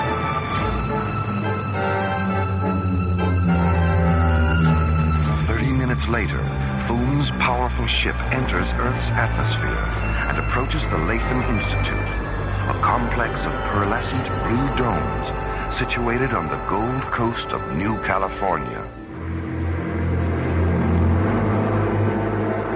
Meanwhile, behind the locked doors of the Institute's executive suite, Oliver Latham sits behind his desk, staring up at the white skeleton-like face of the 8-foot-tall, black-cloaked alien who stands before him.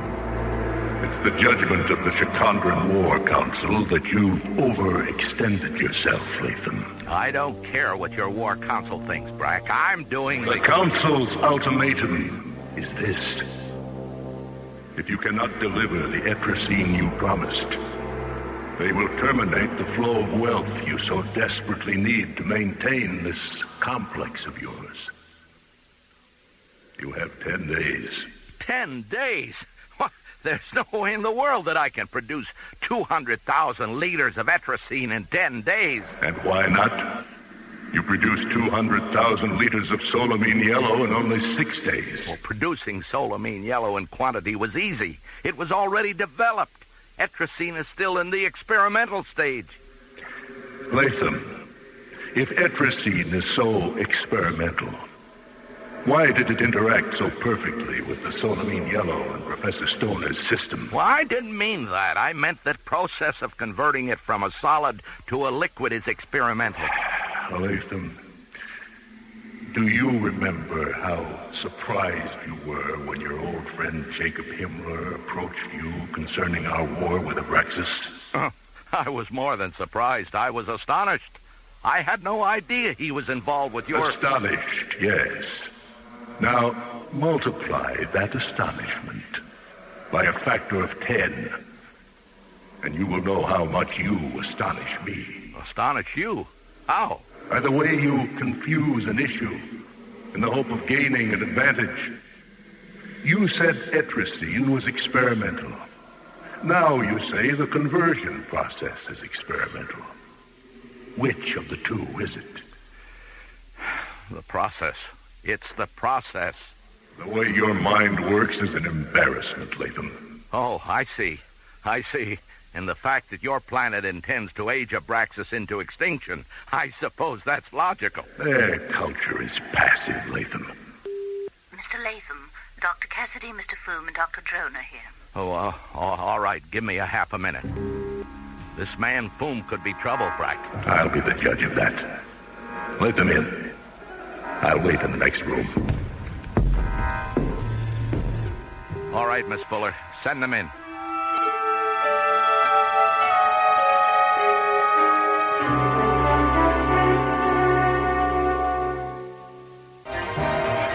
hours after entering Oliver Latham's office, Mora, Dr. Drone, and Sonar T. Foom return to the Institute's spaceport, board the Bellerophon, and blast off for Starlab.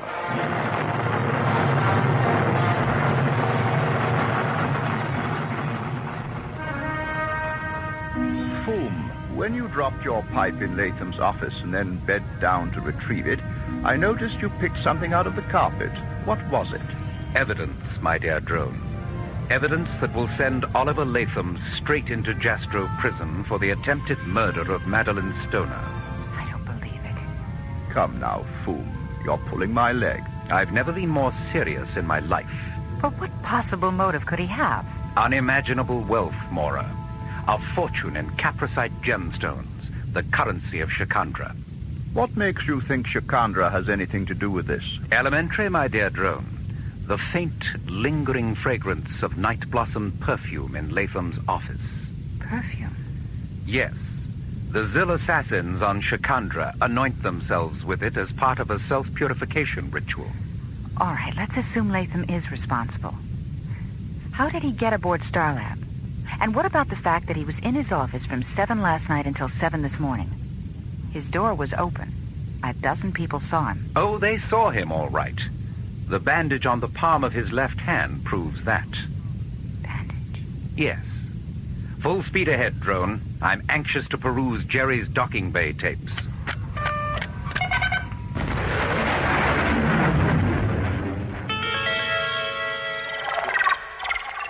There it is, Mr. Foom.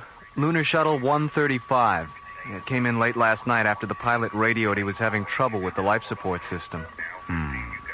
A perfect excuse to get out of the shuttle wearing the perfect disguise. A pressure suit and helmet. What else, Jerry? The stripes on the tail fin. Now, it should be a red stripe, then a stripe of yellow and black checkerboard, then a blue stripe. The red and blue stripes on this shuttle are reversed. Aha. So I called Lunar Base Operations. There is no such vehicle as Lunar Shuttle 135. All right, then. Mora, radio the Institute and have Latham meet you in Professor Stoner's lab at 10 o'clock this evening. Tell him the ISA has authorized you to pick up her personal effects. All right. Drone, take the Bellerophon to London and pick up that special equipment we talked about. Meet us at the Institute's spaceport no later than 9 o'clock.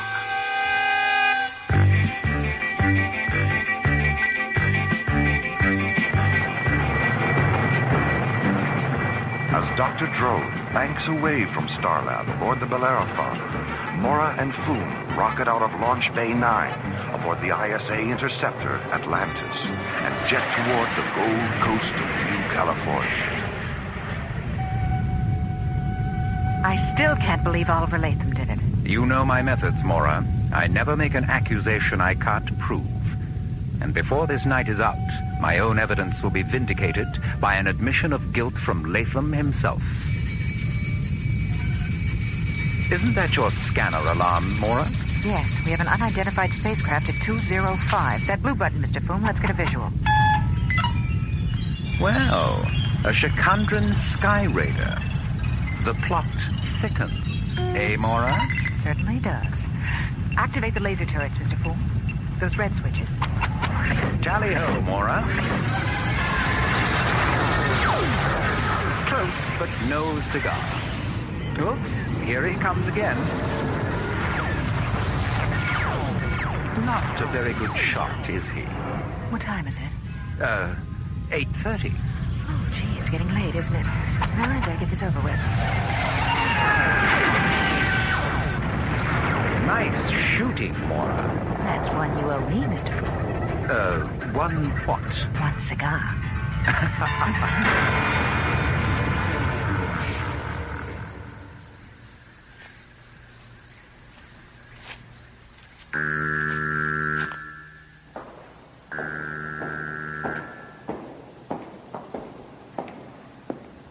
Dr. Cassidy, are you here? Over here, Oliver. Madeline. The needle didn't penetrate far enough. Oh, Oliver. Why? Why did you do it? The Institute needed money, Madeline. Solamine yellow and etrazine together. The perfect biochemical weapon. I could have made a fortune. But you said no. No more weapons. Life, not death. And I pretended to agree. I never wanted to hurt you, Madeline. It was Brack's idea. I had no choice. He said it was a matter of survival, the taking of one life in order to preserve the future of the Institute. I'm sorry, Madeline, but I'm afraid that equation for survival still stands. You can't kill me again, Oliver. I don't exist. Madeline? Madeline, come back! She can't come back, Latham. She was never here. She died half an hour ago. No, she can't be. She's alive. She was standing over there. You've been tricked, Latham. The same way you tricked everyone into thinking you were in your office the night you shot her. What? You've been talking to a hologram, Latham. What? Vanessa? Madeline? Sorry to disappoint you, Latham, but this happens to be Miss Vanessa Lockwood, one of the Royal Shakespeare Company's most versatile and talented actresses. Mr. Latham? Vanessa has been good enough to play the role of Madeline Stoner in the next room, while we projected her holographic image into this room. Major, get him out of here. Come with us, Mr. Latham. You're under arrest. The Institute needed money. I could have made a fortune. It was Brack's idea. Would you mind clearing up a few things, Mr. Foom? Jerry's explanation was a little sketchy. What was your first clue? This silverized prism fragment I picked out of the carpet in Latham's office. It's from a parallax mirror, that part of a holographic projector concerned with stabilizing the image in relation to the viewer.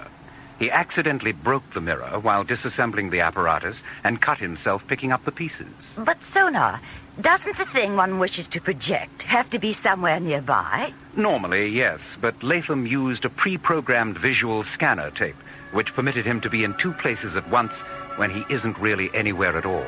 He planned it so perfectly. 24 hours ago, it seemed impossible that he could have done it. Nothing is perfect, Maura. And the next time you're confronted with the impossible, remember what the immortal Sherlock Holmes used to say. When the impossible is eliminated, what remains must be the truth, no matter how improbable that truth may be. Which of you is Mr. Foom? I am. I'm Abernathy, Institute Communications. This message just came for you from London by way of Starlab. May I have the envelope, please? Certainly. Thank you so much. Egad, drone. The historical television archives of the BBC have been ransacked, and every single episode of Monty Python's Flying Circus has been purloined. Why, this is monstrous. Yes. We must recover those episodes, drone. Come along. The game is afoot, and a new adventure is at hand.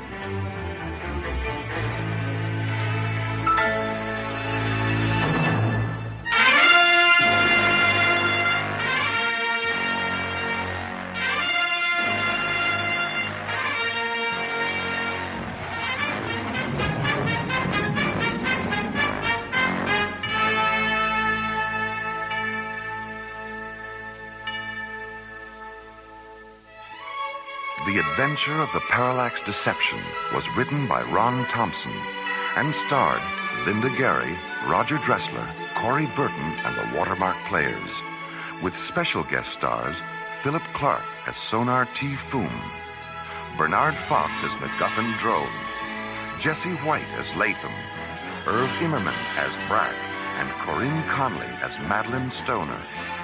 Associate producer Ron Thompson. Music director Tom Rounds. Engineer Stu Jacobs.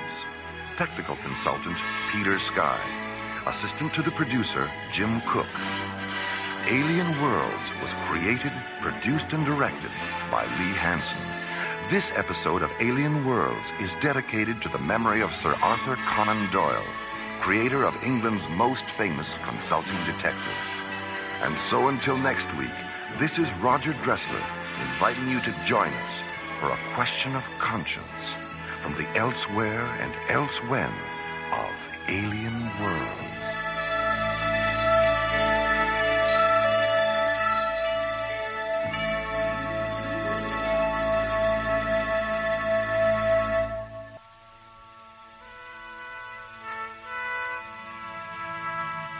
Slowly rotating at the edge of deep space, 1,000 kilometers beyond the atmosphere of 21st century Earth, is the Arthur C. Clarke Astronomical Observatory, Starlab.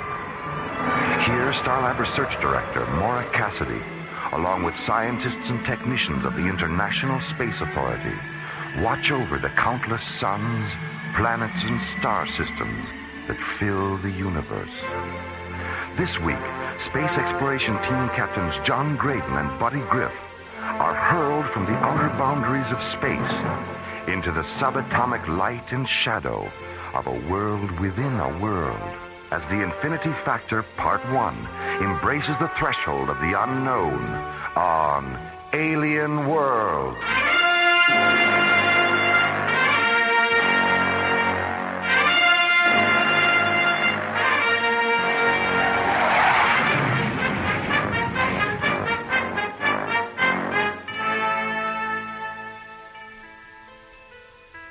Astrophysicist Tom Liu Ping has been performing experimental tests in supralight travel, moving at velocities beyond the speed of light. The final step in a series of tests is now at hand. A specially modified ISA Delta Series craft, the Hyperion, will be piloted by John Graydon and Buddy Griff at speeds traveled before only by an infinity of light. Starlab Control, this is Tom Ruping aboard the Hyperion. This is Starlab. Go ahead, Hyperion. I just finished Timian 3, a little behind schedule. Jerry, I've got a revised ETA. Any problem, Tom? No problems, just a delay in getting launch clearance. What's your new ETA, Tom? 15 minutes, 29 seconds. Roger. I copy 15 plus 29er. Your docking orbit insertion coordinates are 614 at subvector Alpha, docking bay 3. Starlab, clear. Roger, Starlab. Hyperion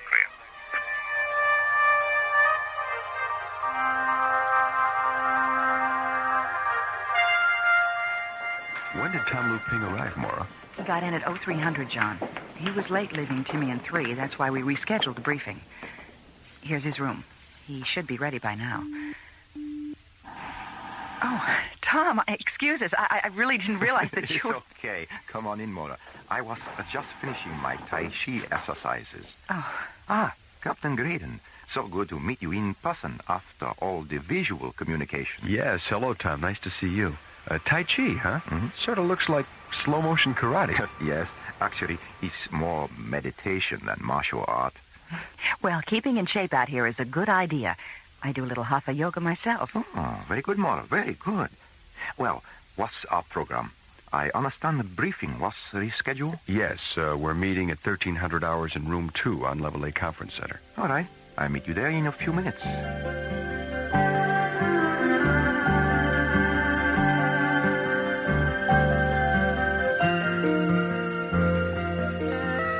Now this diagram on screen 6 shows the final modifications we've made on the Hyperion's drive system. Well, it looks like you've practically rebuilt the entire Delta Series propulsion system. Yes, that's right, buddy.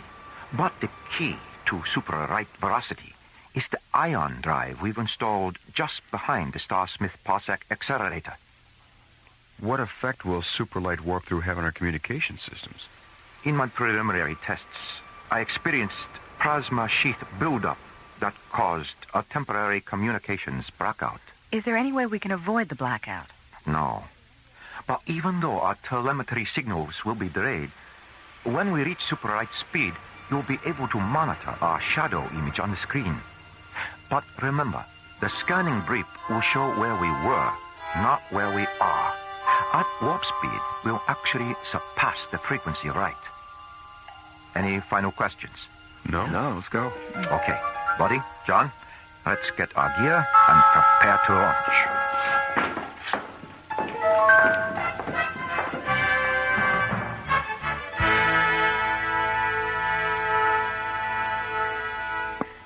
Starlab Control to Hyperion. This is the Hyperion. Go ahead, Maura. Micrograph confirms your calculation for reaching supralight critical at vector 098. 098. Roger. Thanks, Mora. Good luck with the test, and try not to lose touch. Don't worry, we won't, Mora. Okay, buddy, let's do it. Interface all computer functions. We have a positive decoder interlock on all data terminals.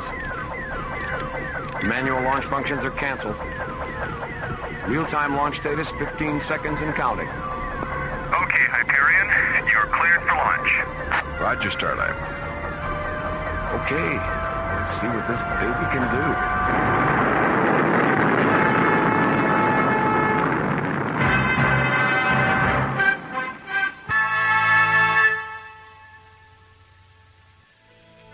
After months of planning and experimenting on Timian 3, astrophysicist Tom Liu Ping arrives at Starlab in preparation for the final phase of tests into supra-light-speed travel. Assisting in the tests and piloting the modified Delta Series spacecraft Hyperion are Captains John Graydon and Buddy Griff. As the experimental vessel jets away from Starlab, Research Director Maura Cassidy prepares the monitoring procedure that will track the Hyperion's telemetry and progress during the multiple light-speed flight.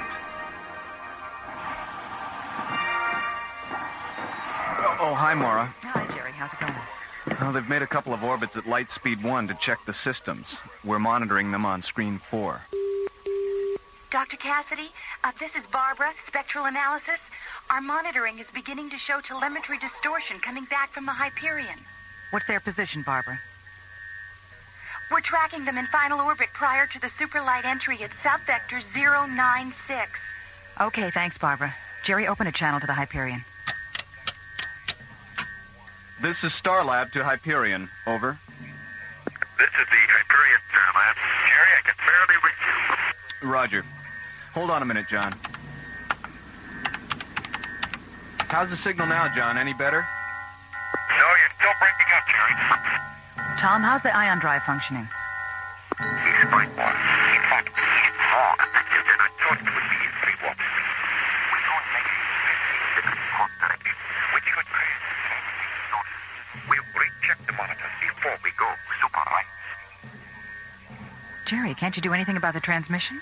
I don't know where all the hash is coming from, but there's some kind of interference. But the best we can do is keep the shadow blip on the screen. All right. Well, that won't help us much communications-wise. Dr. Cassidy, Barbara again. The mass proximity indicator registers a radical shift in the molecular density level of the Hyperion's hull. Start an MPI printout recording, Barbara. Maura, the Hyperion shadow blip has just disappeared from the screen. And they've vanished from all our tracking instruments.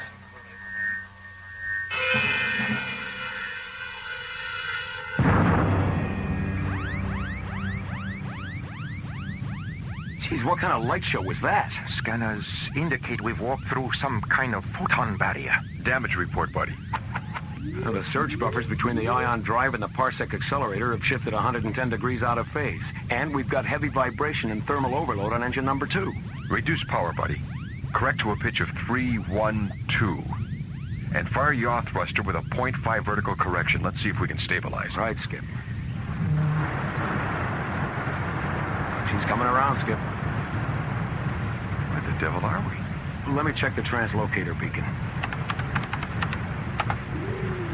That's pretty strange. What is it, buddy? The beacon draws a blank. And celestial guidance doesn't respond either. It's as if we were in completely uncharted space. Try a long-range scan. I don't think that would be necessary. You'll find an Earth atmosphere planet at vector 659 Mach 5. Where did you come up with those coordinates? I can't tell you more than that. Trust me.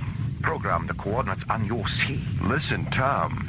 If you know something we don't, you'd better come up with it right now. It wasn't supposed to happen like this. Tom, out with it. Yeah, come on, man. All right.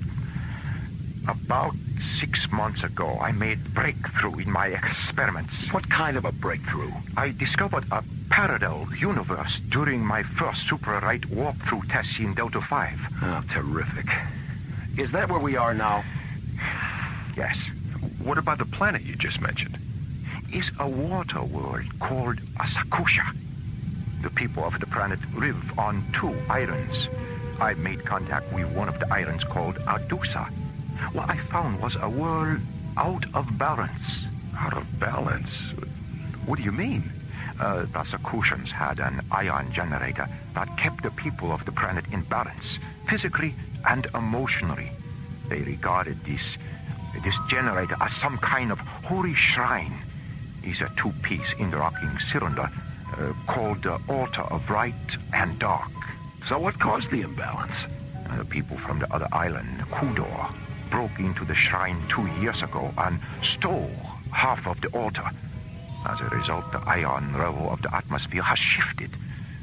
This shift caused the people of Adusa to become weak and passive, while those of Kudor become strong and aggressive. How did you get involved? Why did you get involved? It was my intention to return to the planet after we had completed these tests and leave my ion generator with the people of Adusa so they could restore their physical and emotional balance. But now that the generator seems to have malfunctioned, I don't know what to do.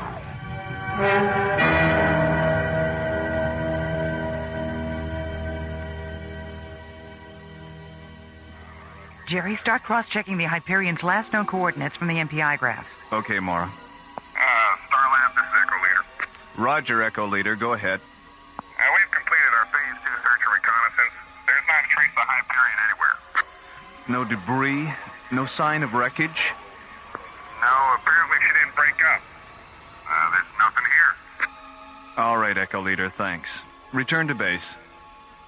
Roger, Starlab, Echo Leader on the return. Out. Starlab, clear. What could have happened to them? Even at light speed, spacecraft don't just disappear.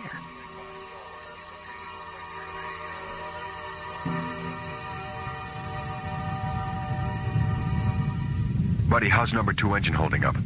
Thermal overload is critical, Skip. Okay, shut it down. We're gonna have to put her in the water. Okay, Skip. We're on descent. 1,000 meters to impact. 500 meters. Okay, hold on. Here we go.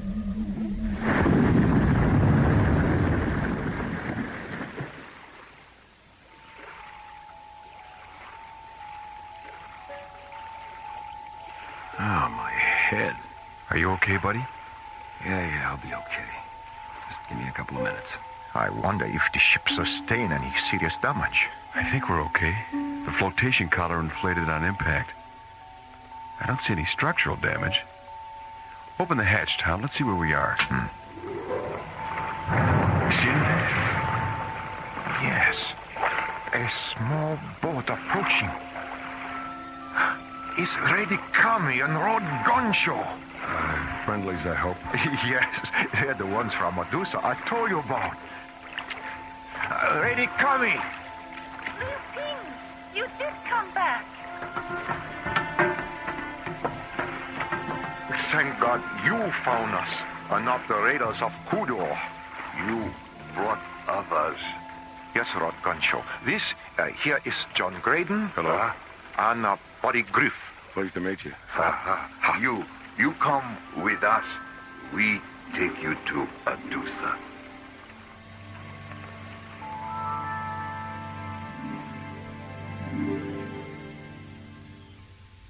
Why did the people from Kodor steal the beacon device from the sacred altar? Warlord Hiko sought to gain control over the 2 islands. To him, possession of the altar represented ultimate power, but he did not realize the far-reaching effect this would have. With each new tide, his people grew more hostile and aggressive. That is why the 2 halves of the shrine must be restored. If not, all the people on Sukusha will eventually die because of this imbalance. Will you help us with this task? Buddy, what do you think? Well, we're here. We might as well see what we can do. All right, then. Looks like we're going to Kodor. Where is Kodor? It is 26 miles across the sea. Ah, the Four Preps of 1958. What does he mean? Never mind. It's just Buddy's way of breaking the tension.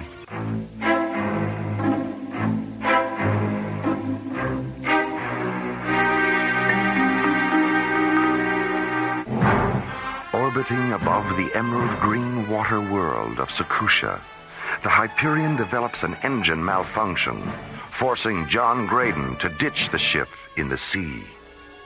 10 minutes later, John, Buddy, and Tommy Lou Ping are rescued and taken to the nearby island of Adusa. Here, Lady Cammy and Lord Gunshow convince them to help Adusa recover a sacred altar from the nearby enemy island of Kodor. Meanwhile, on Kodor, Fleet Officer Sora enters the Imperial throne room with a message for Heiko, Kodor's ruling warlord.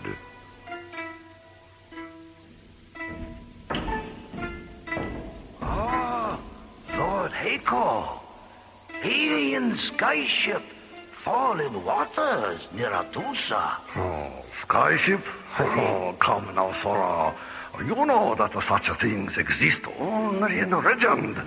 Oh, perhaps you have had a vision. Then it is vision I not see alone. Every watchtower on windward side of Kodor see also. Shared visions are not uncommon, Sora. Have you consulted the Oracle for an explanation of this phenomenon? I need not consult Oracle, my lord. I need only consult telescope. Skyships still float in waters near Adusa. Not possible. Step to window, my lord. You see. Here, take telescope. How they do it, Sora? My lord? Gansho and Lady Kami. How is it that they have the power to call the sky gods into their service? How I should know, Lord Heiko. What do you mean, how I should know? You better find out. I want to contact our spies on Adusa. I want to know who those intruders are. And I want to know before night tide. Lord Heiko.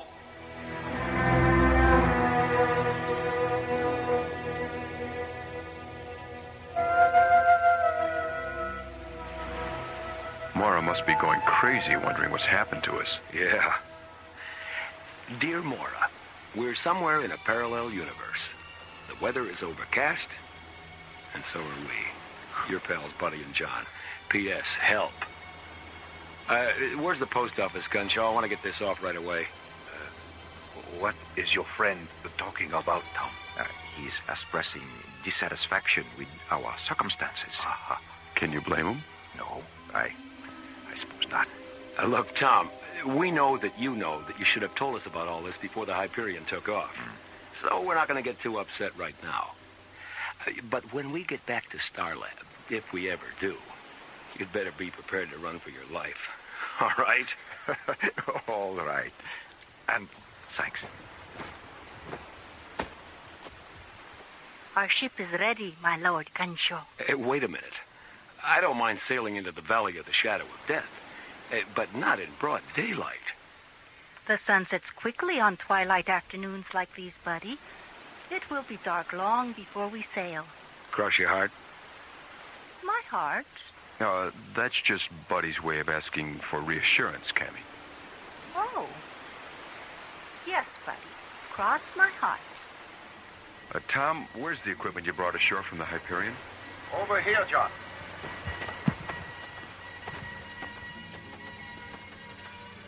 Let's see. 2 laser rifles, 2 hard beam photon pistols, 5 night vision helmets, a tool pack, and a hospital kit. Okay, pass out the helmets, buddy. Right, Skip. Of what use are these helmets, John? The lens on top projects a type of light that can be seen only if you look through the helmet's faceplate. Then, when we get to Kodor, we will be able to see in the dark without those in the dark seeing us.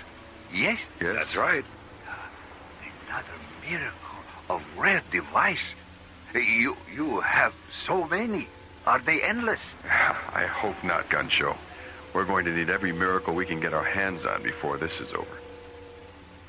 The night tide cycle is beginning, my Lord Gunshow. Yes. Yes, it is time we sailed. Have you told Kiatsu where we are going? Yes, he's been aboard the ship all afternoon charting our course. Who is Kiatsu? He is our helmsman and navigator, Tom. He knows these waters better than anyone on Adusa. Okay, let's get going.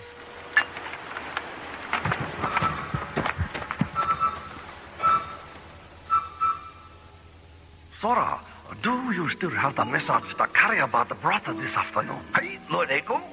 Read it to me again. But Lord Echo, I already read to you dozen times. Please, Sora, if you wish to remain in the good graces of your imperial warlord, you will indulge him, not question him. Excellent point, Lord Echo. My Lord Echo, Gonshu, Kami, and 3 sky gods depart for Kodar on night tide. Course I have charted will take ship within 100 leagues of Pagoda Tower, between islands. Your faithful servant, Kiatsu. Good old Kiatsu. He certainly does epitomize the word spy, doesn't he? He does indeed, my lord. And what arrangements have been made to welcome our visitors from Adusa? But, Lord Echo... Tell me again, Sora. I love the image it conjures up. 15th Kotorian siege galleys positioned in semicircle round Pagoda Tower. When Kiatsu sail past tower, circle will close, and Gonshu, Kami, and Sky Gods will be taken prisoner. Oh, you certainly have a way with the words, Sora. I thank you, Lord Heko. By the way, what you plan to do with them after their capture? We'll try to persuade the Sky Gods to give us the secrets of their power. And if they not easily persuaded? Then we will simply feed them to the cannibal eels. And when no trace of them remains, we will tell ourselves they never existed. After all, Sora, life must go on.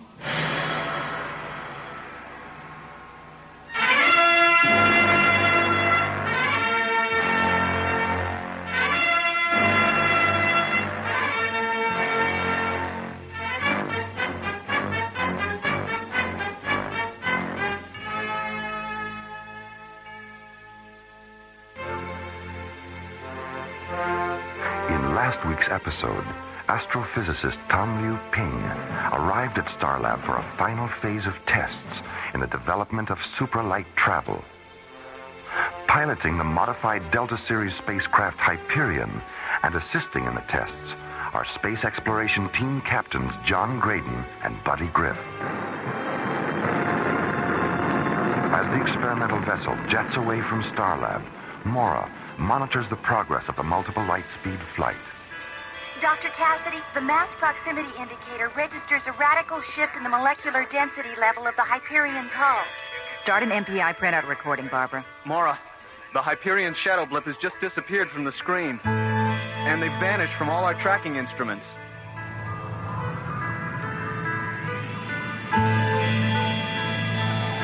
A flash of multicolored light sweeps past the Hyperion as it passes from one dimension into another and enters a parallel universe known only to Tom Liu Ping.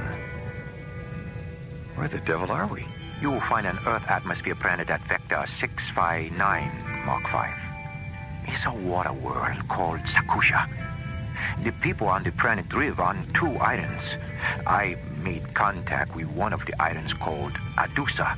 What I found was a world out of balance. Out of balance? What do you mean?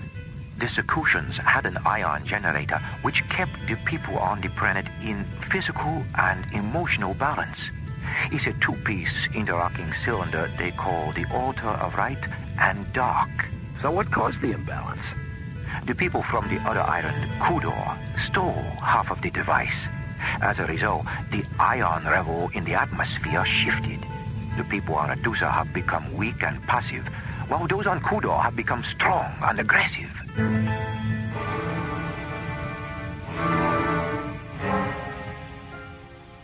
Orbiting above the emerald green water world of Circusia, the Hyperion suddenly develops an engine malfunction and is forced to ditch in the sea.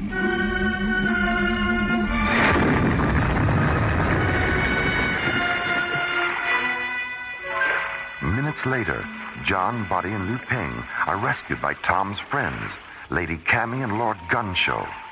The three are taken to the nearby island of Adusa, where they're asked to go to Kodor and help recover the cylinder stolen from the altar of light and dark. Will you help us with this task? Buddy, what do you think? Well, we're here.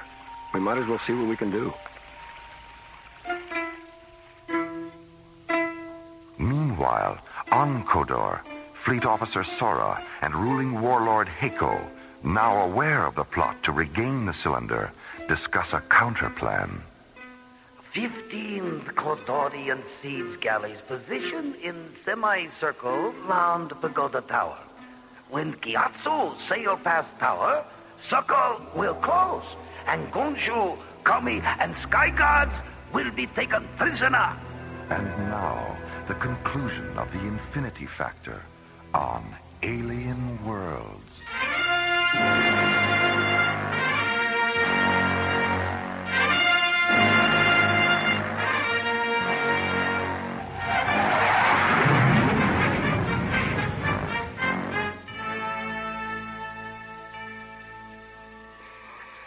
Jerry, let me see the last telemetry printout on Hyperion. There you go, Maura. Thanks. Jerry, has all this data been cross-checked? As far as I know. Why? Well, according to this, the Hyperion is still right where it was when it disappeared. What? And then why aren't the scanners picking it up? They can't, Jerry. The MPI data indicates the Hyperion has been reduced to the size of a subatomic particle.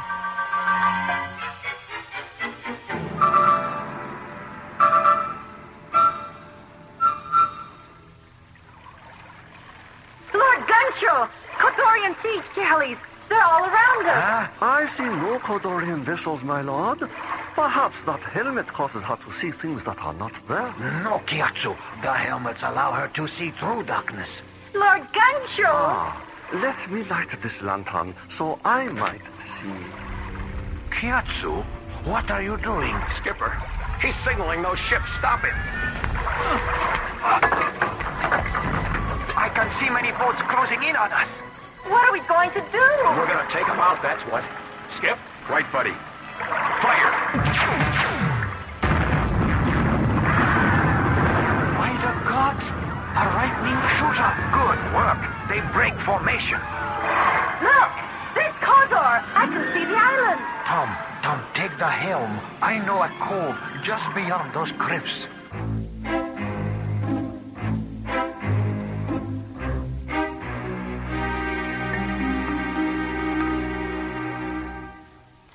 As the ship carrying John, Buddy, Tom, Lord Gunshow, and Lady Cammy approaches the pagoda tower between Adusa and Kodor, Gyatso, the ship's helmsman, signals to the fleet of Kodorian siege galleys waiting in the darkness. Stop, Gyatso! Skipper, he's signaling those ships. Stop it! Suddenly realizing that Gyatso is a Kodorian spy, John and Buddy knock the traitorous helmsman unconscious and engage the enemy warships with laser rifles.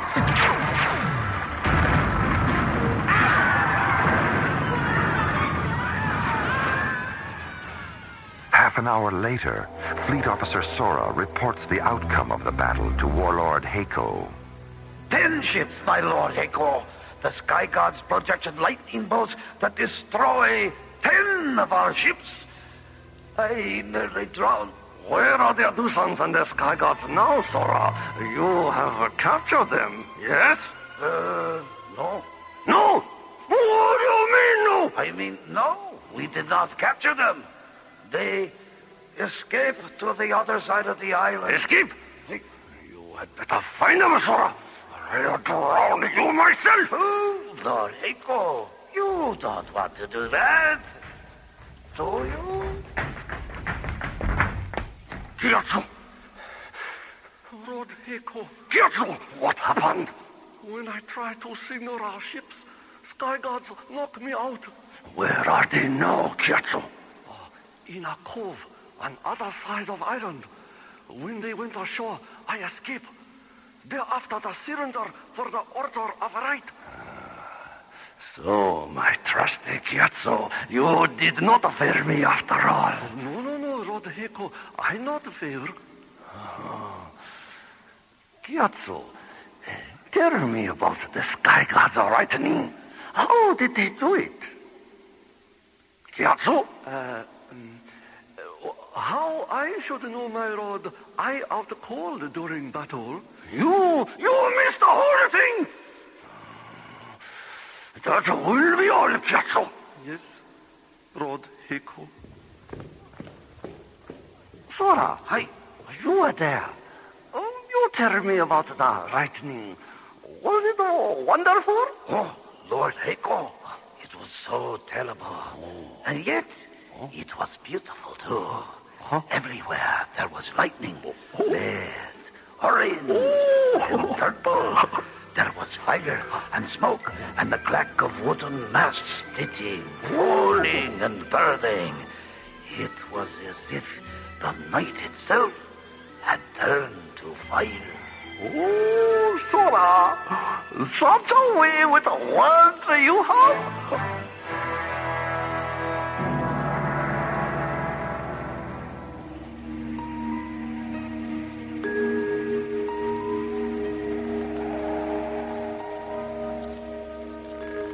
How much further to Heiko's palace, Lord Ganshu? Up ahead on the ridge. Do you know where Heiko keep the cylinder? Yes, in his throne room. Do you remember how to get into the palace, Lord Gunshaw? Yes, lady. I remember. How long's it been? He was brought here 200 moontides ago and nearly tortured to death by Heiko's warriors as a demonstration of Kodor power. I used to come here often. Kodor was once the trade center for the two islands. Of course, that was before Lord Heiko became so obsessed. Yes. But we do have one advantage. Heiko must certainly know by now that we are in the company of sky gods. Everyone on Sakusha fears the sky god legends, even Heiko. Oh, I'm sure we can make that work for us. What do you mean, buddy? We'll use our lasers to make them dance a little. I mean, we don't want to hurt them. It is good you do not wish to harm anyone. We also believe this to be right. To hear you speak makes me feel for the first time since the theft of the cylinder that all is not lost. Don't worry, Gansho. We'll get your cylinder back. And I will do my best to understand the manner in which to restore the altar. But I will need your help, Lord Gansho. Yes, Tom. Can you tell me if there are any insignias, markings, colors, or anything like that which connect the two halves of the altar? Yes. The markings on the two halves of each disc fit together to form the law of the word symbol. Stop a moment. Just a moment. Please show me the symbol. Here, draw it for me on the ground. Oh, yes. A circle. Of course. The infinity factor.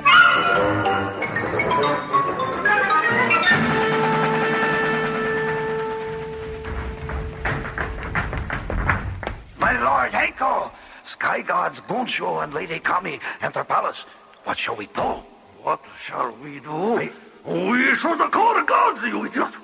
Gods! Lord Hako! Gods, where are they? But Lord Hako! Where are my gods? I already called guards, my lord. They ran away, frightened by sky guards' lightning shorters. Run? My gods ran away? Sora, quickly. The cylinder. Take it. Lord Hako! Lord Hako, stop! Or you will be killed. Where?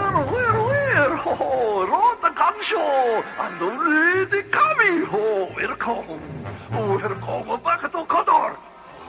We have come to take back the cylinder for the altar. Take it back? That's right. Hand it over, Hako. And if I refuse? You've seen the power of our lightning shooters on your vessels. How about we make a trade? You, Sky Gods, give me secret of your power, and I return the cylinder. Huh? Lord Hako, see that vase over there? Oh, that's very beautiful, yes? It is my favorite. Oh, you destroy my Kodorian Pagodavis! Sora, attack! Not me, Lord Hako. Sora not want to end up like a vase. All right, Hako, that's it. Tell us where the cylinder is, now. Sora, Sky Gods have us in tight spot. Give it to them. Please. All right. Cylinder is over there. Behind curtain. Yes, it is here. Surrender, Lord Gunshaw. Oh, Lord Gunshaw. All right, everyone, come on. It's nearly daylight. Let's head back to the boat and set sail for the shrine. Confronted at last by what Hako believes to be sky gods, John, Buddy, and Tom Liu Ping convince him to surrender the cylinder, which will restore Sakusha's ion generator. Meanwhile, Commissioner White arrives on Starlab to confer with Mora about the mysterious disappearance of the Hyperion. There's a strong possibility that whatever happened to them isn't alien to Tom Liu Ping at all. What do you mean? As soon as we heard about the Hyperion's disappearance, we pulled all of Tom's research tapes and retraced his experiments. We discovered through the fuel inventories that he'd taken some earlier test flights that no one knew about. Well, how does this tie in with his research? Well, from what we could decipher, he discovered some kind of parallel universe. There's also an emotional involvement. We found his diary. Personal motivation? Yes. He intended to return to this sphere of existence all along.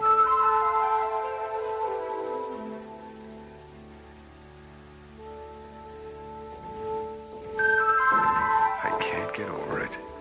The shrine, it's so beautiful. Hieroglyphics. These paintings. And these. They look like formulas. The markings represent the entire story of Sakusha's great plan. It tells of how our world was to become one of perfect balance and wisdom. The altar was placed here to ensure that future. Lady Kami, Tom has restored the altar. It is working. All right. Well done, Tom. Well, I'm glad it wasn't as difficult as you expected. It was actually quite simple. Once Lord Gunshaw gave me the description of the pattern the two cylinders formed. It's a very primitive ion generator by our standards, but quite effective. How soon will the effects become noticeable, Tom? I measure the output of the ion generator as soon as it began working. I would estimate that its effect on the Sakushans will be seen shortly. Look, a ship is approaching. It's Hako's Imperial warship. We've just enough time to reach our ship before the generator is up to full power. Okay, let's go. Remember, buddy, we don't really know what effect this generator will have on these people, or on us. As John, Buddy, Tom, Cammy, and Lord Gunshaw carefully make their way back to the ship, Sakusha's ancient altar of light and dark fills the air with an ionized aura, re-establishing the planet's balance.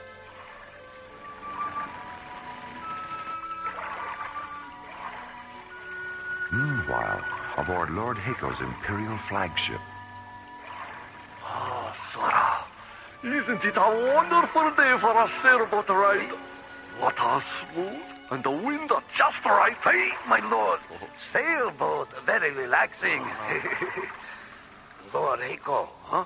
Didn't we have something we were going to do today?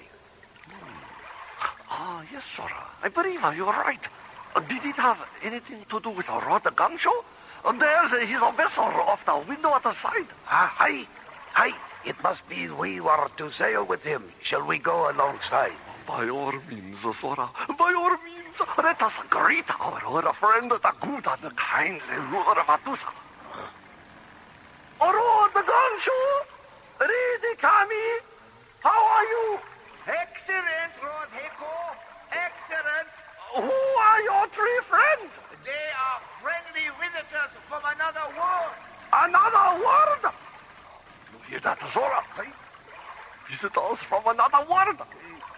What other world, Rodagancho? Earth. Earth?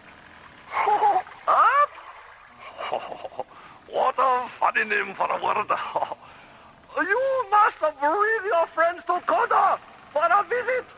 Thank you, Lord Hako. Glad to see that you're feeling better. Uh-huh.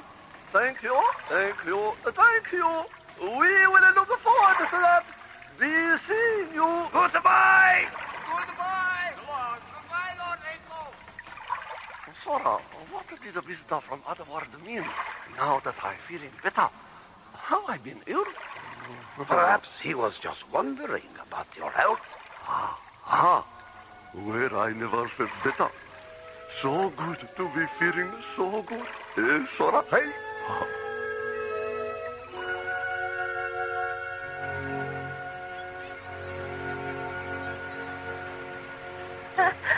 I could not believe how quickly Hako changed. Yeah, he really went from a tiger to a pussycat, didn't he? A tiger to a pussycat? Buddy means he went from ferocious to gentle, Lady Cammy. I am glad Lord Hako became pussycat. Well, it's good to see the altar fulfill its purpose in restoring the Kudorian psychological balance. Now, Lord Hako will be able to govern his island wisely, gracefully, and with great kindness. What about your skyship? Will it be able to return you to your world? What I learned about your ion generator showed me how to repair our spacecraft. We will be able to return safely, I'm sure. Will you ever return to Sakusha? There is enough in common in our hearts to make us all part of a great oneness. We too often forget one another. The emptiness is illuminated by the light of the heart. I must accept full responsibility for what I have done in our world first. Then perhaps I may return and go forth with what I have helped you create and give you greater understanding of what you have yet to create. We will always remember your presence and what you have brought to us. Goodbye. Goodbye, Lady Cammy. Lord Gunshow. Goodbye, buddy. John. So long. Remember to keep clear of the ship when we lift off. All right. You have a safe journey.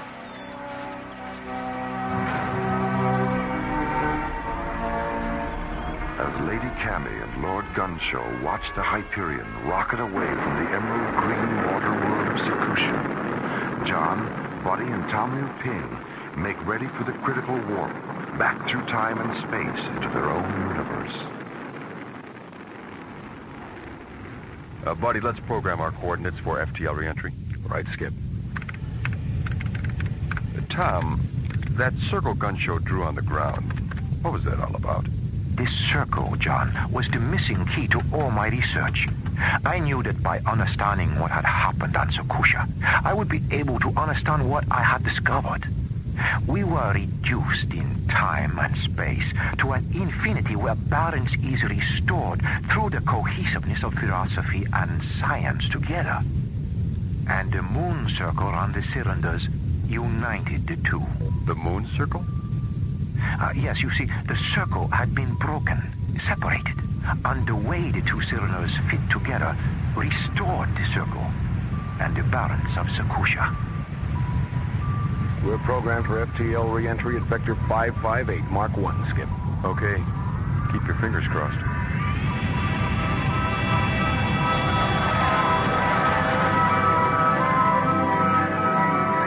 Commissioner White, look. The Hyperion's back on the screen. At least I think it's the Hyperion. Wow.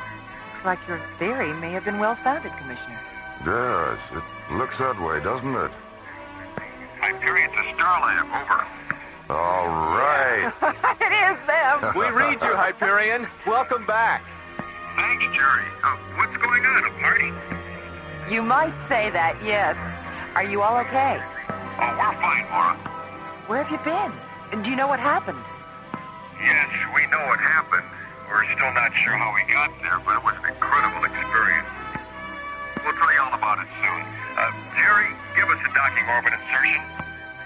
And break out the Beaujolais. We're on our way home.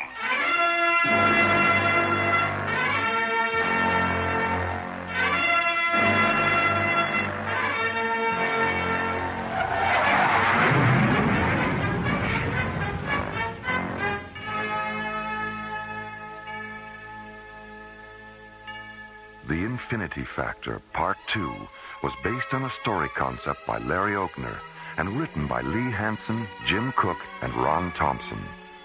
Our stars included Linda Gary, Chuck Olson, Bruce Philip Miller, and Corey Burton, with special guest stars Clark Warren, Larry Moss, Herb Ellis, Joe Young, and Helen Funai.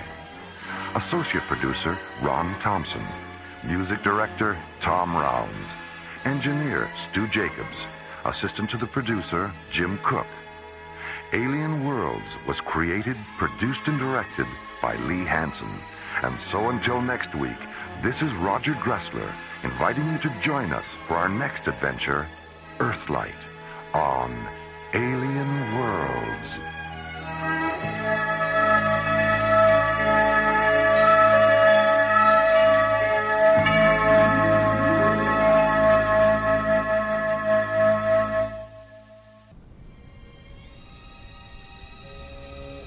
High above the Earth, slowly rotating through the silent voids of space, is the Arthur C. Clarke Astronomical Observatory, Starlab.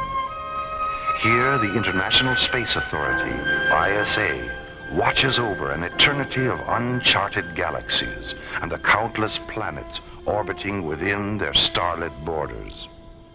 For 6 days and nights, 2 drone laboratory pods, the Osiris and the Anubis, have been floating in a safety orbit 1,500 kilometers beyond Starlab. Aboard the Anubis, physicist Paul Kramer is completing a dangerous hydrogen plasma experiment. 200 meters away aboard the Osiris, Starlab research director Maura Cassidy is monitoring the experiment's data and relaying it to the Mycroft computer aboard Starlab.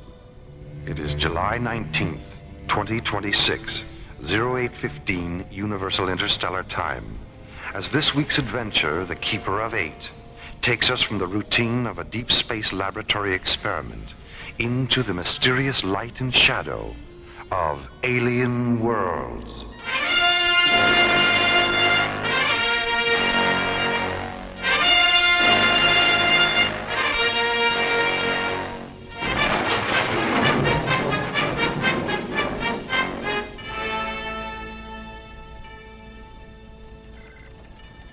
Paul, check the plasma chamber seals again. I'm still getting a red light on number 4. I read 000 across the board, Maura. There must be an indicator malfunction on your end. Let's cross-check it. Osiris to Starlab. You there, Valerie? Valerie? Oh, Dr. Reed, good morning. Oh, sorry, Maura. You caught me with a mouthful of toast. Anyway, Paul's right. Mycroft also reads 000. Oh, you mean I've got a short circuit? Oh, how embarrassing. Well, do you think you could stop blushing long enough to spacewalk on over here? Just as soon as I get my helmet on. Why, what's the problem? The valence analyzer I brought up from Tero was a gift from the Institute, and I sure don't want to leave it behind. Maura, I'm going to need your help taking it apart so we can get through the airlock. Okay, shoot the umbilical over and I'll show you why I almost ran away with the circus to be a tightrope walker. Here it comes. Umbilical secure. I'm on my way.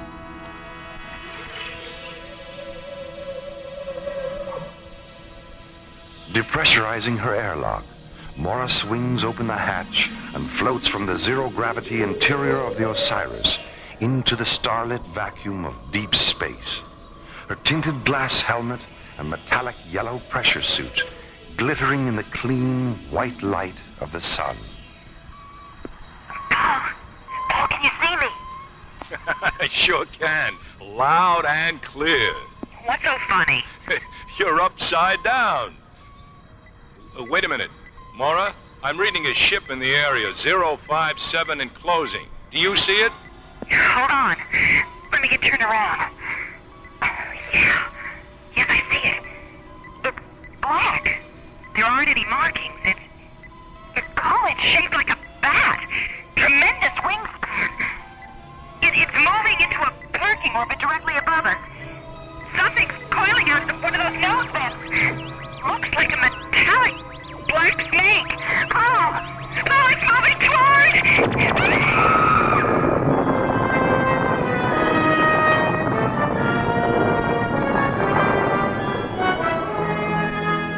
Meanwhile, at the nearby Stargazer security station, Captains John Graydon and Buddy Griff, unaware of what has happened at Vector 448, inspect the new ISA Deep Space Interceptor, Solaris.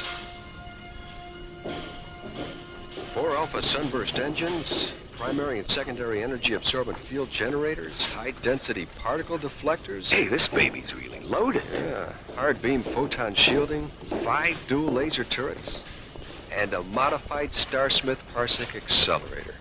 Now tell me, buddy, what more could you ask for in a ship? How about a Michelle and a Mitzi? A what? A Michelle and a Mitzi. Is that some kind of top-secret equipment I haven't heard about? Not exactly, Skipper. Michelle and Mitzi are those 2 terrific-looking inspectors standing over there. Oh. And from where I stand, their equipment is anything but secret. Buddy, just between you and me, have you ever been accused of having sexist leanings? Let me put it this way, Skipper.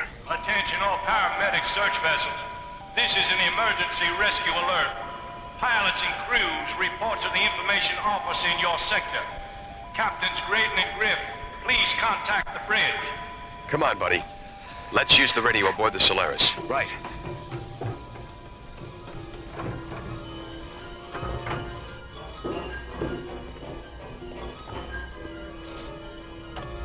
Solaris to bridge. This is Captain Graydon.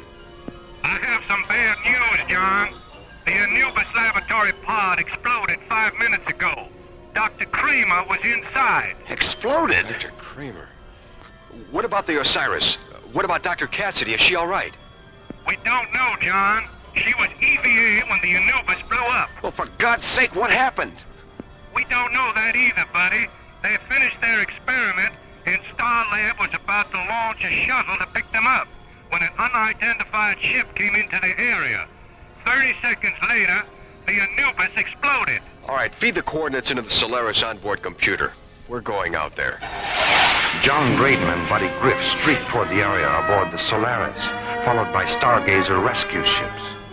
Meanwhile, the mysterious Batwing alien vessel moves into a parking orbit behind the moon.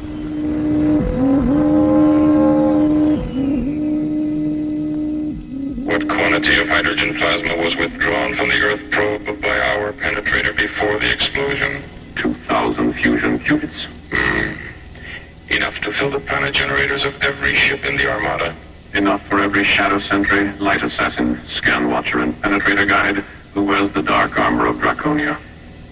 I wonder what the humanoid was doing with so vast a quantity of concentrated hydrogen. No matter. Mosk, convey my compliments to the scan watcher who detected the pod, and to the penetrator guide who withdrew the hydrogen with such unusual skill. I accept your thanks on their behalf, my lord. Mosk, has there been any sign of the Keeper? Not since we entered this galaxy.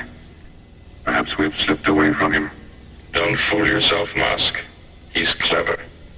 extremely clever. He'll find us, eventually. And when he does, he'll do everything in his power to prevent us from reaching the hydrogen fields of Tero. How much time will you need to assemble the Armada? It can be done within 4 solar days. Then do it. Yes, my lord. Where are you, Keeper? In this galaxy? On Tero? Or perhaps you're down there, on the dark side of the moon? As Mask prepares to assemble the Draconian Armada for an assault on Tero, and Warp fantasizes about a mysterious pursuer known only as the Keeper, John and Buddy enter Vector 448 aboard the Solaris and begin their desperate search for Maura Cassidy.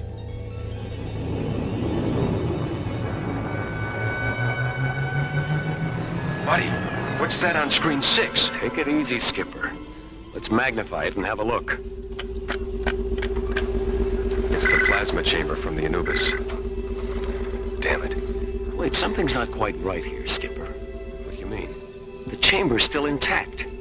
If the hydrogen plasma didn't explode, what did? I'll tell you what. I'll stay here and watch the lifeform scanner screen. You get down to the recovery bay and take the chamber aboard with the grapplers. We'll turn it over to the spectrograph on Starlab. They can analyze it. Maybe they can tell us what happened. That's good. John, about Maura. She's alive until we prove otherwise, okay? Of course. I'll talk to you from recovery. Starlab to Solaris. Solaris, go ahead, Starlab. John, it's Valerie. Anything? We found the plasma chamber from the Anubis. It's completely intact, isn't it? Yes, it is. How did you know? I've been scanning the area on the elemental spectrum analyzers. There isn't a trace of hydrogen plasma residue. Then what caused the explosion? Skipper, get down here. What is it, buddy? The plasma chamber. There's a hole in it about the size of my fist. And so help me God, I can hear someone breathing.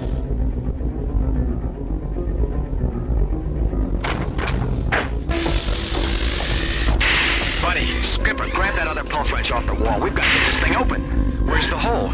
There, on the other side. Listen. Come on, Skipper, come on. Watch out, buddy. Maura! Take her feet, buddy. Easy. Skipper, the whole left side of her helmet is split open.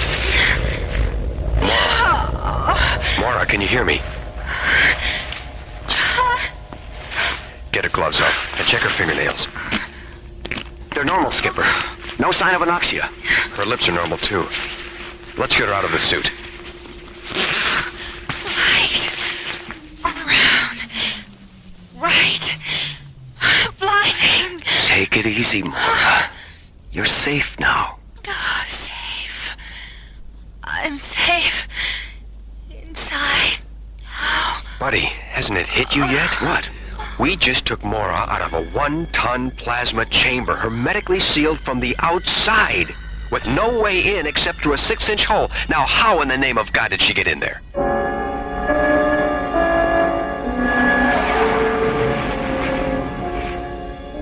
I don't know. And Maura doesn't know either. She keeps talking about how some kind of vampire ship came up on them and did something to the Anubis that made it explode.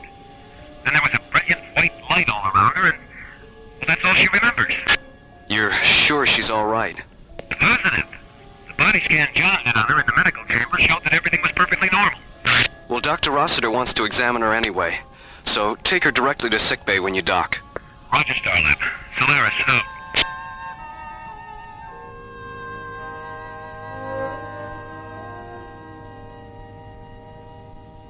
I know what Dr. Rossiter said, Maura, but I think you should take it easy for a day or two. John, I feel fine. You better get some rope, Skip. Looks like we're gonna have to tie her down. Hi, Maura. How you feeling? Oh, Valerie, am I ever glad to see you. What have you got there, Valerie? Your report. I'd like to go over it with you.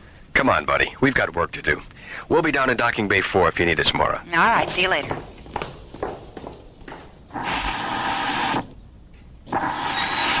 You look more serious than usual, Valerie. What's on your mind?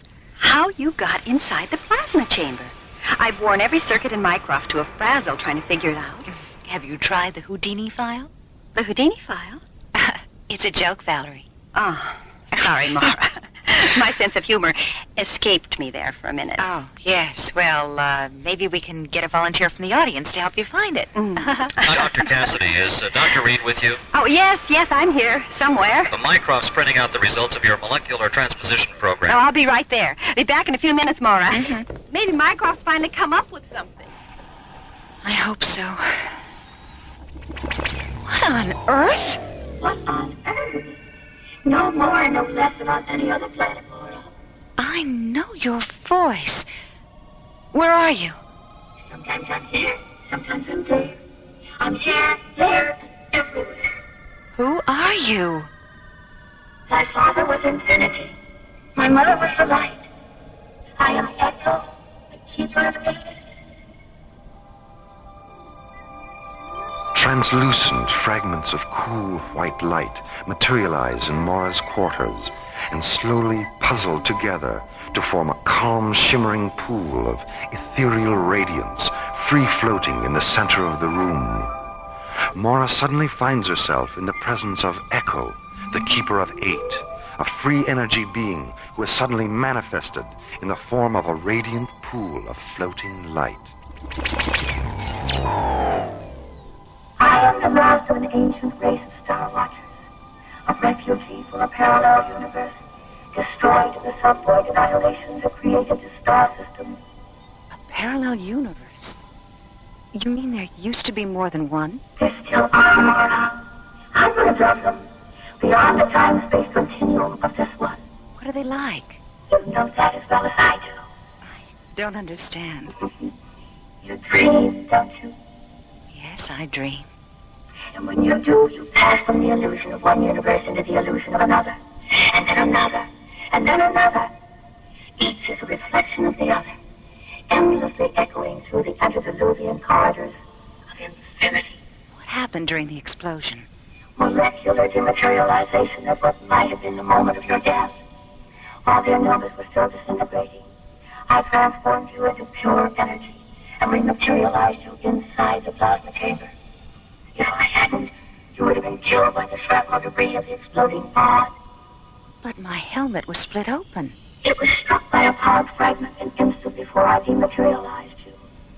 I sealed it with thought until the chamber was taken aboard the Solaris. You're lucky I happen to be in the neighborhood. Yes, lucky. I don't know what to say. Thank you, Echo. Oh, God, thank you. The vampire ship that killed Dr. Kramer is part of an armada from the Draconian system. They're preparing for an assault on the hydrogen fields of Tero. Hydrogen fields? On Tero? The Draconians are hydrogen guild breezers. Even their economy is hydrogen-based. They trade it among themselves like currency. But, like any system that bases its economy on a single element, there are power struggles, greed, waste. The hydrogen vaults of Draconia are nearly empty, and a civil war is raging throughout their system for control of what remains. They need vast amounts of hydrogen to restabilize themselves, and they intend to take it from the Earth's oceans. Then Paul's death was an accident, wasn't it? Yes. When they penetrated the hydrogen plasma chamber, they punctured the pod's retro-fuel tanks. That's what caused the explosion. Pure oxygen is one of the most explosive gases in the universe. The Earth would be saturated with it if they removed the hydrogen from our oceans. Echo, how can we stop them? Where's the Armada? What are their weaknesses? I have to leave you now, Mara. Echo! Come back, Echo!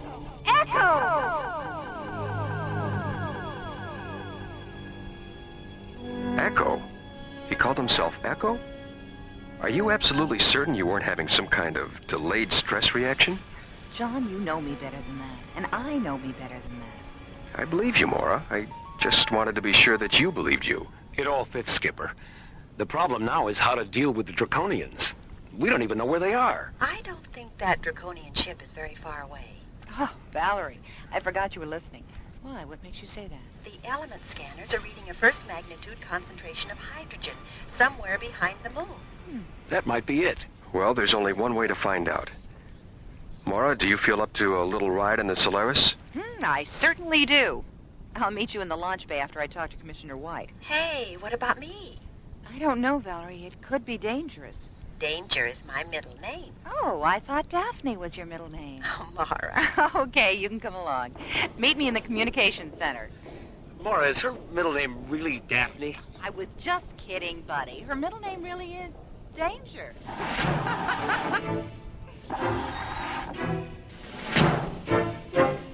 As Mara hurries toward the communications center, John and Buddy enter a pneumatic lift and descend to the launch bay complex located in Starlab's huge central hub. Meanwhile, 250,000 miles away, the draconian vampire ship continues to drift in a parking orbit 1,000 kilometers above the dark side of the moon.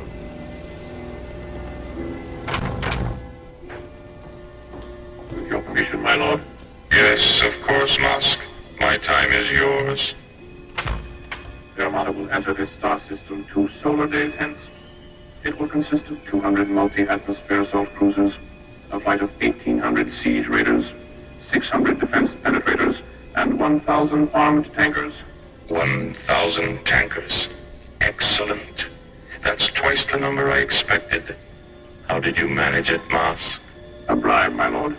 9,000 fusion qubits of hydrogen to the magistrate of the Opposition Alliance. Economic seduction. Still the broadest and most effective avenue to conquest, especially during a civil war. 9,000 fusion qubits. A small price to pay for 500 tankers the magistrate will never see again. My assumption is correct, isn't it, Musk? Yes, my lord. Our shadow sentries boarded the opposition tankers and neutralized the crews as the Armada was passing through the Twilight Meridian. Of course. The Twilight Meridian.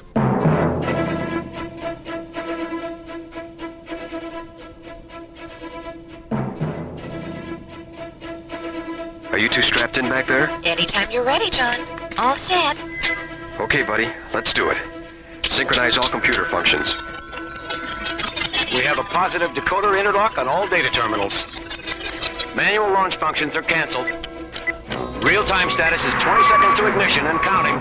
Buddy, you know we don't know what the Draconians are going to do when they see us.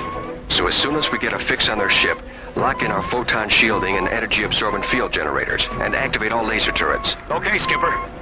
Come on, Solaris. Let's go! Behind the moon, a draconian command ship floats in orbit, waiting for the Armada it will lead in a vampire assault against the hydrogen-rich oceans of the Earth. Aboard the Solaris, Buddy, John, Mara, and Dr. Valerie Reed, jetting toward the moon to investigate the bat-winged alien vessel from what they hope will be a safe distance. Solaris to Starlab. Starlab, go ahead, John. Our scanners have just locked onto the Draconian ship. It's hovering 50 kilometers above the Lucas Kubrick crater chain. THX coordinates 1138 at subvector 2001. We're locking in now. Thanks, Jerry. Solaris out. John, Valerie and I are getting a little edgy back here. Isn't there something we can do? How about a snack? Oh, buddy, how can you think of food at a time like this? It's easy. I'm hungry. Skipper, is there an echo in here? There is now, Mara? Incredible. What is it, buddy? Would you believe a mysterious pool of talking light? Echo? Hello, Mara. Hello, Valerie. We'll be there in a flash. You certainly will. Mara! Valerie! Oh, Echo, that was fantastic. Wow, what a rush. I'm glad you enjoyed it. Echo, how do you get people from one place to another so fast? Mara, darling. She's been through the process before. Echo, I'm beginning to feel a little strange. So am I. Me too. What's going on? You're all about to enter a metamorphic coma. And when you return to consciousness, you'll discover that in addition to being oxygen breathers, you'll be riding over the hydrogen environment as well. But why? Joseph, pleasant dreams.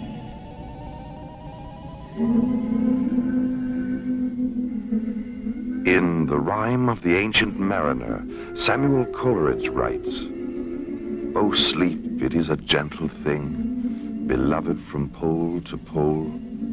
She sent the gentle sleep from heaven that slid into my soul." A poem from the distant past, perfectly echoing the deep, metamorphic future sleep that silently enfolds Maura, John, Buddy, and Valerie on the extraterrestrial frontier of an alien world.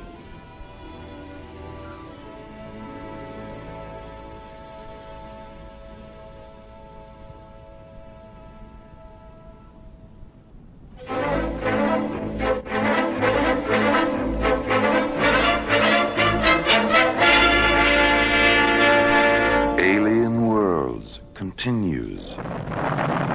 The Solaris rockets toward the dark side of the moon to investigate the draconian vampire ship.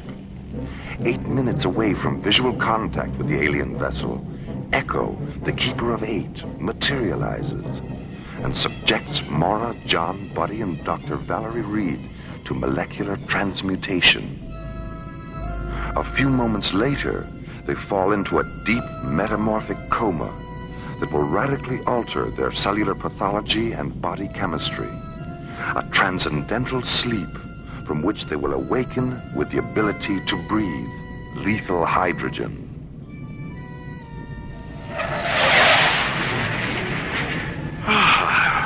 What year is it? It's still 2026, buddy. How do you feel? Well, that's the best snooze I've ever had. Echo, why have you made it possible for us to breathe hydrogen? So you can survive aboard the draconian vampire ship. Oh, yeah? And me without my wooden stake. And me without my Christopher Lee outfit. Echo, what do you want us to do? The very thing you all want to do. Go aboard their vessel and meet them face to face. Well, that sounds very dangerous. The draconians had planned to withdraw all the hydrogen from the oceans of Earth. It's a final desperate attempt at survival. They're not an aggressive race. They only use their armada as a bluff toward hostile intruders. If their system weren't so divided by the reactionary pressures of civil war, Warp, Mosk, and Vina wouldn't be acting so silly. Warp, Mosk, and Vina? Who are they? Warp is head of the Draconian Coalition. Mosk is his subordinate preceptor. And Vina is magistrate of the Opposition Alliance. What can we do? Tell Warp and Mosk where they can find alternate sources of pure hydrogen. How are we going to do that? I know where the sources are, Maura. And I'll tell you where they are before you see Warp and Mosk. Well, wouldn't it be easier if you just told them yourself? Yes, it would. But if I did, Draconia and Earth would still be strangers to each other. You see, I arrange circumstances wherein strangers become friends. Now, how do you suppose they'll feel about Earthlings if you guarantee their survival for centuries to come? Are you sure we'll be safe? Buddy, you already are. Right, we already are. You're intruding into a Draconia defense perimeter. I believe there's a call for you, John. Yeah.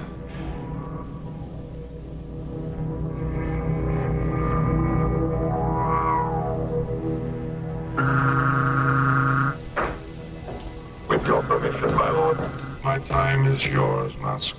The Earth vessel is holding its position. Is it a fighting ship? Yes, my lord. 5 binary laser turrets and an ancillary system of particle beam injectors. Then our destruction is a certainty. The Earthlings don't wish to engage us, my lord. They've asked permission to come aboard. For what reason? They claim to have information that will ensure the survival of Draconia. Without going to war? Yes, my lord. Without going to war. What is your opinion, Musk? They know why we're here. They even know our names. Those 2 facts alone lead me to believe they've had a visitation from the Keeper. The Keeper wasn't always our enemy, Musk. Yes, my lord. Chaos. Desperation. Oh, this terrible civil war. We've gained more than we've lost, my lord. Yes, but our methods. Why were we so blind and arrogant, Musk? We should have begun our search for alternate sources of hydrogen half a century ago. Yes, we should have listened to the Keeper then. Perhaps the Earthlings are giving us one final chance to listen now. Have them come aboard, Musk. Yes, my lord.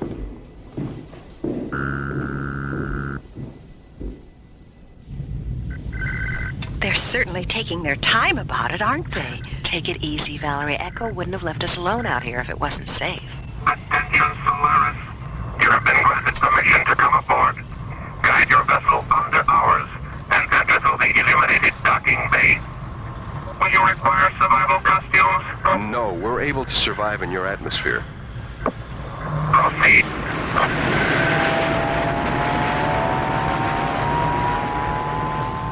Firing the inertia rockets of the Solaris, John slowly guides the sleek white interceptor under the huge black draconian ship and enters a docking bay illuminated with diffused violet light. As the shadow sentries stand silent, Mora, Buddy, John, and Valerie move into the airlock of the Solaris. Warp, head of the Draconian Coalition regime, has decided to reconsider his attack on Earth's hydrogen-rich oceans. A decision based on a mysterious series of star charts Mora has given him. Forgive my skepticism, Mora. Are you absolutely certain these star charts are accurate? I'm positive, Warp. Well, we'll know soon enough. I didn't realize there were so many sources of hydrogen within our own galaxy. This planet here, it's uninhabited. Its atmosphere is hydrogen pure, and it's only a fractional light year away from Draconia. With your permission, my lord. Yes, Blur. What is it? I've just received a report from our equatorial observatory. The 3 planets are there, just as the star charts indicate. Thank you, Blur. Why didn't we notice them before? Well, to be perfectly honest, Warp, they weren't there before. You confuse me. The Keeper of 8. So, the creation of these planets is his work. He didn't create them, Warp. They already existed. He simply borrowed them from the Tamarlane system. With your permission, my lord. Come in, Master. Contact the Armada. There will be no war with Terra or any other planet. We're going home. Oh, thank goodness. A few moments later, Warp's message is flashed to the Draconian Armada as it enters Jupiter space. 200 multi-atmosphere assault cruisers, 1,800 siege raiders, 600 defense penetrators, and 1,000 armed hydrogen tankers slowly break formation, turn 180 degrees, and regroup near Callisto, one of Jupiter's 9 moons. The Armada's new course? Draconia, by way of the Twilight Meridian. Meanwhile, in the launch bay of Warp's command ship, Mora, John, Buddy, and Valerie prepare to board the Solaris for their return flight to Starlab. It's unfortunate that we couldn't have spent more time together, Mora. We'll have plenty of time together at the beginning of Terra's new solar year, Warp. I don't understand. 6 months from now, an intergalactic congress will convene on Starlab. I'm going to arrange for Draconia to be represented. Thank you, Mora. I only hope my lord. Mask, what's wrong? A communique from the Armada. As it was leaving Jupiter space, it passed a flight of Opposition Alliance tankers and siege raiders. Vina is proceeding with the assault on Terra. Wasn't she told the Keeper has provided? She dismissed the information as a deceit tactic to prevent her from reaching Terra before we do. Then it looks like we're right back where we started. Buddy, where are you going? To use the radio in the Solaris. Somebody has to tell Stargazer to scramble those interceptors. That's my boy. Pilots and crews, attention. This is a priority combat alert. Launch factor, red. Rendezvous with Solaris at THX coordinates 1138, subvector 2001. As 3 squadrons of SET interceptors bank away from Stargazer and jet toward the dark side of the moon, John, Buddy, and Warp board the Solaris and blast out of the Draconian command ship's launch bay. The guidance thrusters on all our ships are located in outboard wing pods. By disabling any 2 pods on either wing, the ship will be unable to maneuver and will be forced to withdraw from combat. SET leader to Solaris, we have you inside, over. Max, is that you? Interested, John? What's happening? There's a flight of Draconian ships between Jupiter and Mars. Subvector coordinates 047. Target grid Alpha 9 or 6. Attack pattern Omega Blue. Now this is a non-lethal engagement, Max. Direct your fire at their wing pods only. Roger, wing pods only. Okay, let's go.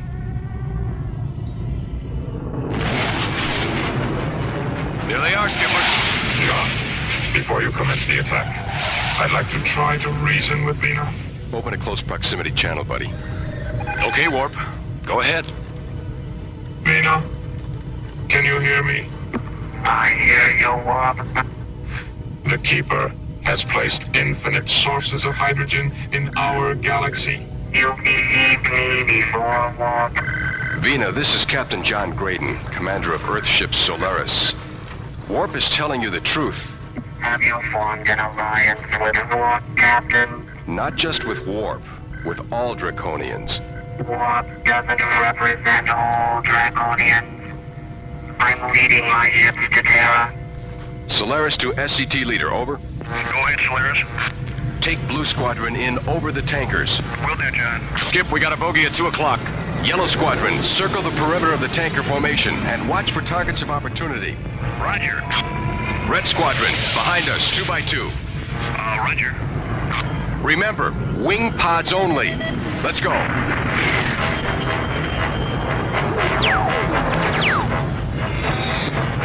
Dive out of there, Blue 4. I'll take the other pod. Break it off, Yellow Niner. They're opening another gun port in the tail. I'm right behind you, Red 5. Let's go around again. Yellow 3, head off those 2 stragglers at 6 o'clock. Red Leader, get out from under that lead tanker. The wing's starting to break off. Solaris to all squadrons. Regroup at 219 degrees and hold your positions. I got a scope on it, Skip. How's it look, buddy? Hard to tell. There's a lot of wing debris floating around out there. Well, Vina is now ready to listen to reason.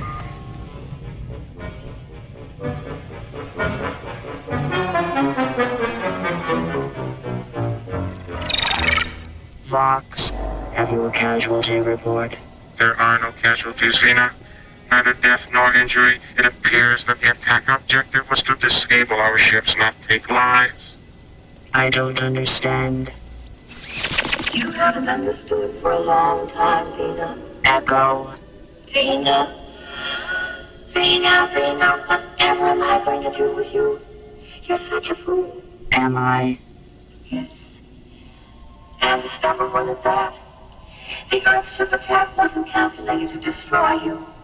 Only your belief in armed force, and your conceit that you are right and Warp is wrong. War never determines who's right, Vina. Only who's left.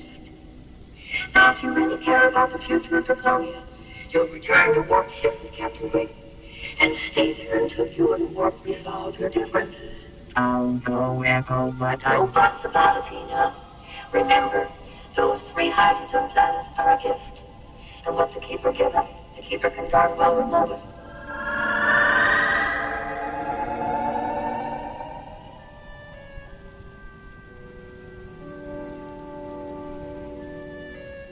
You mean you've been trying to get these 2 together for 50 years? That's right, Nora. Half a century ago, I proved to Warp that Draconia's hydrogen would be totally depleted within 35 solar years. He said that was more than enough time to find alternate hydrogen sources and went on about his business. Then I told Nina, who finally made it known to the entire planet. But she turned around and used it as a political issue to agitate against war. How many times over the past 50 years have you tried to bring them together? I lost count, John, which for me isn't easy. I finally left them alone to learn their lessons the hard way. But when they decided to extend their foolishness to Tero, I came out of retirement. I'm glad it's over, Echo. Yes, thank you for returning us to ourselves. Echo, there's something I've been meaning to ask you. Why are you called the Keeper of Eight? My buddy, don't you know what you get when you lay the figure 8 on its side? Infinity. The symbol for infinity. I live inside eternal mist, where children dream and lips are kissed, and wander ancient starlit shores that lead through misty midnight doors. I tinker with time, I toy with space, I change the shape of fortune's face. Now you know why the Keeper of Eight has a name that rhymes with fate. The Keeper of Eight was written by Ron Thompson and starred Linda Gary, Chuck Olson, Bruce Miller, and Corey Burton, with special guest stars Peter Leeds, Lorene Tuttle, Janet Waldo, Joe Mascolo, Pete Renaday, and Ellie Tompkins. Alien Worlds was created, produced, and directed by Lee Hansen. This is Roger Dressler, inviting you to join us for another adventure on Alien Worlds.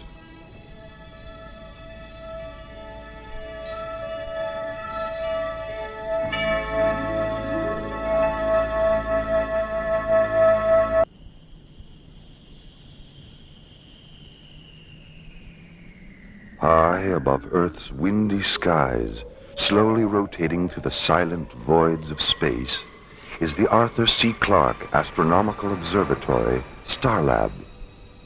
Here, the International Space Authority, ISA, watches over an eternity of uncharted galaxies and the countless planets orbiting within their starlit borders. 5 kilometers beyond Starlab, the Earth shuttle Electra moves into a docking orbit with a giant space station. Aboard the shuttle, Dr. Richard Nicholson, a molecular biologist whose research in the field of alien spore mutation has just earned him the Brandenburg Prize, the most impressive award the scientific community of Earth can give. Aboard Starlab, Dr. Nicholson's wife, Anne, awaits the arrival of the Electra. Here, the shuttle will refuel, then take them both back to Earth for the award ceremony at the International Achievement Pavilion, located in the center of New Vienna. It is April 28th, 2026, a day no one on Starlab will ever forget, as this week's adventure, the resurrectionists of Lethe, removes us from the ordinary and takes us into the mysterious light and shadow of Alien Worlds.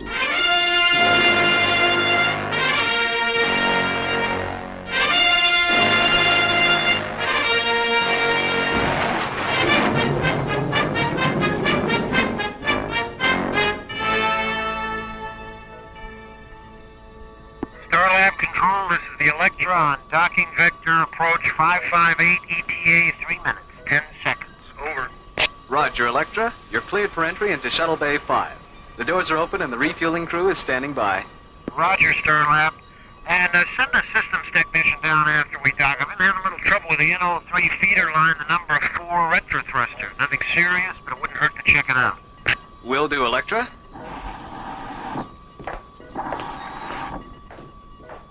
Well, hi, Jerry. How's it going? Oh, hi, Mara. This is Nicholson. Hi. Is that my husband's shuttle on the screen? Sure is. He'll be docking in less than 2 minutes. Oh, gee, I don't know if I can wait 2 minutes. Oh, Anne, he's only been gone 2 weeks. I know. That's why I can't wait 2 minutes. Oh, I see. Jerry? Right. Electra, could we please have Dr. Nicholson on screen 12? Roger, Starlab. Hello, Anne. Oh, welcome back. You look terrific. Oh, you look pretty terrific. How does it feel to be so famous? Not the same as when I wasn't. I don't believe you. Neither do I. It feels fantastic. Oh, you should have seen the looks on their faces when I... Richard? My God, what's happening? Starlab, we have a feeder line blown in. All 3 level of subcritical release. Seal off the flight deck. Initiate emergency venting procedures. The escape pod. Get to the escape pod. Electra, can you hear me? It's too late. Starlab control to Stargazer 1. This is an emergency rescue alert. Dispatch paramedic ships to triangulator coordinates 558. Repeat, this is an emergency rescue alert. Board be at least on this bed. Could you describe what you're looking at over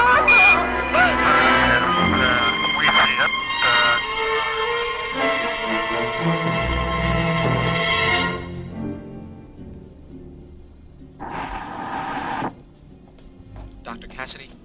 Come in, Carl. You look exhausted. It's been a long day. A long day. I just can't believe he's gone. He always took so much time with us at the academy, always making sure we understood things. There were times when I was ready to quit, and I would have if he hadn't talked me out of it. I know.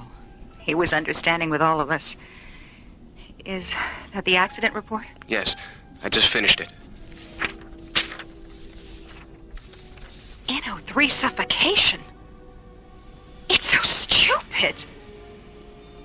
I'm going to find out why the Electra's retro-thrusters weren't converted to a non-toxic fuel if it's the last thing I do. The Ithaca was converted. The Corinthia was converted. Oh, why wasn't the Electra good? I'm sorry, Mora. Mara, Commissioner White is coming through.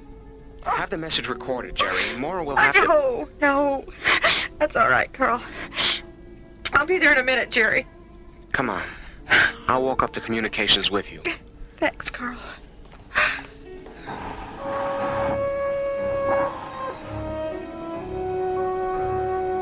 Yes, Commissioner, that's all been taken care of. Here's Dr. Cassidy now. Hello, Commissioner. Hello, Mora. Are you coming up to Starlab? I'll be up there tomorrow. I just wanted to let you know that the ISA Council has ordered an honorary internment for Richard on Lethe. Supervisor Toadmaster has already been notified, and one of his mortuary ships will be there tomorrow afternoon. Toddmaster? Simon Toddmaster? I thought you knew. He's been Lethe's supervisor for nearly 2 years now. How did a man like that ever end up on a satellite for the dead? Meanwhile, preparations are underway to transfer the body of Dr. Nicholson to Lethe, an artificial burial satellite 1,000 kilometers in diameter, created for the internment of Earth's honored dead. The casket's just arrived, Master. Good, Berkey. Very good. Let's get on with it. Lethe's supervisor, Simon Toddmaster, a man from Mara Cassidy's past, a master of the dead to whom no undertaking is insignificant. Number 6, Professor Joseph Digby Allen. Number 7, General Arnold Boom Boom Bernstein. Number 8, Prime Minister Ichiro Suzuki. My, what expensive caskets. Is this the entire manifest, Berkey? All except this one, Master. Oh, it's an interesting casket. Who's inside? Richard M. Nixon. Well, I thought he'd never pass on. Neither did anyone else. And did he leave any incriminating documents? Only an 18-minute last will and testament tape. What was on it? We'll never know, Master. There's nothing on it. I'm not at all surprised. Well, come on, Berkey. We have work to do. That is an affirmative, Master. A simple yes will do, Berkey. If you knew how I loathed affirmative, you'd be quaking in your boots. Or whatever it is you call those things on your feet. My apologies, Master. Accepted. Now, you mentioned an ISA communique. It's on the teleprinter in the control room. Shall we? After you, Master.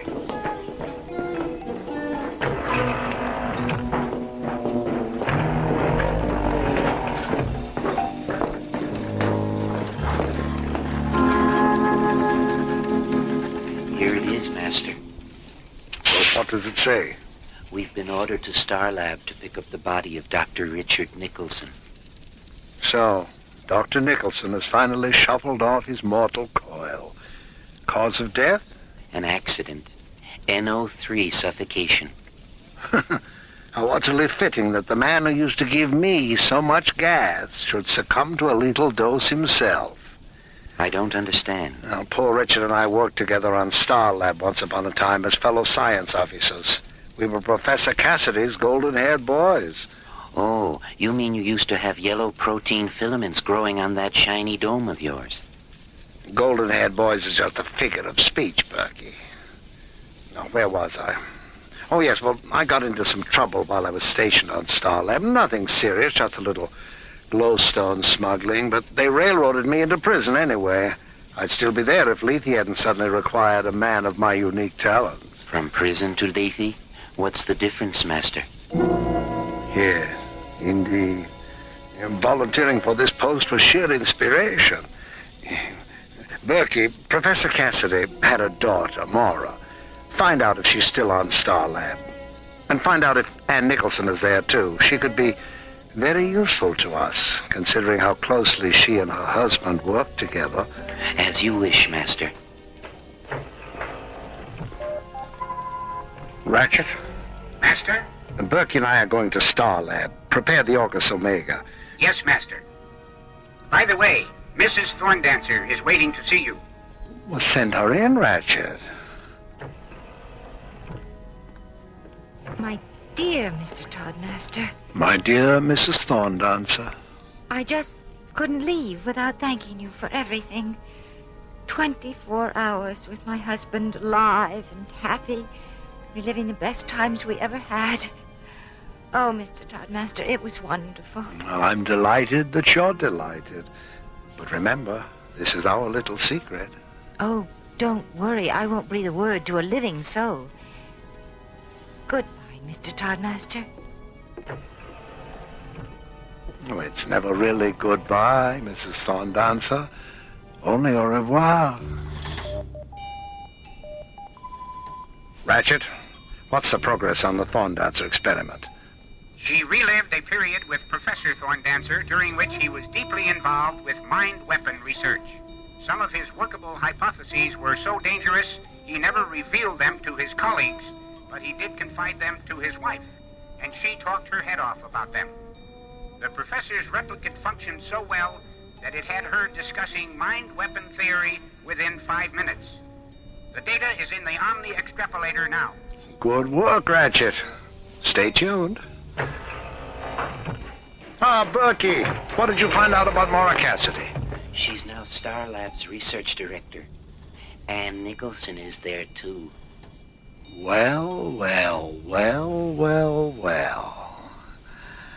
Are you feeling all right, Master? I'm feeling very well, Berkey. Thank you. The Orcus Omega awaits you, Master. Thank you, Ratchet. Come along, Berkey. We mustn't keep the dead waiting.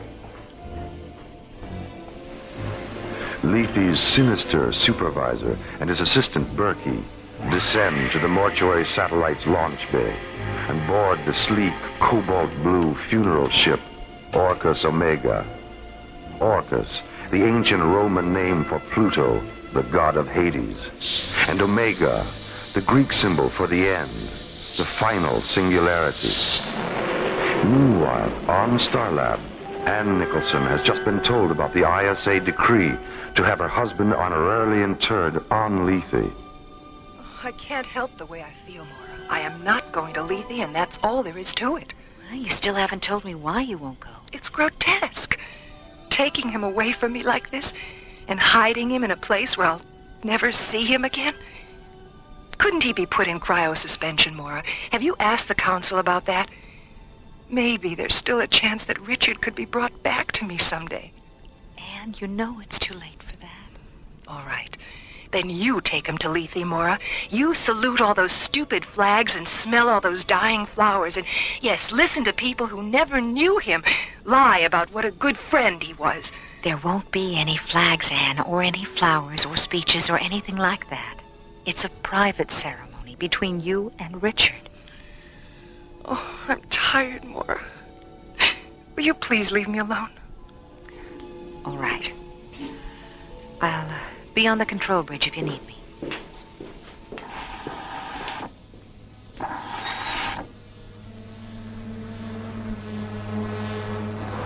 Roger, Orcus Omega. Your TV coordinates are 068 at 204. And you're clear for entry into Level C Docking Bay 19er. Thank you, Starlab. Orcus Omega, out. How long will we be on Starlab, Master? Just long enough for you to load the late Dr. Nicholson, and for me to have a few words with my past. Ah, Starlab. I'm looking forward to seeing what goes on inside. Well, I'm sorry, Berkey, but I'm afraid you'll have to stay aboard the ship. Not again. Berkey, how often do I have to remind you that you are an image infusion android, an illusion? That you only have substance when the light is right, that you'll vanish if the light should change. I'm sorry, but if someone sees you one minute and then doesn't see you the next, they'll know that I'm in control of an illegal procedure. You don't want me sent back to prison, do you? Berkey? Oh, don't rush me, Master. I'm thinking. The Orcus Omega maneuvers into a docking orbit with Starlab. On board, Leafy's tall, black-cloaked supervisor, Simon Toddmaster, and his assistant, Berkey. A former assistant to Maura Cassidy's father, Toddmaster is no stranger to Starlab. Hello, Maura. It's wonderful to see you. Simon, you're the last person I ever expected to see on Starlab. I'm sorry, I mean, I didn't mean that personally. Well, you know what I mean. It's all right, Maura. I understand. Are those flowers for me? The roses are here. Thank you, Simon. Who are the other ones for? Mrs. Nicholson. We always give a bouquet of twilight blossoms to the widow. I doubt if you'll have a chance to present them. Anne doesn't want to go to Lethe. I see. Or perhaps if I spoke to her, I do have a way of making people understand the importance of being present at the final interment. Well, if you think your talking to her will do any good, I'll take you to her quarters. Maura, is Mr. Toddmaster there? Yes, he is. Dr. Nicholson's body has been taken aboard the Orcus Omega, Mr. Toddmaster. Thank you. Oh, would you mind telling my assistant that I'll be there in a few minutes? Will do. And now, Maura, if you will show me to Mrs. Nicholson's quarters.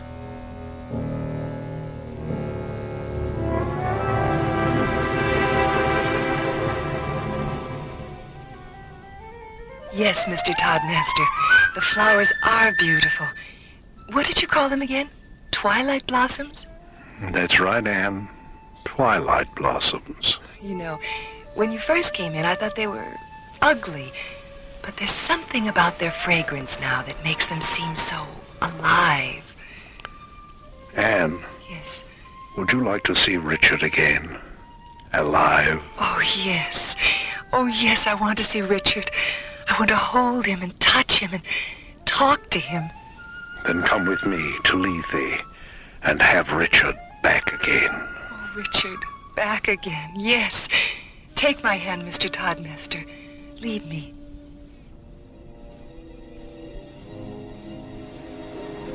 We've just got confirmation on it, Maura. Toddmaster's in control of image infusion, and he's using it to create the illusion of bringing the dead back to life. The dead? But why?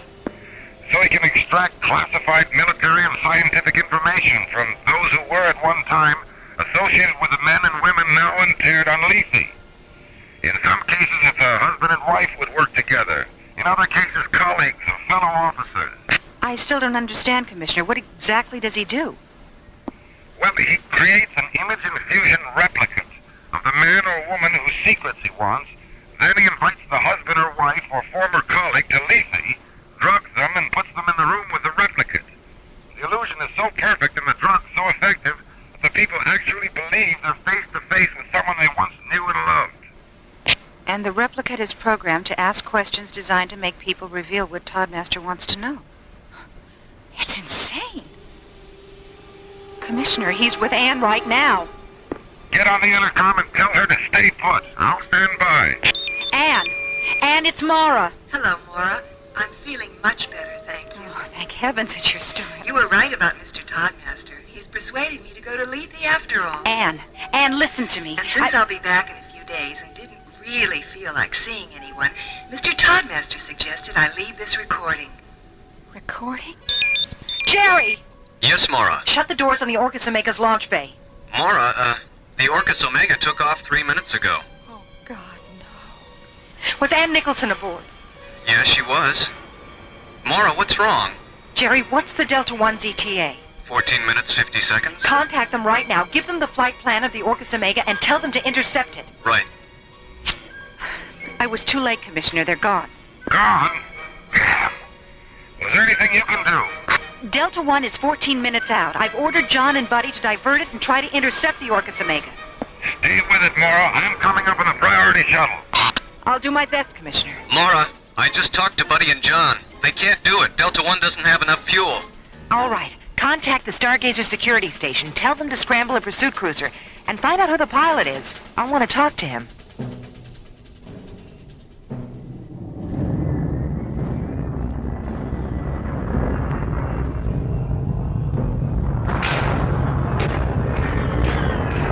Mrs. Nicholson is asleep, Master. To sleep.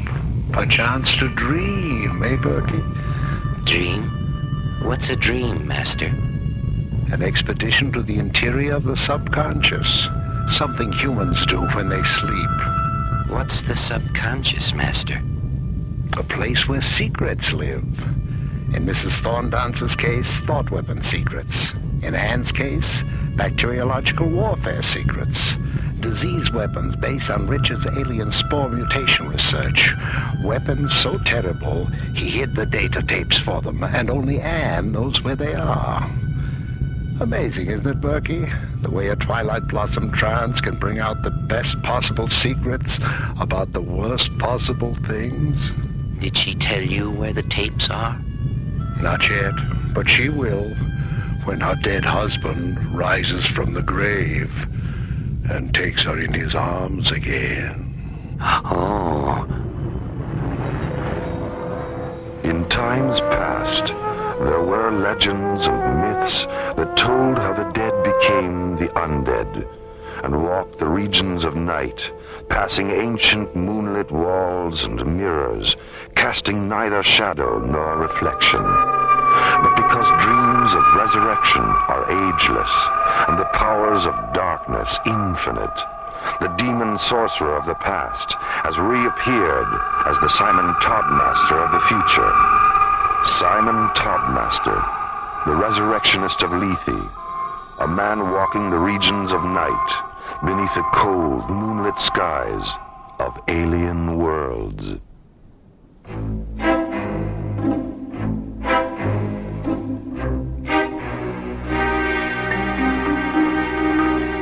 Alien Worlds continues. Hi, Maura. Hi, how you doing? Oh, am I glad to see you two.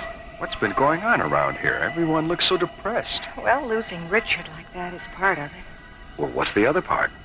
Anne's been kidnapped. Kidnapped? What? By who? It's a long story. Do you remember Simon Toddmaster? Hoping to formulate a plan to rescue Ann Nicholson from the spell of Simon Toddmaster's death dreams, and in the process put an end to Toddmaster's illegal use of image infusion, ISA Commissioner White arrives on Starlab to confer with Maura, John, and Buddy. How did you manage to find out what Toddmaster was doing, Commissioner? Yeah, I'm kind of curious about that myself. It was purely accidental. You remember Benjamin Thorndancer? The thought weapon theorist. Didn't he die last year during an Omega Wave feedback experiment? Yes, and he was interred on Lethe. Well, his wife went up there 3 days ago to visit the crypt. On her way back, she had a serious heart attack. Luckily, there was a physician on board the same shuttle, and he managed to keep her alive until they could reach an ISA hospital ship. Did she pull through? Yes, but they had to perform emergency bypass surgery. She came out of the anesthesia raving about Toddmaster and how he'd brought her husband back to life. So the next day we sent up an ISA interrogation specialist to talk to her. She told him everything. What did she say actually happened? Well, when she arrived on Lethe, Toddmaster presented her with a bouquet of flowers. Twilight blossoms, she said he called them. One minute she was smelling them, and the next she was in some kind of a arena talking to her husband. And, well, you know the rest. Well, what does Anne have that this crypt keeper wants? Richard had made a major breakthrough in the use of alien spore mutations for bacteriological warfare. And Anne is the only one who knows where the data tapes are. Huh. If that mausoleum maniac gets his hands on those tapes, well, he could put us all 6 feet under. Mara? Commissioner White? What is it, Jerry? I've got a transmission coming in from Lethe. It's Ann Nicholson. Anne? Well, patch her through, Jerry. Hello, Maura? Anne, are you all right? Of course I am. Why shouldn't I be? Is Simon there with you? Yes, he's right here. He's been wonderful. I don't think I've ever met such a kind and sympathetic man. Maura, I want you to come up to Lethe. Simon said he didn't get a chance to spend very much time with you on Starlab. He thought it would be nice if we could all have dinner together before I leave. How does that sound? Why, that sounds wonderful, Anne. When? Tomorrow night. Just the 3 of us, okay? All right, Anne. Just the 3 of us. See you tomorrow. Bye.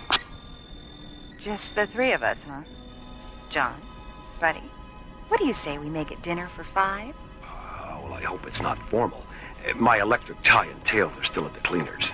You realize he's setting a trap. I know, but he doesn't know that I know. And if we're careful, we just might be able to get Anne away from that lunatic before something happens to her.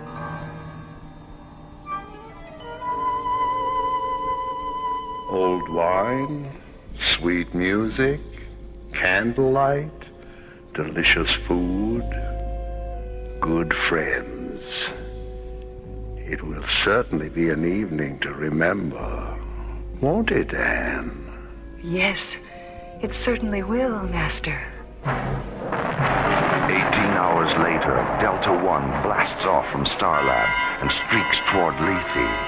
Mara, alone at the controls, John and Buddy hidden in a portside storage locker, which has been lined with scanner shielding, a precaution taken before blast-off to prevent Toddmaster from detecting more than one life form aboard the Delta One. Hey, Skipper, how about us getting out of here for a few minutes? I'm starting to feel like a cross between a pretzel and the Hunchback of Notre Dame. Relax, buddy. Well, I wish we would have had enough thin-core shielding to line the starboard locker. It's a lot bigger.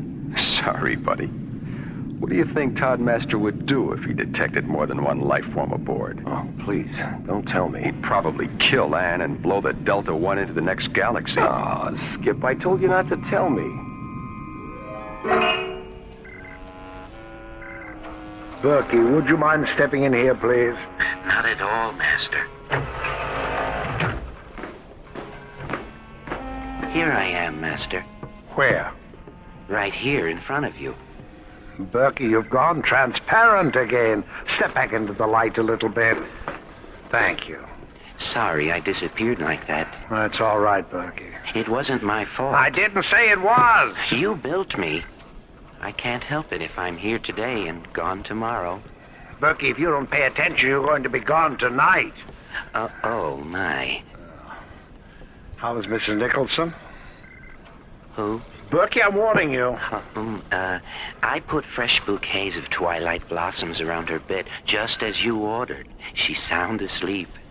And by asleep, to say we end the heartache and the 1,000 natural shocks that flesh is heir to. 'Tis a consummation devoutly to be wished. Has Dr. Nicholson's replicate been programmed? Yes, Master. It knows exactly what to ask her. And the Illusion Theater is ready for your inspection. Ah, the Illusion Theater. The play certainly is the thing, eh, Berkey? The play is the thing. Certainly. The thing certainly is. The certainly. Oh, I knew he wouldn't get that one. Ratchet. You called, Master? Put Imagerina 4 on the screen. Coming up. Well, my dear Ratchet, you've certainly outdone yourself this time. If I didn't know better, I'd swear I was looking at old Cape Cod. Is that the Nicholson summer house there in the background? Yes, Master. Could you bring it in where it belongs, Ratchet? It doesn't look quite right sitting out there in the ocean. Oh, sorry, Master. One of the hologram mirrors must have shifted. Yes. Now let me see Dr. Nicholson's replicate. Oh. Richard, are you excited about seeing Anne? Yes, Simon. I am excited. Thank you, Richard. Ratchet, he doesn't seem all that thrilled. Can you pep him up a little? I'll give it my best, Master. I'll see that you do. And by the way, how is our replicate of Maura Cassidy's father coming along? It will be ready for programming by morning. Well, thank you, Ratchet. Keep up the good work. Delta One has entered Lethe control, Master. ETA 5 minutes. Very well. Prepare to guide Maura Cassidy down. Berkey, scan the ship and make certain she's alone. Oh, yes, Master. Only one life form on board.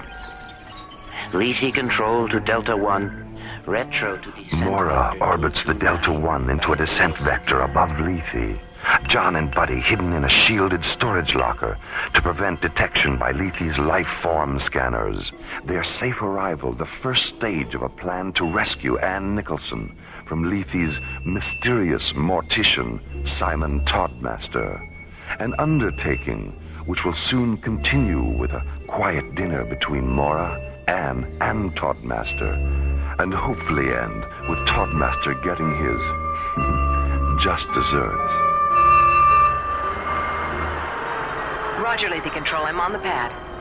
Stay where you are, Dr. Cassidy. I'll be right over to pick you up. Delta One, out.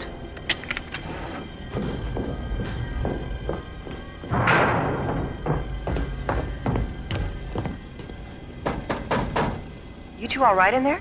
I keep telling you, Sheriff, this locker just ain't big enough for the both of us. We're fine, Maura. I've already switched on the beep sender Carl concealed in Richard's metal, and I'll give it to Anne the minute I see her.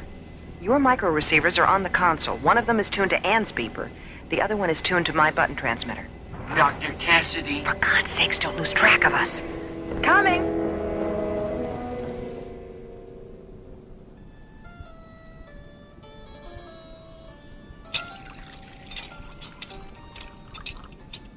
Well, Simon, I see that you've managed to maintain your taste for exotic foods in spite of everything. In spite of everything? What do you mean? You know, 2 years in Jastrow prison and nearly 2 years here on Lethe. Not exactly the kind of places that encourage the aesthetic sensibility. No, but that's where you're wrong, Maura. Monotony, isolation, and darkness happen to be our greatest gifts, and I respect them because they eventually make one realize that we are truly alone in this highly overrated dimension we call life. And it's only by being alone that we can come to terms with our soul and our senses. And is that all there is, ultimately? The soul and the senses? Ultimately, yes. They know each other better than we can ever know ourselves. They complement each other perfectly, and they reassure each other in times of imbalance. Do you know the works of Oscar Wilde? No, I don't. You should familiarize yourself with them, Maura. There's a particularly beautiful passage in one of his novels, The Picture of Dorian Gray.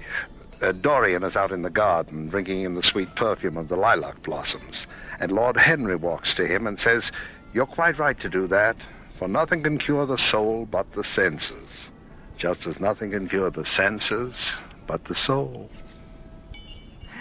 You've been very quiet this evening, Anne. Yes, I know. I'm sorry. I'm very tired. Well, if you'll please excuse me, I want to spend some time in the chapel before I go to bed. Don't forget Richard's medal, Anne. What? Oh, yes, Richard's medal. Thank you for bringing it to me, Maura. Good night. Good night. Good night. Sleep well. I think I'll go to bed too, Simon. Oh. Well, thank you for a marvelous evening. I'll see you in the morning. Good night, Maura. Good night. Pleasant dreams. Oh, pleasant dream, that lousy crypt keeper. Hold it down, buddy. Come on, let's get to the chapel. Lead on, Skipper. This corridor has more turns than a labyrinth. I don't remember where the chapel was. I do. It's right over there. Get back, Skipper. Someone's coming. It's Anne. Shut off the beeper. She'll hear him. Okay, let's... It's Toddmaster.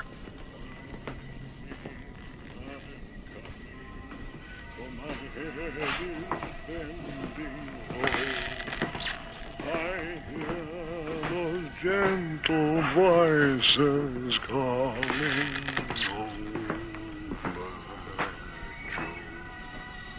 He was a little off key, wasn't he?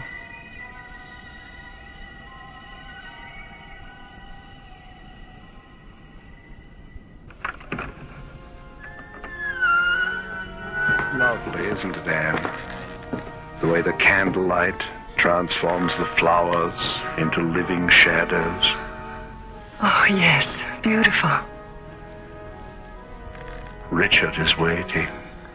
Oh, Richard.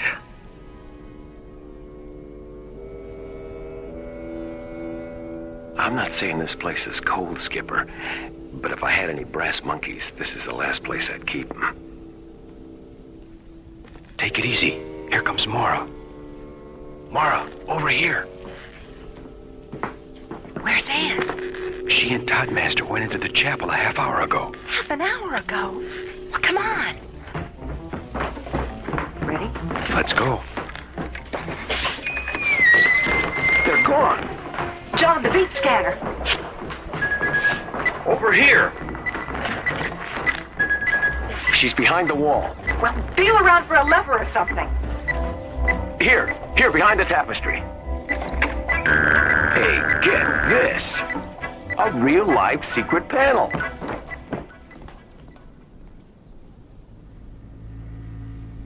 Now, Anne, if you'll just sit here. That's right. Berkey, bring up the lights in the arena. Yes, Master. Richard. Anne! Anne! Damn you, Morrow. Damn you. Get away from that console, Toddmaster. Berkey, Ratchet, kill the intruder. Get down, Skipper. Toddmaster, buddy, take out the other two. Master, help us. Help us, please help us. John, blast the control panel! Berkey, Ratchet, my children. You're killing my beautiful children. Laura, what's happening? I am the resurrectionist of Lethe, master of the dead, master of the dead, master of the dead. He's melting. Toddmaster is melting. My God, they're all androids. Laura, where am I? Let's get out of here. This place is gonna blow any minute.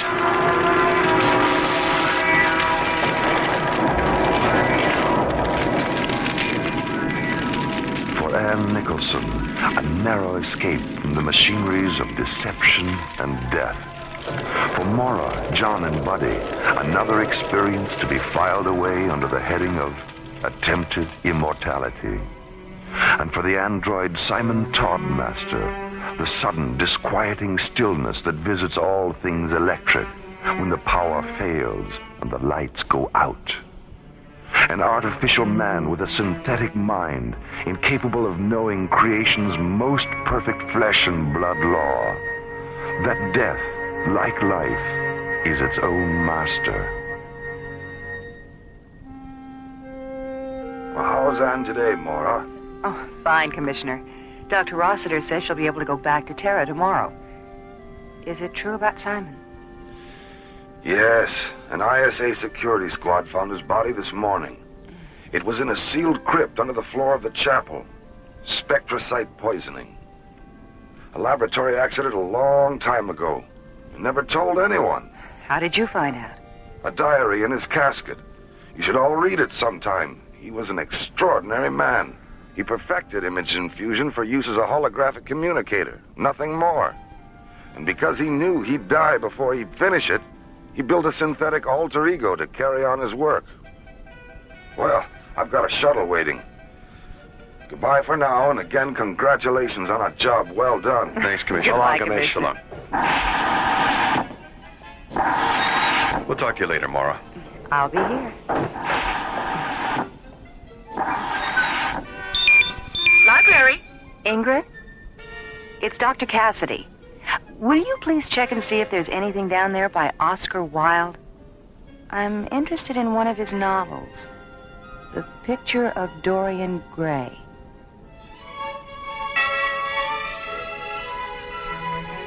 The Resurrectionists of Lethe starred Chuck Olson, Linda Gary, Bruce Philip Miller, and Corey Burton, with guest stars Hans Conried, Susan Brown, George DiCenzo, Cliff Norton, Jack Lukes, Joseph Sicari, and Sally Smaller. Alien Worlds was created, produced, and directed by Lee Hansen. And so, until next time, this is Roger Dressler, inviting you to join us for another adventure on Alien Worlds.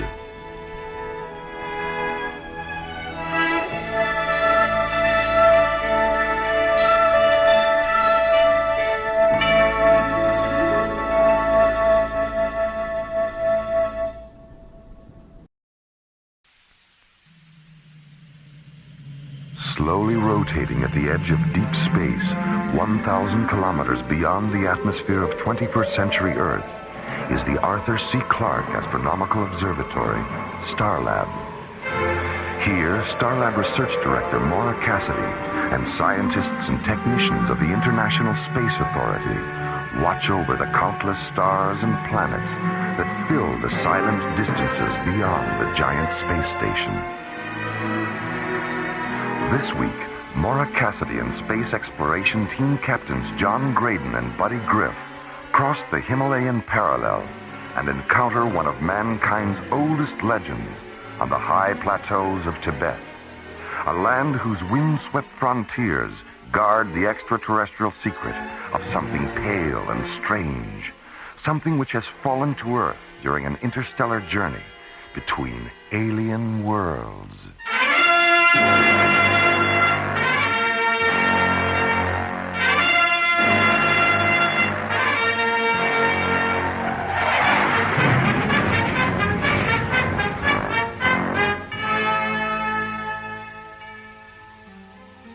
At the International Space Authority Command Center on the north shore of New Chicago's Lake Michigan, ISA Commissioner White sits in his 21st story office discussing the construction of a new spaceport with ISA Project Director Brian Phillips. We're talking about a spaceport that will occupy 300 square kilometers of land area, Commissioner. And of the 4 available locations, only the Baja Peninsula coastal site and the South Pacific Islands site are situated on or near large bodies of water.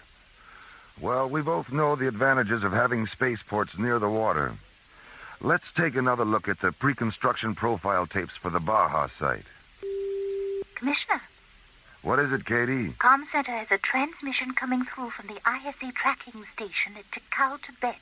It's Major Lewis. Says it's urgent. All right, I'll take it in here. Patch him through. All right. Commissioner White? I'm here. Go ahead, Major. There's an alien spacecraft down in the Himalayan parallel, about 400 kilometers south of here. You're sure it's alien? Yes, sir. We tracked it from atmosphere entry to impact and recorded a full magnification scanner visual. Any chance of a storm covering up the alien ship with snow? Yes, sir, there is. That's why I flew a recon shuttle over the crash site this morning and dropped a radio marker beacon. Good. All right, Major Lewis. Fly down to Lhasa and check in with our regional science complex. Then arrange an audience with the High Lama and get his permission to send an ISA investigation team to the crash site. The team will be coming from India, so they should be there within 12 hours. Yes, sir. I'll leave right away. ISA tracking station TT1 out. Katie? Yes, Commissioner. Put me through to Professor Samavati at the ISA Annex in Calcutta. Yes, sir.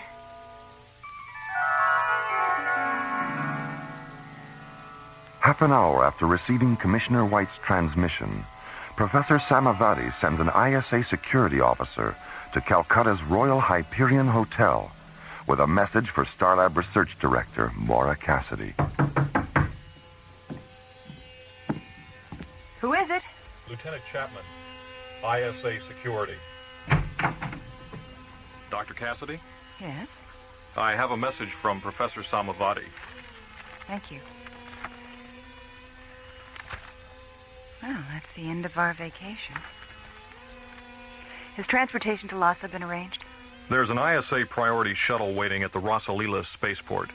Good. We'll be there in half an hour. Goodbye, Dr. Cassidy. Have a pleasant journey. Thank you. Tibet. We're going to Tibet. Come in. Good morning, Maura. Hey, Maura. Morning, buddy. John. We just passed an ISA security officer in the hall. What's up? We're going to Tibet. ISA orders. Tibet? An unidentified alien spacecraft crashed in the Himalayan parallel last night. Commissioner White wants us to investigate. Oh, but we're on vacation. I know how you feel, buddy. I had the same reaction. But then I started thinking, this might be the only chance we'll ever have to meet the High Lama. Yeah. And maybe find out how he got so high. Oh, buddy.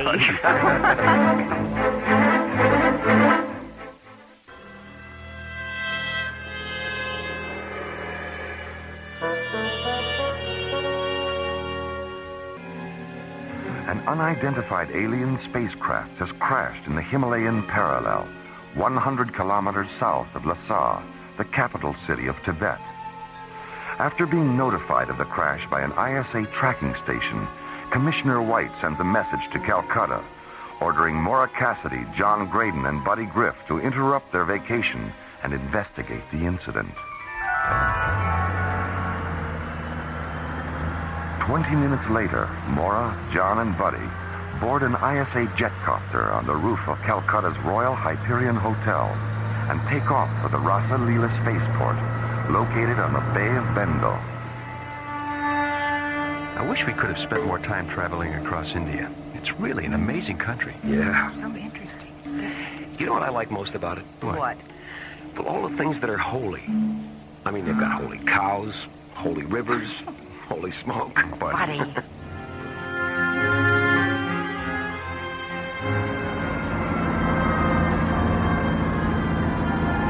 10 minutes later, the jetcopter lands at Calcutta's Rasa Leela spaceport, where Maura, John, and Buddy board ISA Priority Shuttle 19.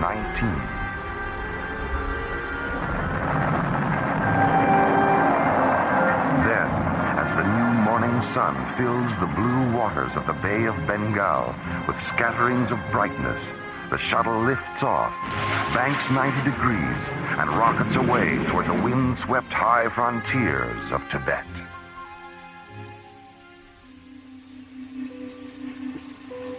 Lhasa Control, this is SCT Captain John Graydon, piloting ISA Priority Shuttle 19. Are you tracking us? Affirmative, Captain. Your landing coordinates are vector 031 at subvector 097. Roger. Come in on auto guidance and stay aboard after you set her down. Major Lewis will pick you up in a snow crawler. Roger. Shuttle 19 out.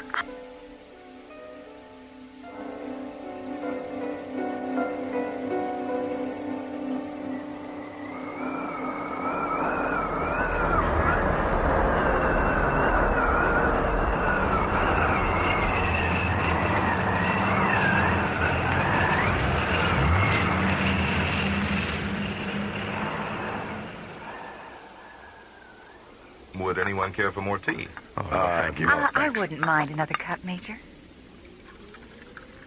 Here you are. Thank you. Well, when are we scheduled to see the High Lama? I don't know yet. Arranging an audience is, well, complicated. Oh? He rarely gets involved with the official business of the material world. An inner circle priest named Chang usually handles that. Well, when can we see Chang? We can leave for the Lamasery just as soon as Dr. Cassidy finishes her tea.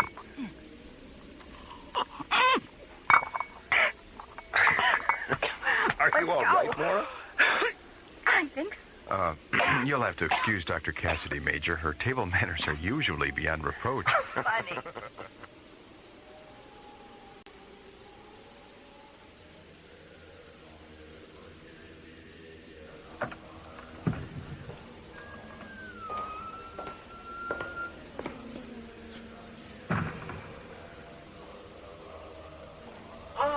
Major Lewis, good morning.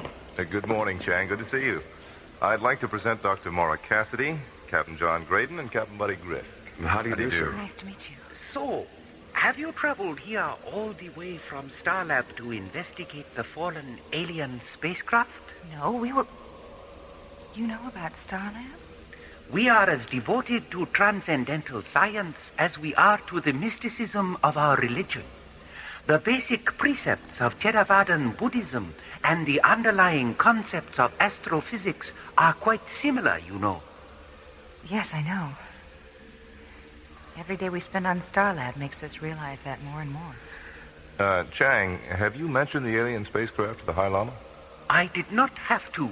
He was aware of its presence even before it entered Earth's atmosphere. Nothing occurs in the immediate universe that the High Lama is not aware of. And because he is concerned for your safety, he has requested that I accompany you on this expedition. Is where we're going really that dangerous? These mountains are haunted by things not of this dimension, Dr. Cassidy.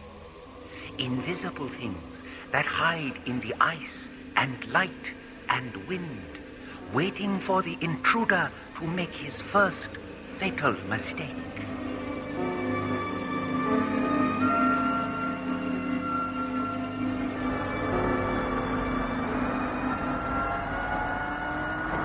Two hours later, Priority Shuttle 19 lifts off from the ISA Science Complex near LaSalle.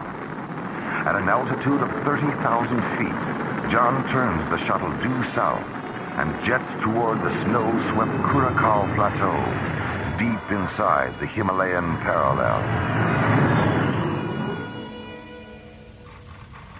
Major, what's the frequency of the marker beacon you dropped near the alien? 94 megahertz. 904. Well, there's the signal. Correct to 109er, Skip. 109er, right. Okay, we're right on the money. Check your sea harnesses, everybody. We'll be landing in 4 minutes.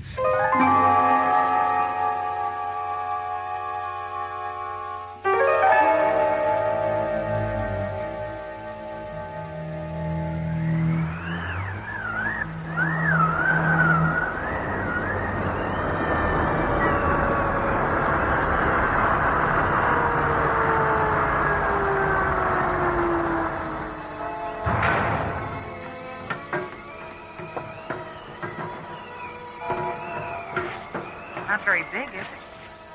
No. Buddy, are you thinking what I'm thinking?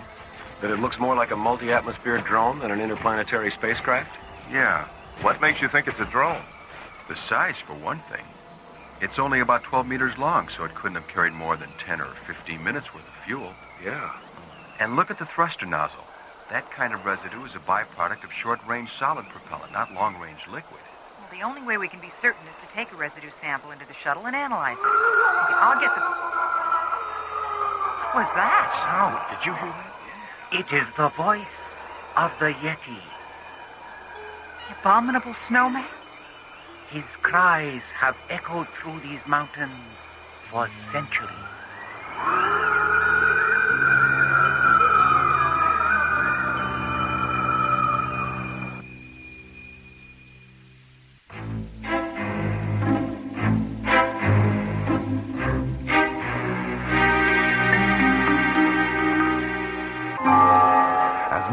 John and Buddy prepare to analyze an exhaust residue sample from the fallen alien drone.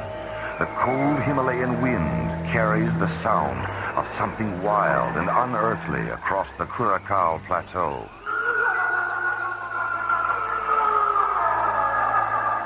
What was that? Sound. Did you hear that? It is the voice of the Yeti. The abominable snowman? His cries have echoed through these mountains for centuries.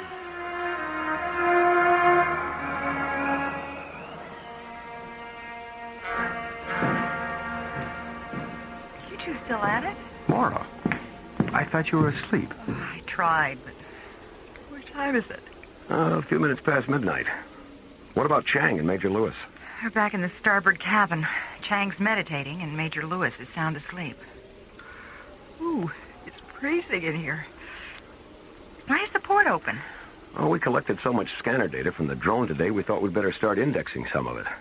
Oh, John here started to nod out, so I opened the port to let in some of that terrific mountain air. I started to nod out. You were the one who fell asleep with your face on the console.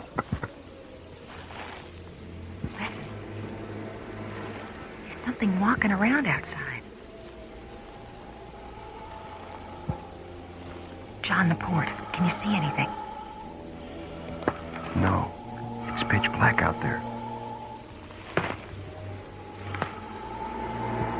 Maybe it's a snow leopard or something. What was that? Sounded like a... The drone. Buddy, the floodlights.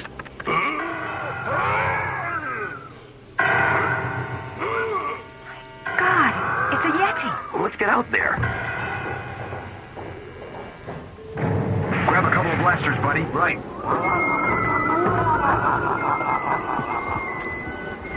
Forget it. We'll never catch him in the dark. Look at that. He opened a hatch in the drone. We couldn't even find a hatch.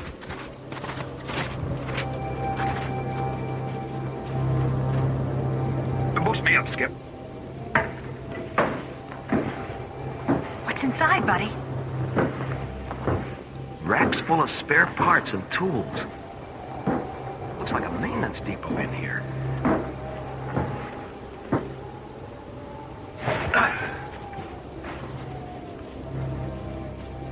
What are you thinking, Mora? Well, it's obvious he wants those spare parts and tools. I'd like to find out why.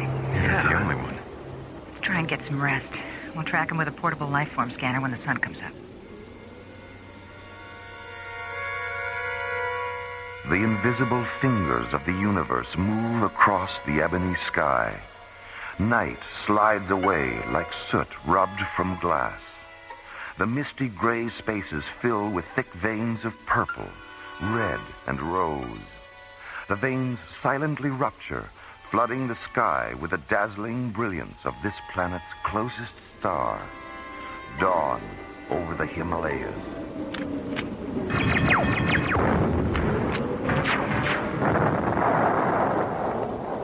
Okay, the laser pistols check out. Let's test the lifeform scanner. Stand over there, Mora. Okay, come on back. Okay, is everyone ready? Right here. Chang? We are about to cross into an extremely dangerous area. Deep crevices and chasms are hidden beneath the snow. So follow in my path and walk only where I walk. All right, don't worry. Lead on.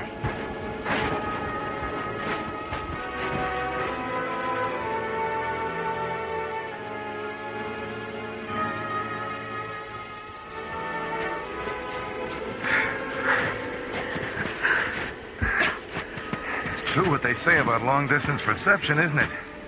Leave it on the trail 3 hours and those peaks don't look 1 centimeter closer. Hold it. I'm getting something on the scanner. How far away? 200 meters to the left. Just over that rise. Check your weapons. Right. Chang, if there's any shooting, get behind me. As you wish, Captain Graydon. Okay, let's go. Look at the size of that thing. Looks like it's been there for years. The hatch is open. Come on. You're right, Mora. It is an old ship. John, look at this. The modules on this section of the control console are brand new. Yeah. And it's warm in here. The auxiliary power must be on. John, buddy, there's a hibernation pod over here with 2 baby Yetis inside. Are they alive? They're sleeping. Listen.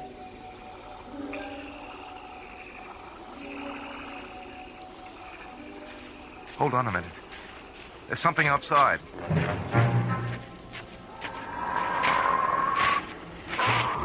Hey, look at that thing! Major, don't! Damn you, Major. But that thing was buzzing. My children, please don't kill them. Guys. John, buddy, help me turn him over. Okay. Easy.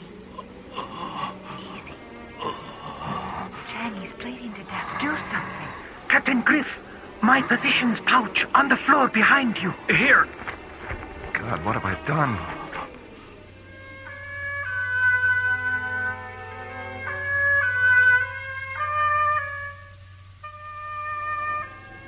There were 50 of us on the journey to a new colony on the far side of your sun. There was an accident. We crashed in these mountains. Mapadani and I were the only survivors. We lived in this ship for over 6 centuries. What became of Mapadani? She died last night after a drone landed. When she saw it, she said she was happy that our children could now return to Nomalaras, our own world. Then her eyes turned to ice. Sariga, why did it take so long for the drone to reach you? So many planets, so many stars, so many possibilities. Stay with him, Chang. I want to see how Buddy and John are coming with the repairs.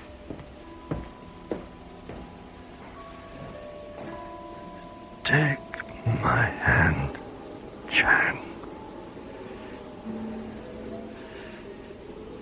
I sense something of me in you.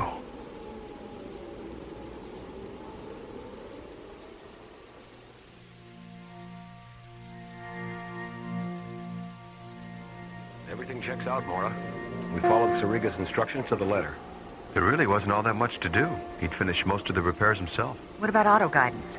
We cross-checked it 3 times. It's locked on a direct course for Namaloris. And the 2 babies? The hibernation pod's life support system is functioning perfectly. Where's Major Lewis? He's walking around outside. He feels terrible about what happened. He made a mistake, Mora. It could have happened to any one of us. You'd better go talk to him. Good idea. Dr. Cassidy? What is it, Chang? He is dead. He asked that we bury him here. Yes, all right. Set the launch timer for 10 minutes, Buddy. Right. All right. Let's take Sariga away from here.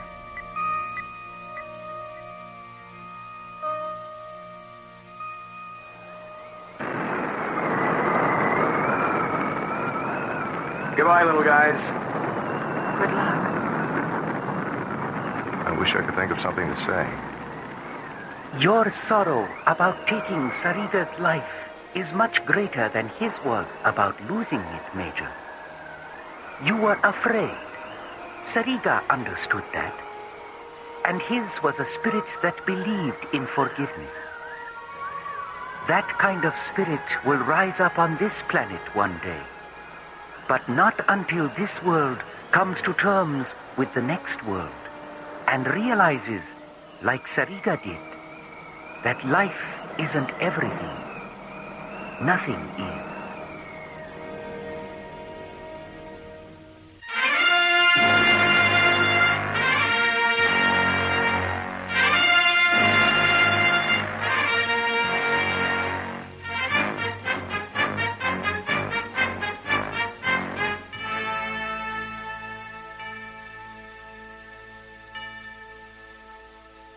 The Himalayan Parallel was written by Ron Thompson and starred Linda Gary, Chuck Olson, Bruce Philip Miller, and the Watermark Players, with special guest stars Philip Clark, Chuck Howerton, and Larry Moss.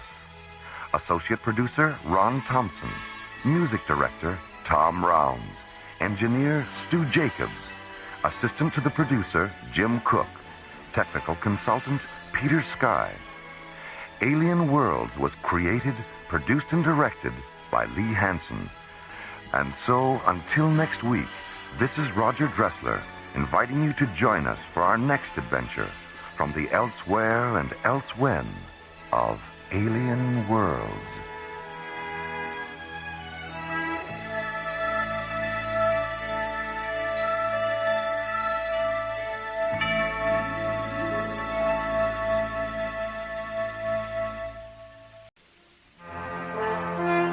High above the Earth, lazily rotating through the silent voids of space, is the Arthur C. Clarke Astronomical Observatory, Starlab. Here, Earth's International Space Authority, ISA, watches over countless uncharted galaxies and the planets that lie within their star-clustered borders. One of those planets is Tinian 3, site of the top-secret Starsmith project.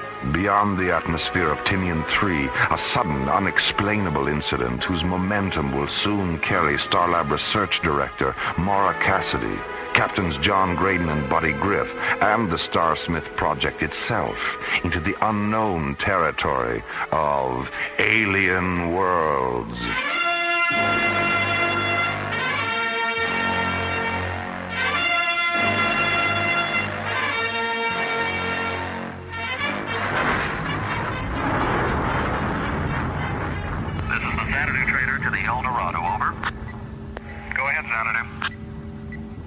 Unidentified ship at 168 degrees, bearing 1,000 meters and closing. Over. Roger, Xanadu. I'm picking it up too.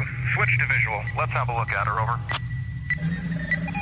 Roger, we've got it on the visual. Oh my God, it's enormous. El Dorado, do you recognize the markings? Over.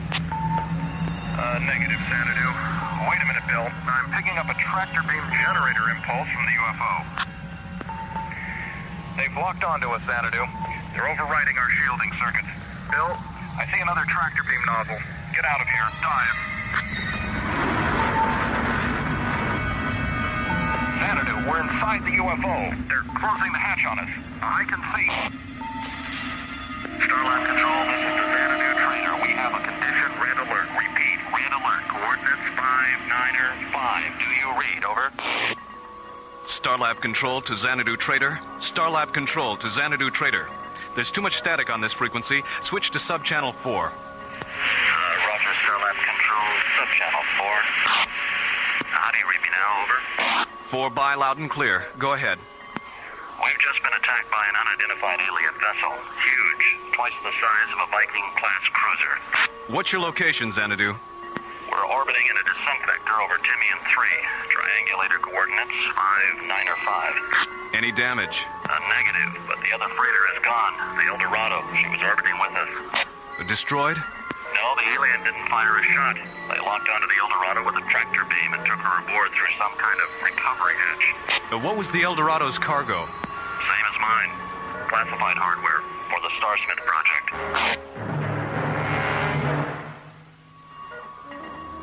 That's right, Commissioner. The alien was after both of them. The captain of the Xanadu Trader said if he hadn't taken evasive action, the tractor beam would have snatched him too. Well, I don't know how they found out, but it's obvious the aliens knew exactly what those two freighters were carrying. What makes you think so, Commissioner? Well, dozens of commercial vessels use the Tinian 3 shipping lanes every day, Maura. All of them filled to the bulkheads with priceless cargo. Yet this alien goes after the only two ships carrying classified scientific equipment of the Starsmith project. So somewhere, somehow, there's been a security leak. Well, what do you want us to do? Where are Graydon and Griff? They're out patrolling the Corona Echo intersect in Delta 1. Well, call them back to Starlab. I'll be up on the next shuttle. All right, yes, sir. Jerry. Yes, Maura. Contact Delta 1. I'll be down in a minute. Okay, Maura. Delta 1 coming up.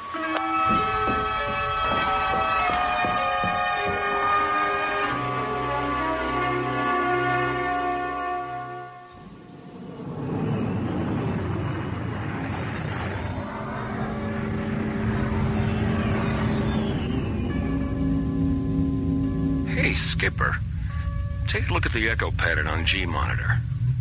The diameter of the Corona Major star cloud is nearly 3 parsecs bigger than it was a year ago. Huh. Well, that's what evolution is all about, buddy. Constant change. Limitless expansion. I wonder what Copernicus and Galileo would have done if they knew just exactly how... Starlab control to Delta 1. Starlab control to Delta 1. Delta 1 to Starlab control. Go ahead, Jerry. Buddy, John, return to Starlab immediately. ISA orders. Wow, Skipper, talk about evolution. It sounds like Jerry's turned into the sweetheart of Sigma 5. I heard that. Very funny, buddy. But the joke will be on you if you're not here when Commissioner White arrives. Oh, the Commissioner White? Star of stage, screen, and telescan monitor? John, what's wrong with Buddy? Too much nitrous oxide in his oxygen? Too much stargazing, Mora. It finally got to him. A likely story. What's the problem, Mora? Why is the Commissioner coming up? ISA thinks there's been a security leak at the Starsmith project on Timian 3. That's all I know. The Starsmith project.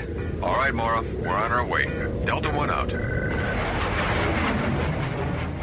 A huge alien spacecraft hijacks a freighter in the shipping lanes over Timian 3. A second freighter barely escapes. The cargo of both vessels?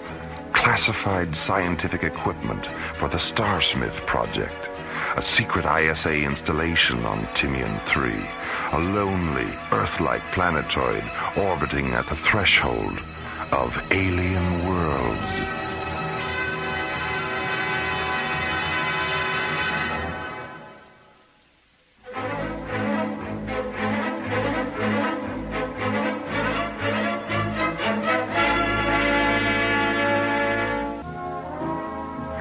Freighter hijacking over Timian 3 by a mysterious alien ship and the suspicion of a security leak at ISA's top-secret Starsmith project on Timian brings Captain John Grayton and Buddy Griff back to Starlab from a routine surveying mission.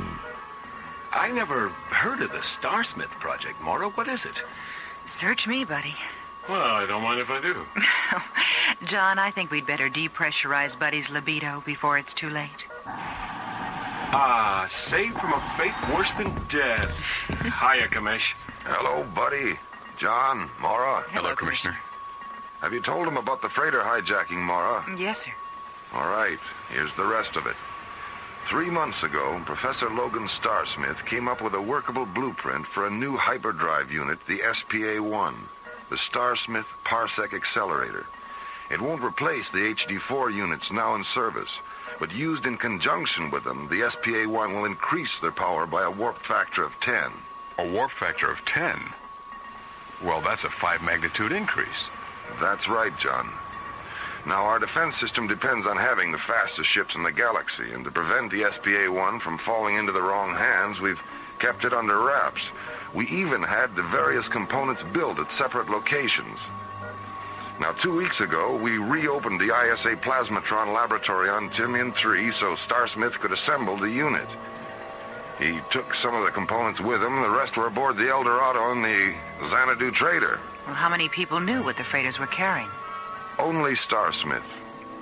The freighters were loaded 3 days ago. He ordered them up himself. Well, when did you find out? He didn't contact ISA until the ships were orbiting Timian. Well, if there's been a security leak, Starsmith would seem to be the obvious suspect. Well, that's what we thought at first, but there's no motive. He's rich, respected, dedicated, completely devoted to his family. He's also one of those typically isolated geniuses whose concept of an alien is someone who sneaks into the country without a passport. Well, what do you want us to do? Go to Timian 3. Bring back Starsmith. We'll keep him here till we can figure out what's going on. Besides, I think a few days' rest will do him good. What makes you say that? Well, something I learned this morning from his assistant, Frank Baxter.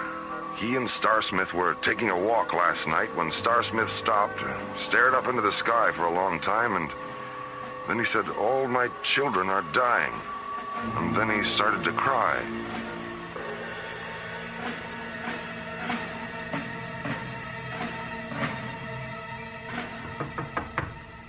Professor Starsmith, it's Frank. I can't talk to you now, Frank. It's important, Professor. A message from Starlab. What does it say? What do they want? They're sending a ship for you. For me? Why? Professor, what's wrong? Haven't you slept? You look... Look? How do I look, Frank? Old? Tired? Professor, I was... You what, Frank? Care about how I look? Why? When did the young ever care about the old? Professor, you know, ever since last night... Why are they taking me to Starlab? Well, in view of what happened yesterday, the commissioner feels you'll be a lot safer there. Well, what about you? I'll be all right. ISA is sending a fighter squadron to patrol Timian in case the alien does come back, but they don't want to take any chances where you're concerned. Besides, someone has to stay here and keep an eye on things. All right. I'll go. I'm going to miss you, Frank.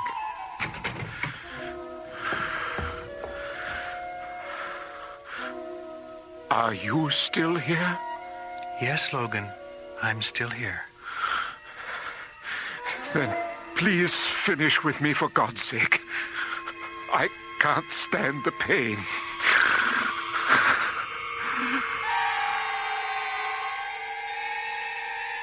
An alien voice in the dark, a sudden swirl of shimmering golden rainbows, then silence as Professor Logan Starsmith is drawn into the sunless void between being and nothingness.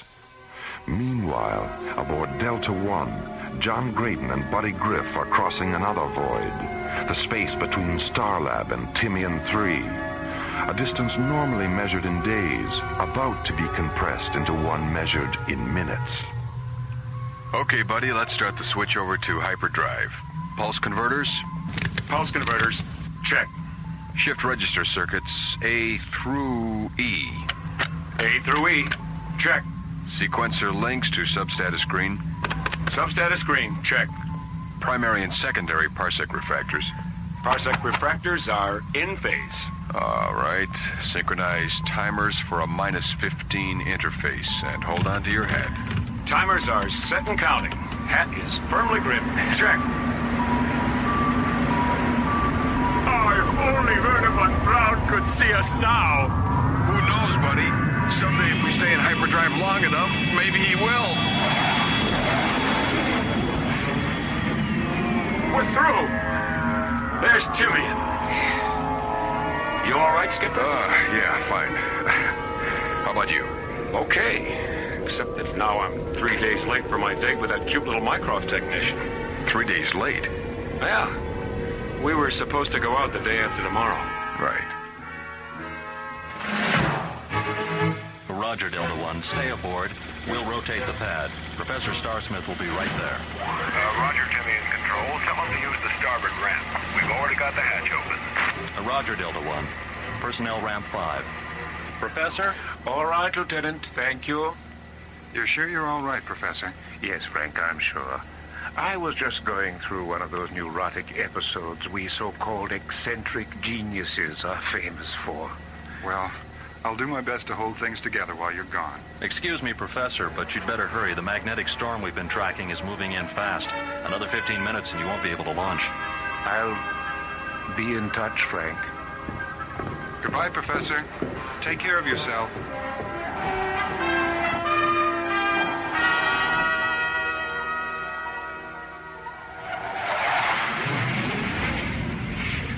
Buddy, go back and sit with the professor during warp-through. I can handle the switchover. You know, I still can't believe that the guy who came up with the most fantastic parsec accelerator of all time has never been through parsec acceleration himself. Yeah. I think men like him hide out in their private mathematical worlds because they're afraid of what their discoveries might lead to. Look at Einstein. He presented his atomic chain reaction theories to the government and was kept in the dark about the bomb until it was finished. You know, it would be great if the professor had a really nifty daughter. Any reason in particular, aside from the obvious ones? Mm-hmm. We'd never get tired of each other. As long as the professor was there to keep shuffling time around, it would always be love at first sight. Buddy, please see about making the professor comfortable. Right, Skip.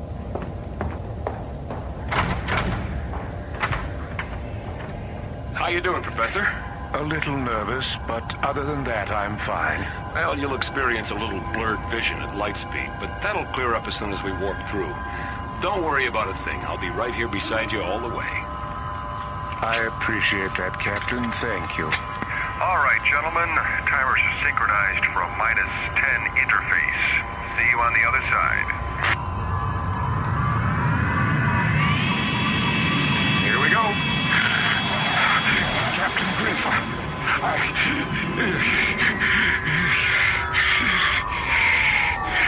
Captain Griff, Captain Griff, please help me. Oh, my God, Professor! Skipper, something's happening to the Professor.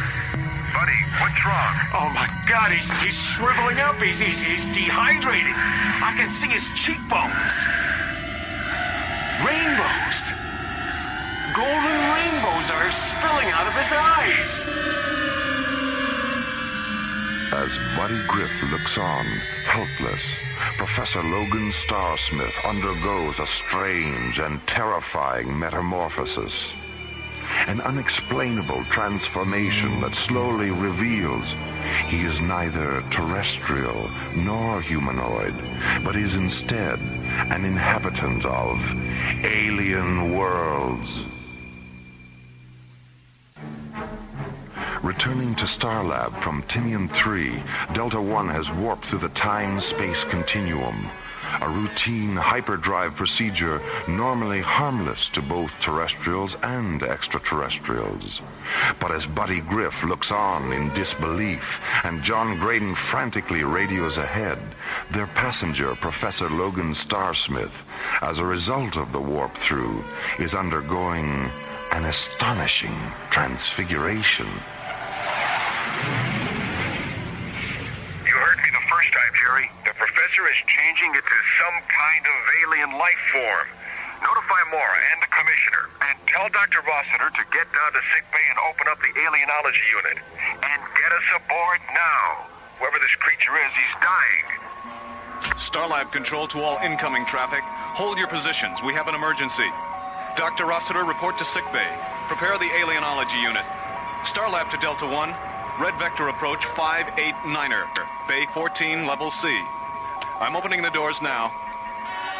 As Delta One orbits into an emergency docking vector with Starlab, another drama unfolds on the distant planet of Nikona, an alien world on the verge of extinction beneath a dying sun. Emperor Mika sits alone in the Imperial Tower of the Nikonian Citadel, awaiting the return of the ship he sent on a desperate mission to another galaxy. Mika? What is it, Ariana? Our recovery ship has returned from Timian 3. Have the accelerator components been unloaded? Mika, our ship was able to take only one of the Earth transports. The other one flew out of tractor beam range before we had... I don't care to listen to any excuses today, Ariana. I ordered both ships to be taken. They weren't. I don't know how much longer I can tolerate having my orders disobeyed. Mika, please. The life element supply aboard our ship was subcritical. If they had pursued the other transport, they might not have come back at all. I feel they did their best under the circumstances. I think we have reached a point where what you feel is no longer important, Ariana. First, you convinced me to support Matip's plan, which has obviously failed.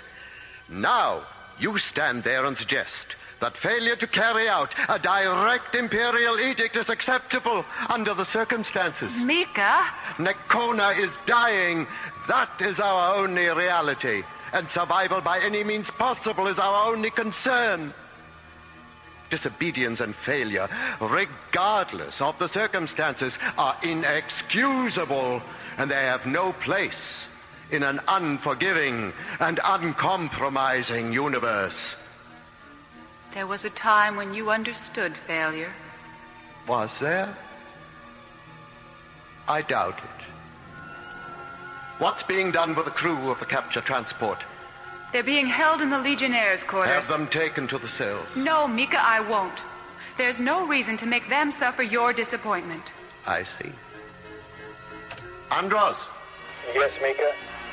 Take the crew of the Earth ship to the suffocation chambers. Yes, Mika. Stop it, Mika! Stop it. I'll have them taken to the cells. Ignore my order, Andros. Yes, Mika. Do you see how useless it is to oppose me, Ariana?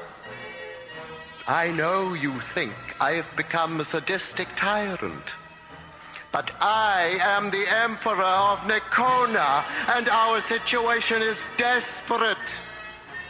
Unlike you, I have no affection for Earthlings, and if I have to execute 10 or 20 or even 1,000 to maintain your obedience to me, I shall do it. I am sorry, Ariana. I never thought it would come to this. It came to this 2 solar years ago, Mika, when you ordered the construction of the first suffocation chamber.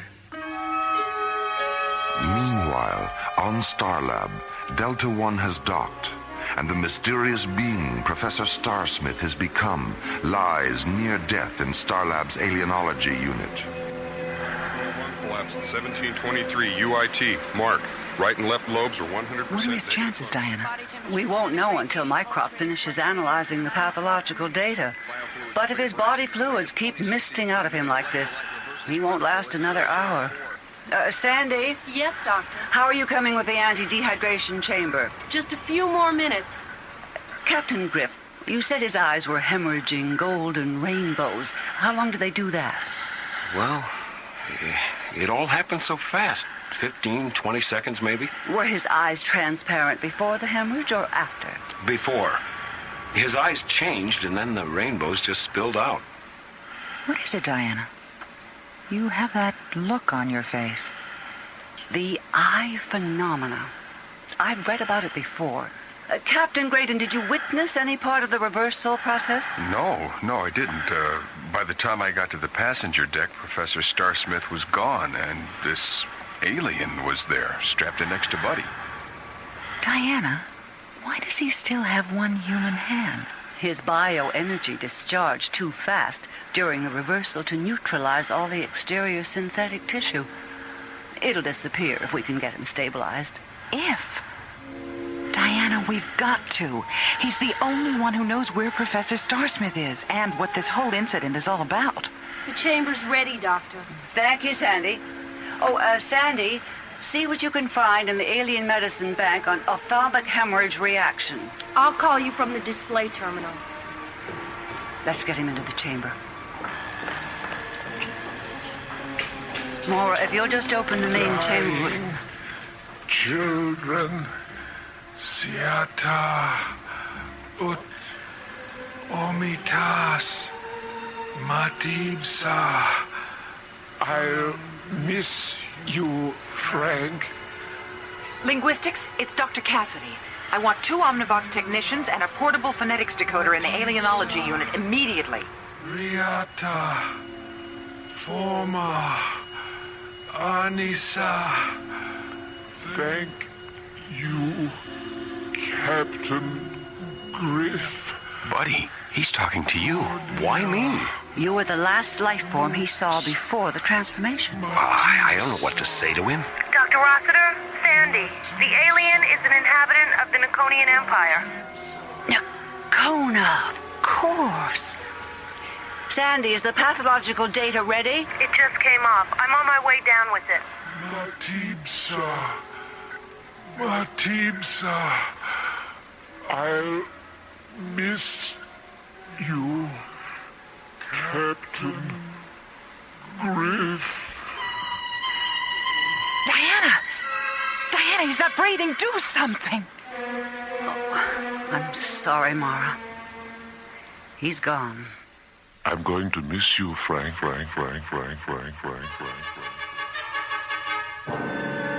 Delta One hyperdrives through the time-space continuum as Professor Logan Starsmith is mysteriously transformed into a being from another galaxy.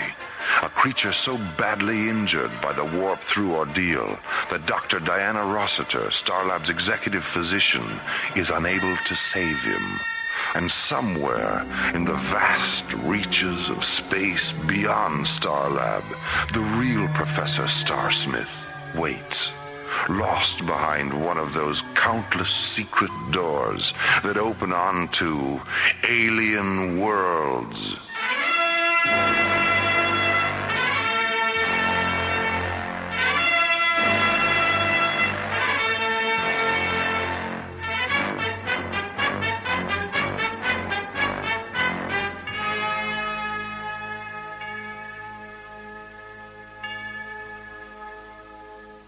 The Starsmith project was based on a story by Ellen Pellicero and written by Ellen Pellicero, Ron Thompson, and Lee Hansen.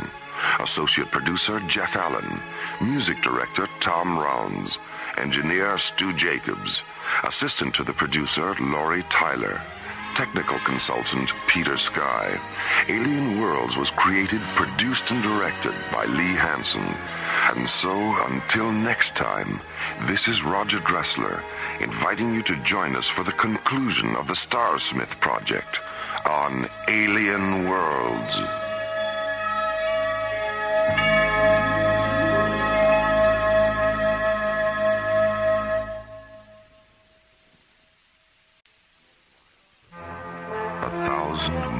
Above the Earth, slowly rotating through the silent voids of space, is the Arthur C. Clarke Astronomical Laboratory, Starlab. Here, the International Space Authority, ISA, watches over an eternity of uncharted galaxies and the countless planets that orbit within their starlit boundaries. On one of those planets, Timian 3, Professor Logan Starsmith and his staff await the arrival of the components for Starsmith's latest invention, a new hyperdrive unit known as the SPA-1. But as the two freighters carrying the SPA-1 components orbit into a descent vector over Timian, one of them, the Xanadu trader, radios an urgent message to Starlab Control. We've just been attacked by an unidentified alien vessel. Huge. Twice the size of a Viking-class cruiser. Any damage? Negative, but the other freighter is gone. The El Dorado. She was orbiting with us. Destroyed? No, the alien didn't fire a shot. They locked onto the El Dorado with a tractor beam and took her aboard through some kind of recovery hatch. As news of the hijacking reaches Commissioner White, he calls a hurried conference with SET commanders John Graydon and Buddy Griff, along with Starlab Research Director Maura Cassidy. Well, how many people knew what the freighters were carrying? Only Starsmith. The freighters were loaded 3 days ago. He ordered them up himself. Well, if there's been a security leak, Starsmith would seem to be the obvious suspect. Well, that's what we thought at first, but there's no motive. Well, what do you want us to do? Go to Timian 3. Bring back Starsmith. We'll keep him here till we can figure out what's going on. Besides, I think a few days' rest will do him good. John and Buddy leave Starlab aboard Delta 1 and warp through the time-space continuum, reducing the distance to Timian 3 from days to minutes. During the return warp-through, Professor Starsmith undergoes a strange and terrifying transformation. Oh my God, he's shriveling up. He's dehydrating. I can see his cheekbones. Rainbows. Golden rainbows are spilling out of his eyes. Docking at Starlab, John and Buddy rush the being Starsmith has become to the alienology unit in sickbay. But just as Dr. Diana Rossiter is about to put the alien into the anti-dehydration chamber... Matibsa, I'll miss you, Captain Griff. Diana! Diana, he's not breathing. Do something. Oh, I'm sorry, Mara. He's gone. Still retaining the synthetic human hand he was unable to neutralize during his morphogenetic reversal, the alien slowly closes his transparent eyes as Part 2 of the Starsmith project unfolds within the interstellar spaces of Alien Worlds.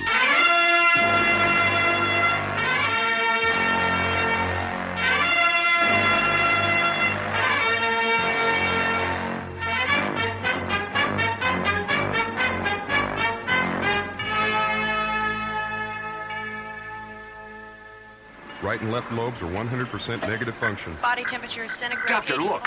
His hand is dissolving. Let's get him into the chamber. There still might be a chance. You mean he's not dead? If he were, the hand would calcify, not dissolve. I think he's lapsed into a pre-death coma. I hope we haven't run out of time. Here's his data, Dr. Rossiter. TOS profile, pathological readout, and neurotracings.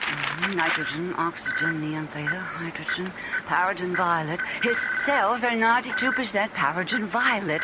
Sandy, flood the chamber with an osmotic vapor of 80% paragen violet and 20% neon theta. All right, Doctor. Maura, turn on the chamber microphone. This one? The red switch, yes, that's it.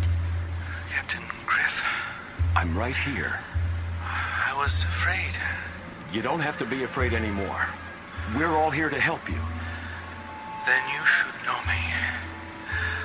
I am Matib, a thought magician from the Niconian Empire in the galaxy of Circus. Buddy, ask him what Professor Starsmith is. Whose voice is that, Captain Griff? My name is Mara, a friend of Captain Griff's. We're concerned about Professor Starsmith. His spirit is within me. His form is safe on Nicona. Is there a physician among you? Yes, Matib. My name is Diana. Are you monitoring my heart pulsations, Diana? Yes. I'm beginning to feel the symptoms of paragen violet saturation. When I finish speaking, reduce the osmotic infusion 10% every 25 pulses, then remove me from the chamber. An alien thought magician is saved from death by executive physician Rossiter. Although Professor Logan Starsmith's body is safe on Nicona, his spirit still resides within Matib. Exactly why and how Matib assumed Starsmith's body remains a mystery, one which moves them deeper into an alien world.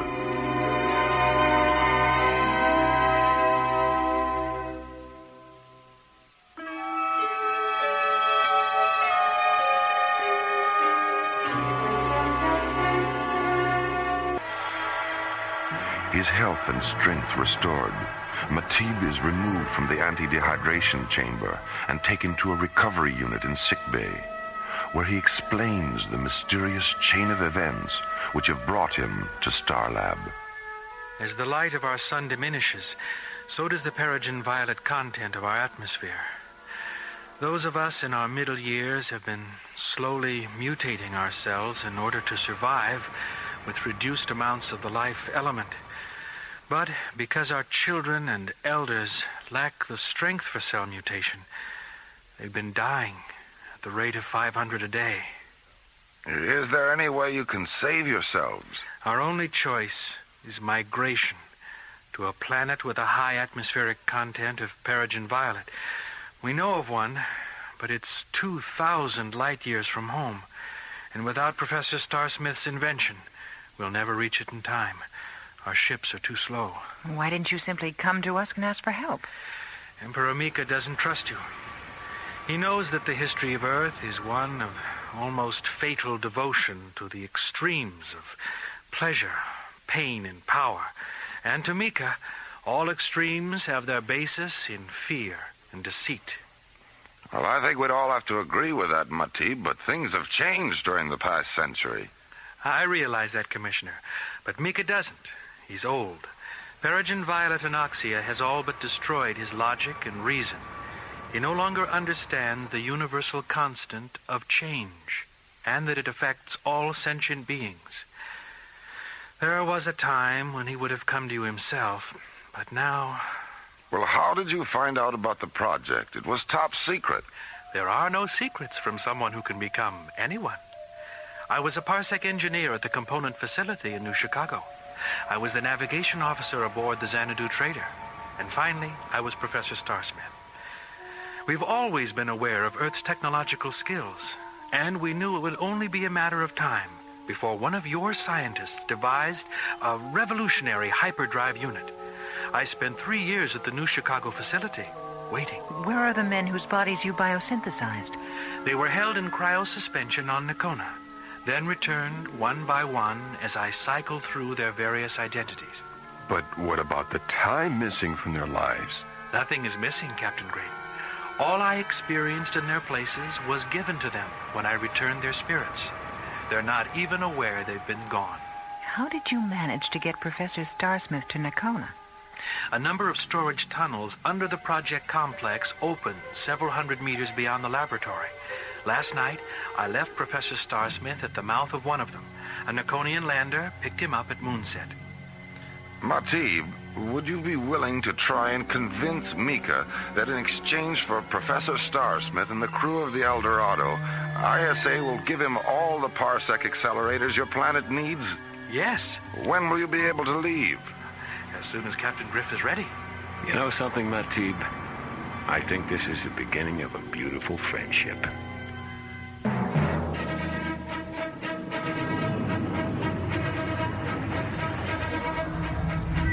How much further to the warp-through meridian, buddy? 2 minutes, 40 seconds. Matib, are you certain you'll be all right during parsec acceleration? As long as I only have to sustain one body, faster than light speed is as harmless to me as it is to you. Skipper, we have 3 Piranha-class players at 282 degrees. 5,000 meters in closing. Magnify 1,000, and let's have a look at them on B monitor. Captain, those are Nakonian spectrum raiders. Something's wrong. Mika's never sent a patrol out this far before. 1,000 meters in closing. 500 meters in closing. Captain, open a close proximity subfrequency. Niata lux Nakonia, Niata lux Nakonia, Loveriat Matipsa, Matipsa Teres Naxo. Matipsa no Mokta und Amchus. Mika Imperius Benarius Meatum Terra Axos. They have orders to destroy any Earth ship they see. Mika believes I was taken to Starlab and killed. The pilot thinks my voice is a deception. They're gonna nail us next time, Skipper. Please, don't fire on them, Captain. They're not aware of the real situation. Buddy, open the starboard fuel bay and jettison the primary liquid oxygen pod. And then get ready for an emergency warp-through. The pod's jettisoned, Skipper. Okay, now when they start firing, blast the pod with our starboard laser cannons, and I'll warp through behind the explosion.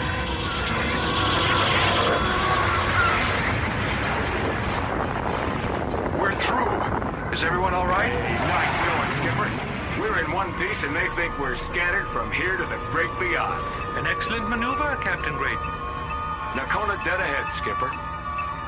You sure weren't kidding about your sun, Matib. The photosphere barely registers on the solar scanner. Matib, are we approaching from the dark side? All of Nakona is dark. It has been for over 2 solar years. Captain Griff, if you'll program for a descent vector of 068, we'll land at a deserted ice flower plantation near the Citadel.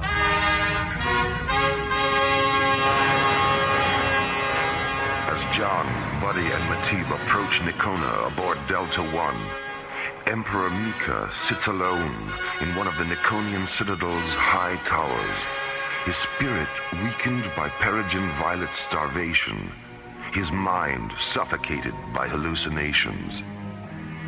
And then Nakona came out of the sun, and we came out of Nakona into a void of broken eyes and blood and darkness.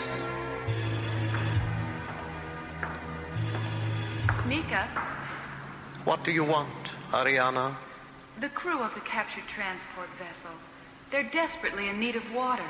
They can have all the water they need, but not until I've eased the suffering of our own people. Mika, please, they haven't That will be all, Ariana. Yes, Mika.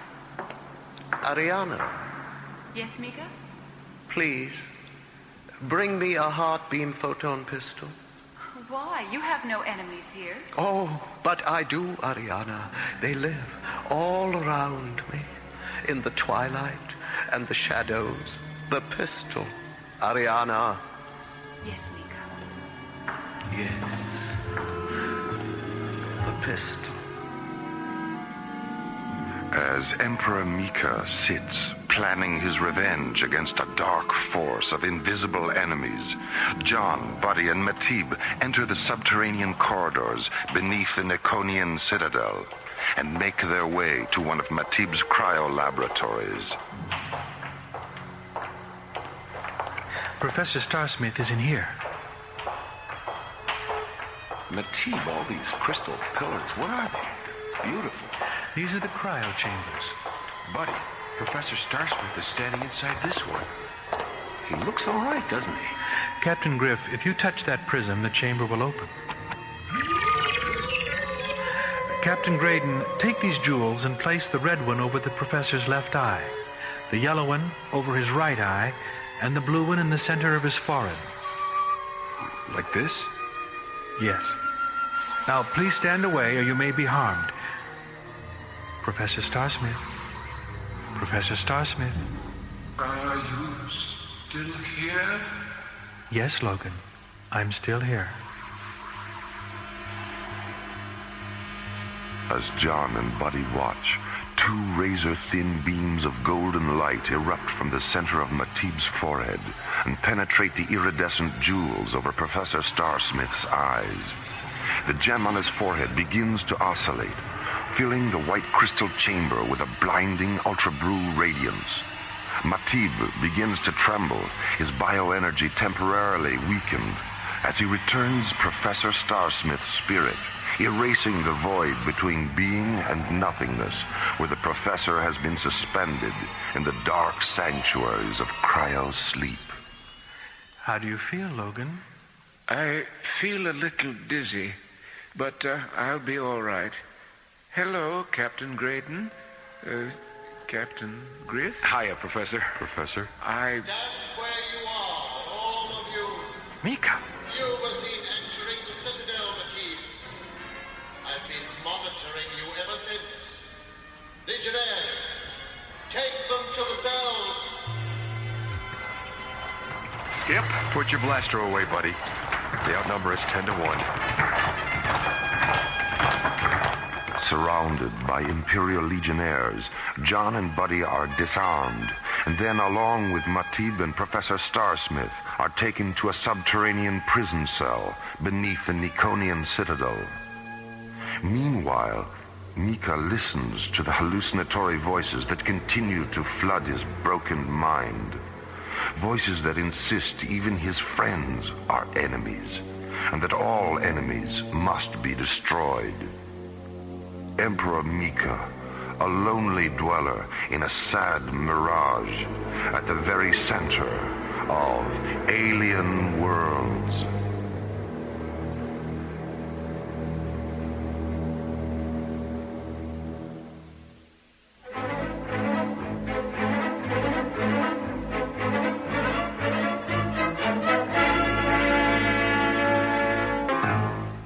Captured by Imperial Legionnaires, John, Buddy, Matib, and Professor Starsmith have been locked in a cell beneath the Niconian citadel. And while Mika sits in one of the citadel's high towers, deciding what to do with his prisoners, Matib has already determined what that decision will be. Unless we can confront him and convince him to listen, I'm certain he'll have us killed. Do you honestly believe he'd listen to you? Mika and I have known each other all our lives. I've experienced his kindness and generosity and wisdom throughout the years. I can't believe that everything he was has been lost. Well, if it isn't our boys in uniform. Professor Starsmith, please come with us. Sartos? Is that you? Yes, Matib. Your helmet and faceplate, I didn't recognize you at first. Where are you taking the professor? To Mika. You can speak English here, Sartos. These are my friends. All of us are your friends, Matib. We want to help, but you know the penalty for violating an Imperial edict, no matter how unfair it is. Professor Starsmith, please. Do you think he'll be all right? I don't know.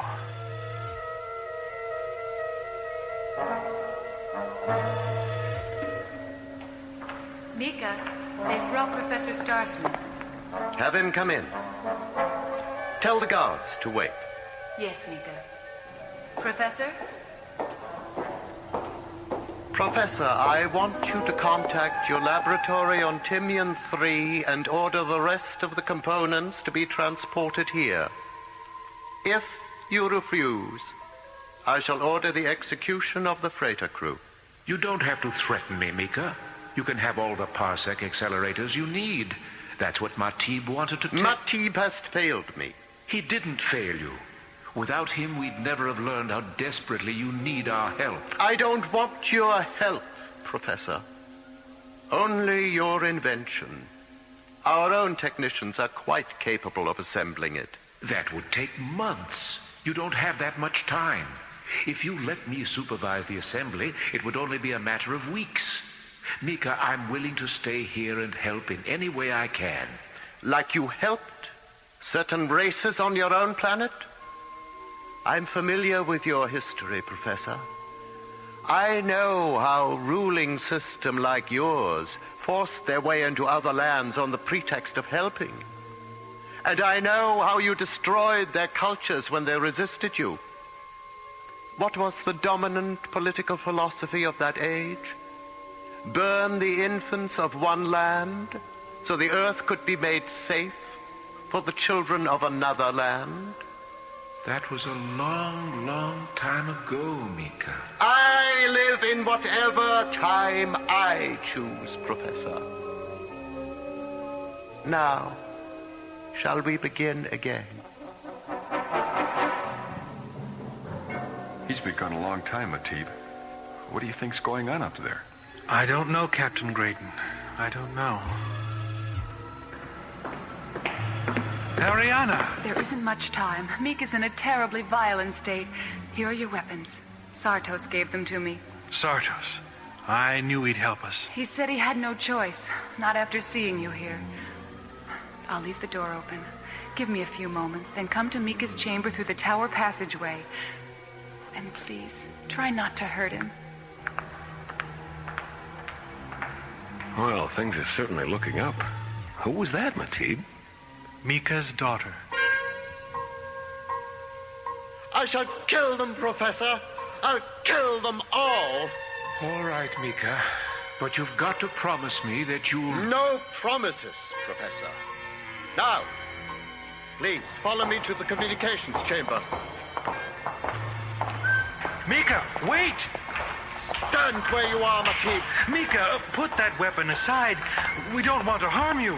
Mika, please listen to him. Ariana, Ariana, you set them free. Mika, we've come to help your planet, your people. No! Skipper, look out! Oh, Mika, stop it! Stop it! Ariana! Matib! I'm blind! I'm blind! Father, no! Oh, my God, Skipper, he shot himself.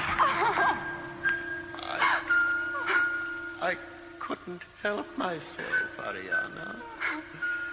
The voices, they were inside. They were mine. All this time, I was only raging against myself. Oh, Father. Father. Realizing at last that his only enemies were the dark, distorted voices of his own sadly broken spirit, Emperor Mika becomes a victim of his own rage. Understanding in this final moment that only in the sanctity of death can the raging sound of one's own self be silenced, purified, and given back to that infinite, invisible place from which all things eventually return. There's good old Delta One, Skipper. Right where we left her. Right. Professor, what should we tell your family? Tell them I've come to my senses and finally realized that science exists not to serve itself, but to sustain the balance of life everywhere in the universe. Tell them Nakona desperately needs my help. And tell them I've seen a future in which we'll all be Nakonians someday. We'll be seeing you, Professor. So long, Professor, and good luck. Goodbye, Matib. Goodbye, my friend. Take care of him, Ariana. He's too good to lose. Thank you for bringing him back to us. Watch the skies, my good friends. We'll meet again.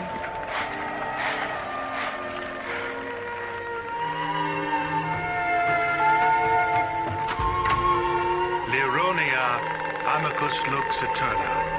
Valerit seniamus metalmaitus. Illyria mantras eterna setum. Vias noveriat lux eterna.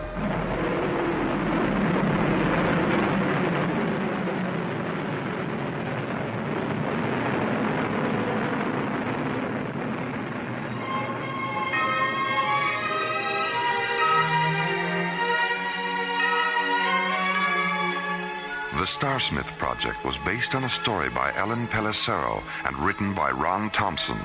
Our cast included Linda Gary, Chuck Olson, Bruce Miller, and Corey Burton, with special guests Richard Paul, Byron Kane, Francis Bay, Lester Fletcher, Carol Bilger, and Gail Murphy. Associate producer Jeff Allen. Music director Tom Rounds. Our engineer was Stu Jacobs. Assistant to the producer, Laurie Tyler. Technical consultant, Peter Sky. Alien Worlds was created, produced, and directed by Lee Hansen. And so, until next time, this is Roger Dressler inviting you to join us for another journey into Alien Worlds.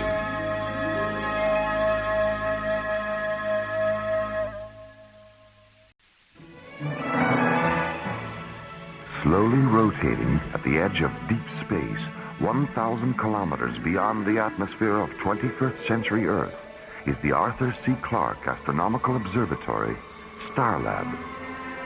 Here, Starlab Research Director Maura Cassidy, along with the scientists and technicians of the International Space Authority, watch over the countless stars and planets that fill the silent distances beyond the giant space station. This week, the men and women of Starlab encounter the terrifying dissonance of Death Song on Alien Worlds.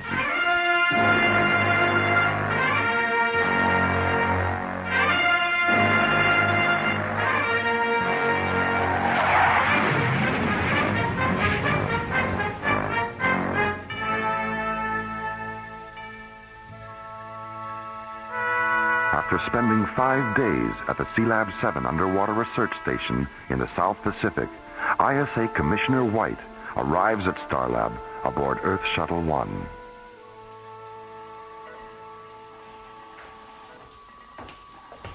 Hello, Maura. Jerry. Hi, Commissioner. Hello, Commissioner. How are John and Buddy doing with their aquanaut training? They'll be in Sealab 7 until Friday. Then they move to the Baltic for 10 days in the Soviet Aqualab complex at Chilenka. They like being underwater so much, you'll probably have to keep them in your aquarium when they get back. Figures. Starlab, can you hear me? This is Starlab. Please identify yourself. We are Zeta and Lizzie, two Optimon physicians from the planet Aragon. Please give us sanctuary. What's your situation? We are being pursued by a hostile renegade spacecraft, which has already damaged our ship. If you don't give us sanctuary, the renegade will destroy us. Get a visual scan on them, Jerry. Right. There it is. My God, it's enormous. Starlab, this is Whitney again. Did you understand our last transmission? Be careful, Jerry. That ship doesn't look damaged to me. Withy, we have your spacecraft on visual as a large corrugated black disk with red, yellow, and green markings. And we see no sign of damage. That's not us, Starlab. That's the renegade. Our ship is bell-shaped and silver.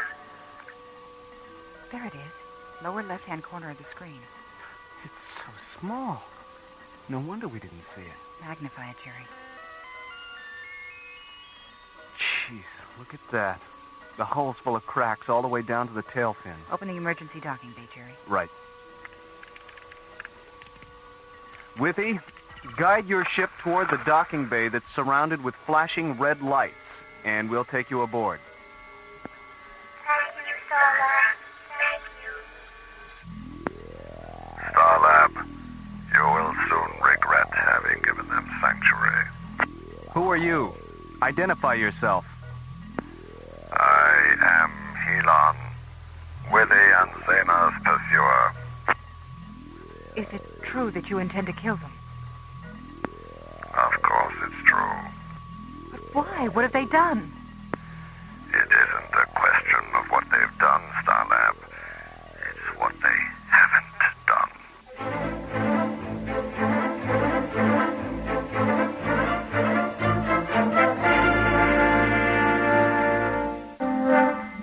The routine of Starlab control is suddenly interrupted by an emergency transmission from an incoming alien starship. Aboard the ship, Withy and Zena, two Octagon physicians from the planet Aragon. We are being pursued by a hostile renegade spacecraft, which has already damaged our ship. If you don't give us sanctuary, the renegade will destroy us. As the bell-shaped Aragonian starship moves into visual scanner range, Mora, Jerry, and Commissioner White see another spacecraft. Huge, black, and disc-shaped. I am Helon, Willie and Zena's pursuer. Open a close proximity channel, Jerry. Go ahead, Commissioner. Helon, this is Commissioner White of the International Space Authority. I represent the scientific and military forces in this solar system. Do you understand that? I understand. Any hostile action against this space station will be construed as an act of war against the Earth and will be dealt with accordingly. Do you understand that? I understand. What's your planet of origin? Aragon. I see. Well, are you a legal officer of some kind? Have the two Octagon physicians committed a crime? To my way of thinking, they have. Dr. Cassidy, this is Simon down in the emergency docking bay. The alien ship is secure. All right, Simon, thank you. Commissioner, I think we've heard enough from Helon to know where he's at. Let's put him on a hold and see what the two physicians have to say about, whatever this is about. Helon, stay on this frequency and I'll get back to you. I need some time to think about what you've said. Of course you do, Commissioner. And then you'll need time to conspire with Willie and Zena against me. And then there will be no more time, Commissioner. And the last thing you'll hear is the sound of your own screaming.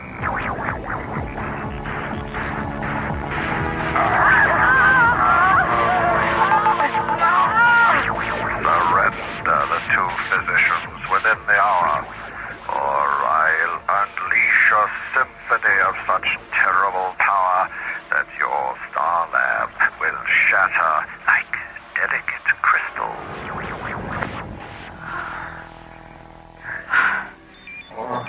Dr. Cassidy, Simon again. The two aliens have come out of their ship. Bring them to my quarters right away, Simon. Let's go, Commissioner.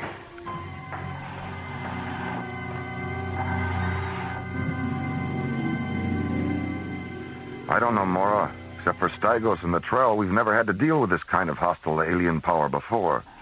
Dr. Cassidy? Hello, Simon. Where are the two aliens? Well, they're kind of shy. Have them come in, Simon. We won't bite. Withy? Zena? It's all right. You can go in. Gosh, they're elves. Little blue elves. It's obvious what a surprise we are. All because of the size we are. But just because you're tall and pink and we are short and blue. The fact is you are as strange to us as the two of us are to you. The two of us are to you.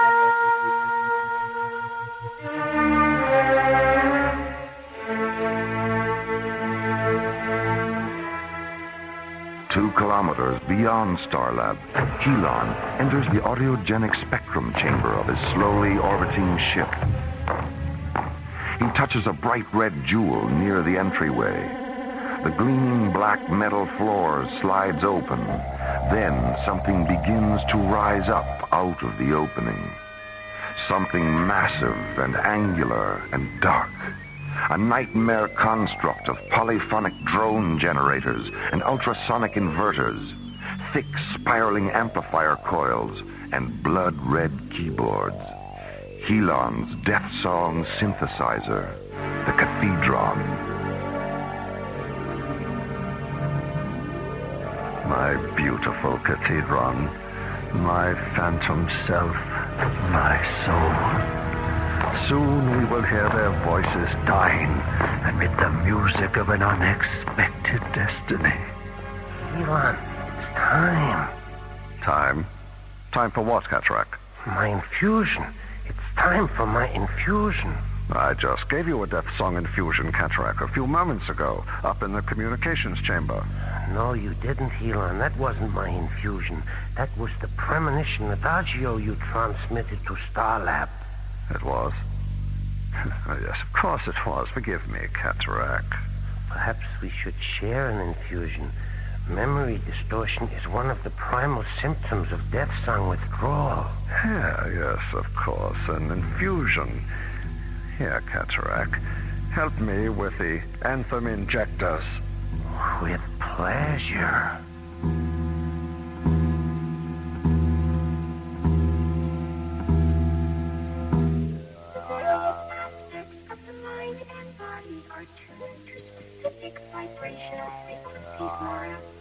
And as long as these frequencies are maintained, the mind and body remain in perfect harmony.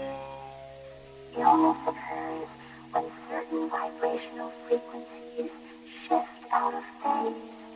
When that happens, we use these octavons to reharmonize the retrograde frequencies. This restores the mind and body to their proper balance. We don't treat the disease that has no body. We treat the body that has the disease. I wish Dr. Rossiter were back from Kronos. She'd love this. Zaina, you said that Helon was once an octagon physician. What changed him? There was a thermal accident at one of our laboratory outposts. Helon was sent to treat the injured. His sky machine malfunctioned and crashed in an ice forest on the edge of Aragon's polar frontier. He succumbed to the lethal temperature and fell into a pre-death trance. Before the trance paralyzed him, he set the infusion level on his octagon at maximum. But as a result of being subjected to maximum infusion for 2 days, the frequencies of Helon's mind and body became terribly distorted. When the rescue expedition reached him, he was in a state of total vibrational mutation. We attempted to reharmonize him at the Octagon Laboratory, but we were too late. He was completely addicted to his hyper-vibrational condition.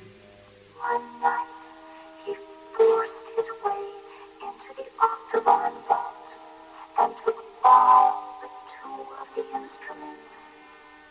Then he went to one of our spacecraft installations, abducted a technician named Cataract, stole a deep space laboratory ship,